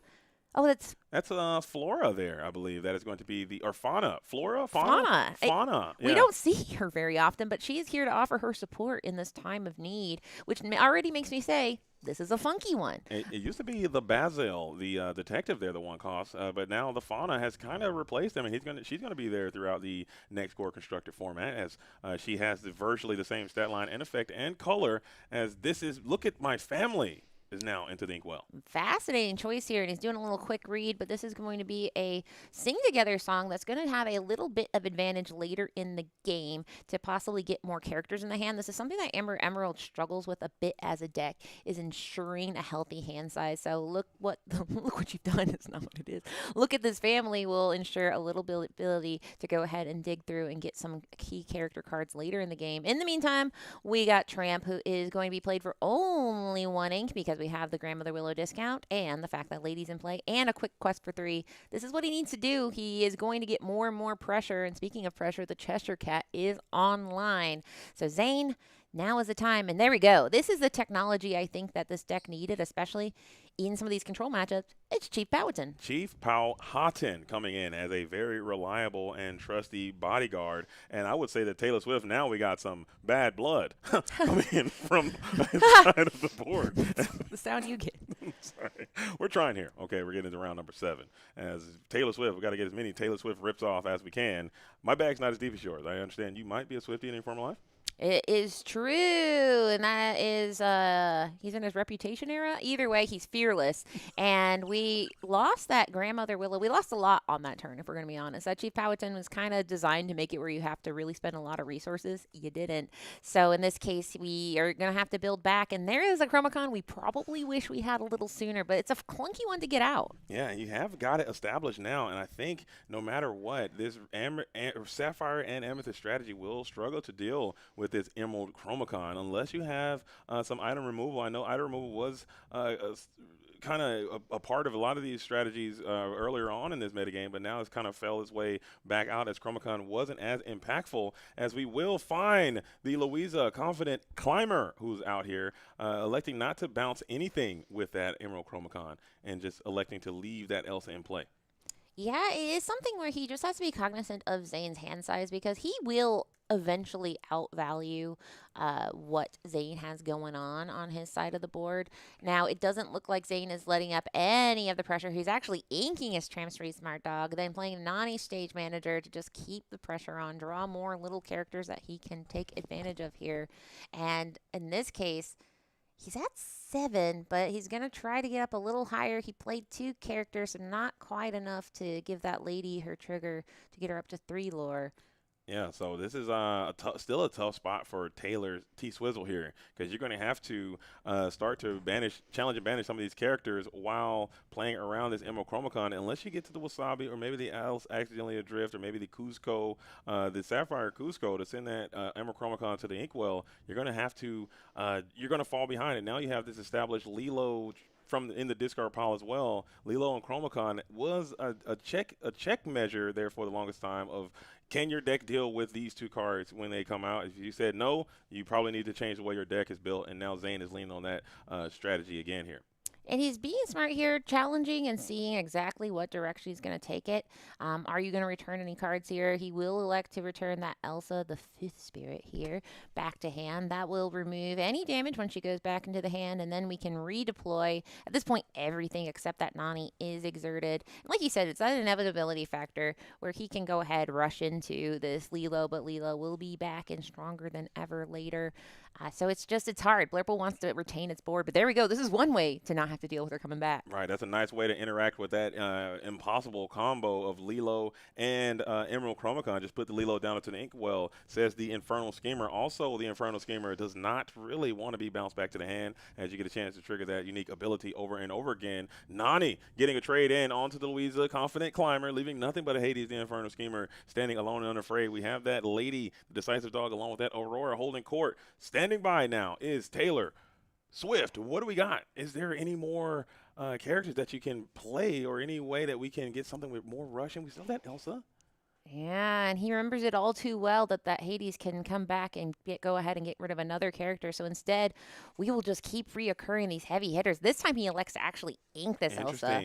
And the thing is we talk about inevitability. I mean, Taylor Swift's cards are going to get better and better. Zane, not so much. I mean, this Nani comes in. She's a 3/3. That's nice. She can get in another little guy here. We lost our Lilo to the Hades. The Rhino might help a little bit, but it's just something where as long as Taylor Swift can drop something pretty good each turn, the Chromacon math eventually sways to his favor. I wonder why did we go and ink that Elsa, the fifth spirit? I think that would have been a nice character to have on the following turn to combine with this Hades to continue to challenge character and keep getting it bounced. It represented a nice little exert effect, but you do have, I guess you're just trying to build that ink to the point where you can play two characters at one time, potentially, is what the game plan is for Taylor Swift, as the Junior Woodchuck Guidebook will be deployed and will be popped here as we get a chance to draw those two cards anyway. A little bit of dexterity there. Yeah, and sometimes the sleeves are a little slippy. So yeah, to your point, that does feel a little stressful. I mean, being able to use something that's like a fire the cannons with a leftover evasive body feels pretty good. But in this case, he did elect to do like you said, be able to play two characters. We have a Merryweather and Louisa down on the board, and now the math equation starts getting a little bit in Taylor Swift's favor here. And we're. Oh, was that enough ink? Wait a minute. Let's pause here for a sec. Is that 5? I can't quite. Yeah, it's 5. It's another ink under that sleeve there. So yeah, 5 total. Okay. Yep. So in this case, he went ahead and showed he has an Elsa Fifth Spirit with that Ursula Deceiver saying, "You got any songs?" And he's like, "No, I just have Elsa Fifth Spirit," which is their own kind of song. But now we go ahead and draw for turn. Ziggy's board is wide. I mean, he's creeping up to where he needs to be to win. Sure. And you're getting to the point where you do have a warded, that warded Merryweather. So your sequence here is going to be very critical in how you negotiate through this Emerald Chromacon. There is a world where you could maybe have that Hades be a nice little tempting bait, as the Merryweather will get a challenge in onto the Nani. We'll send back the Louisa. So interesting. I would have got a challenge in with that Louisa for sure, I think, as we are going to take down the Rhino 1/16th Wolf, and we are going to bounce our own Lady, the Decisive Dog, back to the hand and protect that one Glimmer from anything that could befall. So I like that play again coming in from the youngster. Yeah, now we can have our Elsa Fifth Spirit come in, exert, and then we only have one, so we're not actually going to get rid of that Ursula Deceiver, but her Honor Lonesome is not too intimidating, and he gets to keep his whole board at this point. So things are feeling pretty good for Taylor Swift right now. And there we go. Look at this. It is another Elsa. So you are getting to all those fifth spirits, and you do have go-go plays that are available here for Zane as well, as the board is massive, tons of damage floating all around. You are still trying to negotiate these Chromacon obstacles as you have that Demona Scourge of the Wyvern Clan off the top. Another exert ability. You could be tempted to go for the Demona play and maybe find a let it go, but I don't know if that's going to be worth it, as we are getting to the end of it. 15 lore on the board for the youngster, who's looking cool, calm, and collected, as Taylor Swift is starting to stress. Maybe the sweat is rolling in there. Well, I think the sweat is inevitable here in Fortsmith, Arkansas, but the stress might not be, because, I mean, at this point, Zane, he has just 3 little guys. Like you mentioned, that, or the Lady is a problem in the sense that she can be boosted up if we have a Tramp Enterprising Dog come in. So in this case, he actually bounces his own. Or no, he played. Yeah, I believe we are getting the Elsa, and we are just keep bouncing our Lady back to the hand just to protect it, and we'll bounce that Louisa pushing through, who's trying to push through some lore, and you are still building a pretty massive board. You're keeping these Elsas around, and you're keeping these exert abilities around, and eventually you can put yourself in a position where you can start to turn the tides and begin to quest, as Zane now rubbing those 2 cards together, thinking if we can find another Lilo, or such as the Eleanor is going to find her way into the field of play. 2 characters there. I don't think there are any Lilos in the discard pile just yet. No, there was a Lilo once, but turned into ink. So now it is a situation where if he can retain his board and he can find like an Enterprising Dog, then he has the ability to have the quest for 3 and then 1, which it's still not enough, because then that's not enough characters exerted. So he has quite a way ahead of him. The only other thing is if he has a cheap bodyguard, but nope, there we go, have that Tigger bouncing that Lady back to hand. He is just not able to get any footing on this ground right now.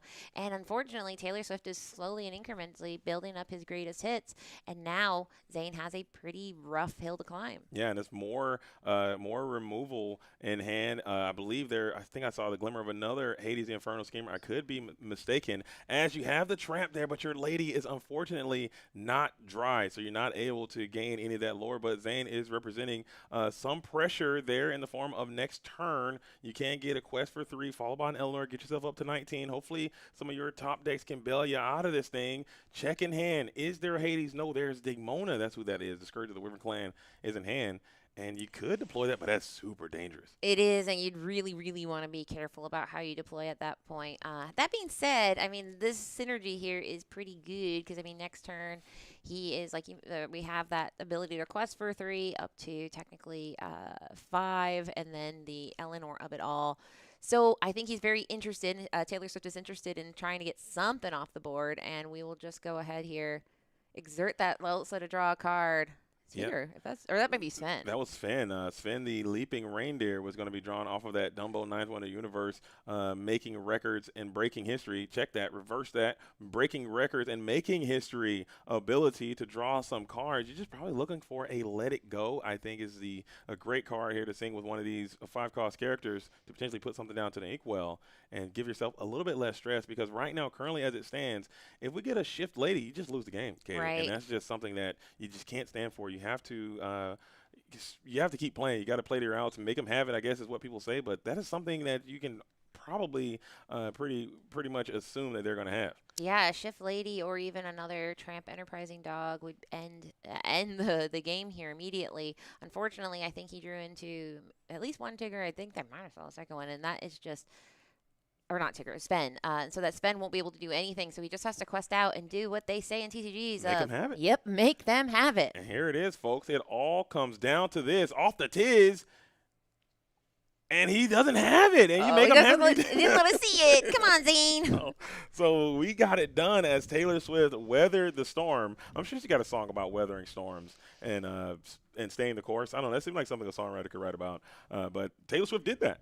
Taylor Swift did, and that is very, very exciting. I'm wondering if this person is from Colorado. There was a Taylor Swift in the Colorado, Denver, Colorado Springs area, and it's like Taylor Swift, and if you'd laugh, be like, oh, Taylor Swift.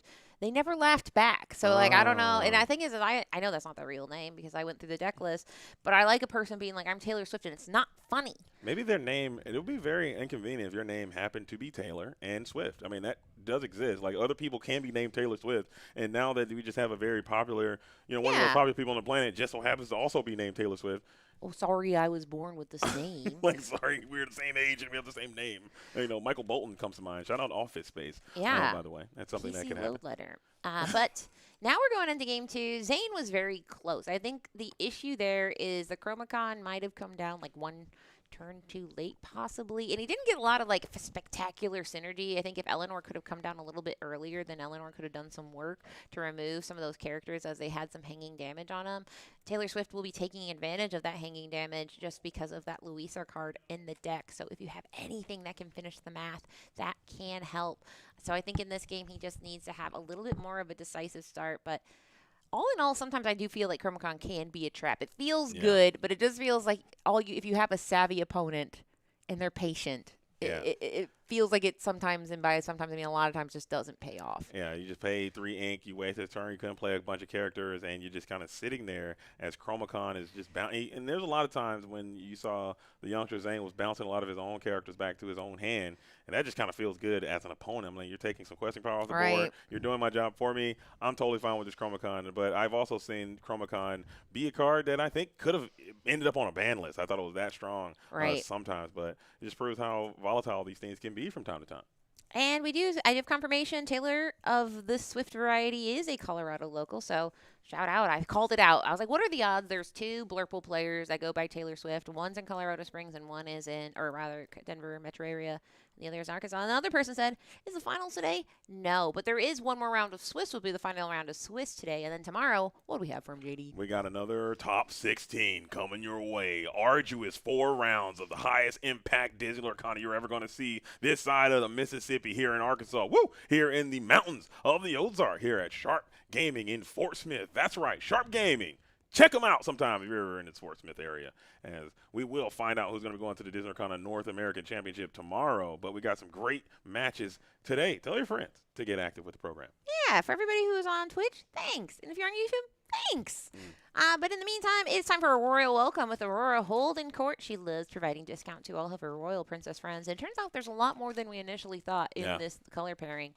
But now it's up to Taylor Swift. Can he keep pressure on his side? And people are digging through that bulk bin here in the last week, and you're finding all sorts of queens and princesses that you can help bolster this Amber and Emerald strategy with. This is a princess in my heart, but it's not the princess you'd come to know and love as a decisive dog. Is down, supported by her boyfriend, I guess, husband, Tramp, is going to be there as well, followed by another Aurora, who's going to be out for free. So board is super ride and ready to bring in the renowned Diplomat and really get active if Zane can find that the Eleanor on the next turn. Yeah, absolutely providing an immense amount of pressure and taking advantage of the fact that Taylor Swift did not play anything.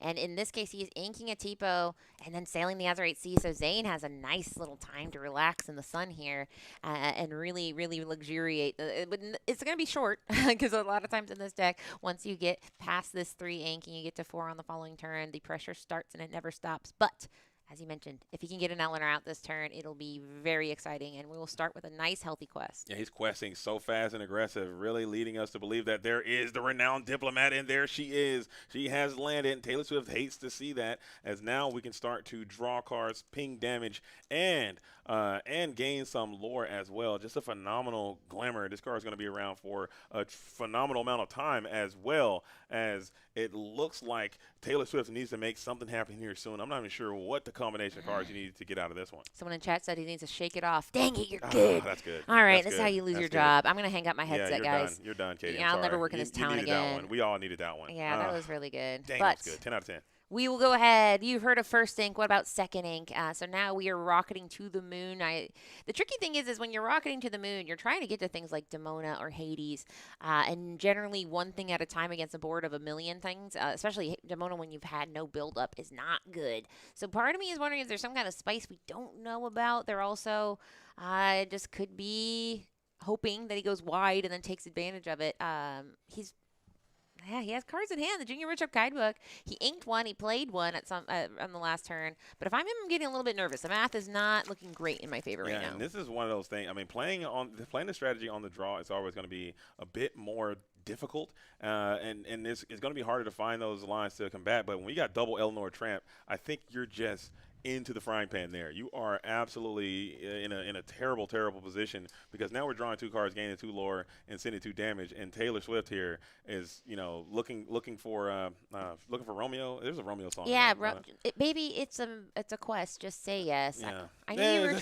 Yeah, right. You I got know. it. I was right there. I got to set it up better. That's all right. He knew that Zane was trouble when he walked in, and he is scooping and going to game number 3. And that's how it goes with this dog deck. It's one of those things where you can see why people go, because there's these play lines that are just absolutely crazy. We were able to do so much on turn 2. He had 4 characters on board and able to play a character for only 2 ink. That just feels, I hate the term unfair versus fair, because it's all fair. It's legal. It's legal. But it feels unfair, and I think that's a good sign. But I think both these decks have shown why they are being here today. But now it's time to see who is going to be walking into round 8 with a win under their belt. Yeah, when you're rolling like that, when that deck is firing on the play, firing on all cylinders, hitting those very aggressive lines. There was no Willow involved there, but you did have double Aurora into a very early Eleanor into another still very fast Eleanor, and it just kind of snowballs there. Just so much advantage. Also, by the way, on the opposite side of the board, Taylor Swift was just sitting back doing nothing, really just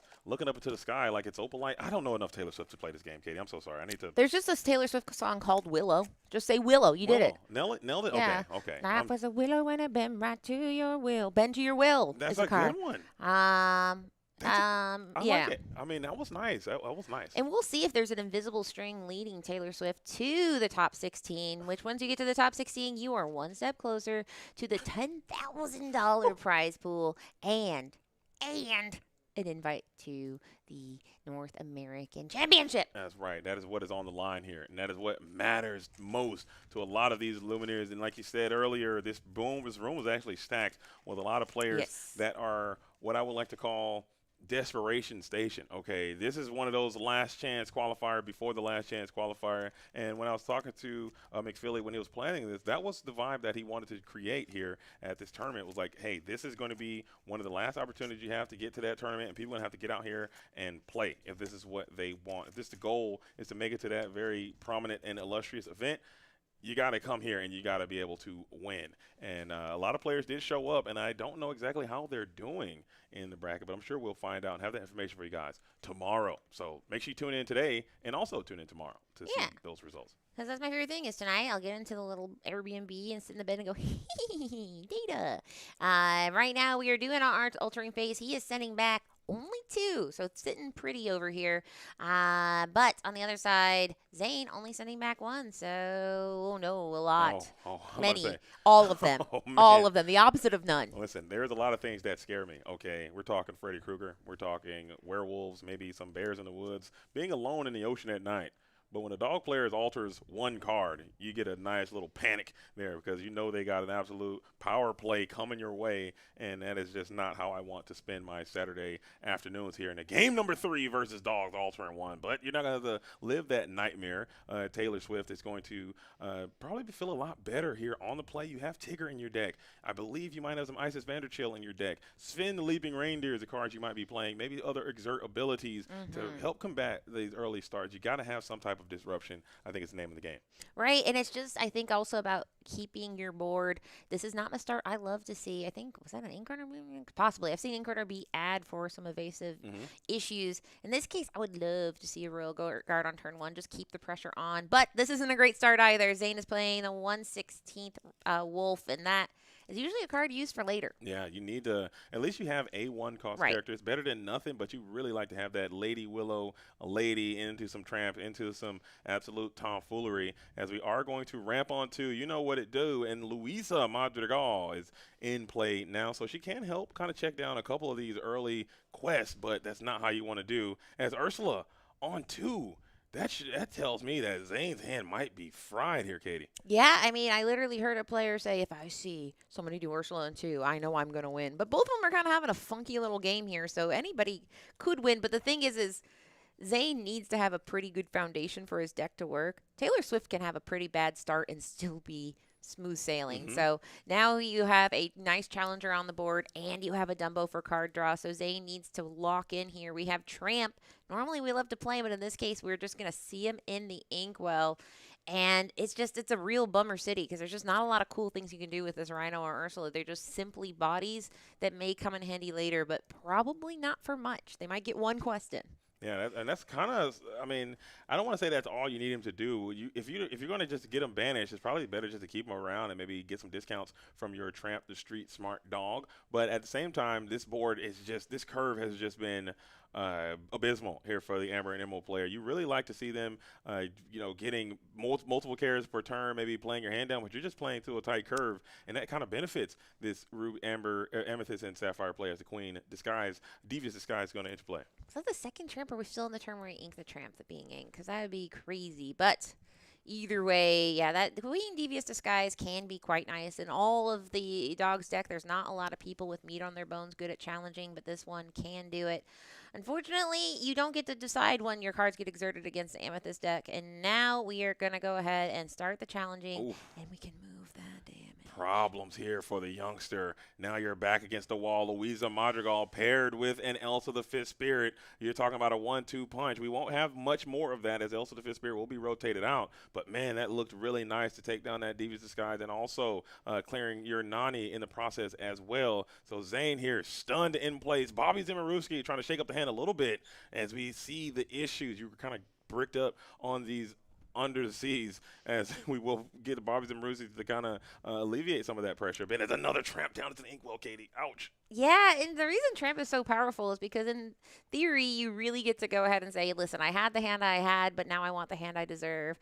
But in the Inkwell, you are not doing that. And now it is pain incarnate because Elsa the Fifth Spirit comes down, and it's not like she's alone. Or sorry, Demona comes down, and she's not alone. She has a whole crew behind her, and I believe this might be the last time Zane gets to see these characters on the board, but we'll see how he sequences it. Unfortunate, because it's Luisa Madrigal again with those exert abilities. Now you can pay that 1 ink. You can clear this board here and now, Katie, and really put Zane in a compromised position. Low hand resources. Inkwell is generally healthy. As you're just going to throw the fist bump up and get out of here. I don't hate it there from the youngster, as he recognized the writing is on the proverbial wall, and we're going to have to get this thing done, and done. As fist bumps issued, Scoop commences, and Taylor Swift will get this thing done. And I try to think of another Swift Feels song so there. golden, you know. There it is. Yeah, but you know, I think that this is one of those things where Blurple did everything it needed to do, but it's also sometimes you see a deck and you're like, whoa, they completely outmaneuvered it. But Zane, unfortunately, I think those 2 turns in a row of Rhino into Ursula, it's not like you're guaranteed to lose. Yeah. But certainly if there's like, you know, betting Vegas things, it's going down and down. And unfortunately, Taylor Swift did not miss a single beat. If I see my opponent playing Amber and Emerald dogs and they curve a Rhino 1/16 Wolf into a Ursula Deceiver, I'm fist pumping.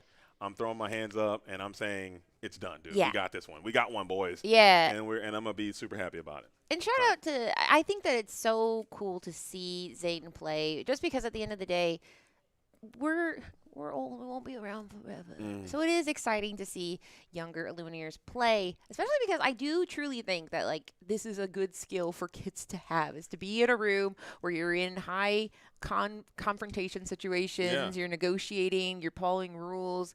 And I've watched him mature quite a bit over the past year, and now he's like, you know, seeing the youngster come into his own little, it's little nice. way. It's really nice to see. And to that point, Katie, I grew up playing trading card games, and they meant so much to me in my younger age when I was a younger Illumineer out there in the world doing my thing. And to see more young Illumineers in the community having great passion for this game, it's important, because our game is for everyone, but there is a lot of adults that play this game, and it is refreshing to see some of the younger community a part of it too, especially playing very competitively at the top tables. We've seen it happen before. We have young Golden Mickey winners. We have all sorts of things like that. So it is nice, very refreshing to see the youth, the generation coming in behind this one. It is, and I do want to see. I want to see like an octogenarian get a Golden Mickey. That'd be really That'd be cool. really Someone's like, what? I was I there. gotta have Gary. What? When I met Mr. Disney. I was there at 19. I saw Snow White when it came out live, and now I get to play Snow White. What an honor! And we'll be there. We'll going. You get Ernest. So, how does it feel to be a Golden Mickey? What? Yeah. What? And listen, I bet if they're playing, that'd be funny. They're like, I don't know how I got here. But all that to be said, it is very fun. At one point, I was playing Disney Lorcana with my niece, who was 11, my father, who was 64, and then myself, and then my sister. So we were like really spanning the ages there. Unfortunately, my dad said, I don't think songs should be in deck. So he could only play Amber Ruby, because he's like, songs.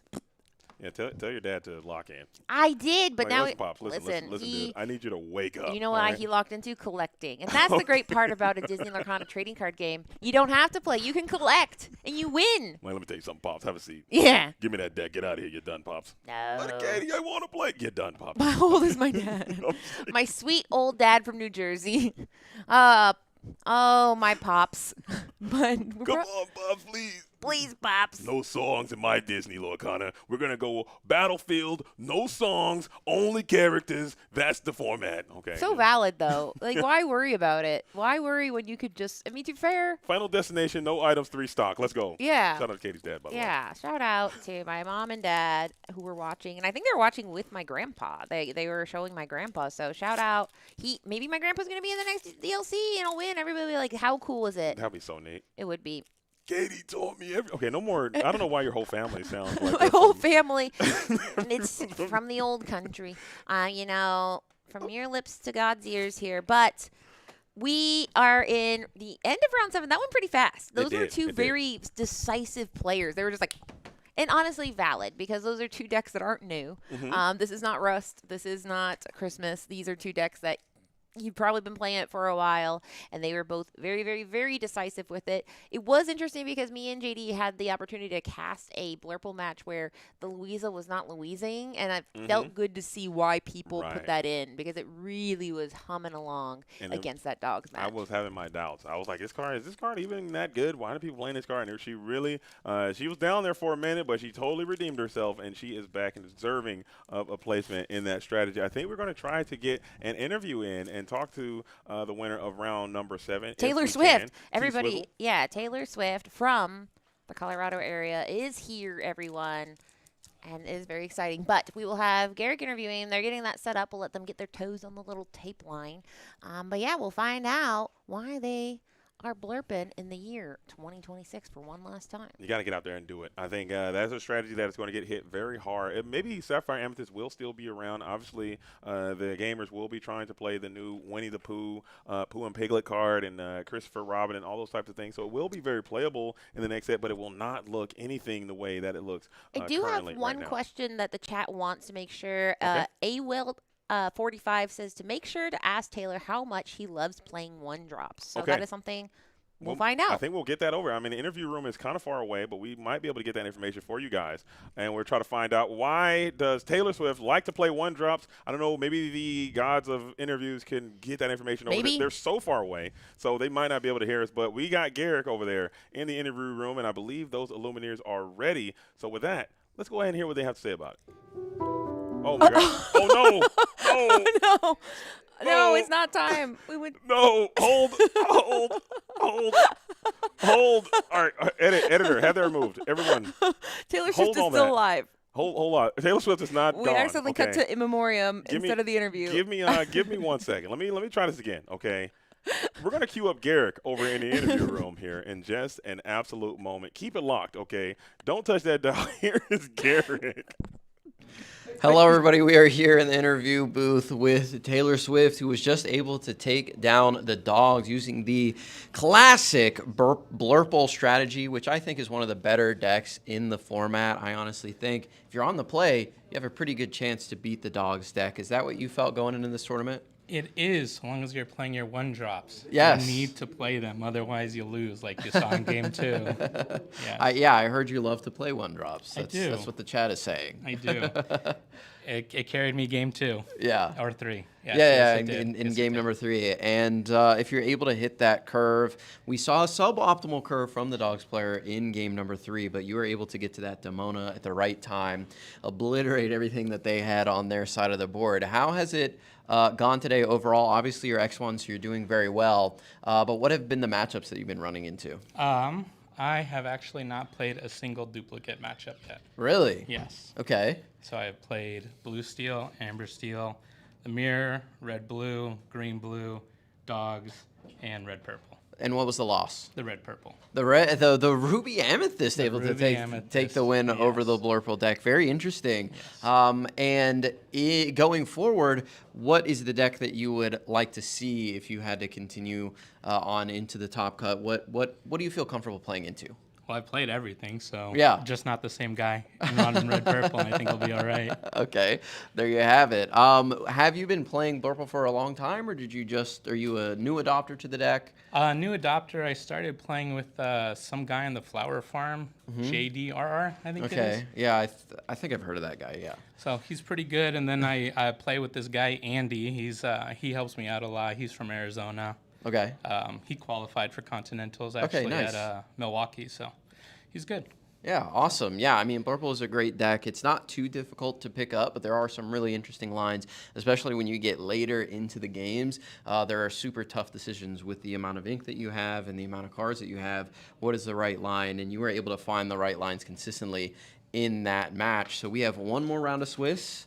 And you said as long as it's not Ruby Amethyst, you're feeling pretty confident. Yeah.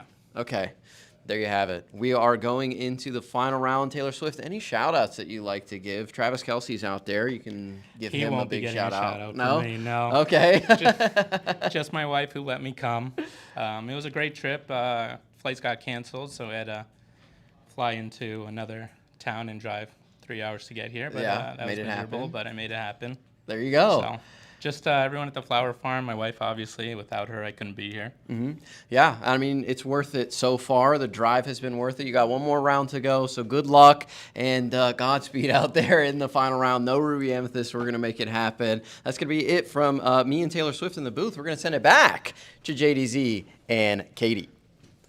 All right, and we are back in the booth. Shout out to T Swizzle for getting loose, getting busy, getting active.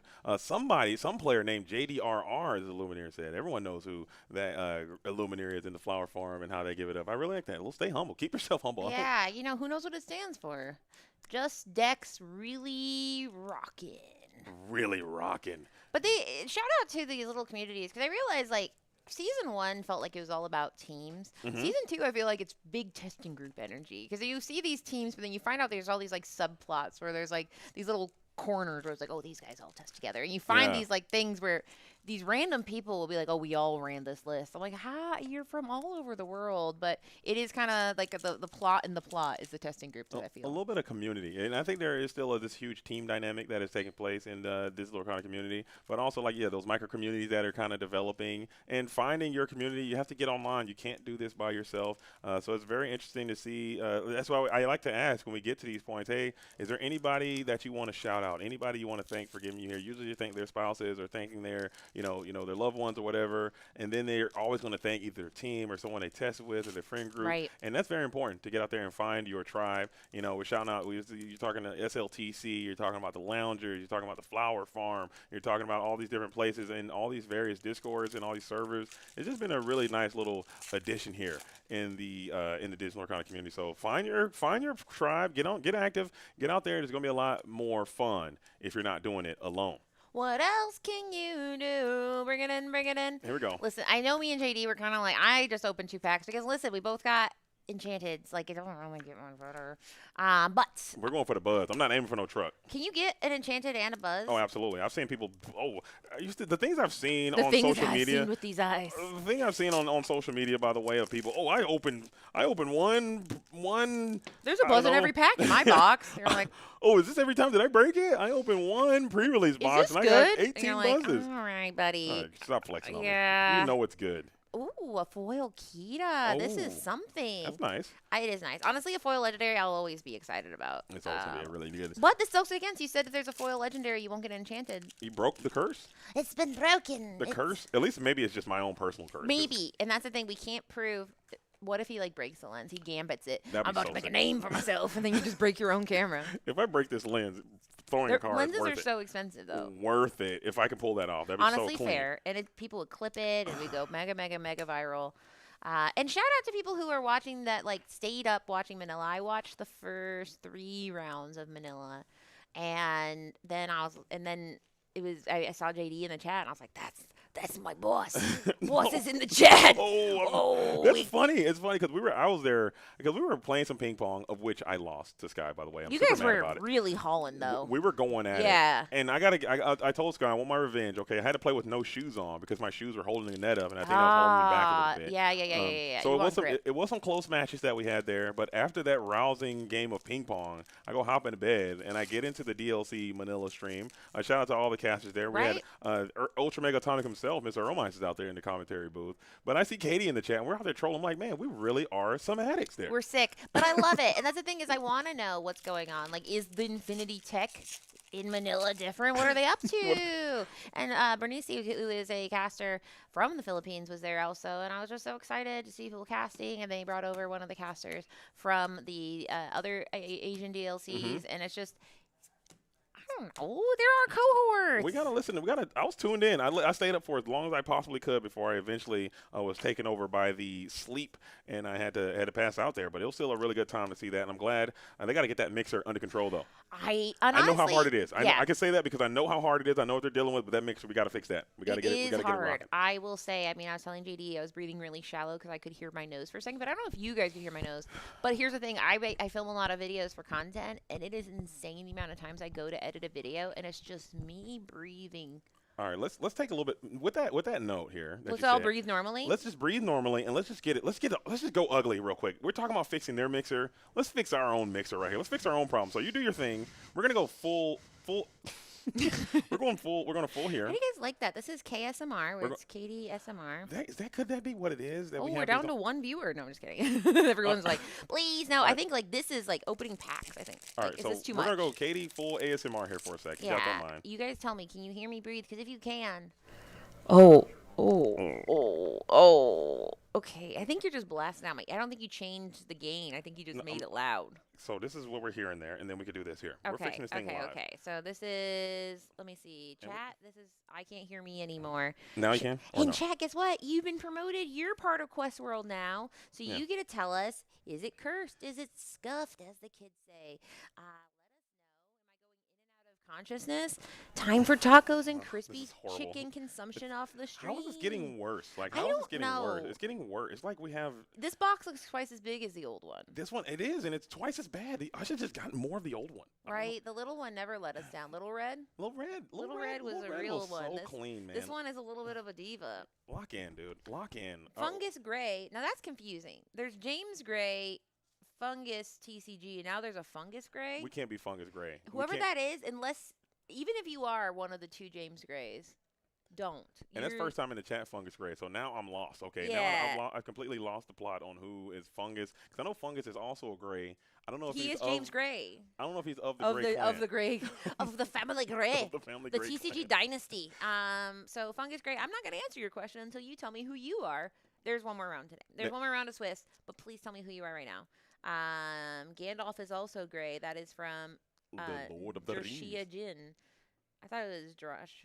Never, my brain. But The Lord we have of the Rings. the Lord of the Rings, Frodo. Fungus Gray ain't an answer in. Why aren't I able to do this? Girisha Jin? Jiraiya? Because I Grisha. want to say just Jiraiya. That's like my brain wants to read that as Jiraiya. Garisha. Grisha. Grisha. Grisha? My Garisha. name went Holidays. Ah. Fungus Gray is never going to tell us. And I am Grisha. so mad. We'll never know. Grisha. We'll Grisha never know. like Another Aaron fact. Yeager's mom? Let me get another Legio one time. Let's get another Legio. Let's get another iconic one time. Double Channy box one Come time. on, please. Let me get an Epo one time. Let me get an Epic one time. Here we go. It's Grisha Yeager. It means Greek and Japanese. That's crazy. That makes sense. That isn't that kind of crazy that like we arrive to other countries and they're like, "Hi, what are you?" And they're like, "Oh, we're the Nihonjin," and we're like, "Japan." Nah, you're good. Calling you Japan. Oh, what are you? I'm Deutschland. And we're like, German. Nah, change it up. I don't like that. And Yeah. yeah, I just love that we get to tell people our names and then we get to say, "I'm not." That'd be like, "I'm Katie," and you're like, "Katikya." Change it up. You're done. Yeah, You're actually it's done. not even an accent. Like that is just making up a new country name. For how many players there were? There were about 200 people here. I think we got over 200, I want to say. Yeah, it's tricky. There's 200 people registered, I think. But yeah, as How far many as started? deck How many lists. started round number one? How many deck lists did you get in there? Right now, I am up to 141 deck lists, but there are like a certain amount of people that like registered and just didn't show up. Okay. Which happens, but like, don't ever do that again. Get them banned if you do that. But yeah, so I think I'm so close to being done with the deck list, but we'll have it first thing tomorrow. We'll get started a little bit earlier. I will get a new car battery tonight. I don't know how that works. You just show up to Walmart I and think be we like, have to. I think we'll get it. We'll get some jumper cables. Okay, we'll get her jumped. Okay, and then we'll get your car started, and then we'll get you over to the AutoZone. Let it sit there for a while. I'm pretty sure your car has a good alternator. Maybe a light or something got left into some type of outlet. What probably has happened, and then they'll just charge it up, and you're good to go. yeah, I was like I was so mad. I couldn't even like, my jumper cables are in my trunk, and because it's like a newer car, they're like, oh, the trunk is power lift, so you can't open the trunk. That's wild. I was like getting a little mad, and it was really hot. And then Sky and Garrick just started playing beanbag bag toss, and I was just That's like, crazy. I'm just kind of walking around angry, you That's know. crazy. They left you hanging over there. Well, no, Sky did try to go in the back, but then I was like, what are we going to do with the jumper cables? And so then at that point, he was like, you know what? I'm going to Yeah. play. So And they did. They were ready to help, but then I think there was nothing to be done. And the place that we're staying, it's out there. Okay, it's in the. The Uber said it'd be 45 minutes, and curbside assistant said it'd be 70. So we called the Questmobile. Okay. Questmobile was there in under 20 minutes, and that is why here at Quest World, there's a lot of perks. We're a family. We Yeah. take care of each other out here in the Quest world, and you guys are all members of the Quest world now as well. You're all plugged into one world now. So let's talk. We want to hear from you. Come on, give it a try. And if you like what you see, turn off the TV and do it. Quest. Did you just write Quest. this? Come on and Quest. No, it's a show called Zoom that came Oh, out. yeah, Very doesn't it have popular a- television show. Yeah, that doesn't came it out. have like the zip code thing? 02134. And that's where the Quest. You should make that your PO Dude, box. Zoom broke my heart so many times. I've submitted so many things to Zoom, they never got back to your boy. Fungus TCG just said testing. Do you think Fungus has an alt account that's just Yes. James Fungus? 100%. James Fungus. It's not James Fungus. Fungus Gray. I mean, not a very good burner account where it's just your name but more specific. I think he's proving to me that it's not that hard to make a new account and spell the stuff right. Maybe? No, Fungus wouldn't be spending his Saturday just trying to mildly prove to you that you're dumb or something. Yeah. Like, that'd be, like, not nice. Oh, Lejo. Oh. Clean. Fungus Gray left the chat. Fungus TCG, welcome to the chat. Oh, yeah. And it turns out you shouldn't have eaten any of them. This card's actually quite good. It right? is. It Yeah. turns out you're healthy. You're going to live forever. This box kind of broken. Yeah, it says fungus logged into a laptop and had some weird name. That's Ah. He's like, oh yeah, this is my burner. This is where I watch the funky streams. Oh no. This is where I watch Pokemon rips, and I would never. Favorite music genre? I love ska. I'm just kidding. You're Imagine kidding. though, there was a time I really did like ska, and like I think people to that. I don't want to cut you off, and I'll let you finish. No, your, I'm your ready piece to. there. But I think people who say they don't like ska, I think they're just kind of being a malcontent. maybe performative, like you guys told me. Yeah. I think you're just being a bit performative there. There's nothing wrong with. But how fun was it for like just like a couple years where said, let's get weird, let's get Zoot Suit Riot on the radio. And we got trombones, Lou we got Bega? trumpets, we got guitars. Lou Bega could not exist in our. Everybody's just having a good old time. Ska it's not bad. Like, I know. I listen to Streetlight Manifesto. would you consider Sublime is definitely ska, right? No, that's like islandy kind of. It's like They have, oh, wait, no, if you have a trumpet in your band, you're ska. you're ska. If you're have you ever went down to Harmony and then you got some food to eat? Oh, never. Come to Quest World and get some streaming. I listened to a lot of ska. Okay, I was not cool. Real Big I Fish? got really. Oh yeah, Real Big Fish. I got big shoelaces from Hot Topic. Oh, so you were ska. I played the trombone. No, I dabbled in a little bit of ska. We broke Color. Apparently, Color is a ska purist, which is insane. Color's like, how dare you besmirch the ska? What do we say wrong? Color, What do we say wrong? That was Boss Tones, I think. Ska's Boss Tones. Boss Tones not ska. Is Boss Tones not it ska? is. Mighty Mighty Boss Tones. There got to be ska. But yeah, I love that Color came out of the bushes to be like, don't you dare talk trash on ska. What's wrong with ska? We didn't say anything. She's saying that we didn't speak highly enough of it. Okay. Ska's lit. I love ska. Yeah. It sounds good. You're in a good mood. It's good music, man. What about Zebrahead? Anybody know Zebrahead? I don't know. That's like out. You're out. Okay. But Color might be back in. I like Zebrahead. I think Ska is the limit of how much fun a person can have. I agree. Yeah, Lou Bega. Well, no, Lou Bega is not ska, but I'm saying that for a while there was like Zoot Suit Riot. Yeah. And then like Lou Bega was in the same grain as like a man in a suit just making weird music. Like, what would you even call Mambo number 5? What is that other than like band music with the band? Big band Yeah, music? Big Band Swing was like a thing. And I'm like, so no, Lou Bega wasn't ska, but it was like of that time where it's like, we could have a little bit of fun jazz. We should bring back that kind of music. Yeah, Let's bring right? it back. Let's bring back a little bit of ska. A little bit of Jessica in my life. A little bit of. Dang it, dude. Dang it, man. That's so good. Yeah, taken out of context, I'll be like, yeah, Katie's been talking about how Lou Bega's her favorite ska. We got a long time before My the next Lou round. So Bega what's your shirt. guys' favorite ska bands out here? If we can get top 10 ska out here. If Top anybody 10. wants to, I still think Sublime is ska. If we can count Sublime in the ska. Santeria. I ain't got no crystal ball. If I had I think that's a ska. I don't know. It's got the like. I always think of that like white people on vacation music. It's like 'cause it just sounds very like Yacht rock. No. Yacht rock is way more chill. Yeah. I think yacht rock is on a different spectrum as ska.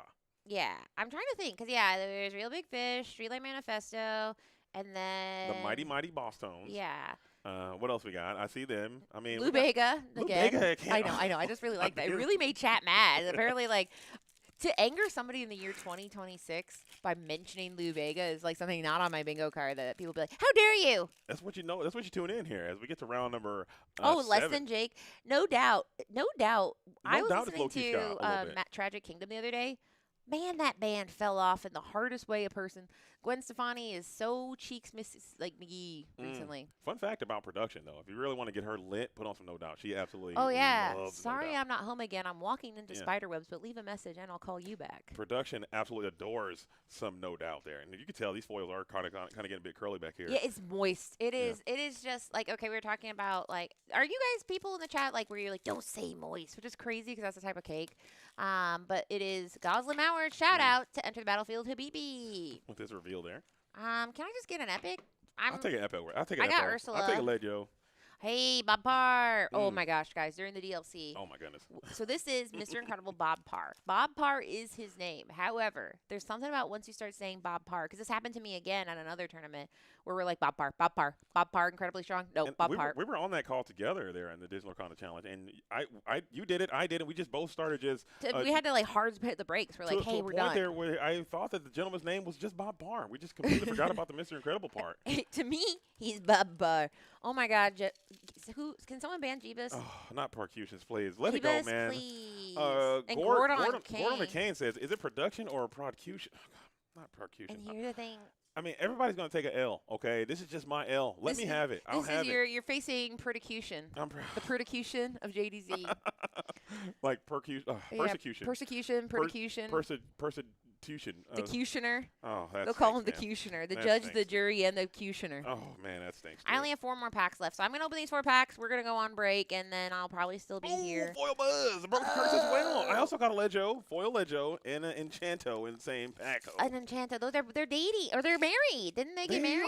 Are in the new one. Spoiler alert, by the way. Oh, man, that's the whole movie. Spoiler alert, you just literally just ruined the whole best part of the movie. Well, the best part.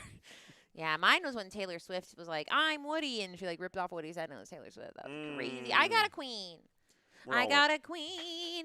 Anyway, so shout out to both funguses in the chat. The fungi, which we like very much. The Great Persecution of 2026. Dang. Spoilers. Come on, Katie. That movie's still in theaters. Dang. I mean, to be fair, they don't get married. What do you mean? Believe me or I don't. I mean, one of those is true. Dang. They do get married or they don't.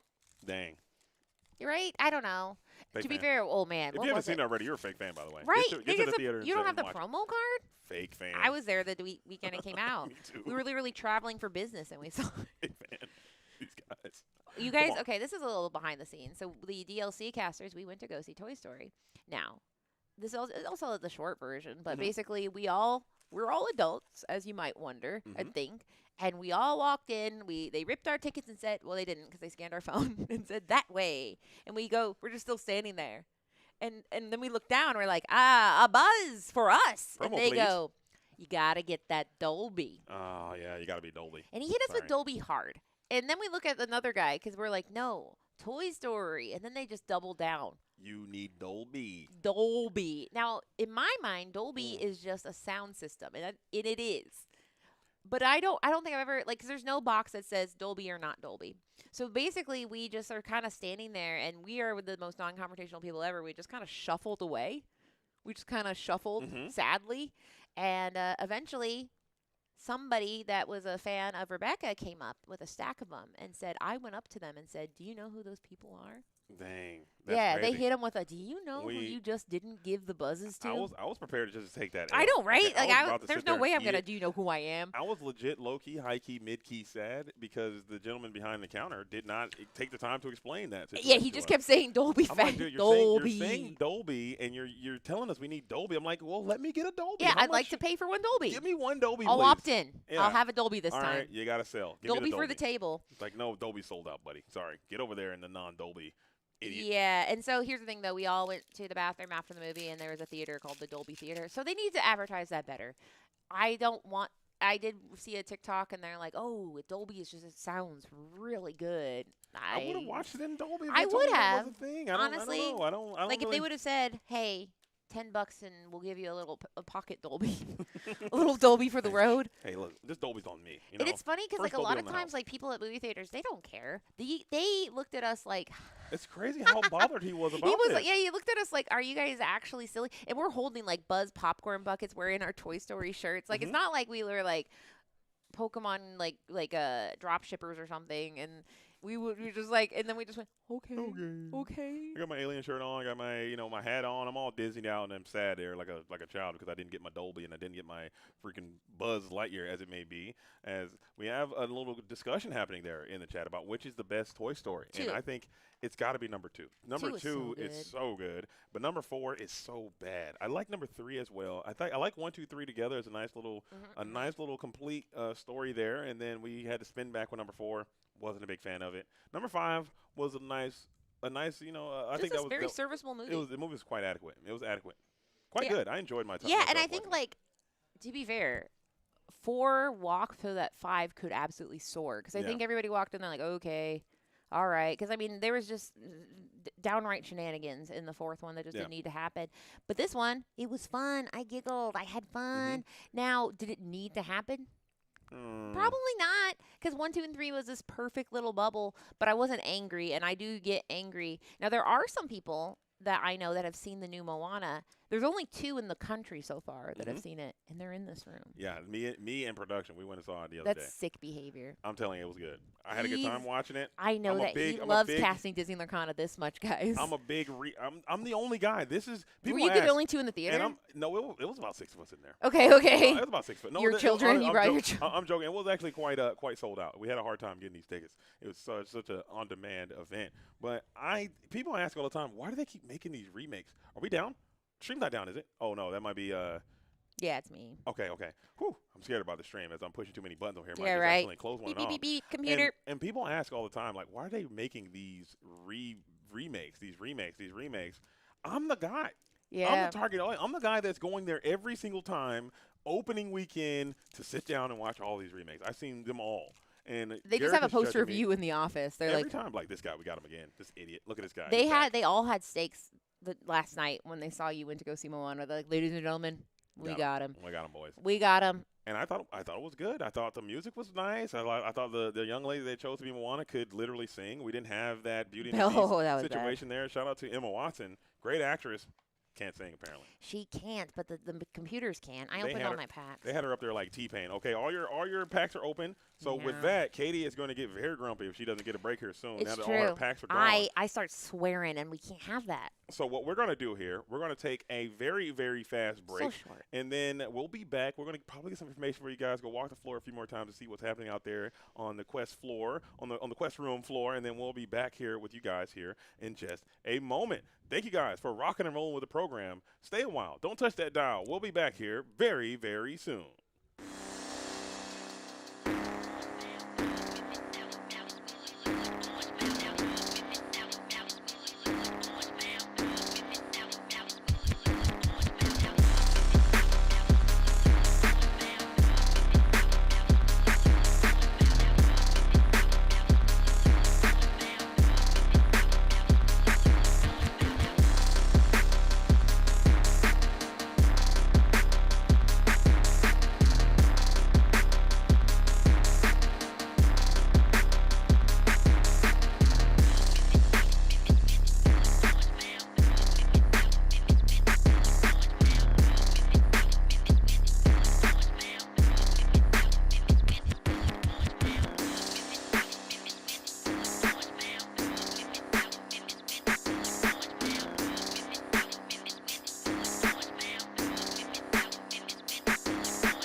We need some more layers.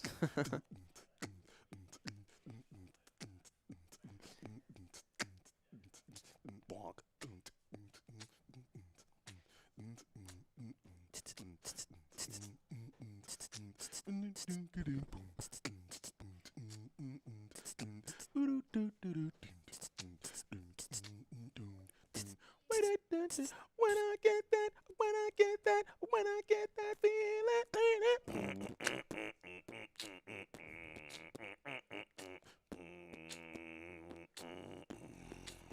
Come on, come on.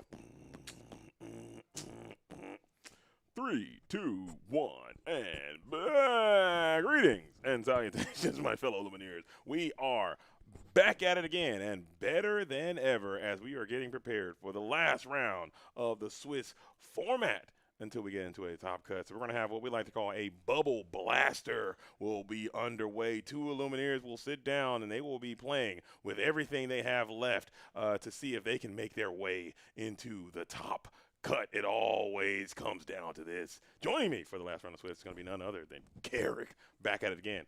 How are you feeling? Are you staying cool? Are you beating this heat? I'm feeling excellent. I just played a game that is very near and dear. Shout out to Rochelle. Shout out to her heart this game. A little bit of deck builder there over there. Played a little DC deck builder with Sky and Wonderland. No, I got second. Second place. First loser is what I call it. I got cooked up by the DLC champ. Get better, dude. Stop being so bad at everything. He got crying out loud.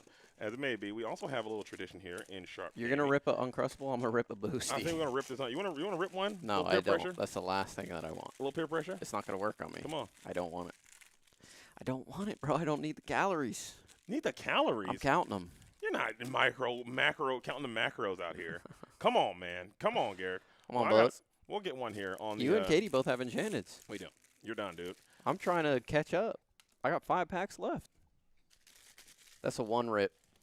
That peanut butter just went right into my brain. That's a good card. Foil Violet. You won't go back to back. You won't. That's a thou wow right there if I go back to back. No, it's not. Those 500 apiece? What? That would be insane. What are we feeding the kids? They're like 400 though. What are we feeding the kids? They're 200. That's a 400 banger right there. Yeah, that's nothing. That's only like, what, a fifth of your, what you'd need daily? I don't know how many calories you need in a day. Nothing.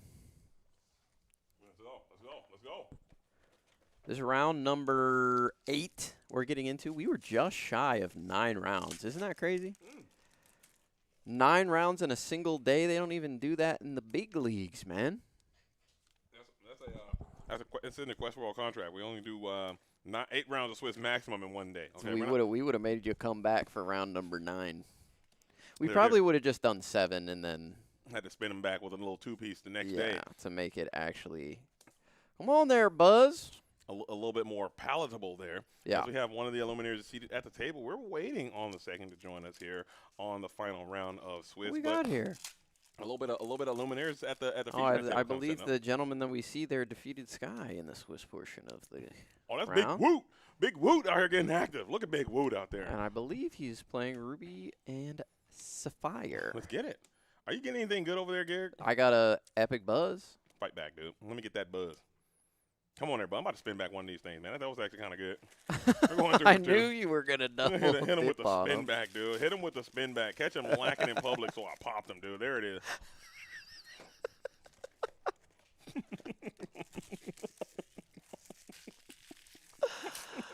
Careful, dude. This is last pack magic, everybody. Do you believe in miracles? Do you believe in magic? In a wild unknown pack, I need an enchanted or I'm gonna look foolish. Come on. Okay, here we go. It all comes down to this. Come on there, Buzz. Get on out of that pack there, Buzz. Here we go. 3, 2, 1. We did it. Hey, give me that. All right, round number 8. As I believe we are going to get some Ruby Sapphire here on the feature match. We are just waiting for the other player to pull up and get ready for this match. As it has been a long, grueling day of Swiss, especially out there in the heat. We did talk about the air conditioning issues that were going on a little bit earlier. So our Illuminators were out here toughing it out, and you have to. But we did have snacks and drinks and everything available to the Illuminators to get them through the day. But it has been a very competitive one out there. That is for sure. And I think it's one of those things. It's kind of like I'm a big fan. I'm a big tennis fan, and sometimes in tennis there are going to be advantages that you get from playing on certain courts and certain locations. You know, we're clay, grass, clay versus grass versus hard court. Yep. And maybe when you come to Sharp, you're going to have to deal with that heat. I mean, you got to show up and be ready, and people are going to have more of an advantage. It's a story about the Boston Garden. There you go. You know that? They turned it off on purpose. From the Lakers, yeah. They turned it off on purpose. Sweat them out. Sweat them out. There it is, a little bit of home field advantage there. So you got to be strong. You got to be able to deal with this. We're still waiting on the other Illuminator to show up to the table. So you guys are not missing any action. I promise you, we're going to have that game coming for you guys here in just a moment. Big Woot is seated, ready to get loose as he's waiting on his adversary to show up. And maybe there might be a little bit of intimidation factor there. Could be. If I look over and I see Big Woot staring me down, I might have to get up out of there, too. A little bit of panic. Maybe that's what happened to Sky. Thoughts? That might be what happened to Sky. Sky's right there. We can ask him. Hey, Sky. What do you think we had to sit down across from Big Woot? Were you a little intimidated there? He said it true. That's what Sky says. He said I was intimidated, and that's why he didn't win. There it is. It came in straight from the source. This is not even a rumor at this point. He's like a Pokemon. He comes out, he hits you with intimidation. Woo, woo, woo, woo, woo. Special defense going down. Exactly. Your IQ going down. Ability to ink properly going down. There it is. As we are still waiting here in the wings, waiting for that to happen. I got a couple more boosters here. Yeah, rip some boosties. Go ahead and flex on me a little bit more. Open an enchanted and an iconic in the same. Wouldn't that be wild? Same one. I'm keeping that, by the way. Here we go. I thought you were putting that up for a tournament. No, no, I'm talking about how we both got foil sabotage. Yeah, listen up, y'all. It's you can't, sabotage. You won't, and we don't stop. It's sabotage. I don't know the words to the song. Do you know the lyrics to that? I just said, listen up, y'all. It's a sabotage. Listen up, y'all. It's a sabotage. It's a sabotage. Come on, everybody. It's a sabotage. There we go. Yeah, I don't know the word. I wish I knew the song. We go. Can't stand it. I know you're playing. That's not the right song, is it? That is the song. I don't know the words. I'm sorry. We're going to stop. We're going to cut that. We're going to get DMCA. We're going to make it worth it. Shout out to the YouTube. We did lose the stream a little bit earlier. I was just doing too much here on the computer. Maybe I accidentally clicked the button I should not have, but they're going to He hit the big red X in the top left. I told him not to do that. I told you that's going to close OBS, and he did it anyway. Hate to see it. That could have very well happened, but I think it just kind of crashed on its own. OBS is due for one crash per stream, as it may be, as we are still waiting on the opposition to come to the field of play, and we are waiting. I'm waiting. You're waiting. We got the judge there. Let's take a little sneak peek at the desk and see what these Illuminators are doing. They're on their phones. Let's see it. We got maybe they're texting each other. We got judge there, googly glimmers out there on the phone. Probably could be editing a TikTok as we speak. Probably. I've been loving those little shorts there with the rules. Get some rules up. Get some rules. Is that an opponent there? A little opponent showing up to the feature match. Maybe they didn't know where to go. Maybe somebody's got to guide the opponent to the feature match area. This is kind of difficult to get back here to the dungeon. The T-shirt's a little intimidating as well. I know. That's what I'm saying. If I had to sit down next to Big Woot, I'm walking out of there, Garrett, for sure. I'm not about to sit here and deal with that. I'm calling my agent. You don't pay me enough for this. Every time he plays Tipo, he says, "Say hello to my little friend." Here we go. Come on. Come on there, Buzz. Come on there, Buzz. Get out that pack there, Buzz. Talk to him there, Buzz. Let's go, Merida. One time for that Buzz. All said enough. We're not talking about you, Edna Mode. Come on now. Lock in. We don't talk about Edna Mode. How much would I have to pay you to get the Edna Mode haircut? I don't think I'd have to straighten my hair. That's what I'm saying. The whole Get thing. a bob? I'll pay for the bob. I'll pay for the execution. How much on top of that would I have to pay for you to rock this? And you can't just do it for a day. You got to have it for like a substantial amount of time. What's a substantial amount of time? Like so I have to like straighten my hair every day for a month? However long it takes. Yeah, a month. I would do it for $4,000. $4,000. What about $1,000? Would you do the end of mode special for a month? I'd do it for 2 weeks for $1,000. That's not enough, man. That's really good. I think I'd like to see that. Just getting a rock on the end of mode. You got to do glasses and all. And when anyone asks you about it, you can't say anything negative. Like, what are you talking about? It's just my look. You got to give them a little bit of bob shake. Yeah. I would pull it off. I know 100% I would look good. It's just I want to. You got to get them bangs get as well. some money, yeah. You got to get the bangs as well. You It's the glasses that would fry me for sure. The glasses might cook. You're already kind of there, Garrick. What are you talking about with the circle? She's circle got frames very thick circular frames. I mean, you don't have to change your prescription or anything like that. I'm not saying you have to like hurt yourself. No, I'm not saying that. I'm Get saying a the little bit of frames. thicker frame there. Oh, okay. I'd have to. I mean, it doesn't have to be shot for shot, band for band. I'd do it for 2 cases of Attack of the Vine. 2 cases of AOC. That's going to be more than $4,000, Garrick. Come on That's now. not more than $4,000. Let me get a discount for crying out loud. Can't find his cards anywhere. Oh, he needs to lock in. He was lost.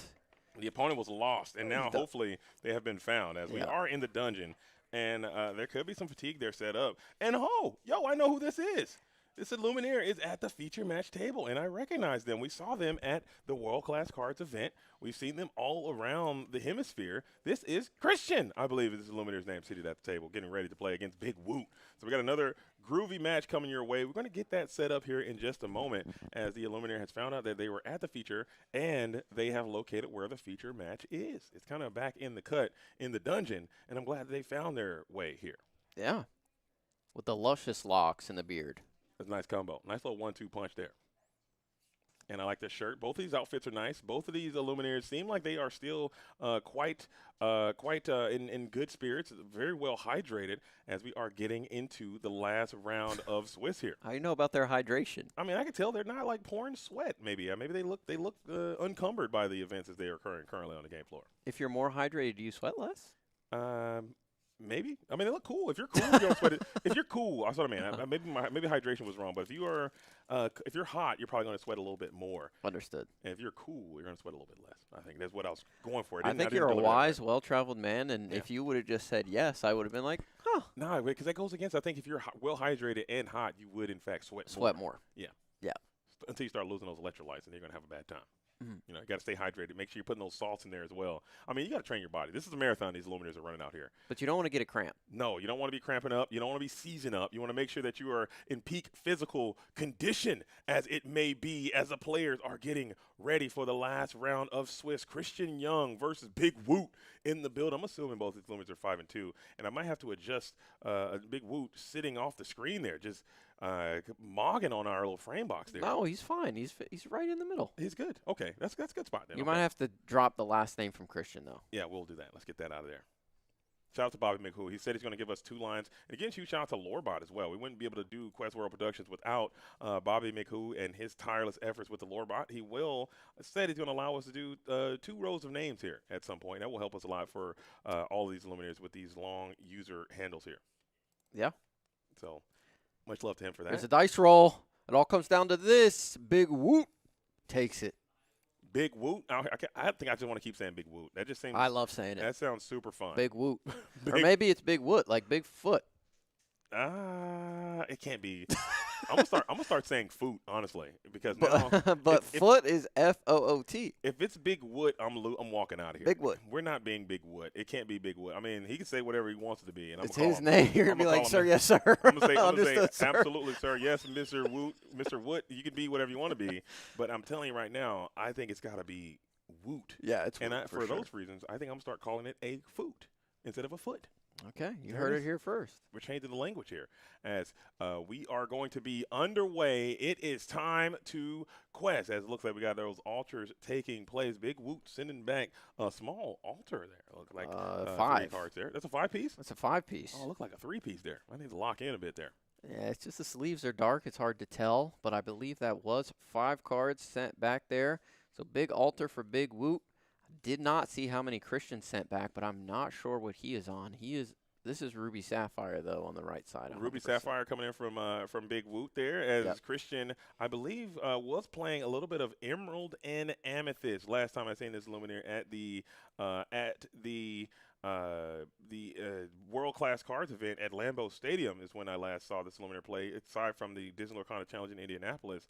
And I understand that whenever Christian is featured on a match, his mother tunes in and watches and cheers him on. Maybe so you had to give her a call. if Christian Young's mother is in the chat right now, please make yourself be known, and shout out to you. If you're It looks still out like he is on Blurple as Gary flies across the screen there. But Sky was telling me that Big Woot is one of Sailor's #1 students. Is that true? Well, not one of his #1 disciples. I was hearing that through the grapevine being Mr. Sky. As we are going to ink the one drop and pass, that could be a telltale sign that things are not looking great for Christian in terms of the inkability. And that's on the draw. Especially, you want to get some lore up on the Ruby Sapphire strategy, as a Maui Half Shark went into the inkwell for Big Whoop. We're not quite in open deck list yet, so there could be a chance that Christian Young doesn't know what the composition of the strategy is, as we are going to lead that power line out here. So you have a little bit of that 4-cost singing ability, also representing the ability to shift and get rocking with the greatest rock star ever power line. Could be a way, and that's another way that you can play this unique Ruby Sapphire strategy. We are going for the Sail the Azurite Sea here. A Let It Go goes into the inkwell. That is one of the better cards to have in this matchup, as it is a straight answer to that Maui Half Shark, and you have to get rid of it when it comes down into the field of play. As we are getting into our turn number 3, does Big Woot have the triple action Lilo motion that you need to get off to a head start here with the Ruby Sapphire? You could. You have a singer established. You can sing a powerful ballad and then play 2 more actions, jam that Lilo in, get the power line ready again, potentially sing another song, and keep it rolling. But we are going to take this as an opportunity to develop our brand. We get to the Lilo, and we will hold the Lilos into the power line, taking the stage to the bottom of the build and seeing if we can continue the trifecta. You could have double Lilo here, and that's very powerful against this Sapphire Amethyst strategy. Exerting 1. We do have Helping Hand. We're going to draw here. Ink 1 more action, and we can get it done. Want to make sure that we quest with the power line first, though. That way we get the lore on the board before he readies up. But big, deep breath from Big Woot. Might be a breath of frustration, potentially. You could have a B King Undisputed as well. Get That's that true. same with this power line, and then get the Lilo going, ready the power line, and just be on your way. But we have seen these Ruby Sapphire players not find either one piece of the puzzle they need to get this Lilo going. Ouch. Inking an Olaf Snowman of action. That was probably what the big sigh was for, but it's going to be a dangerous plan. And we saw what happened to Zenulus earlier with the dangerous plan. The Lilo was hit, so we are going 3 and 3 here. We're going to roll a dice on this one. Let's see what the dice says. 6 it is. Lilo causing an uproar. That's 2 for 2 as Christian rubs his hands. Birdman hand rub coming in from the Christian. You actually love to see it, as he showed a little bit of emotion there, that you were able to snipe the Lilo causing an uproar. But we do have the B King Undisputed, and maybe that's one of those cards that came in off of the dangerous plan, and everything has to slow down as you got that 1 out of 6, nabbing that Lilo causing uproar, and that absolutely stings the nostrils of Big Woot. That's a brutal turn. We not only inked an Olaf to play that 3rd action, but that action ended up netting us a loss there. The Lilo causing an uproar going into the discard pile. So instead of a big 4/4 character that can sing for 5, we could have potentially been singing Dig a Little Deeper on this turn. We get nothing for our troubles but a B King Undisputed on a 1-cost character. That is not the turn that Big Woot wanted, as he's going to try and take a vision of the future here to see if we can resolve things and fix up our hand a little bit. And just keep it going. I mean, you are under no pressure. It does kind of feel bad when things don't go your way, but there's always going to be a backup plan. There's always going to be things to do. As Garrick, I did check the chat a little bit, and there is some discussion that it could, in fact, be Big Woot, very similar to Bigfoot. Interesting. That could be where it is, but I still want to believe that it's Big Woot in my heart because that does sound fun, and Woot is a cool thing to say. So we're going to find out here after this interview, and I'm just going to hope that I am correct because I don't want to get beat up, Garrick. I'm just going to say that, and I think that could happen there.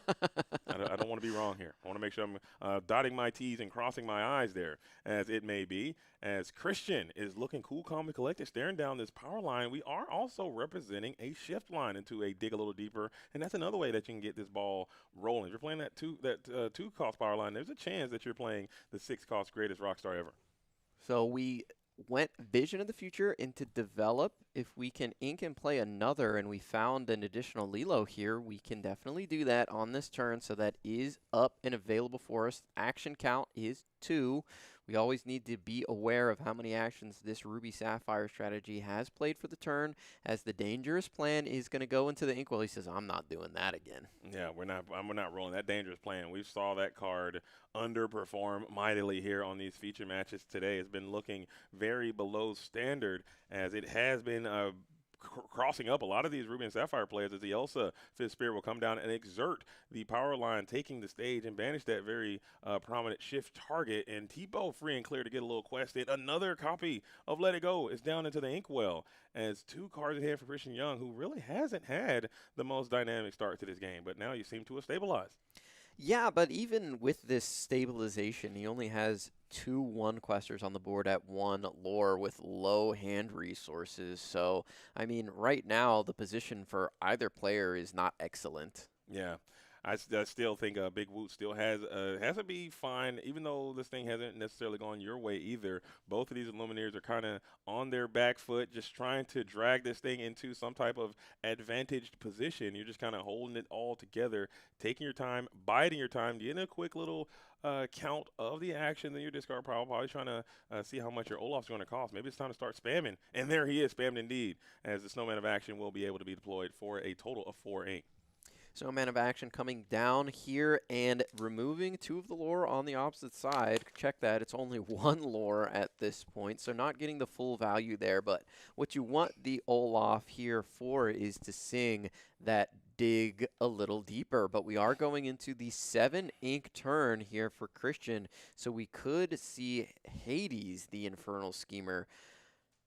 Yeah, and we are holding our hope. We're doing a quick little count to make sure we had enough to pay the full. Oh, he only cost 2 there. A little bit of, give yourself a little bit of discount there, Big Woot, as you got that Olaf out for a little bit cheaper. But yeah, Hades the Infernal Schemer would be a nice follow-up to get this 9-cost singer down into the Inkwell, and that's where this deck really comes alive when that dig a little deeper is played. But there he is, scheming and dreaming. The evil one, Hades, is going to bewitch that Olaf Snowman of Action, get him down to the Inkwell early before you can see that dig a little deeper. Is there a downside to this? Right now, Hades says, no, get that Olaf into the Inkwell where he belongs. So that's 2 Olafs in the Inkwell at this point in the game. There is Powerline, the world's greatest rock star. If we can sing a ballad here on this next turn, that could turn things in the favor of Big Woot. Does Christian have an answer in the in the form of exerting this character or sending him straight into the Inkwell? He's shaking his head. I'm not sure that he does. He might have pulled the Nas a bit too early on that Hades the Infernal Schemer. Maybe that Olaf Snowman of Action was a bait, but it looks like it's not. However, this power line will cost you a bit, and I think he might have to pay that troll toll. It's going to cost you a little bit in form of 2 of your characters, Hades and this Tipo Growing Sun, but you cannot allow this greatest rock star to rip one of his best songs. I mean, he does a very good dig a little deeper, and we will pay the cost, but think about the Elsa versus the Tipo. What do you think about that trade?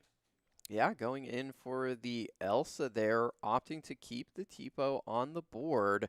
That is an interesting decision there because we only needed 4 strength to take down the world's greatest rock star there. Elsa is a singer holding damage, can also be used to move damage onto your opposing glimmers. So, yeah, And also interesting decision they there. could have put some hits on this Maui half shark being evasive. So that's one. Yeah. That's one. If I'm Christian, I would have really favored the evasive characteristics of that Elsa and also the superior stat line. Even though she did have a little bit of damage, maybe the Cheshire Cat could have helped as well. So very Dumbo interesting. also a consideration. Very to true. draw Very some true. cards. So very very interesting maneuver there from Christian Young as it is getting later in the day.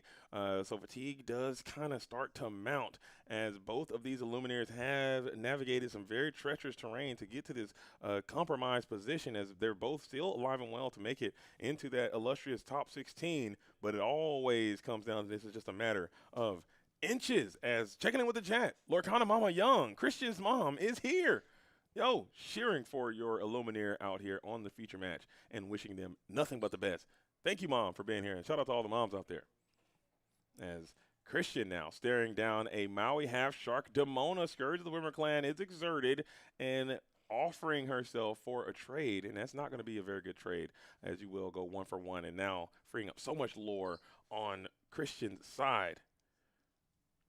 We could get into a little bit of an action storm here, but the Scuttle, very powerful to have on Christian's side of the board because there are so many effects in this Ruby Sapphire list that do target with that ward ability. It is just going to be able to stand there for quite a while and has that robust 5/5 quest for 2. Scuttle, one of my favorite cards in the game, just that vanilla.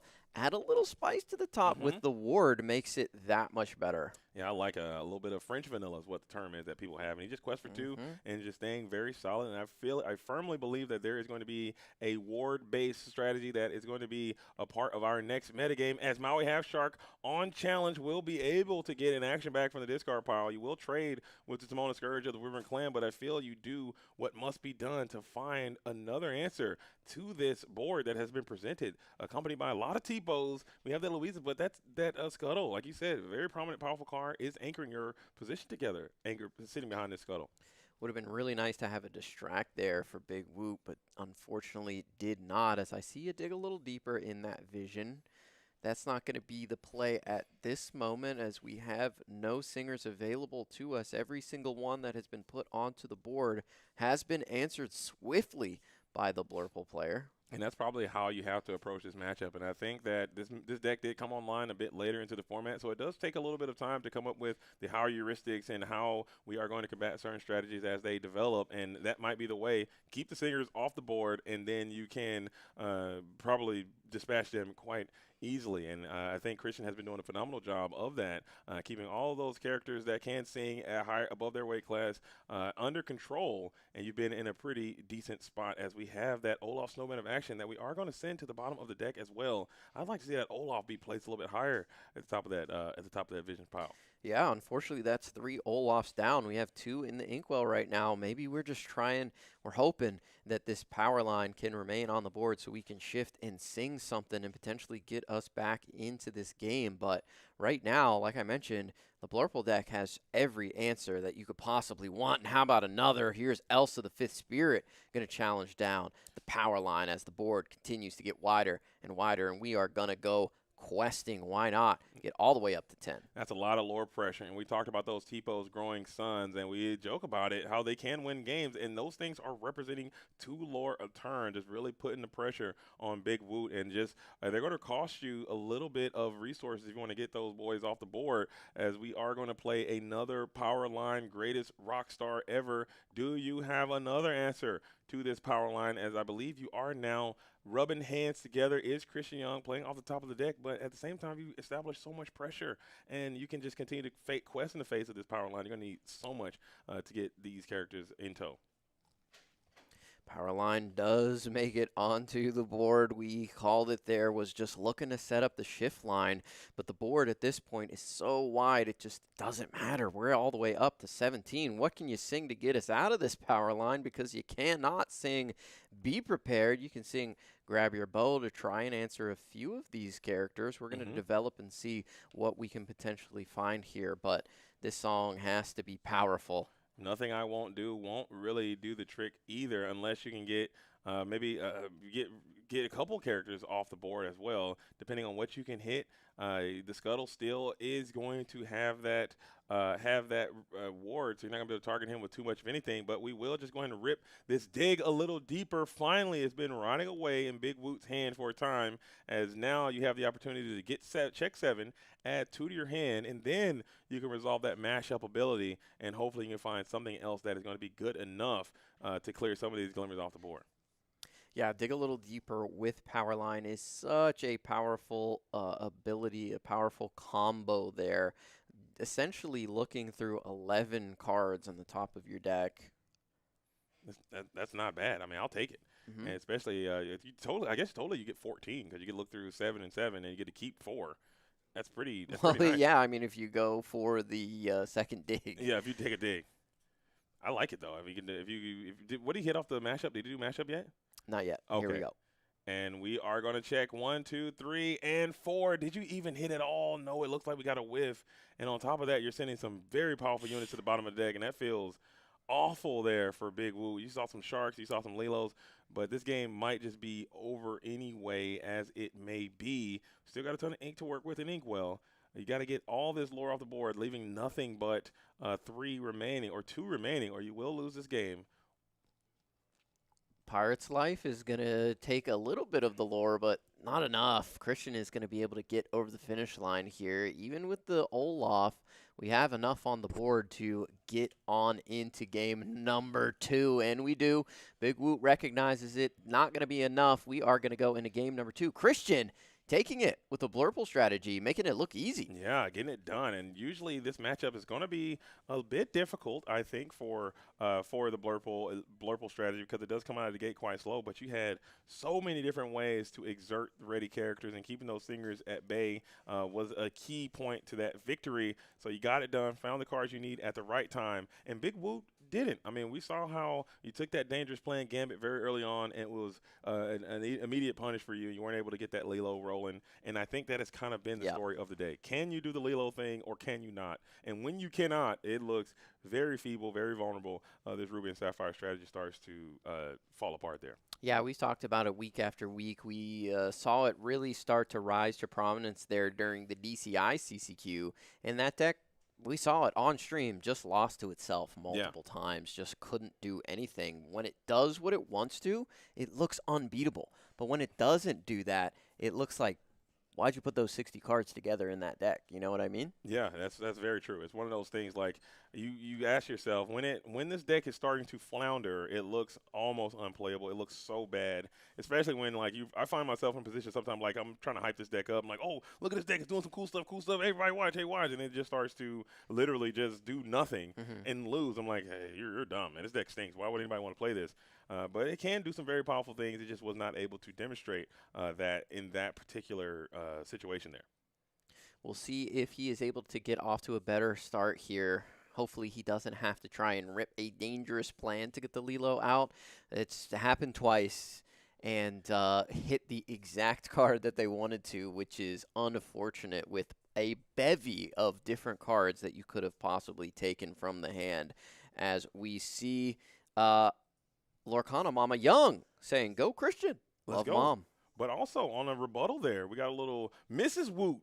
15 is in the building. Oh, no. Let's go Big Woot. Your babies and I are cheering you on from home. There you we have love it. You. So a lot of familial support here on the Bubble Blaster. I love that. Lorcana is a family game, as the families are out here cheering on their favorite Lumineers as they are in the absolute dojo. You see the sweat is starting to build as it's getting tight. It is hot in the building right now, my fellow Lumineers out there, wherever you are in the world. And this is some high-pressure, high-stress situation. The winner of this match will go on to the top 16. The loser will probably have to go home or be playing into some side events tomorrow if they elect to do so. So everything is on the line here, as it is all coming down to this. Powerline on the board, so we do need to consider that shift can be coming down once we have 4 ink. Next turn, we could play an Isis Vanderchill, get the Powerline exerted, and take that character out. This matters a lot. Instead of the Elsa coming down a turn later, which is not going to be soon enough to stop the Powerline from singing, the Isis can do that. And we are going ahead. We're chaining up these actions right now, still trying to produce a Lilo causing an uproar. If we can get a power line to sing a B King Undisputed, or we can play another action here. Can we get to a Lilo on 3? And it looks like we are using one more ink.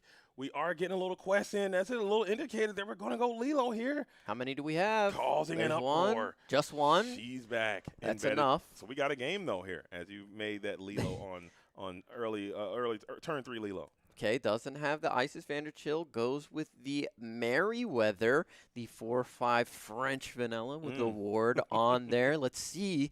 Do we have the Powerline World's Greatest Rock Star? Can we sing here on turn number 4? We have him. There it is. We got a ballad for him. Is he going to hit his fan favorite Dig a Little Deeper? It's a cover, but he does it probably better than the original, I would say, as he can sing it solo by himself, and it really gets the crowd moving and on their feet when he's able to harmonize this very powerful ballad. But no song, just a shift and a pass from the world's greatest rock star. You got a little stage fright there, Gary. Yeah, didn't have a song to sing, as Powerline is just going to remain motionless at this point. But as soon as you find one, he will not hesitate to let it rip, as Elsa, the Fifth Spirit, says, hold on now. Not so fast. We're going to double up into this character instead of going 1-for-1 on the Merryweather. That way the Merryweather can potentially go into this Lilo and remain on the board. Elsa proving why it's one of the best to ever do it. Oh, yeah. For sure, first ballot Hall of Fame, jersey going right into the rafters when she gets rotated out of here. Absolutely. But being able to take down that power line before we can get to a song and having some fortunate luck of not finding a song, but we did have that vision of the future. We were going to be able to potentially get a song on that next turn. So just an unfortunate sequence of circumstances for Big Woot, as Christian now has gained the momentum. We still have Lilo causing an uproar, up and active. So you have a nice little 1-2 punch, but you need to find more meat and potatoes there for Big Woot. Big Woot needs to get to the Lilos, get to the Olafs as soon as he can, as we do resolve the vision of the future. Last game was only putting down one character a turn, and the Blurple list was able to answer turn after turn after turn. We'll see if they are able to put more than one character down per turn consistently here through the mid-game and late game to get over that single target removal that the Blurple deck is so good at deploying. And I'm hoping that we can potentially find an answer here, because I really, really want to see a game number 3, as we are going to ink a Maui Half Shark. You really hate to do that in these situations, just showing that desperate times might be afoot for Big Woot as he's trying to keep the initiative. You haven't fallen off yet. Christian only has access to 2 cards right now, but that Maui Half Shark is a character you would have loved to have into the field of play and not necessarily into your inkwell, but it shows you got to be desperate from time to time. It looks like we may be singing a song here with the Lilo, or we're just questing for 2, which means we most likely have another one, and we do. Lilo causing an uproar ×2 will ready the other Lilo, and we just get a little bit of free lore there. And you absolutely love to see that. We are going to take this as an opportunity to go for a full Junior Woodchuck guidebook using its best friends on the other side impersonation. Just cashing in 3 ink to draw your 2 cards to set up the Cheshire Cat. So slow turn from Christian. Big Woot's got to be loving to see that. Can we capitalize now and get these Lilos singing a Dig a Little Deeper potentially? But you have this Merryweather Cheshire Cat combo as a nice rebuttal. So it's going to be still a dangerous maneuver if you were to pull that play. Here's the inner strength. We are going to give some additional strength to our Lilo, draw a card, and like you said, we can sing that Dig a Little Deeper. If you can find some more Lilos, ready them up, find some Olafs, get them onto the board so they can solo sing a little bit later. And Christian did have a little bit of a slower turn there, but drew some cards, developed on the board still with the Cheshire Cat, which pairs so nicely with the Merryweather, being able to challenge into basically anything in Christian's deck other than that Maui Half Shark. Yeah, and stick around on the board to tell the tales. We're getting dangerous here one more time. Big Woot going back to the well and hoping that we can get out of this scenario. We are going to get a dice roll. Can we survive the dangerous plan this time? And it looks like we can. Grab your bow. We like to see that in the discard pile there, I think. Grab your bow. Not doing too terribly much, but being in the discard pile will give you that discount for that Olaf Snowman of Action if that's the character you do have.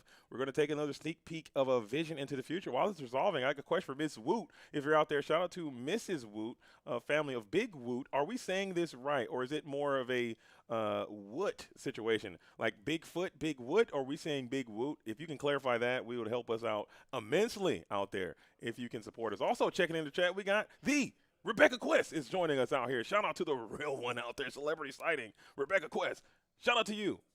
Rocking and rolling with the program. I love to see it. As we are, did you see what we nabbed off that Vision of the Future? I didn't see what we grabbed here, but it looks like we're doing some counting, so I can almost guarantee we got some Olafs in hand. Olaf or Olaf related, I would also say that's a safe assumption. And there he is. The Snowman of Action is going to be taking action as the Lilo is going to cause another uproar. Questing for 2. Do we have another Lilo after the actions you played? And there she is. This is what you want to see. Back at it again. We're getting dangerous one more time. Draw 2, discard 1. Even odd. What are we going for? It's even. Boom! Sail the Azurite Sea. So 1 card in the hand for Big Woot. What a board. That was an amazing turn for Big Woot. Confirmed. It's confirmed like a Don King perm. It is Big Woot. We are saying it correctly there, Gary. So our instincts were correct indeed as the scheming and dreaming again. Olaf, Snowman of Action, tucked down into the inkwell. We got some back and forth game here. It's triple Lilo, 3 of a kind in play. We're going for 2. It's another vision, so you're able to go through a ton in this deck. There is a dig a little deeper. We need to find a Maui half shark. That's what we need to get into here for Big Woot, as the Lilos are not that stout. They are 4/4s. The Merryweather will be able to take them down quite easily, as will the Hades combined with the Cheshire Cat there. So we need to get some characters onto the board that cannot be engaged with by the Merryweather. Yeah, this is tough. Like you said, I think we saw one of the Maui Half Sharks went down into the inkwell a bit earlier, so we are just going to continue to cycle and dig and maybe set ourselves up for a future turn as the gather or develop our brain, inner strength, all of these actions, just drawing a card and just continue to cycle through this deck. Also checking that deck, just making sure we're not running out of cards too much, as the Lilos causing uproars will sing. And I think you've played a ton of Lilos as well, Garrick, so these Lilos will be challenged or at least engaged with next turn, so this really has to count. Yeah, we need to find something big here off of this dig a little deeper. We'll see what Big Woot is able to come up with here, but we need some answers and we need some threats as well. We need to put the Blurple deck under some pressure, and right now the Lilos are not exerting that much pressure. They are not, especially that Merryweather. If there's a way that you could clear this Merryweather, even a card like B-King Undisputed doesn't even look nice with this Tipo just nestled there all safe in his bed. The Let It Go is a great start to get after this Cheshire Cat, this Hades, but we have another Lilo causing an uproar, and we can ready. So that is a nice little rebuttal. I almost think that Cheshire Cat might have been a better target than that AZ Infernal Schemer. Yeah, the Hades is the choice there. The Hades does have a lot of willpower, which can be used by that Cheshire Cat. But if the Cheshire Cat is gone, you don't really need to worry about it, as Scuttle is going to be a little bit of an issue here. We're just going to double challenge into the Lilo. So that was a good decision there by Big Woot, as the Scuttle might be a little bit of a problem here. 1 card in hand for Christian, so running low on resources. There's our power line back onto the board. Are we going to be able to sing this time and find something, as he did whiff on the last matchup? And like you said, had a little bit of stage fright on the last time he was shifted. Interesting. That was an interesting sequence there. So taking that Gambit and putting that Hades the Infernal Schemer to an Inkwell really changed the identity of what we try to do, as your own Let It Go will come down to send the power line down to the Inkwell. So no singing for you. You really need that greatest rock star to do what you pay him to do, as he has canceled multiple tours at this point, and he's not able to get any of those ballots across the record label there, as Big Woot is trying to find another answer here. Olaf in this late stage would be nice, as we are going to distract the Dumbo. Maybe this is an indicator that we got a little bit of Grab Our Bow coming. Could sing that, but will lose the Lilo to the Scuttle challenge, which might not be the worst thing in the world at this point. Put some damage onto the Scuttle as long as you are able to stop some card draw from Christian, who draws this card and passes as the Snowman of Action is finally going to make another appearance here. And we are knuckle dragging here as both of these Illuminators are in top deck central. Elsa is going to be deployed and take down this Olaf Snowman of Action with the Scuttle, who was already blinking red with damage. We are going to just hard play the dig a little deeper, looking for a late game. We need Maui, I think. You got to have Maui. You got to hope that card underneath that hand marker is not a Hades the Infernal Scheme or another Let It Go. You need to find a way to stabilize this position. Absolutely. As I think the last card that we had on the previous turn was that Let It Go. We found an Elsa off the top, which was very timely, and the Scuttle getting the 2-for-1, the Merryweather getting the 2-for-1, which you almost have to give up in this matchup whenever they do come down. That big willpower is a problem, as Luisa Madrigal is going to make an appearance here. That's a good sign of life. If I'm Big Woo and I see my opponent playing a one-cost character at this stage of the game, I have to kind of celebrate that fact a little bit, especially after I've already resolved a dig a little deeper. Now we will play the power line for the third time. Can we find another answer for the greatest rock star, or will he finally get a chance to do what you pay him to do? And he will not. Demona, Scourge of the Wyvern Clan, is going to exert the power line again. Double Louisa and Elsa will be able to challenge and banish. You will take 2 glimmers here, but at the same time, your power lines are fading and fading fast, and you are kind of losing a lot of momentum when that happens. So big whoop. Now, can you keep rebuilding as the pressure continues to mount? Finally, we find a Maui Half Shark. Maui Half Shark finally, like you said, making his way into play here, and hopefully he can stick around a little longer. Ooh, we are looking for a deal. This is going to hurt for Big Woo. Christian going to draw 2 more. You hate to give Blurple cards in hand. Like we mentioned, the spot removal can come quickly for, and we have to let it go. That might just be all she wrote in this matchup. Big Woot running out of threats in the deck. So many Olafs. Every Lilo is gone. Multiple power lines. At least 2 Maui Half Sharks. One was inked early in the game, and another just sent to the inkwell from a Let It Go. We might be running out of threats here to get over the finish line. And you're getting to that point where you have dug a little deeper, you vision, you developed, you dangerous, you've done everything. You just cycle through all of your best units at this point. So you could just be digging into nothing. It could just be getting very futile, because at this point in the game, you've probably seen your entire deck, and it's all kind of cycled back through itself, as we are going to set up another power line. He's taking the stage. He's a small version of himself, but you're still setting yourself up for a pretty decent spot, as we will let it go. Your Demona now as a response. Pass it back on over to Christian, who is at 2 lore. So you have a huge flood here with Dumbo and T-Bow. The questing has begun. Yeah, I mean, Christian at a low lore total, but like I mentioned, Big Woot is just running out of characters that can actually win the game for him. Here's another Olaf. Hopefully this thing isn't answered, but Christian's going to be able to draw some more cards on the next turn with Dumbo, as a Pirate's Life is going to help out a little bit. You're just trying to keep it slow and steady, and maybe you can find this Maui Half Shark, and he can seem to survive these outs. I believe Christian is playing very patiently and tactically, and maybe holding an out to a Maui Half Shark. You realize that's going to be the glimmer that can get you, that can defeat you. So if you just hold on to those cards for as long as you can, maybe that can be the way that it goes. It seems like he always has an answer in his back pocket. Yeah, he's been finding them frequently throughout the game, as Cheshire Cat is going to come into play here. The inexplicable, one of the strongest cards ever printed in the history of the game, and he is going to survive that rotation that we have coming up. So you're going to see a lot of Cheshire Cat for the next year. Absolute staple. I would love to get an enchanted Cheshire Cat. Can you imagine how crazy these artists can go with that artwork? Oh my goodness, what they can do with a Cheshire Cat. Maybe just imagine there's a universe. Give me an iconic Cheshire Cat. Why not? give me another year of Cheshire Cat with a nice enchanted reprint or something. It will go absolutely insane. As we are going to continue to flood this board, we have the Sven, just a tempo Sven out here. He is evasive, and he does work nicely with that Dumbo Ninth Wonder of the Universe.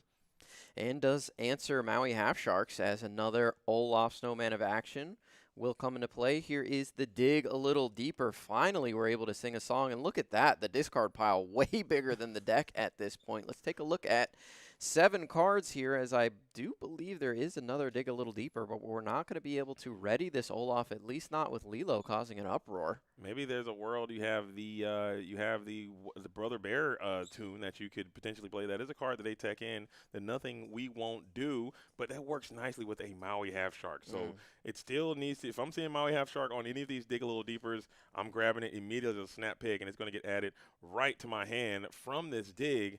And maybe you can fade a Hades, or maybe you can fade another Let It Go, and potentially get yourself out of this conundrum you're in.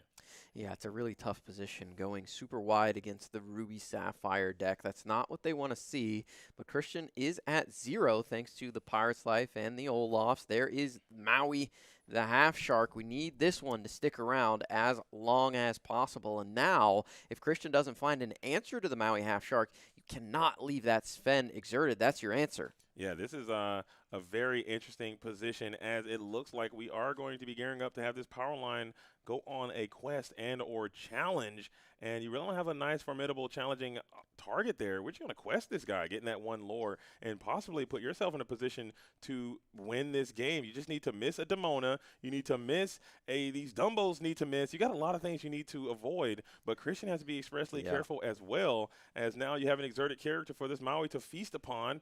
Another Dumbo goes in a hand for Christian, but with the Cheshire Cat on board, if the Maui Half Shark does challenge into the Sven, we can, challenge into the Dumbo.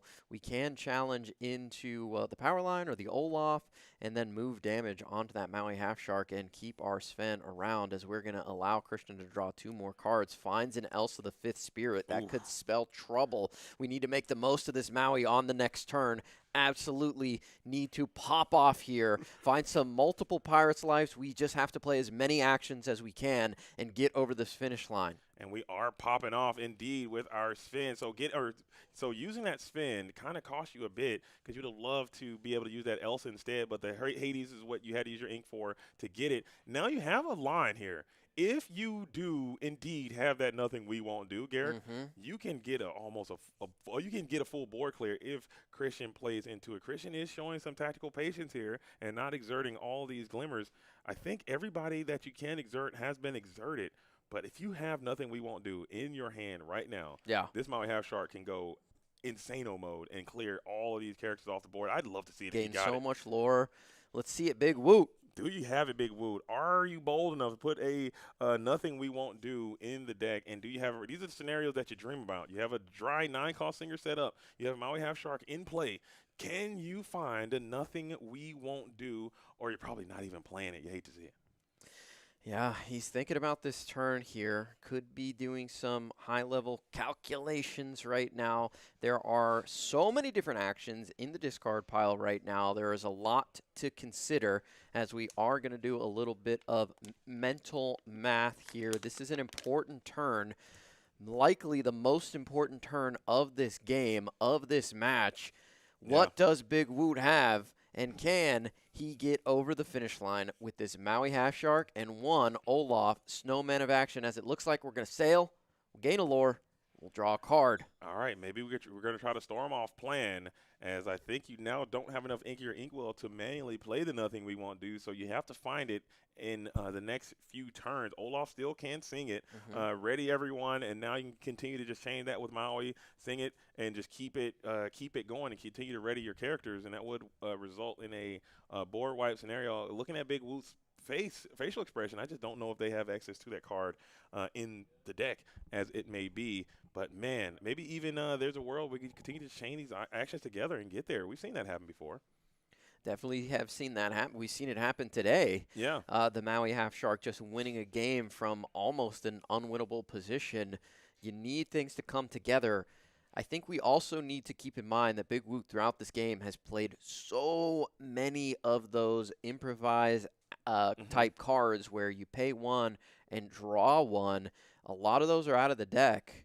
Here is a Pirate's Life. So, yeah, Pirate's Life will get you 3 here. If you due to Pirate's Life ability to gain you 2 lore. And now we have this Maui Half Shark who's gearing up for a challenge, which spells demise already. I think you're gonna have to abandon this plan. We'll take out the Dumbo, ninth wonder of the universe. 3 damage. Maybe we're going back for. That's going to pretty much put a dead end on the turn. That'll get you another 3 lore, but now your Olaf can't quest either, and all your Lilo readying characters are going to be deployed unless we still have that nothing we won't do. We're so back. If you sing it here, if you sing it here, you win. If you sing it here, you just win the game. The Yeah. game is actually just over. If you have it. But I think if he had it right now, he'd slam that thing so fast, and your head will be still spinning here as Olaf is gearing up to sing something potentially. If he had it in his deck, almost for sure. Yeah, I'm going for the dig. You would have to go dig a little deeper. Yeah.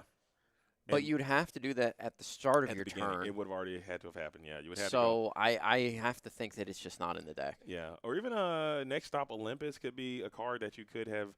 I think at this point, again, this format is basically over at this point. We are in a lame duck meta here. This is the last tournament. But if I think we had more time with this format, I would say that one of those cards has to be a staple in this deck. Either the Nothing We Won't Do or the Return of or Next Stop Olympus has to be played in this strategy, at least as a one-off for situations exactly like this. And just give yourself another way to win. We're challenging with the Olaf here and passing. That is not what you want to see, as the Maui Half Shark is going to get eaten up here by either Elsa or Sven, or just by moving 2 damage off of the Merryweather, which already has 2 damage on it. Move the 2 damage with the Cheshire Cat onto the Maui Half Shark, challenge in with the Merryweather, clear the entire board. It looks like it is over. Yeah, this one is going to be pretty much all she wrote here for Big Woot. I think he played admirably under these conditions. You did everything you could, but your strategy just seemed to have not been what you needed. We are kind of in the last closing acts. Christian, taking nothing away from Christian, who's played nothing less than phenomenal. The deck is kind of put together in a nice way. You got a lot of tech cards, tech choices in the strat as we are at that 12 ink threshold. A ton of lore in play for Christian. Big Woot surveying the field and the game board, realizing that the writing might be on the wall, and it's going to go out on his feet there. As Pirate's Life will be played. I ain't hurt no bell, so you did generate yourself another turn, but man, that does feel quite cumbersome. Yeah, that's so unfortunate. There's 8 lore on the board right now. We can get up to a pretty healthy number, despite the fact that we've lost about 10 lore this game through Olaf's and Pirates' Lives. It doesn't really matter. As I was talking with Luke earlier about how these games typically go in Disney Lorcana, it's about the hand resource and it's about the board. You fight for the board, and the lore total doesn't matter as much as you would think, because you can lose all the lore in the world. As long as you have the board, you can gain it back and win the game. Like in and one swoop, yeah. In 1 or 2 turns, and that's what we're seeing here from Christian. Yeah, this is a nice way to play. You got so many single quests on board as well, as Big Woot is feeling good about it, and we look at triple. King. That's not going to get it done. The handshake goes out.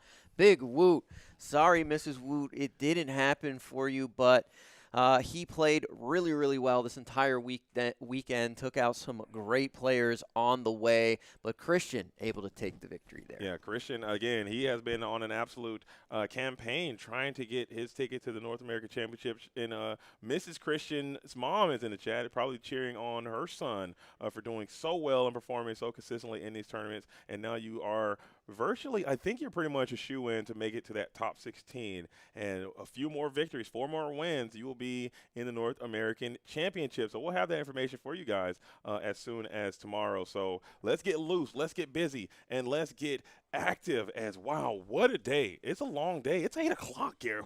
Woo! But it still kind of feels like it zoomed by there. Yeah, I love these tournaments. The days do go by really quickly, especially when you're in here watching some amazing matches all day long. I could not be more grateful to be here at the Sharp Gaming CCQ. I do want to give a huge shout out to McPhilly, Lexi, the entire staff here at Sharp Gaming for being so welcoming here to all of us, as well as all the judges out there giving it their all throughout the day. And they were out there in the heater in the sweat box, not to mention all the players out there playing their hearts out. Shout out to you, JDZ Quest, of course, for being the leader here at Quest World Productions. Shout out to Katie. Shout out to Katrina, also known as Production, and Luke Wonderland, who joined us in the booth today. It's been an amazing day of Disney Lorcana, but it's not over. We got our top 16 coming to you tomorrow. The winner of that will be going to the North American Championship. Absolutely. I couldn't have said it better myself. We had very minimal hiccups. Once the stream got started, we started off super bumpy behind the scenes, but you guys at home, hopefully you enjoyed the show as well. And if you did, make sure you like the stream wherever you may be watching and follow the program wherever you may be, and we will be back at it and better than ever tomorrow. So again, just like Garrick said, shout out to everybody involved. It's not just us. It's so many people that make these tournaments come to life, and it really starts with you at home who are deciding to spend your time with us. I know this format is over. I know we're in the late stages of the Wilds Unknown, but it was a good time, and we're going to send this format off in the right way. So thank you all for being here. But in the meantime, in between time, we're about to wrap this thing up and shut it on down so we can find us some of that nice cuisine here in Fortsmith, Arkansas. But as we do, as tradition, we always like to end this thing with a nice little Raid Dog Supreme. Let's find somebody out there and share the love of the Disney Lorcana world as it may be. Do you want to do an interview? Oh, sorry. No, we're not leaving. Oh, we got an interview. I'm so dumb. Forget all that. Don't leave. Stay in the chat. Don't Lorcana leave. Mama. Lorcana Young. Mama. I'm sorry. Your mom is in the chat, by the way, Christian. The microphone's dead? Oh, okay. No, it's not dead. It should be charged. I'll get up. I'll get up. Oh, you just put it down there. Oh. I'll get up. Get Christian in here, okay? Get in here, Christian. You're coming into the booth. Oh, I'm sorry. I'm so sorry. Get in here, Christian. Get in here, Christian Young. You will not be silenced. Get in here. We're doing this the old-fashioned way, okay? Can I just say, I love sitting here where there's like the remnants of like packs and wrappers. We're not supposed to talk about that. That's the studio magic part. You're giving up too much information. All right, Christian. You're not but again, wrong. it's good to see you again. It good feels to like see you. I saw you in Indy. Yep. I saw you at World Class Cards event out in Lambeau Stadium. Yep. We had dinner. We had dinner together. Yep. It was wonderful. It was wonderful. I've seen a lot of you, man. have. And now here you are in a position to potentially make it to the top 16. Are you locked in? Is that confirmed? I have no idea. Honestly, when you kind of go when you're could potentially be bubble boy status. You just have to go in like, I'm just going to play my match. If I win, ending on a win is still great for me. I got to play on stream. That's, I'm happy. And your mother was in the chat as well. As her always. tradition, it's always nice to tradition. see. That's right. Mama Young out there. It's always nice to see all the love and family support because, again, Lorcana First is going to be a family-first kind of game. That's and right. Seeing your mother out there supporting you and cheering you on along your journey has been a wonderful experience to see you learn and grow. But you're back at it again. You're not playing the really cool deck you played last time because it was Infinity format. It was Infinity. But you're here back on Sapphire Amethyst. Why Blurple for this tournament? Well, I was kind of like, it's tough because I practiced so much Infinity for set 13 that I like, even though we played core for a bunch, like I still felt like a little like lost or like kind of like I kind of need to stick to stuff I know. I know Blurple pretty well. But there was a couple new things this format that for set 13 that really kind of got me. That red-blue actions deck is super, super powerful. And I got a shout-out to, first, my team. I'm kind of part of two teams, so I'm part of the Flower Farm, obviously. Okay. We got a couple of Flower Farmers here, Neverboard and Taylor Swift, that are locked for top 16. Okay. Shout out to them. But then I also have my local team, Team Arcana, and they always help me out. My mother and my father and myself were actually driving from Minnesota to Oklahoma to visit my grandmother first. So I got to visit with her a little bit, and then they drive me here. And then on the drive there, I had my teammate, Nathaniel Rosado, who I'm like, hey, man, I haven't played against this matchup at all. Can you please help me? It's supposed to be good for me. And he's like, yeah, of course, man. And he just shellacks me in the car, like 2-8. I mean, just deflates me immediately, which is kind of what he does typically. Yeah. He's a good ego check. Right, and now whatever happened, you must have made the necessary changes because it worked out quite nicely for you. Yeah, this time around it did. It felt like you were able to have all of the removal at the right time. Power line wasn't able to get active. You were able to dispatch the Maui half sharks relatively consistently. Yep. The Lilos didn't really serve too much of a speed bump to you. The Olafs were finding their way into the Inkwell. Yep. Was that a part of the thesis? Hey, get the sinkers off the board. Don't let the dig a little deeper happen. And pretty much. Okay. Things like Lilo is like kind of a threat because it comes in for free and it's like, oh, that's like a annoying. You know, why do you get to play stuff for free? But at the same time, they don't do a whole lot compared to like Olaf, right? Like it's all about Singing Dig, Olaf, or Powerline, or Maui Half Shark. Like because there's so few characters, you really have to save your key removal for certain things. Like Let It Go is almost always going to be targeted on a shark if I can, because that's like the main win condition, right? And I was talking to Taylor and the Flower Farm, who's kind of helped guiding me in this matchup too, because I was still kind of lost even to today. He mentioned that sometimes against this matchup, you don't have to try to win. Right. You just have to make sure they don't win. Ah. And eventually, that was kind of like, I did end up getting to Quest for 20 there, but I'm not sure if the stream could tell. He only had like 5 cards left in his deck. I don't think he had any characters left, so yeah, I was kind of like locked in there. You kind of saw he had to like grab back Pirate's Life because he knew like the shark will be gone, and then he has to like try to find lore. Yeah. Because lore was almost gone. So. That was an incredible insight there. I really like that. There was an opportunity for them to get maybe a next stop Olympus or well, nothing more I won't do, one of those kind of things. But I don't even know if he had that. He didn't have the next stop in his Discard. I checked before I dumboed. I'm like, okay, he doesn't have it. So I just have to hope it's not like in this bottom 5 cards here. That was a gamble, and it worked out for you that time. So that's a nice little strat, and you just have to develop those things quickly on the fly as we're getting into the late stages of this game. But it was always incredible to see you out here and playing. I know it's getting super late, and you got to get ready to rock and roll and set your plans up for the evening. But before we do, Christian, as always, I like to try to get some shout-outs in there. So if you want to look right over into that camera, and let's talk to him one more time. You better thank your mom for sure. Of course. Listen. Okay, let's start there, and then everybody else can get. Listen, man. Every time I've done this, I've made someone mad because I've forgotten. I'm gonna list everyone. Are you ready for this? All right. My family, of course. Mom, Dad, Grandma Bidai, Matt, Zach, they're all watching. Shout out to my wife, Hannah, and my 2 kids, Edison and Wendy. Okay. Right? That's them. Shout out to the Flower Farm. They always help me there. It's a great place to grow in the game. I've gotten better ever since I've joined and continued. I feel like I've continued to improve ever since. Shout out to Team Arcana, my greatest friends in Minnesota. They're awesome. They always help me. They're always looking out for me, and they're always wanted to check in, and I can't appreciate them any more than I already do, frankly. And I think that's everyone. Right on. If you got forgotten, make sure you say. Please let me know. Shoot Christian a personal email to him and let him know that how mad you are that you got forgotten. But Christian's I prefer nice. facts. And we're going to be rooting you on, and hopefully that you can make it to the top cut. Again, nothing is guaranteed. Nothing. But you are in a good position at X2 at this spot. I think there is a chance you could. If I'm gonna get in, this is where I could get in. But if I don't, that's okay. I'm happy to be here. Right on, man. And how are you braving the heat out there? Dude, my tender little Minnesota skin couldn't handle it very well. We just switched games by accident. Sorry, Garrick. No, that's okay. A little misclick there. Saw Garrick out there doing his thing. My bad. My poor little Minnesota skin couldn't really handle the heat very well, except I've been training incidentally because my AC doesn't work right now in my house, so it works. You're built for this. I'm built for this. You're not even sweating. That's All right, Christian. You're not even sweating. Well, we're gonna let you go here as we start to close the show. Again, thank you so much for dropping by, and congratulations early. I'm going to put it out there that you're going to get a successful run here to the top. I appreciate it. Of course. All right, so we're going to close it down. You want to hop back in, or I think we're going to do it. So with that, we're going to go ahead and shut down the show for everyone who may be watching wherever you are. Again, we already said our goodbyes. We already said our shout-outs. Make sure you like the stream wherever you may be. Christian is rolling out just like we're about to be rolling out. But like I said before, we always like to end with a little bit of a raid dog supreme. We raid up, and then we roll in. Who are the top 16? We don't know yet. They're still processing that information. If you get into the Robertsburger Play Hub, it will be there. But I'll do you a huge favor. I can almost promise you that tomorrow we're going to start the stream with that information. Katie from the Lore Keepers Inn is going to crunch that data up for you guys tonight and give that all to you tomorrow so we can have that for you. We're going to shut it down.